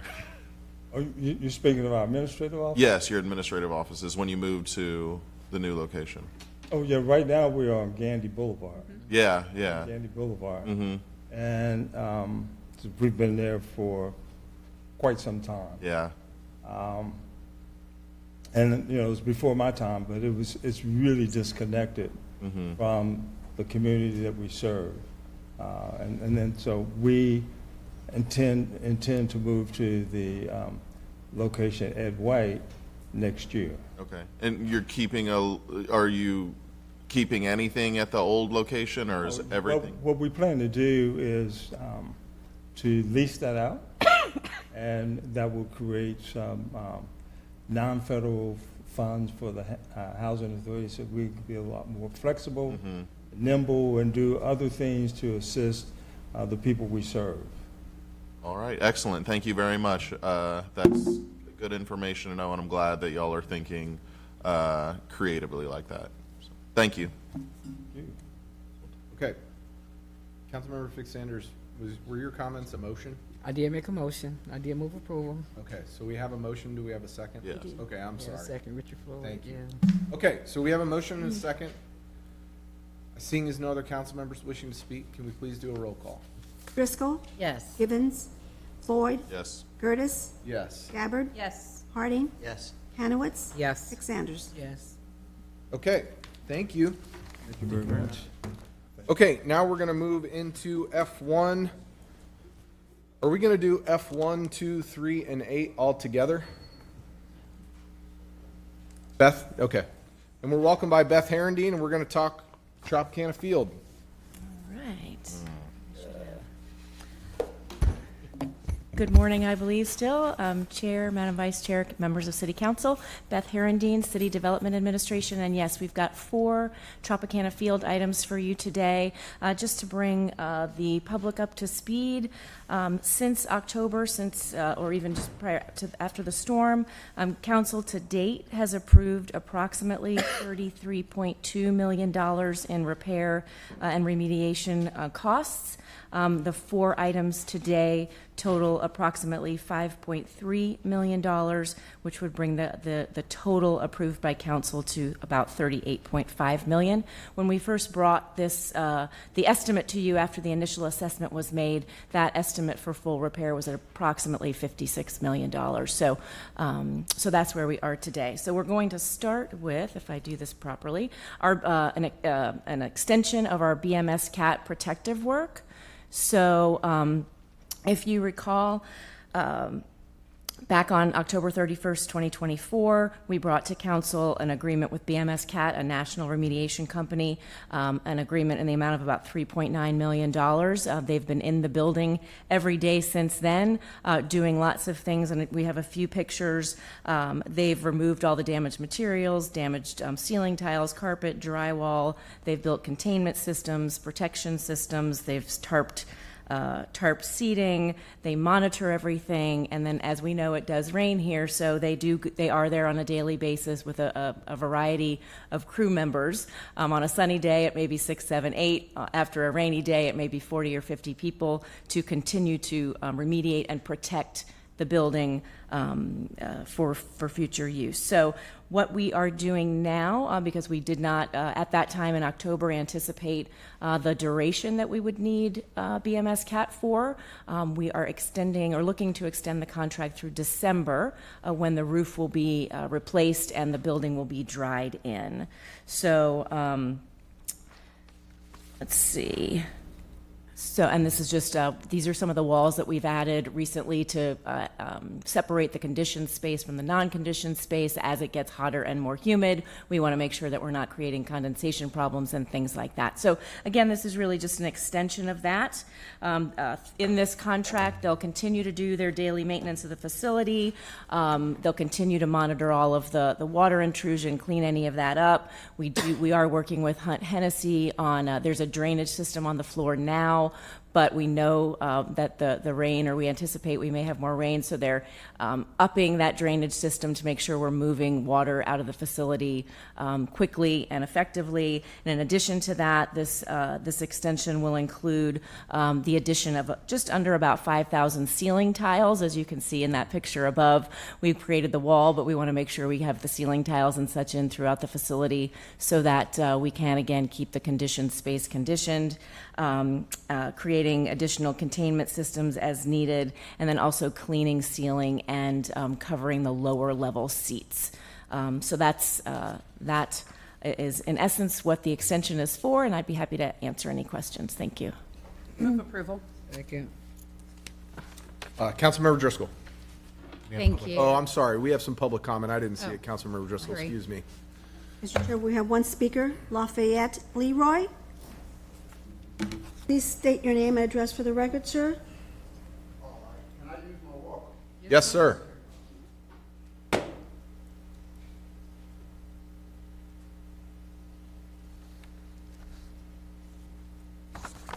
name is Mr. Lafayette Leroy Lewis Jr.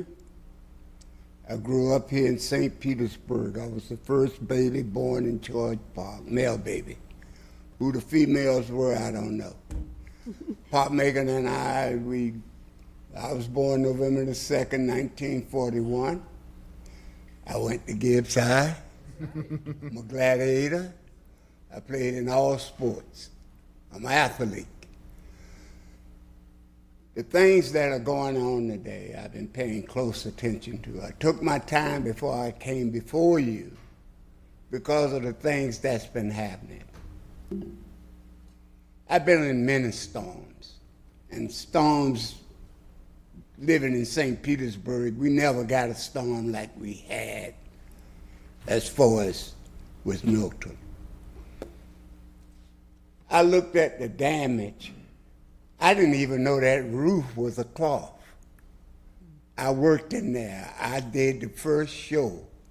The Kenny Rogers, he opened it up. I knew all the mayors, and I ran the pier for years. I saved 2 lives down there. This is the first time I've been back to speak to city council since I've done those things. Money's being wasted. and I mean big time. The work on that stadium after the storm hit, 2 days after that storm hit, y'all should have called us in there to clean that stadium. The workers. As I was here earlier hearing the things that's going on in this city with people who can't find jobs. That stadium employed me. I got my uniform on. If I put my hat on, I'd be dressed. I'm the Dippin' Dot man. Get your Dippin' Dots. All your kids come in there. I was there 147. You hear me in there making the noise. I'm a vendor. I'm over in Tampa. I go over there tomorrow to work for the Rays selling lemonade. I'm the lemonade guy. We need to come to a conclusion. I know people come in here from elsewhere, New York, with all this money, making ideas. We need to build a new stadium. That stadium is there for life. I don't know where you all were talking about putting a new stadium, because we don't need that. That stadium is built like a rock. And the noise that I'm making is that we don't have no business playing over there in Tampa. We should have been playing here. Thank you, sir. Thank you. They gave me my 3 minutes. Thank you very much. Yeah. And my kids visit you every home game we're at. They sure do. And y'all have a good day. Thank you. You too. Yeah. Councilmember Driscoll. Thank you. I miss Dippin' Dots and all that they imply. Thank you, sir, for. You bet. I'm coming over to see. I'm going to get that lemonade too. Don't forget your walker, sir. But y'all have fun. And y'all are doing a good job. Thank you, sir. Thank you, Have a sir. good day. And Beth, thank you for this report, for going through the numbers for us and giving us a realistic view of what we have before us today. You have to manage so many different things and so many different people. First, this is a Herculean task, but I also think about all of the different characters that you interface with, including the folks that we have contracted to do the work, and with the folks on the Rays side of things, and the administration, the city attorney's office, Bresh, and then city council and all the questions that we have whenever you bring something before us. Your work that you do is enviable by no one. I mean, thank you for doing I'm happy to. what very few people are sitting around saying, man, I wish I had that job. Thank you. You're welcome. So we're at 38.5 if we approve these items today. Yes. And the original estimate was 55. And we know that was an estimate because you don't know until you get into it. Anyone who's ever bought an older house, you don't know until you get into it exactly what you have to do. So, and in your memo, you provided a sneak peek. Yes. Of the guaranteed maximum price packages that are yet to come over the next few months. Do we have any idea what total number we're talking about now? I might defer to Brajesh. I don't know that we have an idea of the total number, but, and I don't want to misspeak, but I don't believe we've had anything come through to date that makes us believe it will be significantly over what was the original estimate. But Brajesh, Okay. are you? Thanks. Do you agree with me? Okay. I'm not an expert at how much things cost with this stuff, but I look at what we have and what is to come, and I worry about that 55 number, and I want to make sure that if it's going to be more, please manage our expectations ahead of time. Yes. So just to reaffirm what was mentioned, and you are absolutely correct. We are tracking everything that we've estimated so far. We're tracking below what the costs have come in so far. So we are trending in the right path. We are keeping an eye on everything. We are requesting as early as we can get on estimates on the numbers on the GMPs before we fully accept it. The teams meet 2 to 3 times a day reviewing different elements. And we are focused on, trying to keep this within the constraints that we have as best as possible. Yes, thank you. And I appreciate that, and that the things that are being brought before us are considered to be compatible with the use agreement, and that we are working to make the stadium suitable for home games. I think there was already a motion and a second on this. Is that for all 4 items, and is that okay? You can if you want. Yeah, the motion can be for all of these related items if you want. So do you need that to be restated? I just want to make sure we do everything. If you're intending it to apply to all of the Tropicana Field related items, yes, the motion should be restated or clarified. Motion to approve F1, F2, F3, and F8. That does it. Who was the second? I don't think it was second. Oh, I will. Sanders. Yeah, Fix Sanders. You accept? Yeah, I do. I thought it was already determined Okay. it was for all 4. Thank you, Councilmember. All right, I just wanted to make sure that Yeah. we're like really good.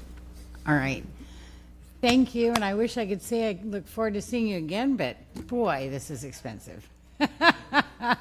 But thank you both for all that you're doing for this, and thank you, Chair. Thank you, Councilmember Floyd. Thank you. Just real quick, wanted to say I, was not on board from the get-go with putting this together, but I saw that my colleagues were, and this was the path they wanted to go down. So I'm just going to say, I'm happy to support today, and so we can get the project done. And I'll probably mention this going forward. It wasn't my choice, but I see that we're together as a city to do this, so I'm there today. Thank you, Chair. Thank you, Councilmember Floyd. Vice Chair Hanowitz. Thank you. It looks like we didn't get to cover the security services agreement, so I want to touch on that. And if you can, first of all, when you discuss it, could you articulate why we are covering this cost? Yes, absolutely. So on the security item, which is F8 for the agenda, to date, the Rays have provided 24-hour security for Tropicana Field prior to and after Hurricane Milton, but we are beginning to mobilize the actual construction project now. So the city and the contractor are assuming control of the site, much like we assume the control of any construction project that we do here in the city. So with that, assuming the control of the site, we're also assuming control of the security of the site. As far as contemporary services, the contractor that we have, they are the current security contractor, and they've been working at Tropicana Field for many years. They're a national crowd management firm, and they're in major league stadiums and arenas across the country, so they are a qualified company. Project team leaders from both the city team and the Hunt Hennessy team did talk about this, and we agreed that retaining contemporary services was really the best from a continuity standpoint for having some of the same staff. They understand the nuances of the building, the fire panels, the alarm systems, the security camera systems, all of those things. So we wanted to maintain that continuity.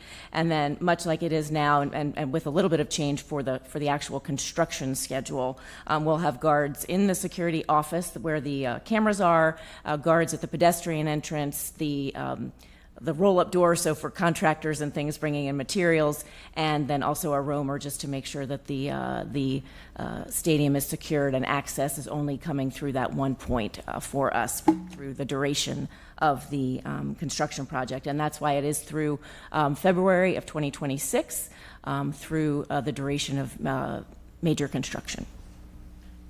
Okay, so, and to make clear, legal, the use agreement is silent as to who is responsible on this specific issue. That's correct, council member. I mean, this is driven by administration's decision and consultation with the contractors to control the site. And because it's typical of a city construction project, that's the driver of it, not the current use agreement. Okay. I just want to make that clear. I think it's important for the public and everyone to understand the reasoning why we're covering this cost. So thank you, Beth, for that explanation. It's helpful.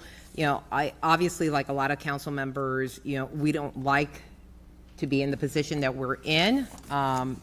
We are required by agreement to repair the trop based on the request of the raise, and that's what we have been doing. If there's anything that deviates from that, like for instance the F8 item, I do want to kind of cover those things to make sure why we're doing it, why we're covering the costs. So it makes sense, obviously, that based on industry standard, this is something that we would do. Thank you. Thank you. Okay, we have a motion and a second on F1, 2, 3, and 8. Seeing as no other council members wishing to speak, could we please do a roll call? Driscoll, Yes. Givens, Yes. Ford. Yes. Curtis, Yes. Gabbard, Yes. Harding, Yes. Hanowitz, Yes. Vic Sanders. Yes. Okay, thank you. All right, we are going to move into F7, a resolution acknowledging the selection of WSP USA for consulting services in the development of a District 2 master plan. The time is now. I thought we'd be after lunch, Chair. No, I wanted to make sure we got this one in. Thank you, thank you. May I? Absolutely, go ahead. Well, thank you so much. I'm very, very excited that we are at this point today of our meeting, but also of a very long journey of work that Cassidy and I have been on with Brian's support and the support of administration and the mayor. So District 2, as you're all aware, we're a unique little place in the city, one of the largest employment centers in the Tampa Bay region, also an area of a lot of growth. We had the second largest population increase in the city from the census that was recently done, and a lot has changed in District 2 over the last few decades, but specifically over the last year. A district that lies 95% within the coastal high hazard area, and a district that is ripe for redevelopment. But one of the things that we really wanted to make sure with District 2 is that when this redevelopment comes our way, because we know it certainly is coming, that it is done with an idea that comes from the community, with a guiding document that says what the community, the long-standing generational communities, the long-standing business community wants to see for District 2. So this is an exercise in placemaking. This is an exercise in really allowing the residents to have a voice in the future of our district. I've looked at some of the great work that council, some of you have done on some master plans in your areas, work that has been done by prior city council members in the Skyway Marina District, for instance. And what a master plan can do to really revitalize and give direction as to the future and the vision of a district. So I'm very excited that we are here today. Cassidy, thank you for all of your hard work. We know that today is just the beginning because there's a lot of work that will go into the final plan that will come to you all probably in about a year or so. But Cassidy will go over all the next steps and all the details and all of the intricacies of the agreement. But I just wanted to take a moment not only to thank administration and Cassidy for her work, but to kind of hope and precursor my thanks to all of you for your support as we look to the future of District 2 and working with our residents to make it the great place that it always has been. So with that, I'll go ahead and turn it over to Cassidy. Thank you so much, Councilmember, and thank you all for receiving me today. I really appreciate your time. As she mentioned, my name is Cassidy Mutnansky. I'm an Economic Development Officer in our Economic and Workforce Development Department. So I'm going to be covering kind of the intricacies of the agreement, a broad overview, but you have the scope of work before you in Appendix A. And all the details are in the report that I'm going to be covering in this PowerPoint today. So the action we're asking you today is to acknowledge the consultant selection, to authorize the execution of an agreement with the consultant so that we may begin this work, and then authorizing the city's attorney's office to make non-substantive changes to the AE agreement. We had a selection process with our procurement department. 2 firms submitted those statements of qualifications. Both were invited for presentations and interviews, and we selected WSP as the most qualified consultant. The scope of services. So these are the core tasks: is project management, public engagement, ground setting, district framework, and recommendations and implementation. I'll go into each of those in more detail on the following slides. The timeline currently is 12 to 14 months with the goal of accomplishing this in 12 months, but giving us a 2-month leeway in case of, knock on wood, a hurricane or something else delaying our community engagement process. The foundational principles of equity, resiliency, and sustainability and infrastructure will be woven throughout every element of this plan. We didn't want to call them out as their own themes because they really should be integrated in across every single theme in the plan. So we called it a foundational principle that'll be integrated. The budget is also $400,000 as previously appropriated, and as written, Scope A currently costs roughly $351,000 and some change. So that remaining $49,000 and some change is for additional prior planning services with prior authorization of the city. That's really for us to address any needs that are identified, when we're doing community engagement and someone says, let's dig deeper in this topic. We have that flexibility to react within the scope of work and authorize those services to dig a little deeper into the topics as the community asks for them throughout the planning process. So as I mentioned, our scope of services, I'll go through each of the aspects of the scope. So the first part of the scope is project management.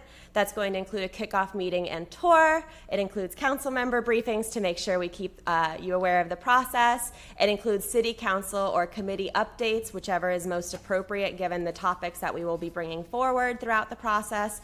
And then we have our bi-weekly check-in meetings between the city and the project manager or his or her team with the consultant. For public engagement, one of the most unique things about this plan and what I'm really excited about is the Esri Experience Builder. I think a lot of you are likely familiar with Esri story maps. Experience Builder is kind of that taken to a whole new level. So the final plan document is going to be an interactive web page built through the Experience Builder platform, something that people can click on, they can zoom into those maps, they don't have to print it, they can interact with it right away.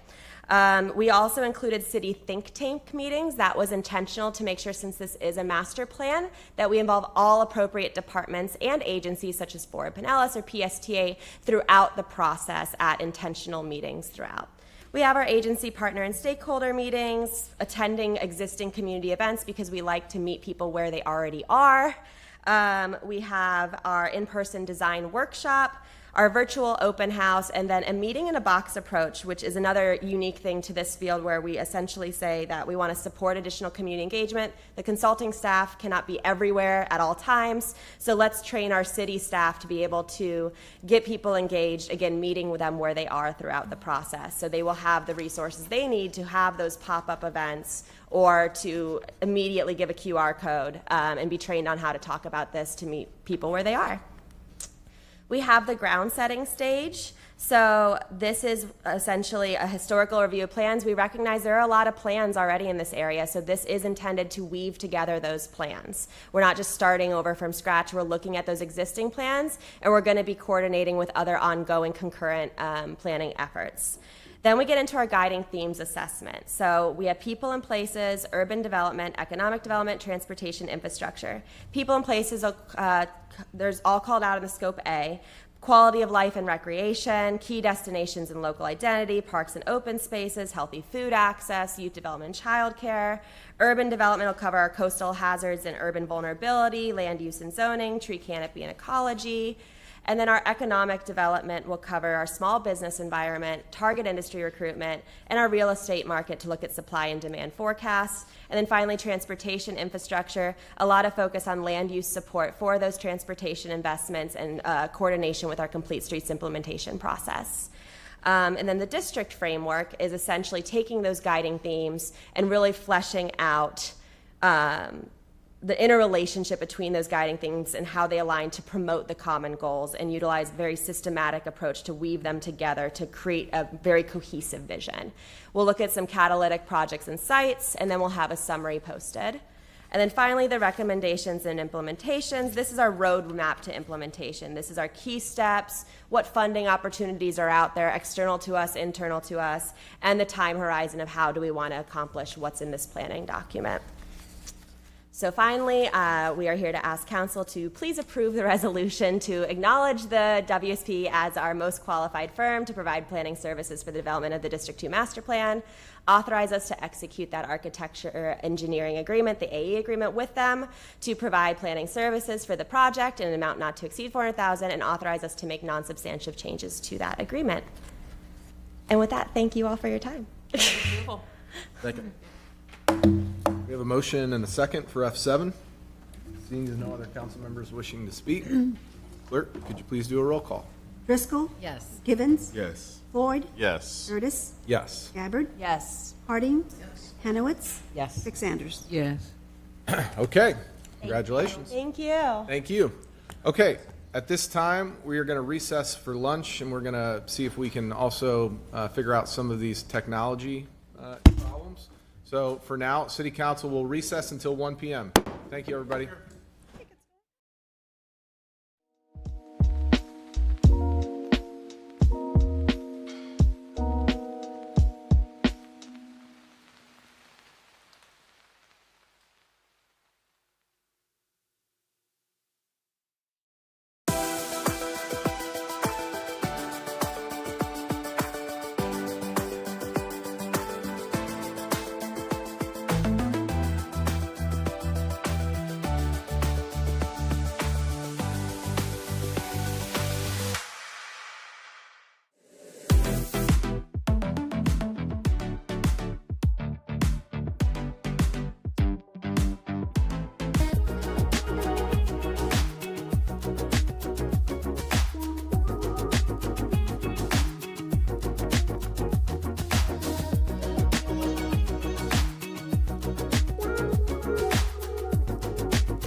Reconvening the meeting of June 5th, 2025. I'm Vice Chair Hanowitz, and our chair had to leave to take care of some matters, so I will be presiding with the meeting.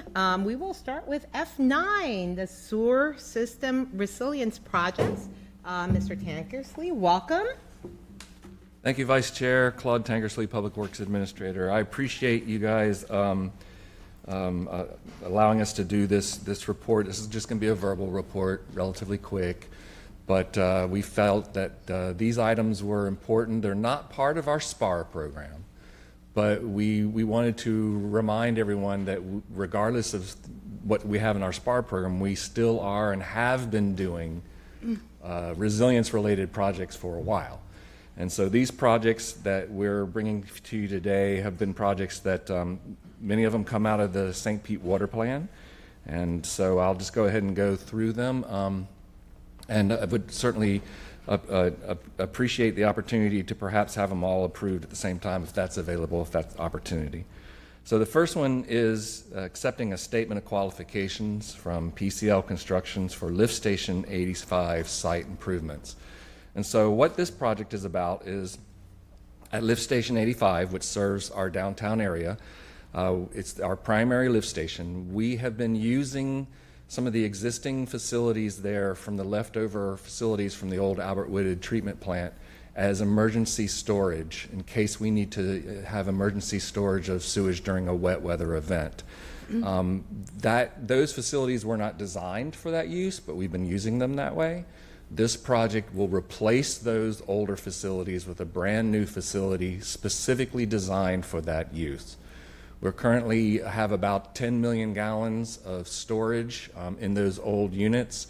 When they are replaced, we are shooting to have about 12 million gallons of emergency storage at that site. So this request that we're bringing to you today is to approve the selection of the team that will do the design and construction of the facility. It is PCL Construction, and the initial cost for their engineering and pre-construction activities will be about $3.8 million.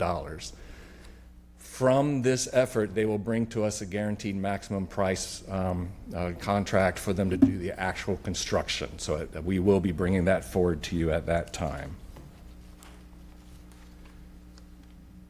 Another project that's related to the, because it's at the same location at Lift Station 85, is a resolution for an addendum to an existing contract that we have for that facility, where we are replacing the existing pumps at Lift Station 85. These pumps are about 10 years old, and they work constantly. These pumps are always running, always working, and are large pumps, and over time they have become less efficient. They've got some problems with their seals, and so we were feeling that it was time to go ahead and replace them for that added resiliency, to make sure that the pumps were able to work when we needed them, in addition to the everyday activities.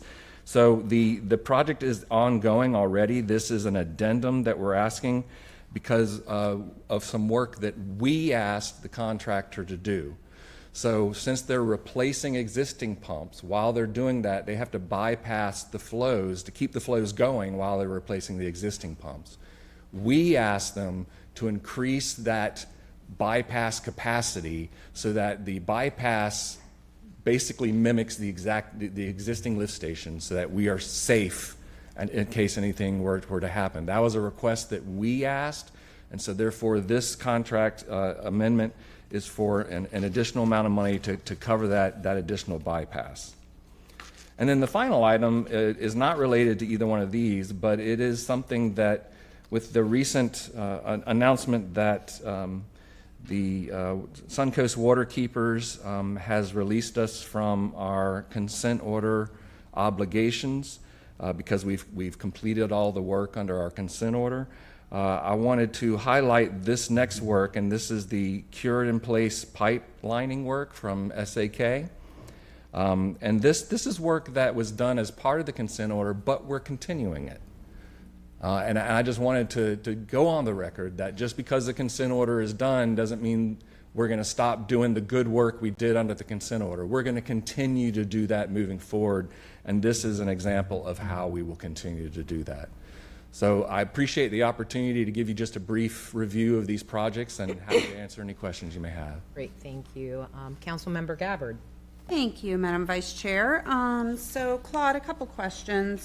First, I'll start just clarification. I just want to make sure that the public is aware. So Lift Station 85 at the Albert Whitted, that is the same as we did the procurement of the aqua fence for, Yes, correct? Yes, ma'am. Okay, Yes. so making that facility even more resilient. Yes. Okay, great. I just kind of wanted to connect the dots there because that particular vote that we took has got a lot of fanfare. People are very excited about it. So I want people to understand kind of, that it isn't just a one item improvement project, that it has various different pieces to it. Yes. And that we're continuing to try to look for all of those intricacies and nuances within our system. Yeah. Perfect. Okay. And then question, just to clarify too, you said that this is, we will actually have the GMP agreement come back later on Yes, this. ma'am. So we'll have one more vote on this project as well. At least one more, yes. At least one more. Okay. All right. So I'll make a note to keep this held back. And then my final question is specific to the consent order. Yes. So you said consent order is done, right? Yes. I kind of am going to ask you to elaborate a little bit on that, because I understand that things kind of wrapped up at the end of March, I believe.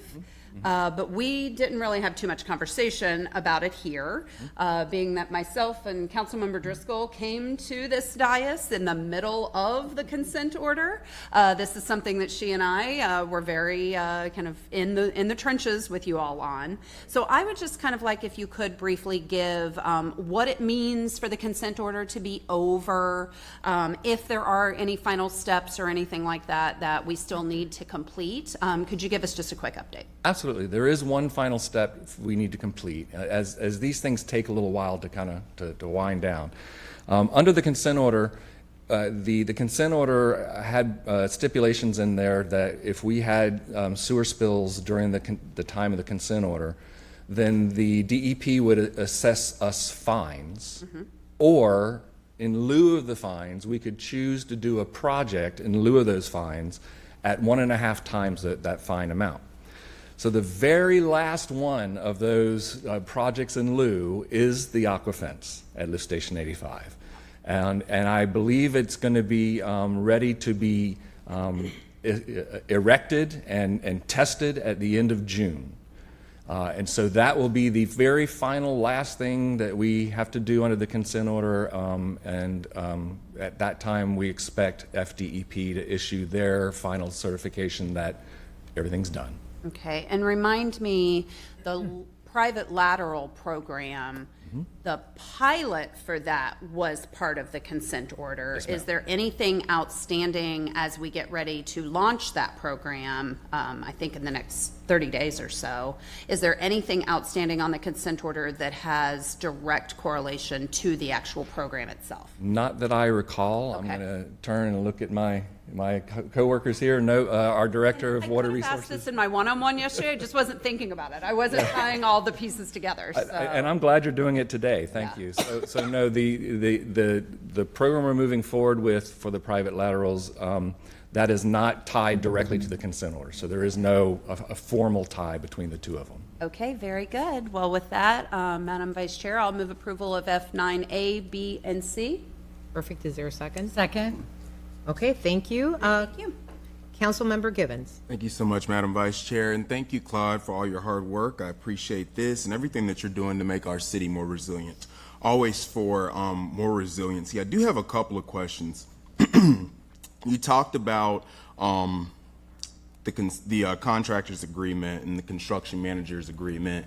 There were some things, I guess, that you brought up. Can you clarify what it was that the city was asking of them to include that wasn't in that original agreement? Sure. So Brajesh Preman, our director of engineering, actually helped negotiate those extra ask items. And so to make sure that I don't get it wrong, I'm going to ask him if he can come up and give you that detail. Brajesh? Thank you. Good day, Council. Always a pleasure. And good question. And to give some context, when we are scoping projects, and I'll use a very simple example. If we are doing road reconstruction, we require a contractor to provide temporary traffic control, make sure traffic still flows. In the same context, we're doing the pump replacements at the pump station. The contractor was required to provide bypass pumping. But given our sense of wanting to create and ensure our level of protection, we requested additional capacity pumps and backups. And that's where all of this equipment is coming in, that additional cost. So that was above and beyond what was required under the contract. You'll also see SCADA programming, because we would like the SCADA, the programming and the interface. Previously, that was done by operational staff. Now we're putting it on the contractor to do that cost, that integration into our monitoring system for our pump stations. So those are two of the main elements, and of course the supplemental elements as far as the control panels associated with it. Thank you, Brajesh, for putting that in the context for me. I appreciate it, and I just wanted to make sure it was put out there. You talked about going above and beyond, and I appreciate that, because that's going to help us long-term when it comes to resiliency, right? I think last year's hurricanes, we learned a lot, so I appreciate us being proactive. So thank you so much for that. But I do have a question. Were we not aware of this? Was this something that we didn't think, hey, we may want this prior to preparing that final agreement that was signed in advance? And I just asked because I want to prevent the back and forth in the future with future developments that we may have or projects. Yeah, so to give context, the contractor was required by the agreement to provide bypass pumping, which they did. But given what we experienced with Milton and other recent events, we elected now to go above and beyond what the minimum bypass pumping would have been. Thank you for that. And this may be a question for Claude. My next question was regarding the consent order. So we talked about satisfying, I guess, all the EPA's requirements. I'm happy to hear that's almost there, minus the aqua fence, which I'm guessing is still stuck at port, right? No, actually, I believe it's been delivered. It was supposed to be delivered last week, I think. Awesome. Did it actually arrive?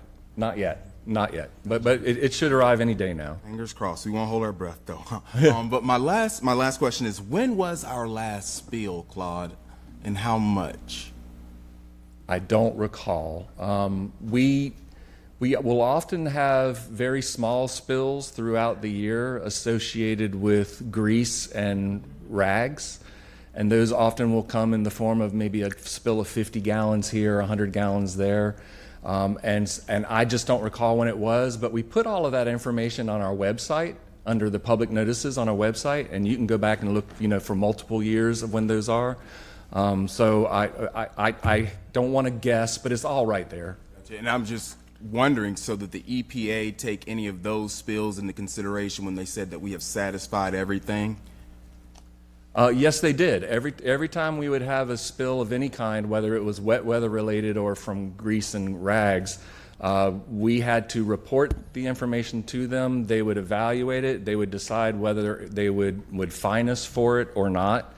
They would also evaluate whether this was an indicator of whether we were doing what we had promised to do. And so the fact that both Suncoast Waterkeepers and DEP have indicated that we have satisfied all the requirements and we're just waiting for that last final piece suggests to me that they believe that those spills were not an indicator that we were failing to do what we had promised to do. And my last question is, in that evaluation, was our city's hurricane response performance during last year's hurricane season, was that evaluated at all? Was that considered? I would assume it was, yes. Thank you, Claude. I appreciate it. Thank you, Madam Vice Chair. Thank you. Seeing that we have a motion and a second, clerk, can we have a roll call, please, and then announce the results? Driscoll, Yes. Givens, Yes. Floyd, Yes. Curtis, Gabbard, Yes. Harding, Yes. Hanowitz, Yes. Sanders. Yes. The motion passes with Chair Member Gertis being absent. Thank you. Okay, now we're moving along to our new ordinances. These are all first readings. From my understanding, we have G1 and G2 that are, the second readings are going to be held on July 12th, 2025, and then G3, that's going to be in June 12th, right, 2025, and then the G3 is going to be July 10th, 2025. So with that being said, we'll start off with G1, an ordinance designating the William E. and Margaret H. Emery House located at 1947 Beach Drive Southeast as a local historic landmark. Can you please read? Absolutely. Ordinance number 137-HL, an ordinance of the City of St. Petersburg, Florida, designating the William E. and Margaret H. Emery House located at 1947 Beach Drive Southeast as a local historic landmark and adding the property to the St. Petersburg Register of Historic Places pursuant to Section 16.30.070 City Code and providing for an effective date. And this item is a public hearing scheduled for June 12th, and we do not have any cards. Great, thank you. Is there a motion or a second, or is? Move approval. Second. Seeing that there is a motion and a second, clerk, can you conduct a roll call and then announce the results? Driscoll, Yes. Givens, Yes. Floyd, Yes. Gertis, Gabbard, Harding, Yes. Hanowitz, Yes. Sanders. The motion passes with Council Member Gertis being absent. Thank you. And now we go to item G2, the private initiated application for 3 sites totaling 3.29 acres on the east side of 4th Street North in the Gateway area. Madam Chair, you can read all 3 of those consecutively if you would like and vote on them together. That would be great. Okay. Ordinance number 763-L. An ordinance amending the future land use map of the comprehensive plan for the city of St. Petersburg, Florida, by changing the future land use map designation for 3 sites totaling 3.29 acres, generally located on the east side of 4th Street North, north of Gandy Boulevard, and south of 110th Avenue North, from Preservation P and Residential Medium RM to Preservation P, Residential Medium RM, and Residential/Office General R/OG, providing for repeal of conflicting ordinances and provisions thereof, and providing for an effective date. Ordinance number 798-Z, an ordinance amending the official zoning map of the city of St. Petersburg, Florida, by changing the zoning for 3 sites totaling 3.29 acres, generally located on the east side of 4th Street North, north of Gandy Boulevard, and south of 110th Avenue North, from Preservation P and Neighborhood Suburban Multifamily -1, NSM-1, to Preservation P, Neighborhood Suburban Multifamily -1, NSM-1, and Corridor Residential Suburban -1, CRS-1, providing for repeal of conflicting ordinances and provisions thereof, and providing for an effective date. Ordinance number 610-H, an ordinance approving a development agreement for 3 sites totaling 3.29 acres, generally located on the east side of 4th Street North, north of Gandy Boulevard, and south of 110th Avenue North, recognizing that the subject agreement is by and between 4th Street HQ LLC and Gandy Townhomes St. Pete LLC, a Florida limited liability company, developer, and the City of St. Petersburg, Florida, a Florida municipal corporation, authorizing the mayor or his designee to execute the agreement and providing for an effective date. These 3 items, the public hearing is scheduled for June 12th. Thank you. I'll entertain a motion for G2, A, B, and C. Move to approval. Second. We have a motion and a second.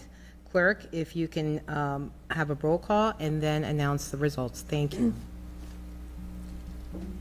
Driscoll, Yes. Givens, Yes. Floyd, Yes. Curtis, Gabbard, Yes. Harding, Yes. Hanowitz, Yes. Vic Sanders. Yes. Madam Vice Chair, the motion passes with Chair Member Gertis being absent. This is all a different procedure we're following here, so it's hard. Thank you. We now go to G3, which is an ordinance amending the city code, land development regulations. Would you like to read? Ordinance number 611-H, an ordinance of the City of St. Petersburg, Florida, amending the St. Petersburg City Code land development regulations, clarifying uses in the NT-3 district, amending provisions related to development potential, building envelope, including setbacks, and building and site design in the NT, NTM-1, NS, and NSM districts, amending provisions related to building design in the CRT district, amending use restrictions in the Art Enclave overlay districts, amending fence, wall, and hedge regulations, amending landscaping and tree protection regulations, amending parking and loading design standards, amending sidewalk regulations to create a payment in lieu option, including procedures, amending development standards for accessory dwelling units,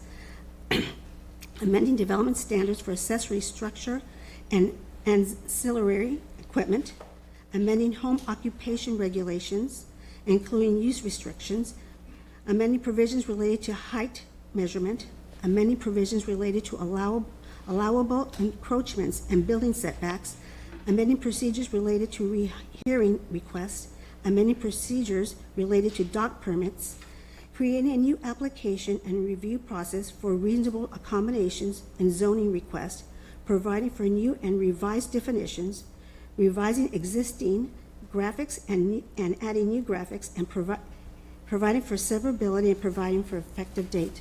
The public hearing for this item is July the 10th, and we do not have any cards. Thank you. I'll entertain a motion in a second. I have a question.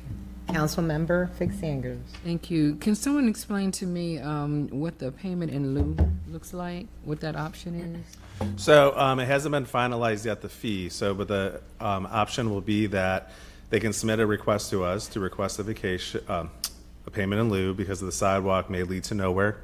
It may be out in certain areas where they don't want the sidewalk. It could be grading issues, tree issues, utility issues. So they would, we need to create an application that they would submit to us, and we would evaluate it with our transportation engineering department. And then we would come to a consensus to either approve the payment in lieu or deny it. If it is denied, they do have an appeal right, and that would go through the Development Review Commission. Because right now, we're supporting variances in certain areas, and that's $350. That money is not used to build sidewalks elsewhere in the city. We're waiting to get some quotes from our transportation department, who is doing work. Those quotes hopefully will come in by the end of June, beginning of July, so we can actually establish what that fee would be per linear foot of construction for that sidewalk. And so, say if someone's doing like a 50-foot wide lot, they're doing a sidewalk that's at least 4 feet to 5 feet in length, that could turn out to be that they give us, $5,000 to $10,000, and then transportation would take that money to implement their sidewalk comprehensive plan. Okay, so I did hear you say we can use those dollars to build sidewalks somewhere else, because Yes. sidewalks is a shortage. Yes. And I don't want us to No. use it as an option, just not. Right, we needed this mechanism to actually do the payment in lieu, similar to our downtown bonuses. We just can't collect money without using it for something that relates to the fund. And so since transportation is working on this master plan, it's a perfect time to do it. And then once they actually get the plan implemented, they will have funding to do it. Okay. Thank you for that explanation. Thank you, Vice Chair. Any other council members wishing to speak? Seeing that no other council members wishing to speak, clerk, can you conduct a roll call? And then, oh, no. Oh, was there a motion and a second? I'll move approval. Oh, I'm sorry. I'm sorry. I thought there was, but I thought there was. thank you. Seeing that we have a motion and a second, now clerk, can you conduct the roll call and then announce the vote? Thank you. Driscoll? Yes. Givens? Yes. Lloyd? Yes. Curtis? Gabbard? Yes. Harding? Yes. Hanowitz? Yes. Fix Sanders? Thank you. Okay, now we go to new business. H1, requesting a report to council concerning the state of economy. Councilmember Driscoll, this is your item. Thank you. Thank you so much. The State of the Economy was presented a couple of weeks ago, and unfortunately, I was traveling for a conference with PSTA at the time, so I was unable to attend. However, I did read through the slides that Janie had shared with all of us for the presentation in advance, and then I was able to watch the recording of the presentation after I got back. And one of the things that really stood out to me that brought me a lot of concern was the slide that indicated the decline in job growth that we have been experiencing here. And looking at how that relates to our efforts here, I feel this is worth taking a deeper dive, having the administration present this to us, perhaps with a little more detail, because I was also surprised at how quickly we blew by that slide during the presentation without a whole lot of explanation. But I do understand that, in a forum like that, maybe you do have to be a little bit quicker. But I think we can all agree that it's important in our city that we continue to create jobs for a sustainable future in our city. And looking at how the state number has declined, jobs have declined statewide by 0.04%, but here in St. Petersburg, it's 3%. I think we have some work to do. I think we can do it together. But I'd like to know what the administration has already been doing about it, because that was a part that was not, that they did not go into detail about during the presentation. I will point out that although this is not good news and it is troubling, I am encouraged by seeing the work that has been done by the administration and by this council on creating good jobs infrastructure. So things like affordable housing and workforce development and transit-oriented development, those are things that we talk about quite a bit. And although none of it moves as fast as we want it to, we can talk about the plans that are in place and in progress for that jobs infrastructure. But if you don't have the jobs, what are we doing it for? You know? I mean, affordable housing is good, but it only goes so far if the person living there has to spend that savings on commuting somewhere else to their job. And workforce development is only going to do us so much good if the person then has to go outside of St. Petersburg to find a job. And transit-oriented development can only do so much. It only takes you so far before you have to rely on another way to get to your job because it's outside of the city. So there's work done on one end of this, but I'm not seeing the job creation. I'm seeing opportunities, but I don't see that we have been taking those opportunities and turning it into jobs the way that we should. And so I want to begin this conversation, and because giving a presentation in a public event like the State of the Economy is very different from presenting something to City Council. I want us to be able to weigh in. I want to hear from my colleagues and find out how we together want to move forward in reversing this trend.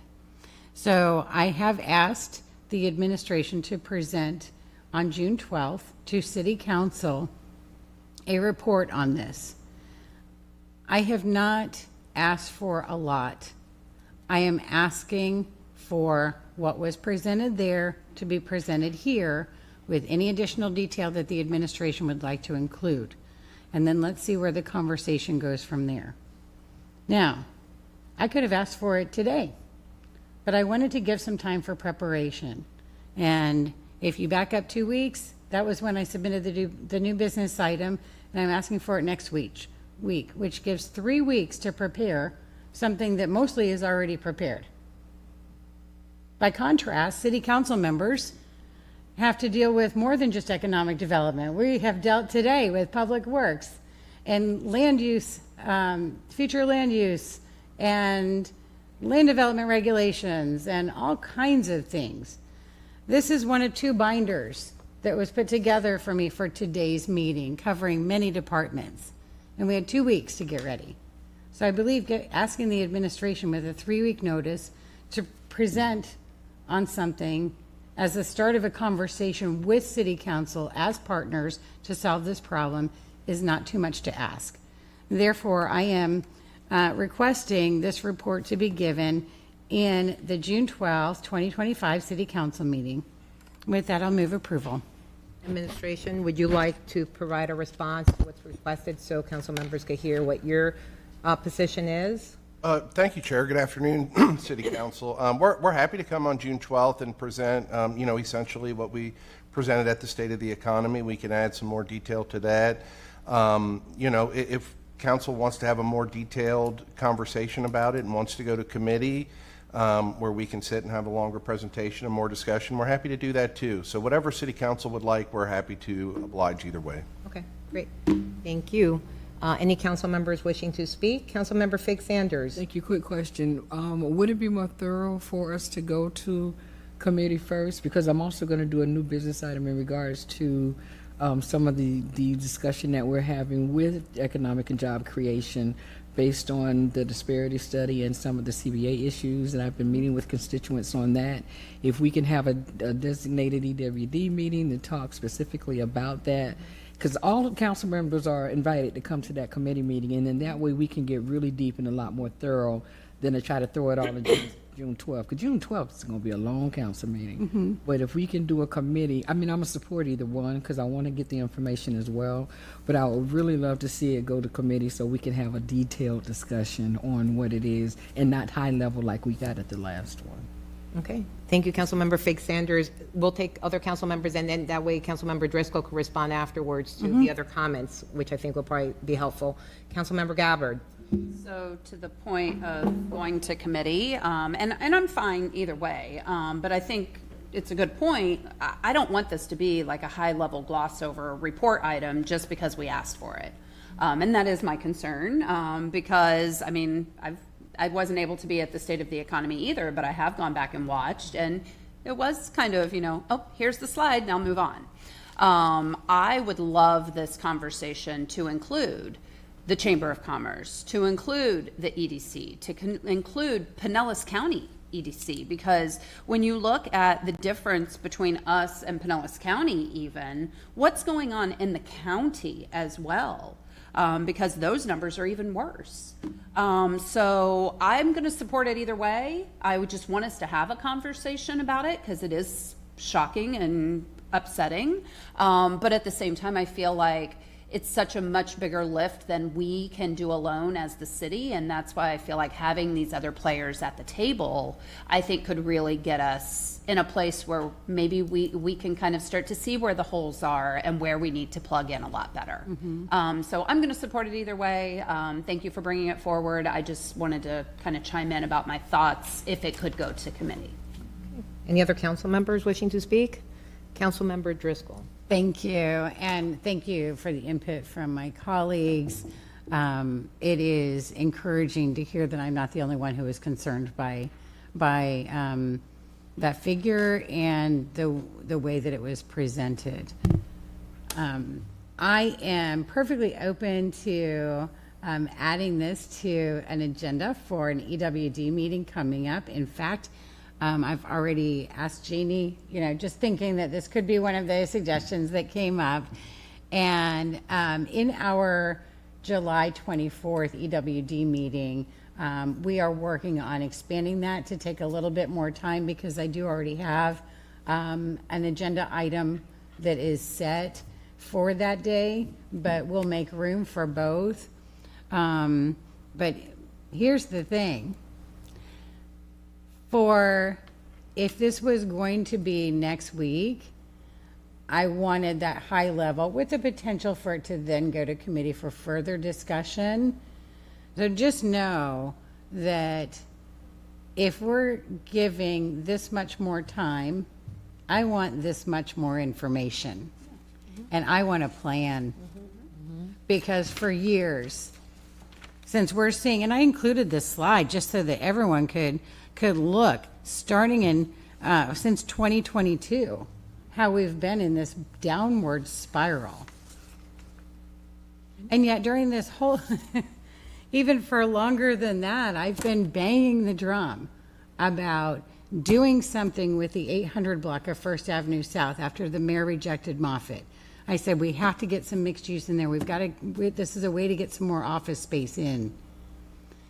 I've been banging the drum about expanding the Maritime and Defense Technology Hub on land that we already own. Again, 2 parcels now I'm mentioning that we have complete control over. To expand the hub, which has had a waiting list from day one, and I did find it ironic that one of the speakers at the State of the Economy was Saildrone, one of the companies that is housed at the hub. And it happens to be one of the companies that we are going to lose because we do not have enough space for them now. And if they're going to grow, they're going to go. And I don't want that to happen. We have identified parts of our economy that are working, and we've done nothing to try to grow that. Like I said, the jobs infrastructure, yes. But you got to have the jobs too. I absolutely do not want us to become a bedroom community for Tampa and other cities that are creating jobs. We're not Wesley Chapel. We're St. Pete. We are the fifth largest city in the state of Florida. And our local economy needs to reflect that. So I'm expecting some really great ideas and the announcement of some really good plans to turn this around when we meet and discuss it on July 24th. Having said that, I will amend my motion to request the report from the administration to take place at the Economic and Workforce Development Committee meeting on July 24th, 2025. Second. Given the fact we have an amended motion that has been seconded, clerk, can you please have a roll call and then announce the results? Thank you. Driscoll, Yes. Gibbons, Yes. Floyd, Yes. Curtis, absent, Gabbard, Yes. Harding, Yes. Hanowitz, Yes. Sanders. Yes. Madam Vice Chair, the motion passes with Chair Gertis being absent. Thank you. Next item is H2, which is a referral to PSI. This is my item, so I'll read it. Respectfully requesting referral to Public Services and Infrastructure Committee or any other relevant committee for a discussion on restricting the hours during which peddling, soliciting, or canvassing at a private residence is permitted. This has resulted because people have complained that people knock on their door late at night, and we have no restrictions as to time, so it's a conversation of having, like, what do we do, what is normally done, and that's sort of question. So, Councilmember Driscoll, yes? Thank you. And it may seem silly to ask, given your background. Yes. My first thought was, what's legal? Is that going to be part of the conversation? Yes, absolutely. I'd like it to be the first part of the conversation, just so that we can first talk about what we can do. Oh, yeah. And then decide what we're going to do. Because I see some real validity in that, especially given your the example that was just given. But I was a little concerned about, I don't know. I mean, I thought that was why no soliciting signs are available at like Walmart to go put on your door if you want. So I never knew that we could do more than that. We'll be prepared to give you an update on the current case law and what the options are. Okay. So, Councilmember Driscoll, to ease your concerns, I have had communications as to what we can do. We can set hours and we can have those conversations in depth. I love having attorneys at my committee meetings. I wouldn't have expected love it. anything less. And I will move approval. Second. Okay. Considering there's a motion and a second, clerk, can you please? I'm sorry. That's all right, Councilmember Floyd. Yes. I was just going to say thank you for adding the context. When you see this right off the bat, of course, you're like, but my assumption was it's probably something about people knocking on doors late at night. So same thing. And then, yeah, my first thought as well was, I knew that you would have done your diligence as to what was legal, but yeah, that was my first thought, was like, just finding out what the context of the conversation was. So I appreciate you giving that, because yeah, I had like a gut reaction to like, oh, I don't know. And so that's where I was coming from at first. So I look forward to the conversation. That's why I explained it, Councilmember Floyd. This language actually came from attorneys. Okay. That's why I felt the need to explain it to everyone else. So, Councilmember Gibbons. The attorneys never lead us wrong, do they? Well, thank you so much for bringing this forward, Madam Vice Chair. I just wanted to add, and thank you for the context, I have seen in my own neighborhood as of recently the solar panel solicitors out late knocking on doors. And it is very sketchy. They don't, identify themselves properly, and it can be a little disconcerting, especially for seniors who live alone and single families. So I appreciate this, yeah. Those are the complaints we've been getting. Okay, thank you, everyone. So, can we have a roll call, please, and then announce? Driscoll, Yes. Gibbons, Yes. Floyd, Curtis, Gabbard, Yes. Harding, Yes. Hanowitz, Yes. Sanders. Yes. Madam Vice Chair, the motion passes with Chair Gertis being absent. Thank you. So now we move on to council committee reports. I will take the first two, given Chair Gertis is not with us, and I'm the vice. Actually, I'm taking the last two. The first one is taken by Councilmember Gibbons, who's the vice chair of Youth and Family Services. Sure. Thank you, Madam Vice Chair. I appreciate it. Respectfully requesting City Council's approval of a motion to remove the following item from the Youth and Family Services Committee referral list: a discussion regarding the 2022 census data, including a report from administration on the city's effort to alleviate child poverty. And with that, I move for approval. Second. Given we have a motion and a second, clerk, and seeing that no council members wishing to speak, clerk, can you please take a roll call and then announce the results? Thank you. Driscoll? Yes. Gibbons? Yes. Floyd? Gertis? Gabbard? Yes. Harding? Yes. Hanowitz? Yes. Dick Sanders? Yes. Madam Vice Chair, the motion passes with Chair Gertis being absent. Thank you. Item I2, I respectfully request City Council approval of the Budget, Finance, and Taxation Committee's recommendation to add the Woodland Parks Courts redesign project to the Weeki-Washi project list. Move approval. Second.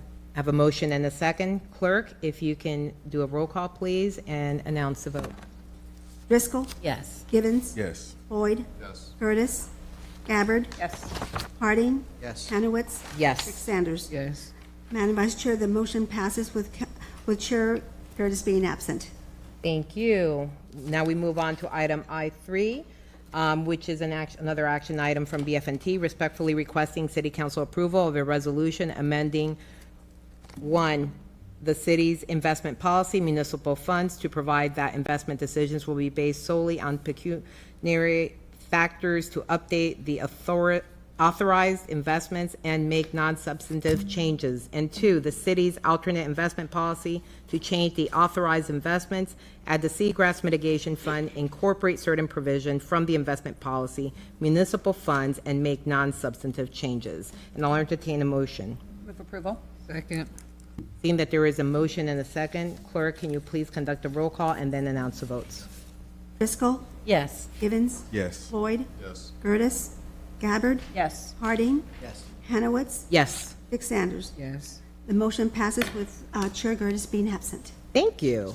Okay, everyone, we have now reached open forum. Madam Clerk? Vice Chair, we do not have any speakers. We have no speakers for open forum. Well, then we'll close open forum and go to announcements. And anyone have anything to announce? Councilmember Gibbons. Thank you very much, Madam Vice Chair. I just wanted to put on notice, we celebrated earlier the proclamation of Juneteenth. Well, the community will have the Juneteenth celebration sponsored by the city's Park and Rec. That's going to be hosted at Enoch Davis Center this Saturday from 10 to 2 p.m. So they'll have the flag raising and lots of fun activities for the family. So please come out and support that. And then lastly, many of us know already, thank you so much, Administrator Gertis, for keeping us abreast with what's happening in the community. Job Corps is facing lots of uncertainty right now. And, you know, I spent a number of years working there. And so that is near and dear to my heart, that center. And they're rallying and they're coming together, calling together for help. They're asking to save the center. Unfortunately, the Department of Labor doesn't think it's worth the investment of our tax dollars to provide job training for our young people, our future workforce. So that's going to be hosted next Tuesday on the 10th at the Warehouse Arts District Association at 515 22nd Street South. Councilmember Hardin, I know you've employed some of those young people. A lot of other businesses in St. Pete has. So I appreciate you all giving them an opportunity. But now over 200 young people are going to be homeless. A great majority of them are going to be homeless because they don't have housing. They came to Job Corps looking for a second chance. There's over 100 employees there who live here in St. Pete that are going to be without jobs. So it's important that we really pay attention. So thank you. I appreciate that. Thank you, Councilmember Givens, for making sure that everyone is aware of that, and for Administrator Gertis to actually keep us informed as soon as they found out what was going on. Councilmember Gabbard and then Councilmember Fig Sanders. Well, very quickly, I would be remiss because our normal birthday announcer is not with us. However, it is his birthday on June 10th. So, shall we all sing happy birthday to Chair Gertis? Yes. All right. Happy birthday to you. Happy birthday to you. Happy birthday, Chair Gertis. Happy birthday to you. And many more. Thank you, Councilmember Gabbard. I was just going to announce to everybody, I do not have the list. That was the only one I had, so I hope I didn't miss anyone else. That was going to be my announcement. Councilmember Fig Sanders. Okay, so I have two announcements. One playing off of what Councilmember Gibbons spoke, and I'm not sure if you saw the temporary stay against the closure of Job Corps. Did you see that? Okay, so that is something that hopefully will be discussed on Tuesday. And thanks you to Chair Gertis for giving a moment of silence for Vince Cox, who has been a friend to so many of us. His service is this Saturday at 11 a.m. at the historic Bethel AME Church, for those that would like to support Robin and Mr. Cox's family. Thank you for that. Thank you for that. Councilmember Fig Sanders. Anyone else have any announcements? Seeing that no one else has any announcements, thank you everyone for being here. And this meeting is adjourned. Thank you. Thank you.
My name is DeWitt Miller. I work for the city of St. Pete. I'm equipment operator too, operate street sweepers for the city.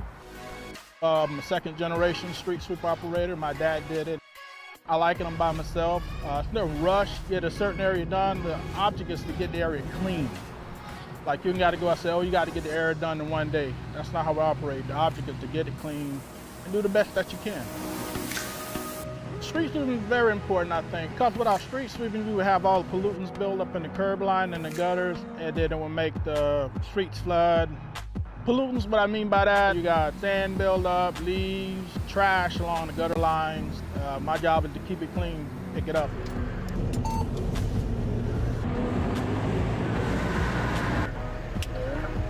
On an average day, you might get anywhere from 5 to 15 cubic yards of material. Mileage-wise, you might get anywhere from 8 to 10 miles a day sweeping. Some of the challenges we have to deal with, you have cars that are in your way, you might have trees down, palm fronds, stuff like that. We have to go around some of that stuff. We're trying to get every street in the city swept at least once a month. Enjoy seeing the citizens out, come giving you a high five, telling you what good job you're doing. I just enjoy my job. Well, as a kid, I used to get excited when I see my dad come down the street in a street sweeper. As a kid, one day I would like to do that. So I guess you could say I fulfilled the dream that I always wanted to follow in the footsteps of my dad and drive a street sweeper. Well, I get a sense of pride with every neighborhood I do.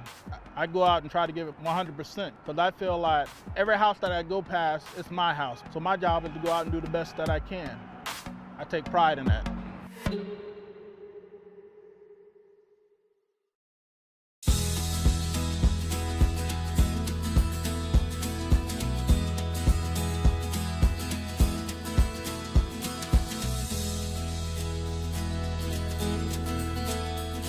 District 8 is located from the interstate to Tyrone Boulevard and runs north to south from Central Avenue to 40th Avenue North.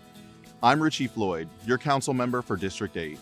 I'm standing along the shores of Jorgensen Lake Park, located directly behind our main public library, a place where students and residents throughout our city have visited and utilized over the decades and still frequent to this day. The newly renovated President Barack Obama Main Library will be an impressive, well-known asset to all in our community. Another major landmark in District 8 is St. Pete High. This highly rated school, built back in 1926, has served as a campus for generations of Green Devils in the Sunshine City. You haven't experienced all of St. Pete if you haven't stopped by Mazzaro's Italian Market. This true Italian market serves as a destination for lunch, fresh roasted coffee and beverages, and homemade pasta. District 8 is also home to one of our best business districts, Grand Central, with plenty of places to eat and shop. Grand Central was also the birthplace of St. Pete Pride and the Pride Parade, and still plays a role in our city's annual Pride events. If you're looking to escape the grind of the city, this district also features several city parks, including Gladden Park and Booker Creek Park, which includes new pickleball courts. District 8 has the right mix of people, neighborhoods, parks, shopping, and culture. In a lot of ways, it's the best representation of what St. Pete is all about.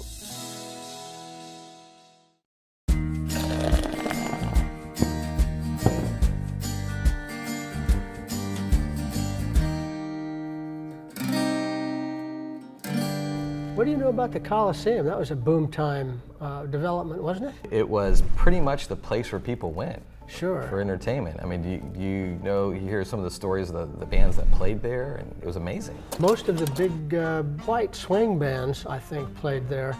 And because it was in the segregation area, the counterpart in the black community was on 22nd Street South with the Manhattan Casino. Correct. And of course, they had all the big name bands come there and play as well. The Coliseum in the 20s and 30s was kind of like the Amalie Arena of today, where everybody who was anybody musically performed there. But didn't some of the acts perform at the Coliseum and then that same night leave and go play at the Absolutely, Manhattan? they sure did. And sometimes they would gather for impromptu jam sessions in people's houses, I'm told.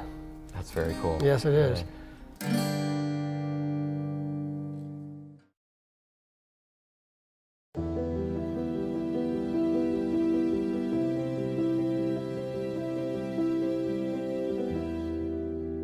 So, Bobby, I have heard the origin story of your relationship with Jamie and how that kept you here, but I don't think I've ever heard why you wanted to start the studio. Well, you know, that's a very good question, but I think it stems from, I mean, somebody told me this years later that Jamie was just trying to find something for me to do because Dave Ellis and myself, we had not fully formed what the studio would be. And Jim was out looking for a building, found this place, and we were calling it a theater, but not necessarily. And I had never run a nonprofit before. I've worked for dozens of them, but I'd never run one. And so I think it was a convergence of several things, and we just grew into it being what we now understand to be the studio, which is something David Ellis and myself never did an elevator speech or the one sound bite. It's many things. Lately, people have been calling it St. Petersburg's living room, which sounds nice.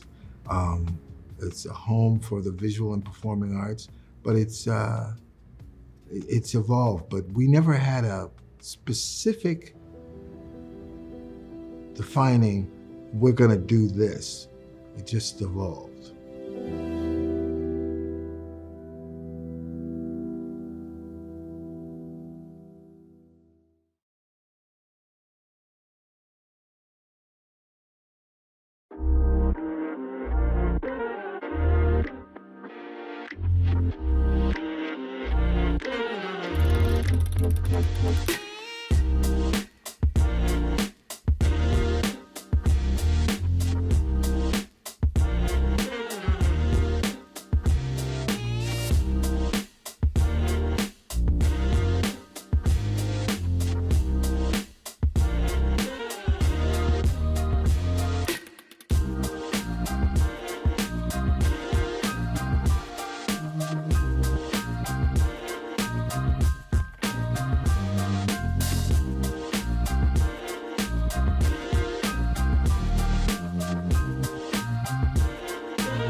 Moved to St. Pete in 2014. We drove around and walked around different neighborhoods and noticed that they had events, community gatherings, cleanups, signage, cool logos, flags, all kinds of stuff like that. And I thought, I wonder why we don't have that.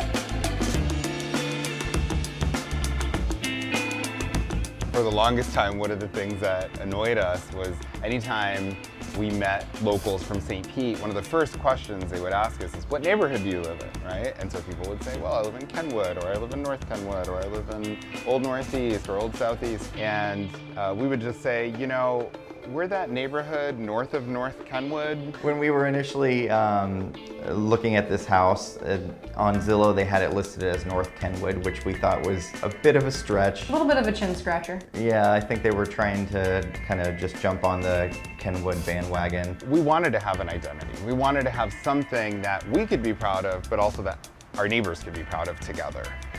We went into this just wanting to organize a neighborhood association, and we didn't realize how much it would change our lives for the better. About a year ago, I joined up and became part of the core team reviving the neighborhood association, and as part of that, we decided to really start fresh, and we interviewed, asked neighbor input and talked about coming up with a new name. I started doing some research and realized that we actually did have a name. We were Highland Grove neighborhood. Highland Grove was actually a much larger neighborhood, and we decided to split the neighborhood into two smaller neighborhoods. On the west side of 28th Street, a neighborhood formed called Station View, and on the east side of 28th Street, our neighborhood formed, and our neighbors voted to call it St. Pete Heights. So St. Pete Heights is an amazing location, actually. It's pretty central. Our big intersections are 30th Ave North and 38th Ave North. We make up a kind of a perfect square in the center there, also from 275 over to 28th Street North. The more people start to see the name, hear the name through things like signage, which we're working on now, flags and other merchandise. We just got our branding done by a local St. Pete artist. I am the guy behind the St. Pete Heights branding project. I work with the committee closely to come up with a new brand identity that represents who they really are. From the beginning of the project, our goal was to create something that can represent the people of the neighborhood. As opposed to when you're working with a business, you're thinking about the customers in mind. In this case, we wanted to represent the community, the people, and some of the things that makes them unique. My job was to find a way to tell their story through a visual identity, through beautiful typography, colors, and something that is able to showcase their passion behind the love for the neighborhood. People are going to have pride to be in this neighborhood. It's a new neighborhood. People don't necessarily know what St. Pete Heights is, probably never heard of it. Once they start seeing the logo on, signs, flags, shirts, things like that, it'll become more identifiable, and I feel like it'll bring more of a sense of community to the neighborhood. The more they see these types of things, the more inclined they're going to be to care about their neighborhood and to want to feel invested in the community. It'll just be a domino effect where over time it will become bigger, better, and a place that people just love even more. I can't wait to put that flag up in front of my house. I can't wait. It's gonna look really cool. One of the things that we do in the neighborhood association is have care days. There are opportunities for the neighbors to come together and volunteer, oftentimes to beautify, clean up. It really can be anything.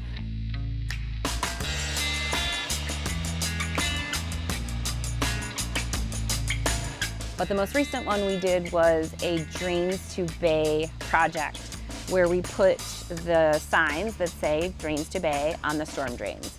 We did every one in St. Pete Heights. We had a day where we put signs that say drains to the bay on all of our storm drains, so people know that any water that go into the storm drains will wind up in the bay, so they're more careful about that. When we do these care days, we're walking around the streets. Like, how often do you just walk around the streets of your neighborhood doing something like cleaning up or people notice that. Neighbors notice that and want to know, like, what are you guys doing? And then we get to talk about the neighborhood association. We even had one guy join in. I would say it's very worth it. We've met so many incredible people in our neighborhood that we didn't even know live just doors down from us. Had it not been for the neighborhood association, had it not been for this initiative that we had, none of that would have been possible. And to me, those human connections are really what it's all about.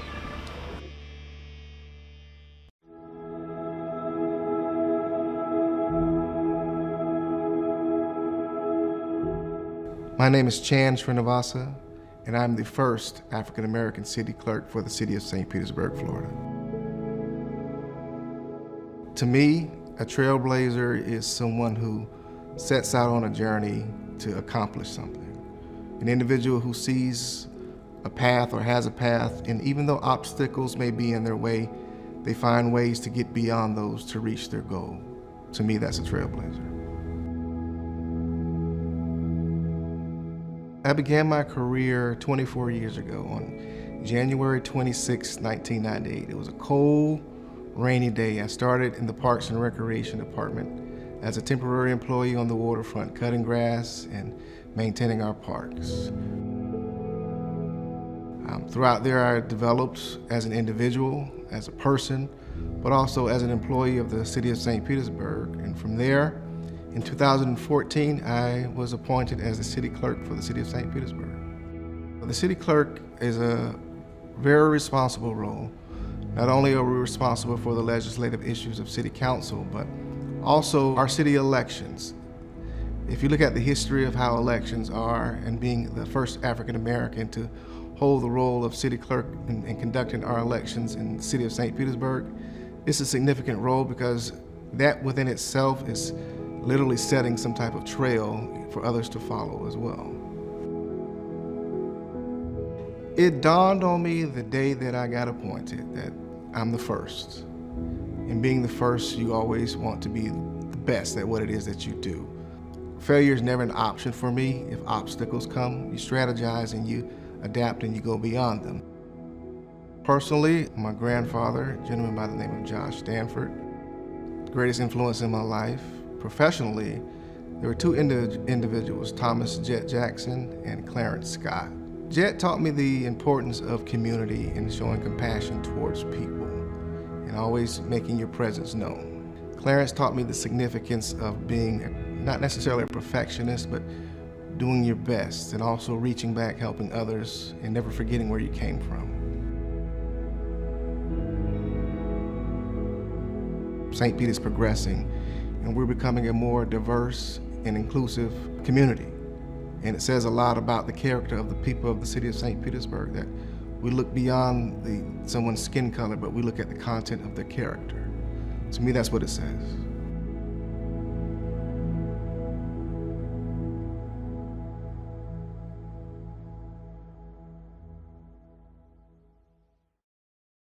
When you look at the top concern for residents in an urban city or even our rural communities, a growing number of Americans list affordable housing at the top of the list.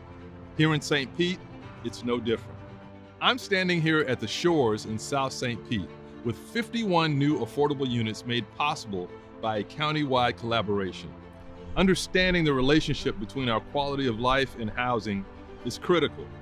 That's why I'm launching the Housing Opportunities for All plan, an intentional expansion to our existing housing plan that addresses the current state of our city.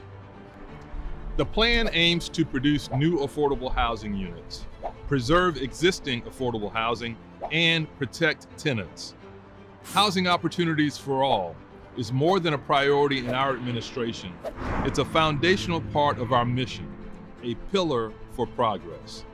This year, we've designated more than $40 million to build new affordable housing units and plan to help thousands of residents preserve their current homes over the next several years. We've also implemented powerful protections for renters with our Tenants' Bill of Rights. There is nothing more important to me and our City Council than improving the quality of life for the people of St. Petersburg. And these are just a few examples of the impactful work that's underway right now.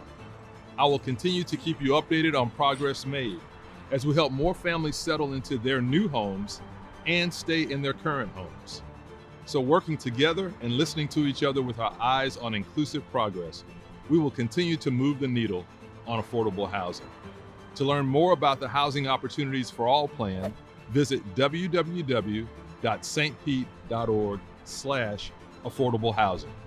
We are St. Pete.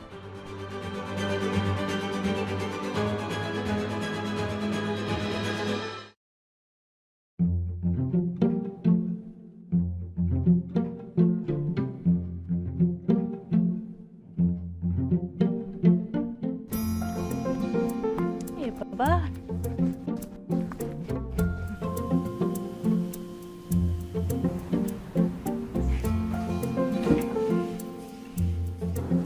Hi, good morning. Hey, you ready to come out? You ready for breakfast? My name's Amy DePalma, and I am a nature preserve ranger here at Boyd Hill. The specialty of my job is overseeing the Birds of Prey program. We take in permanently injured, non-releasable birds of prey, and we turn them into avian ambassadors.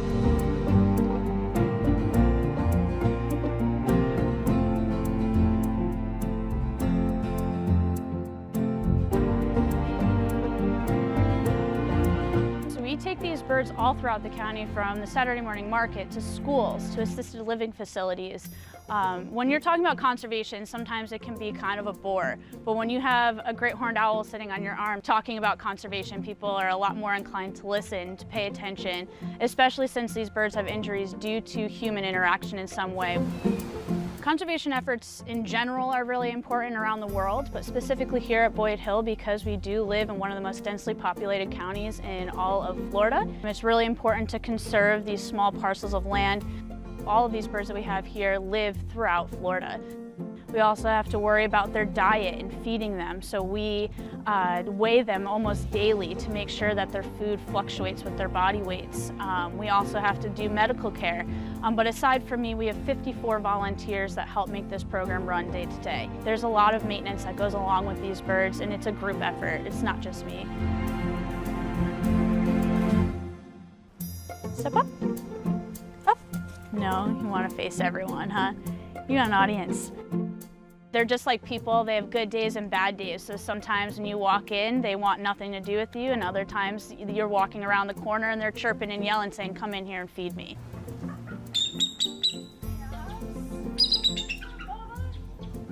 So it's really, really, probably one of my favorite parts of the job is just interacting with these birds. Hey, Dance.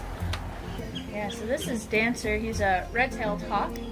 He is 19 years old. I mean, I get to spend my day in a nature preserve. So I am surrounded by nature and surrounded by nature-minded people, which really excites me.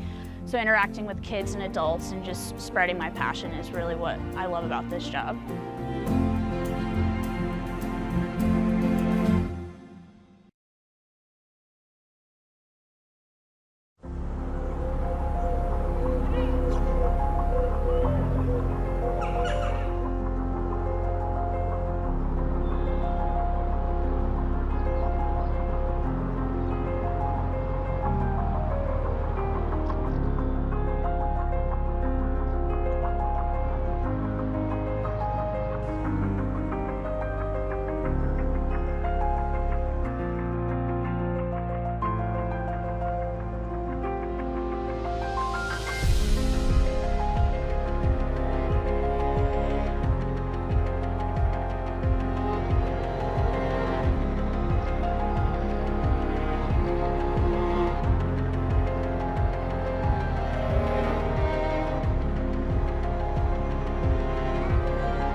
District 7 is central to the city and includes the Deuces Live Main Street, the South St. Petersburg CRA, and a majority of the Skyway Marina District. I'm Corey Givens Jr., your council member for District 7. We're standing in front of the Carter G. Woodson African American Museum of Florida, a cultural institution here in St. Pete, named after African American historian and civil rights activist Carter G. Woodson. The museum is located just off 22nd Street South, next to Jordan Park. And fun fact, plays a special role in my family's history. It's where my grandparents got married over 50 years ago. 22nd Street is a corridor rich with cultural history and includes the historic Manhattan Casino. Originally known as the Jordan Dance Hall, the Manhattan Casino opened in 1931 and played host to legendary performers like James Brown, Louis Armstrong, Ray Charles, and many more. And the arts still thrive in District 7, almost 100 years later, from recognizable murals spread throughout the district to institutions like the Marian Center for Clay, where you can browse their wide selection of local artists' work or take a class to participate yourself. As far as rec centers go, I'd like to think that Childs Park is one of the best around. Serving as a central meeting point for Childs Park neighborhood, the center also hosts a swimming pool, a gym, and lots of playing field and open green space. You can take in a round of golf or a bucket of balls on the very friendly Twin Brooks Golf Course, a city-owned 3-par golf course in the middle of the city. District 7 is a thriving artistic hub. It distinguishes itself as a center for art, history, and community gatherings with a wide range of cultural events. This charming district has a lot to offer, whether you're interested in art history or just exploring the small local businesses.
Hey St. Pete, and welcome to the definitive guide for how to be the best resident you can be. A little tip from our Good Neighbor Guide. On this special edition, we will also help you be the most prepared resident you can be.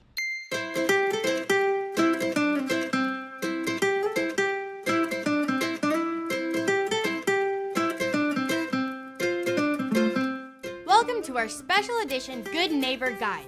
Coming to you from the City of St. Pete's production studio to talk about something super serious, hurricane season. Here's one thing we can't control, where and when a tropical system will make landfall.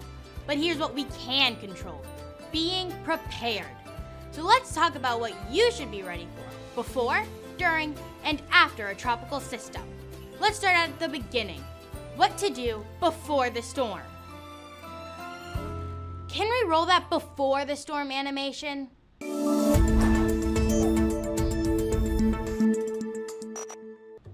I love that. Right now, even before a storm is approaching, you should sign up for Alert St. Pete. If you haven't heard about it, it's pretty amazing. Also, it's free. You can receive notifications including mandatory evacuations, hurricane information, flooding, and other local emergencies. When it comes to a storm, you've got to have a plan. Prepare your home to weather the storm, know your evacuation zone, and make sure you have an evacuation plan. Stay with family or friends in a non-evacuation zone, in a hotel in a non-evacuation zone, or in one of Pinellas County's public shelters. a disaster supply kit is highly recommended.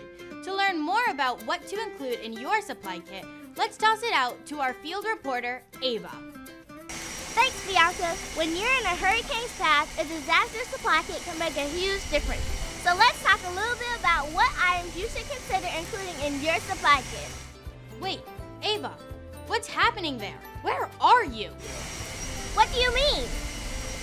Well, it's clearly sunny where you are, but it also looks windy and rainy. How is that possible? Guys, take five.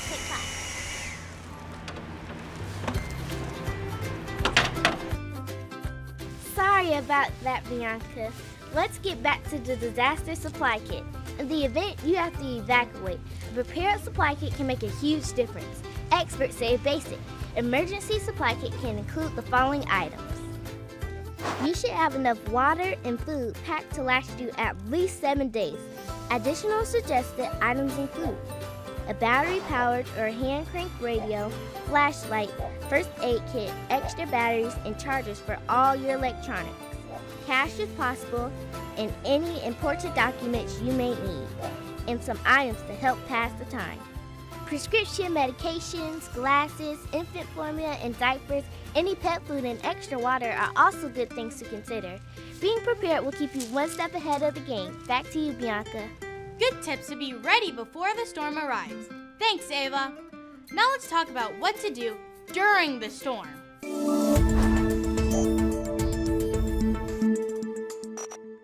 You'll hear a lot of talk about tropical storm and hurricane watches and warnings.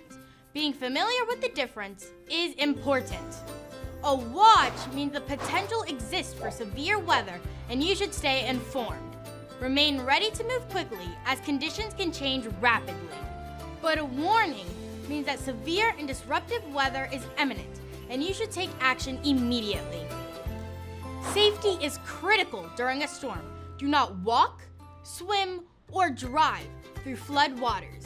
If you did not evacuate in time, stay away from windows and take shelter in a small interior room until the storm passes.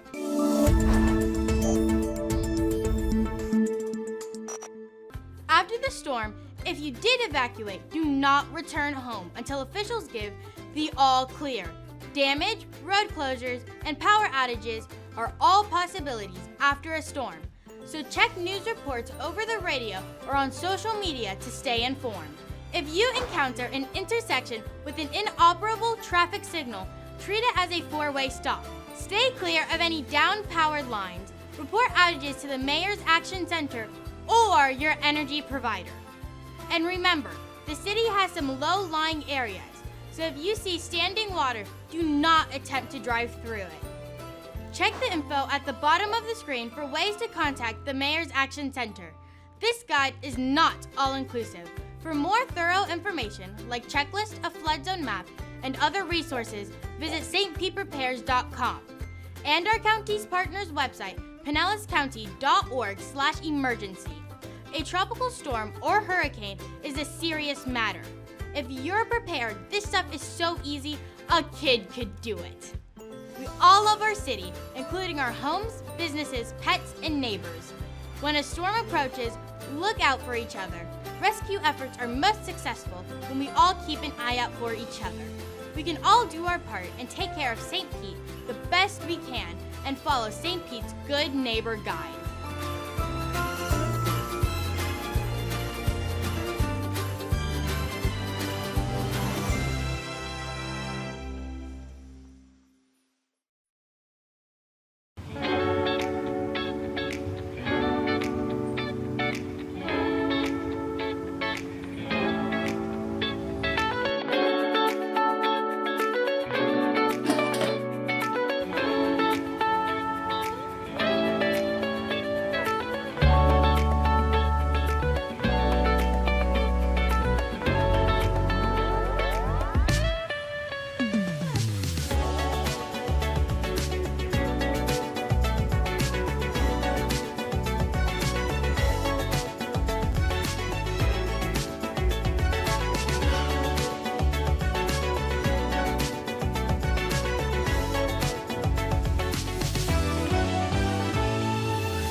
District 3 spans parts of eastern and northeastern St. Pete.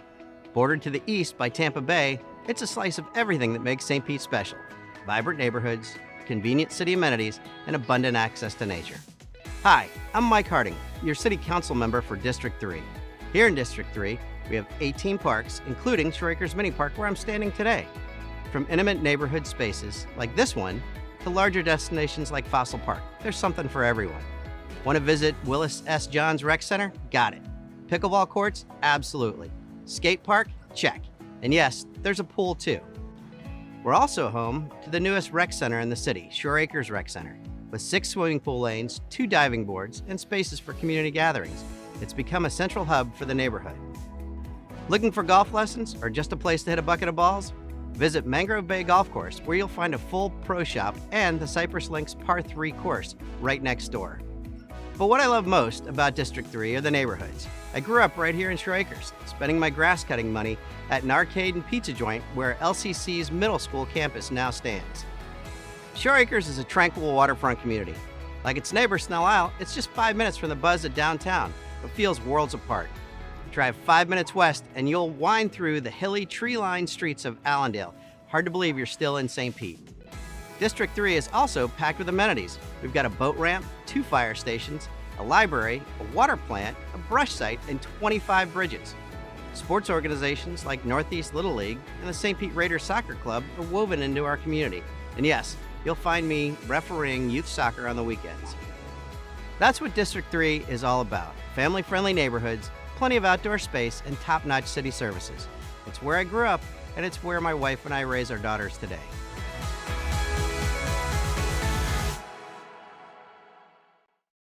Sit, hike, go. Go, go, go.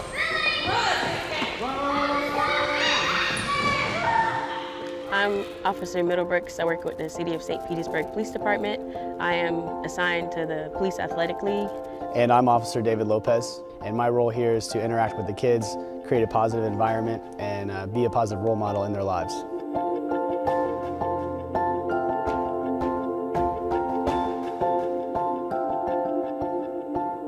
The idea of a police athletic league is very important. It is important. It's important to have police officers interacting with the community. It gives us as police officers the opportunity to create those relationships and change that mindset that police are there just to take you to jail. That's really not the case here. Kids know they can come here and have a good time and interact with police officers in a positive way.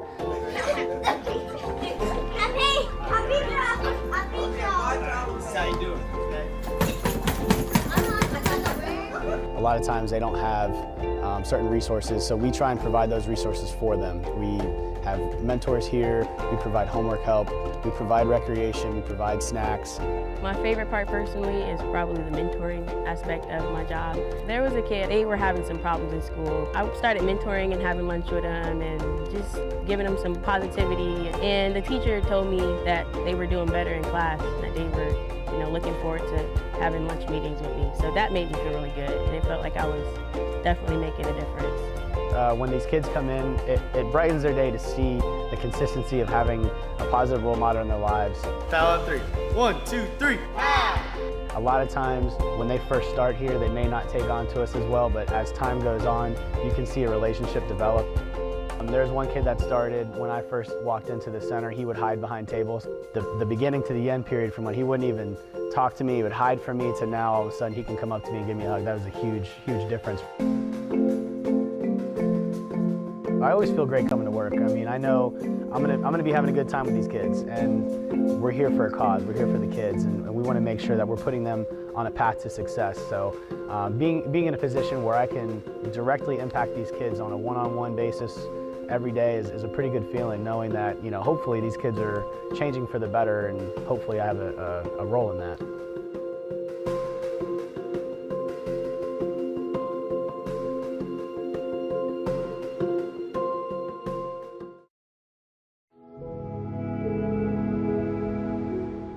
I think a trailblazer is a person who looks at the needs of now without high regard for the status quo or the way we've always done things, but focuses their work on how you make our community better today and for generations to come.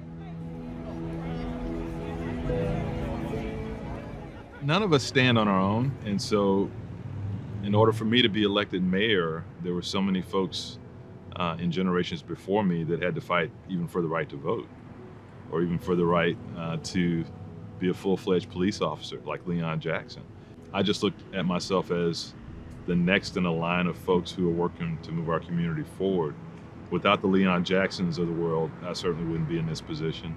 And without guys like Bob Stewart, former city council member and county commissioner, who's one of my mentors, who served with both me and my father, you know, without those folks also pushing, we wouldn't be where we are today. You know, I attended the last segregated class at Melrose as a kindergarten student, that I'm able to go back to that and talk to those students as the 54th mayor of our city. That's a lot for one lifetime. As I go around the classroom, I do this for Great American Teach-In, and ask the kids, what do you want to be when you grow up? And the last time I went, there were 3 kids that said, you know, I want to be mayor, and 1 young lady who said she wanted to be president. That's what it's all about. It's just making sure kids understand you really can achieve. Progress doesn't happen without someone who challenges the status quo, the powers that be, and speaks up for folks who are largely silenced. There is such a thing as a silent majority, folks who are too busy putting food on the table, taking care of their kids or their parents, to be involved in the political arena. And so the folks that do that represent a lot of folks who can't be engaged. Find someone, reach out to someone that you admire who's made it, and reach out to them. Email, Facebook. I guarantee a lot of folks will actually respond to that. I certainly will if someone's interested in elective office. Reach out, make that first step. Never be bound by the status quo or someone else's opinion of what you can or cannot do.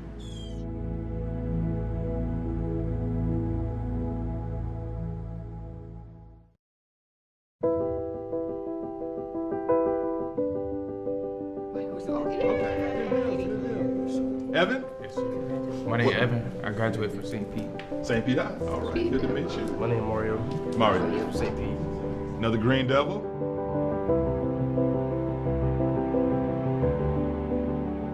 We have a license A, B, and C that allow you to move up through the ranks of a treatment plant.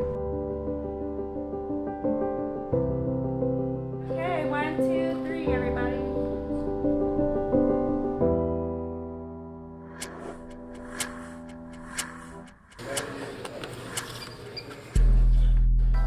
The Mayor's Future Ready Academy is an innovative approach to providing opportunities for our young people and also fulfilling some of our workforce needs in city departments like Parks and Recreation, Sanitation, and Public Works.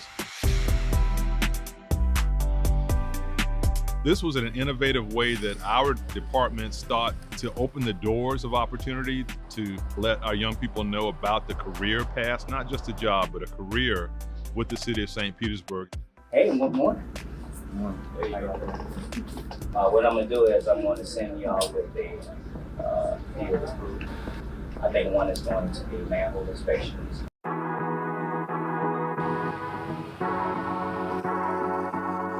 Our Future Ready Academy really consists of going through each department through the city and then learning new experiences through each department and what each department consists of. You get to learn a lot.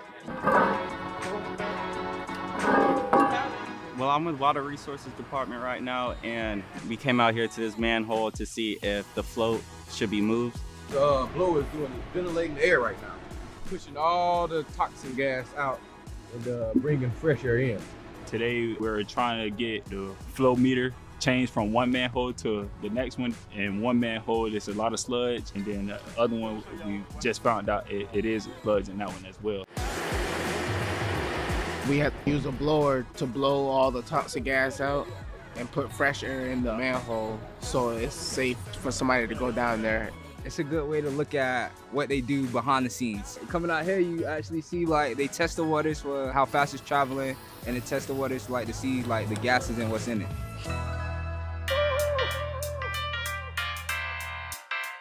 They clean out at the lift stations things that come through the toilet filtration system. That's like the flush wipes. They're really not flushable or biodegradable. There's just a lot of things that people flush that don't need to be flushed. Today I'm with Park and Reds, the construction crew. They building a clay pit. We had to stack all the bricks up and then make our own mix, spread it in so it can lock.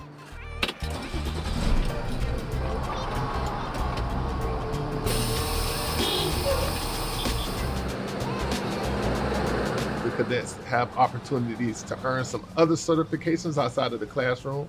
These cadets were working on their CDLB, which means once they complete this particular program, they will be CDLB certified, which means that they'll be able to operate certain vehicles that you have to have the CDLB permits for. So y'all did it. I'm proud of y'all. I swear I'm so proud of y'all. Today I'm with the SPTO department and I'm with the traffic group. Across the road, there's another pole box. Once we pull it through there, we're gonna run it up the pole and out onto the arm. Today we were setting up radars, which kind of scan the cars when they pull up to the lights, giving signals to the lights so that they could turn. We have sensors that will see cars. And what we did is we needed to add 2 sensors for north and south coming out of the dog track and coming out of apartment complex. I've never been up that high, other than in like an airplane, but seeing the wires and how everything works was really cool. I want to have a job with the city so I can start my career, and then from that point on, just keep moving up.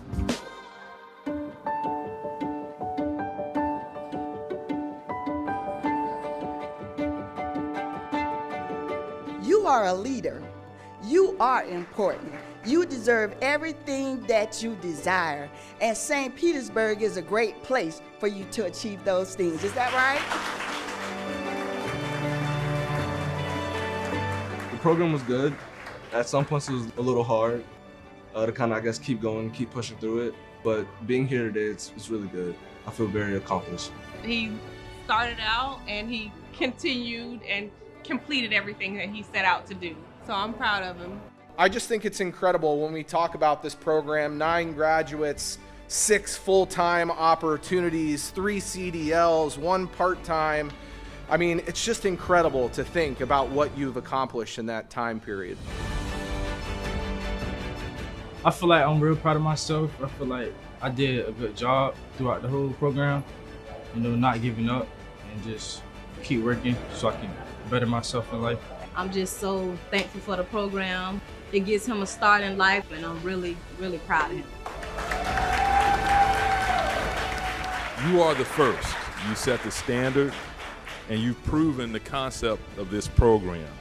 We want to make sure that whether you're with us for 5 years or for 50 years, that you know that you have the foundation to move forward in life and achieve anything that you all want to achieve.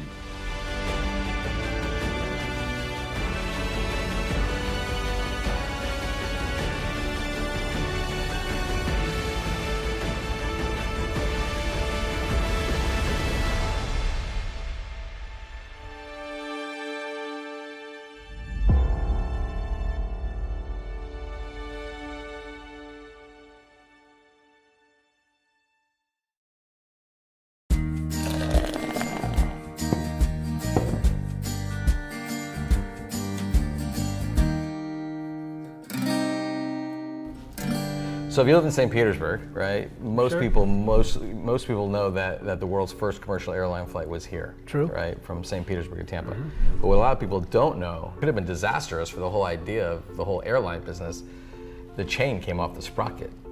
The engine was basically powering a propeller like a bicycle chain and a bicycle sprocket that turned the propeller. And halfway across the bay, the chain came off. And he had to land the airboat in the middle of Tampa Bay and repair it. Remember when you were a kid and your chain would come off and you have to put it back on, your hands would get all greasy and dirty? Well, him and AC File both had to do that, and they both got their hands all filthy and stuff, but they put it back in the air and they made it.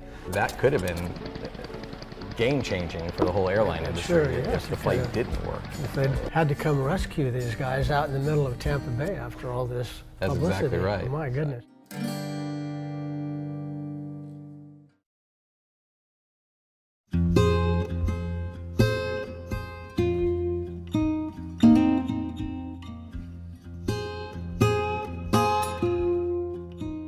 My name is Joel Hostler. I'm one of the owners here at 7C Music. My father and I opened this business in 2016. I'm a Florida native. My father moved back here, retired in 2015, started doing some guitar work. Quickly found out that he didn't want to do it all on his own, and so he called me later on that year and asked if we would want to move back to Florida from California, Southern California. We literally moved here in September of 2016, and we opened the doors of the shop in October of 2016. We were in a smaller shop, and then we were there for about 4 years. So 2016 to 2020, we signed a lease here in the Warehouse Arts District and opened this location here. Expanded quite a bit. Of course, we opened a coffee shop that my wife runs. Now we're here. It's 2025, a new year. It's been good. This place has become, I think, a hub for musicians. We have a lot of times guitar players will come in and somebody else comes in and they're in the room and they just start talking and get to know each other. Then they're having coffee the next week. There's a ton of bars and a ton of restaurants that have people playing music in the corner. We knew we wanted more of a listening room type of experience where people are able to listen and actually engage in the music. Between the coffee shop, the concerts, the guitar repair shop, and the sales, I think it's a really fun place for community for people to come and hear music, get coffee, and even learn more about guitars and stuff too.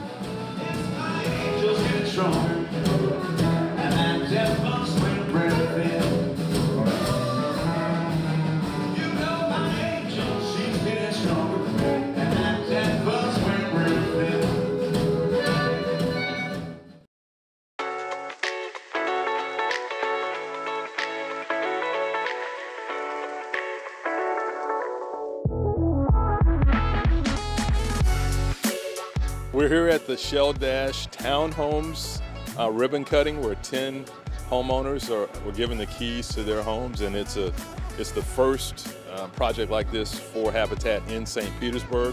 And 10 lives now are going to move forward into home ownership. It's a great day. Our families go through a lot to get to a day like today. After being accepted into our program, these families take 38 homebuyer education classes, teaching them everything they need to know to be a successful homeowner. We cover topics from budgeting to home maintenance and even how to be a good neighbor. They also put in between 350 and 450 sweat equity hours on our construction sites, including their own home. It represents all the hard work and dedication that I've endured over this past year. I am greatly proud of myself going through this journey. At times I thought I could not, but I am here. Through a partnership, the city put in more than $1 million from the South St. Pete CRA, donated the land, and Habitat is providing an interest-free mortgage. So it's an intentional effort to have affordable housing right here, just south of Tropicana Field, for folks who make our city work, and that's why it's important. The average median price of a townhome in the city of St. Petersburg is over $650,000 right now. So to have a home made affordable to these families at $279,000 with a zero-interest mortgage, it'll keep these homes forever affordable for these families as they move in. We have 50 more just south of here on the 18th Avenue corridor that we're working with Habitat on, and those will come to fruition. So folks need to understand that the process takes time, but we're dedicated to making sure it moves forward.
name is Michael Cotman, and this is Twin Brooks Golf Course. I oversee all of the facilities here that maintain the golf course and try to get it in pristine condition.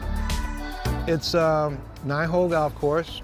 We have a practice facility in the back, which is 3 practice holes. It's a really unique facility because it's in the middle of the city.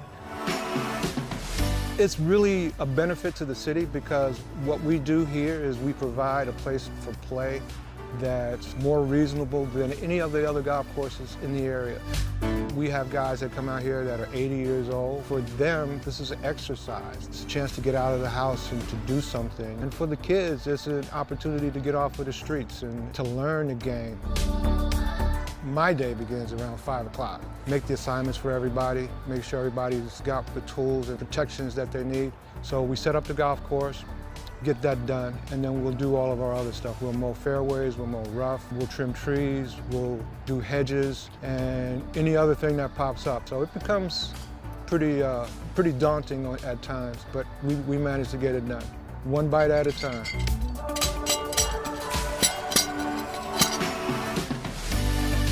So every day is a different adventure. When I got on this particular property, we didn't have fairways, we didn't have moguls, we didn't have mounds. Now we have a primary place to play where it looks like an 18-hole manicured golf course, even though it's 9 holes. There's a satisfaction that you get when the transformation process, to see it go from what it was to your vision, is so fulfilling.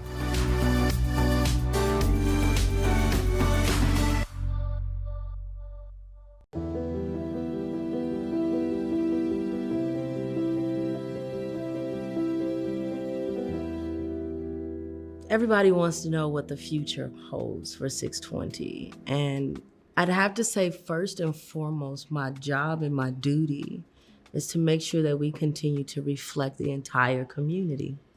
I think that what I am introducing to the world is how I see art and the stories in which I want to celebrate in the community.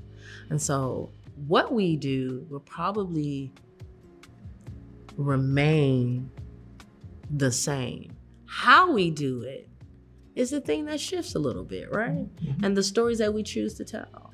I want when people leave here, they're like, wow, that was a great story. Or continue to, what's going on at the studio? Because, you know, it's Friday night and I want to do something. Let me go check it out. I really want that to be the thing. The studio becomes the place. I think the validation is, the answer is yes. Yes, we can. Yes, we will. And yes, we did. The future is bright. Why not? I'm inluminated that you have accepted this assignment. I'm excited about the assignment. I don't take it for granted. I don't think it's gonna be super easy, but I know it's going to be challenging in the way I like to be challenged. Yes, and if it wasn't, you wouldn't have taken it. I wouldn't have taken it. So, I think it's one of those things, and this is what fortune looks like, or good fortune smells like and tastes like. You know, you're coming in, and you meet right at that point where it's got, this makes complete sense.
When we talk about the Indian mounds, and Rui, you may think of it this way too, I think of that big sign out on Park Street that says, Panfilo de Narvaez landed here. Everyone assumes that they landed somewhere on the Pinellas Peninsula when you can't really say exactly where. There were probably Indian mounds that covered the city from the Coffee Pot area all the way around the peninsula, up the west side of the city to to where Seminole is today, because there's still traces and evidence of them. So there are a couple that remain here and there, but what happened to the rest of them? How come we don't see them in more spots around town? When the automobile arrived in Florida and into St. Petersburg, imagine having an automobile with a tire that's that wide trying to drive up down Central Avenue and around downtown, getting stuck a lot in the sand. So a lot of those Indian mounds were used by city leaders. They used it to actually pave the streets of downtown St. Pete. That's what became of history in that regard, huh? Exactly. Wow. So every time Central Avenue and 3rd Street, when you cross Central Avenue, you say hello to some of the Indians that may still be there. Who knows? Who knows?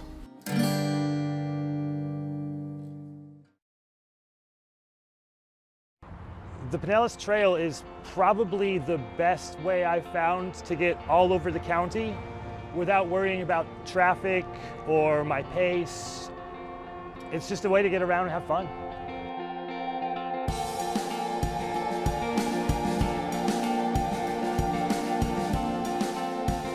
So in the spring, say on a weekend, on a Sunday, you'd find lots of folks out just walking, biking, just really enjoying the weather. So the trail starts downtown by the water, and it goes all the way to Tarpon Springs, if I'm not mistaken. And I like it because it kind of cuts back behind the neighborhoods. There's murals, there's tree coverage, and it just kind of winds through the most beautiful parts of the city. It's an awesome engineering feat, and it dissects the middle of an urban city, and at the same time, you feel like you're off to yourself. You're a little bit secluded, ample places for you to run, ride, and even collect your thoughts. It's pretty quiet and peaceful. Quiet in the sense that there's typically during the day a lot of users on the trail, so you're never by yourself, but everybody's kind of in their own world, so it's not a lot of noise. We were looking for a place that would be a hub for a healthy and active community, and one of the big things we wanted here was to have a place where people could run and walk right near our location. Pinellas Trail, which is right behind our facility, turned out to be the perfect location. We do lots of events here at the store. We do probably about 100 free community group runs from here where we're using the trail. Have a great walk, have a great run, guys. The running community in St. Pete is so supportive and so encouraging of all of the runners, no matter your pace. Everybody's just encouraging you along the way. And so when I went to my first group run, I invited my mom to come and do an evening walk with me, and that became part of our weekly routine, particularly in the spring. We do 2 runs a week, Monday and Thursdays, where we're running on the trail. So that's 100 times every year right there that we're out running on the trail with a group of people. I retired from Pinellas County in urban planning, and so I was involved in the initial planning for the Pinellas Trail. We saw it as a means of providing a facility that could be used not just for recreation, but health-related benefits as we deal with obesity and other issues. So our planning was from the perspective of an alternative to on-road facilities. So a lot of times here in the store, we encourage people, just go out there and see what happens. Don't have any set expectation for how far you're going to go, how fast you're going to go. Just get on the trail and have fun. The scenery is probably why I started using the trail as much as I did.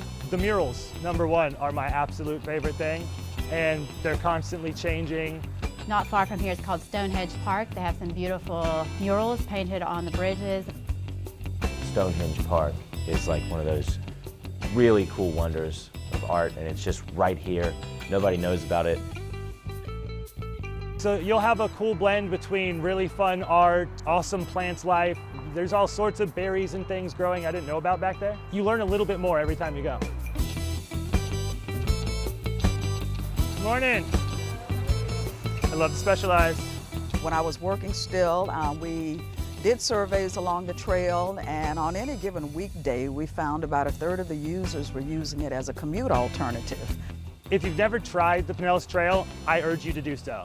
You can walk it, you can run it, you can rent a bike at just about every few miles. You'll find a bike shop that's got bikes for rent. And we've had people come in and verbalize like their thanks but also like you just see them out there and they just look radiant. They look awesome and healthy, happy, and you can tell that they're glad they're doing what they're doing.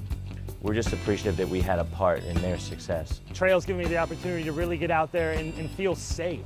There's bike lanes in some places, but to have a fully dedicated place, that helps a lot.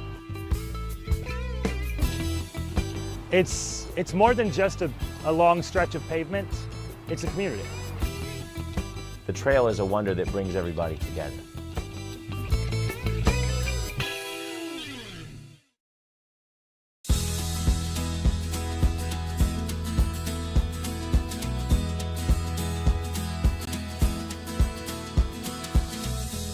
District 4 is centrally located in St. Petersburg, from Coffee Pot and North Shore to the east and I-275 to the west.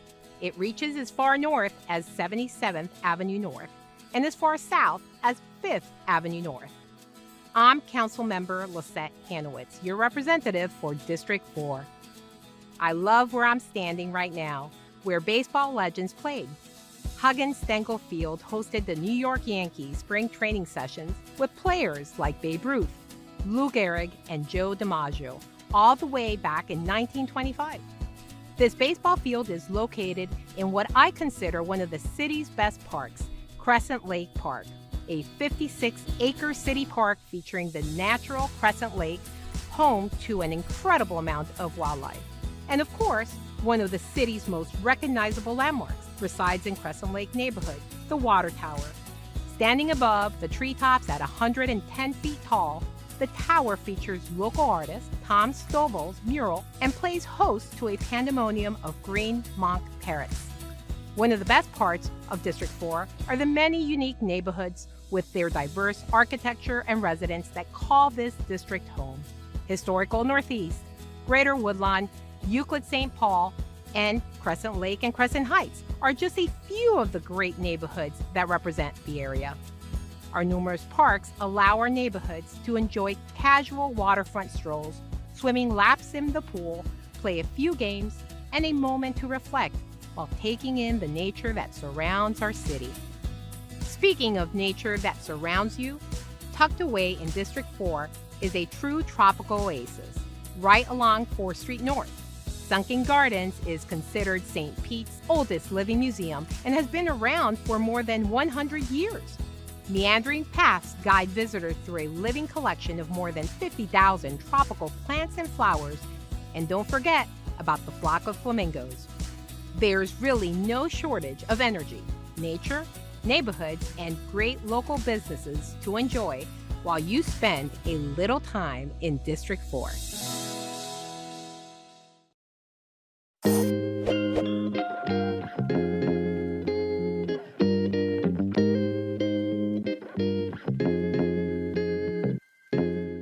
Another great day in St. Pete. We're here at the St. Pete Yacht Club celebrating the 52nd Regatta del Sol Al Sol race.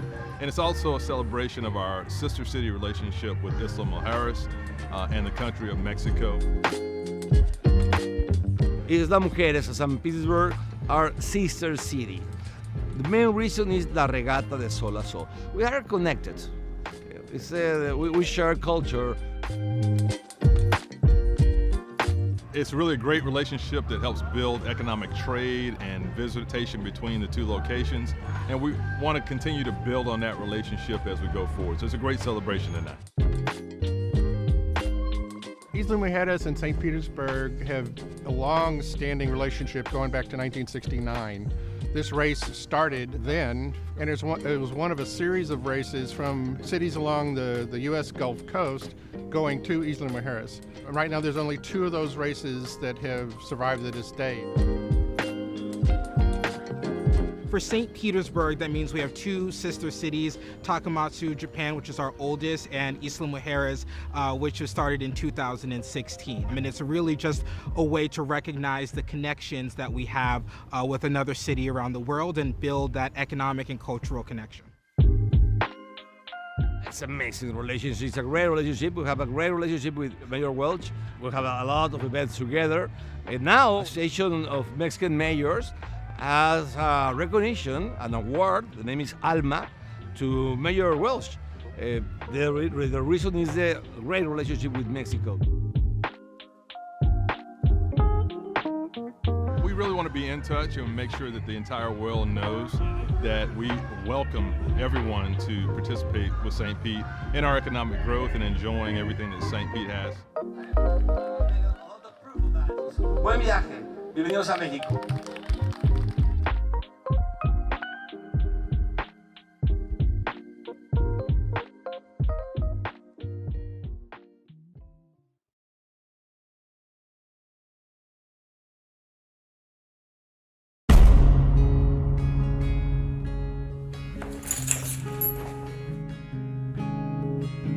Okay, Kojak, going out. I'll see you later tonight. We used to live in a world where dog and dog owner only hung out at home, or on walks. What if there was a city that treated dogs like people?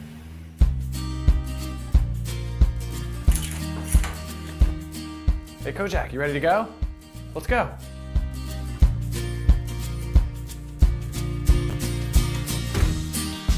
In a city where humans' best friend can pretty much go anywhere, where you can sip a hot cup of coffee and get an ear rub, where you can shop for fresh vegetables and a bone, where you can stroll and shop and be called a good boy, where you can have drinks with your two-legged friends and your four-legged friends.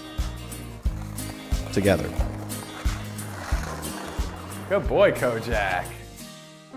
From the city that brought you Dog Swim Day and 6 dog parks citywide, comes a movie where we will play, fetch, go to work, meet friends, fall in love, and grow up. We all fall in love with our dogs. Now watch our dogs fall in love with the city.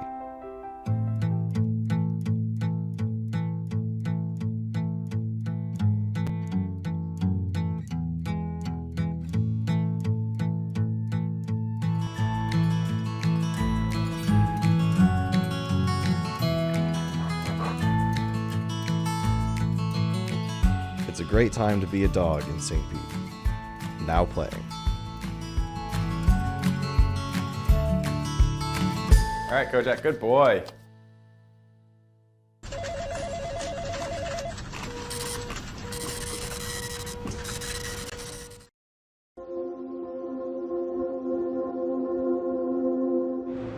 My name is Shakayla Berthelo, and I am the first to graduate from the Gibbs High School EMT program and get hired on with St. Pete Fire and Rescue.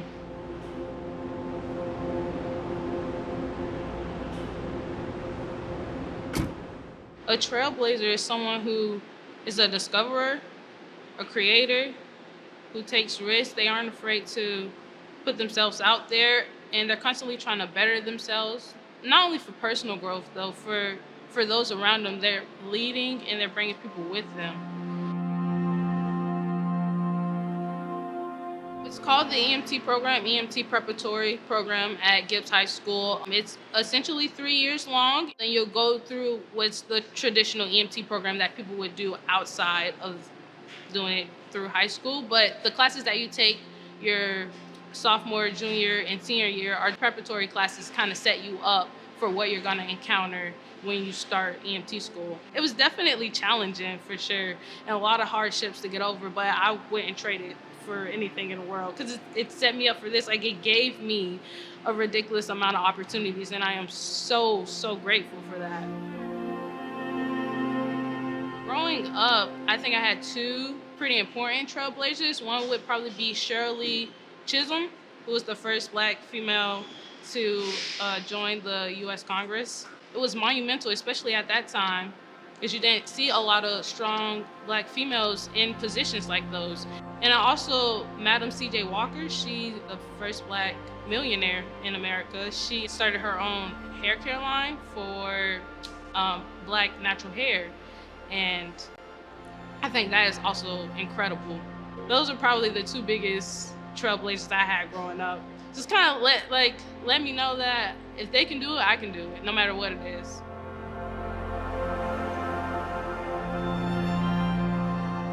I am a representation of you can do it. You set your mind to it and you can do it.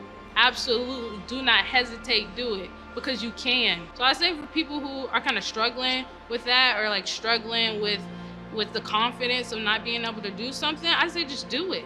Just do it, because you're only hurting yourself by not doing it. So just put yourself out there. You never know what's gonna happen.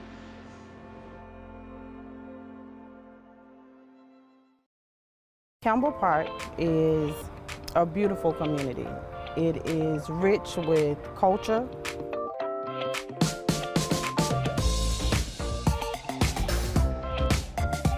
All right, Campbell Park is located right across the street from Tropicana Field, where the Tampa Bay Rays play. Right across the highway, you got an overpass right here that you can walk over.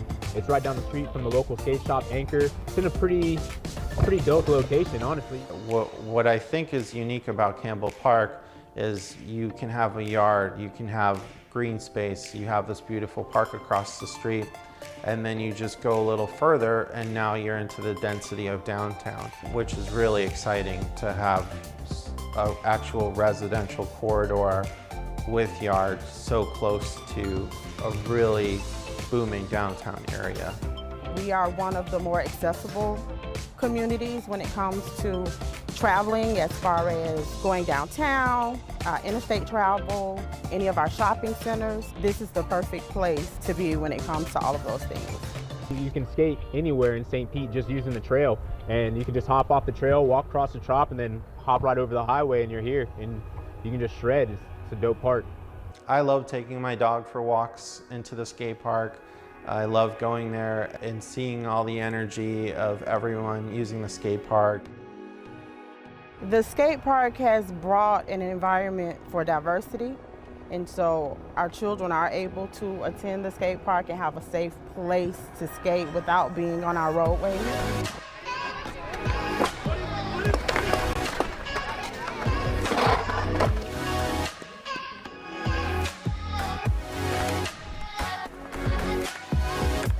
I definitely think that the skate park is going to help change some kids' lives out here, for sure.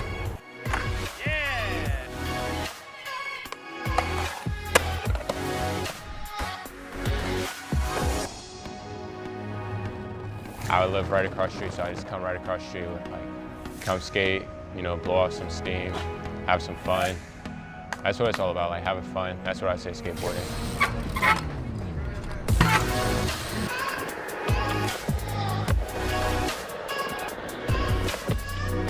Back in the day, growing up skateboarding, skateboarders and BMX bikers never got along. To see BMX bikers and skateboarders getting along so well together in a skate park is really transformative, because if BMXers and skateboarders can be in harmony, then everyone can be in harmony together. Nobody's gonna be like, oh, you're too short to do this, you're too tall to do this, It's more of a, you just come here and you get to do what you do, self-express yourself through the park. Definitely, since the skate park's been built, there's been a lot of more little kids on their sidewalk, practicing how to skate. You see kids riding down the street on the way to the skate park.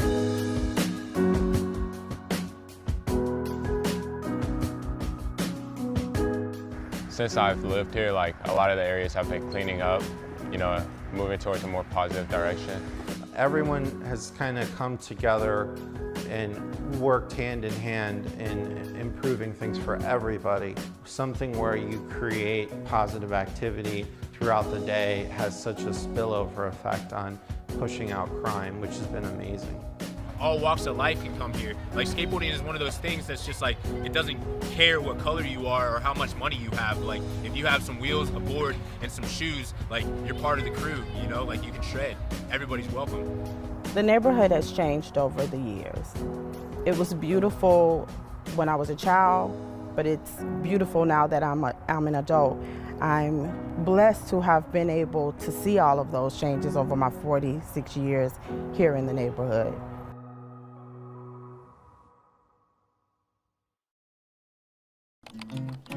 It feels like my whole career, I've just found a job, but never the job.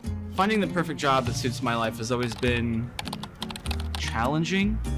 I've always sort of just felt like a number at the places where I worked, so I think that I'm ready to find a job that will give me the benefits that I deserve. They always say that you're only as strong as your own network. so I'm expanding that. Beginning today, I'm asking anyone and everyone I meet if they know where I should work.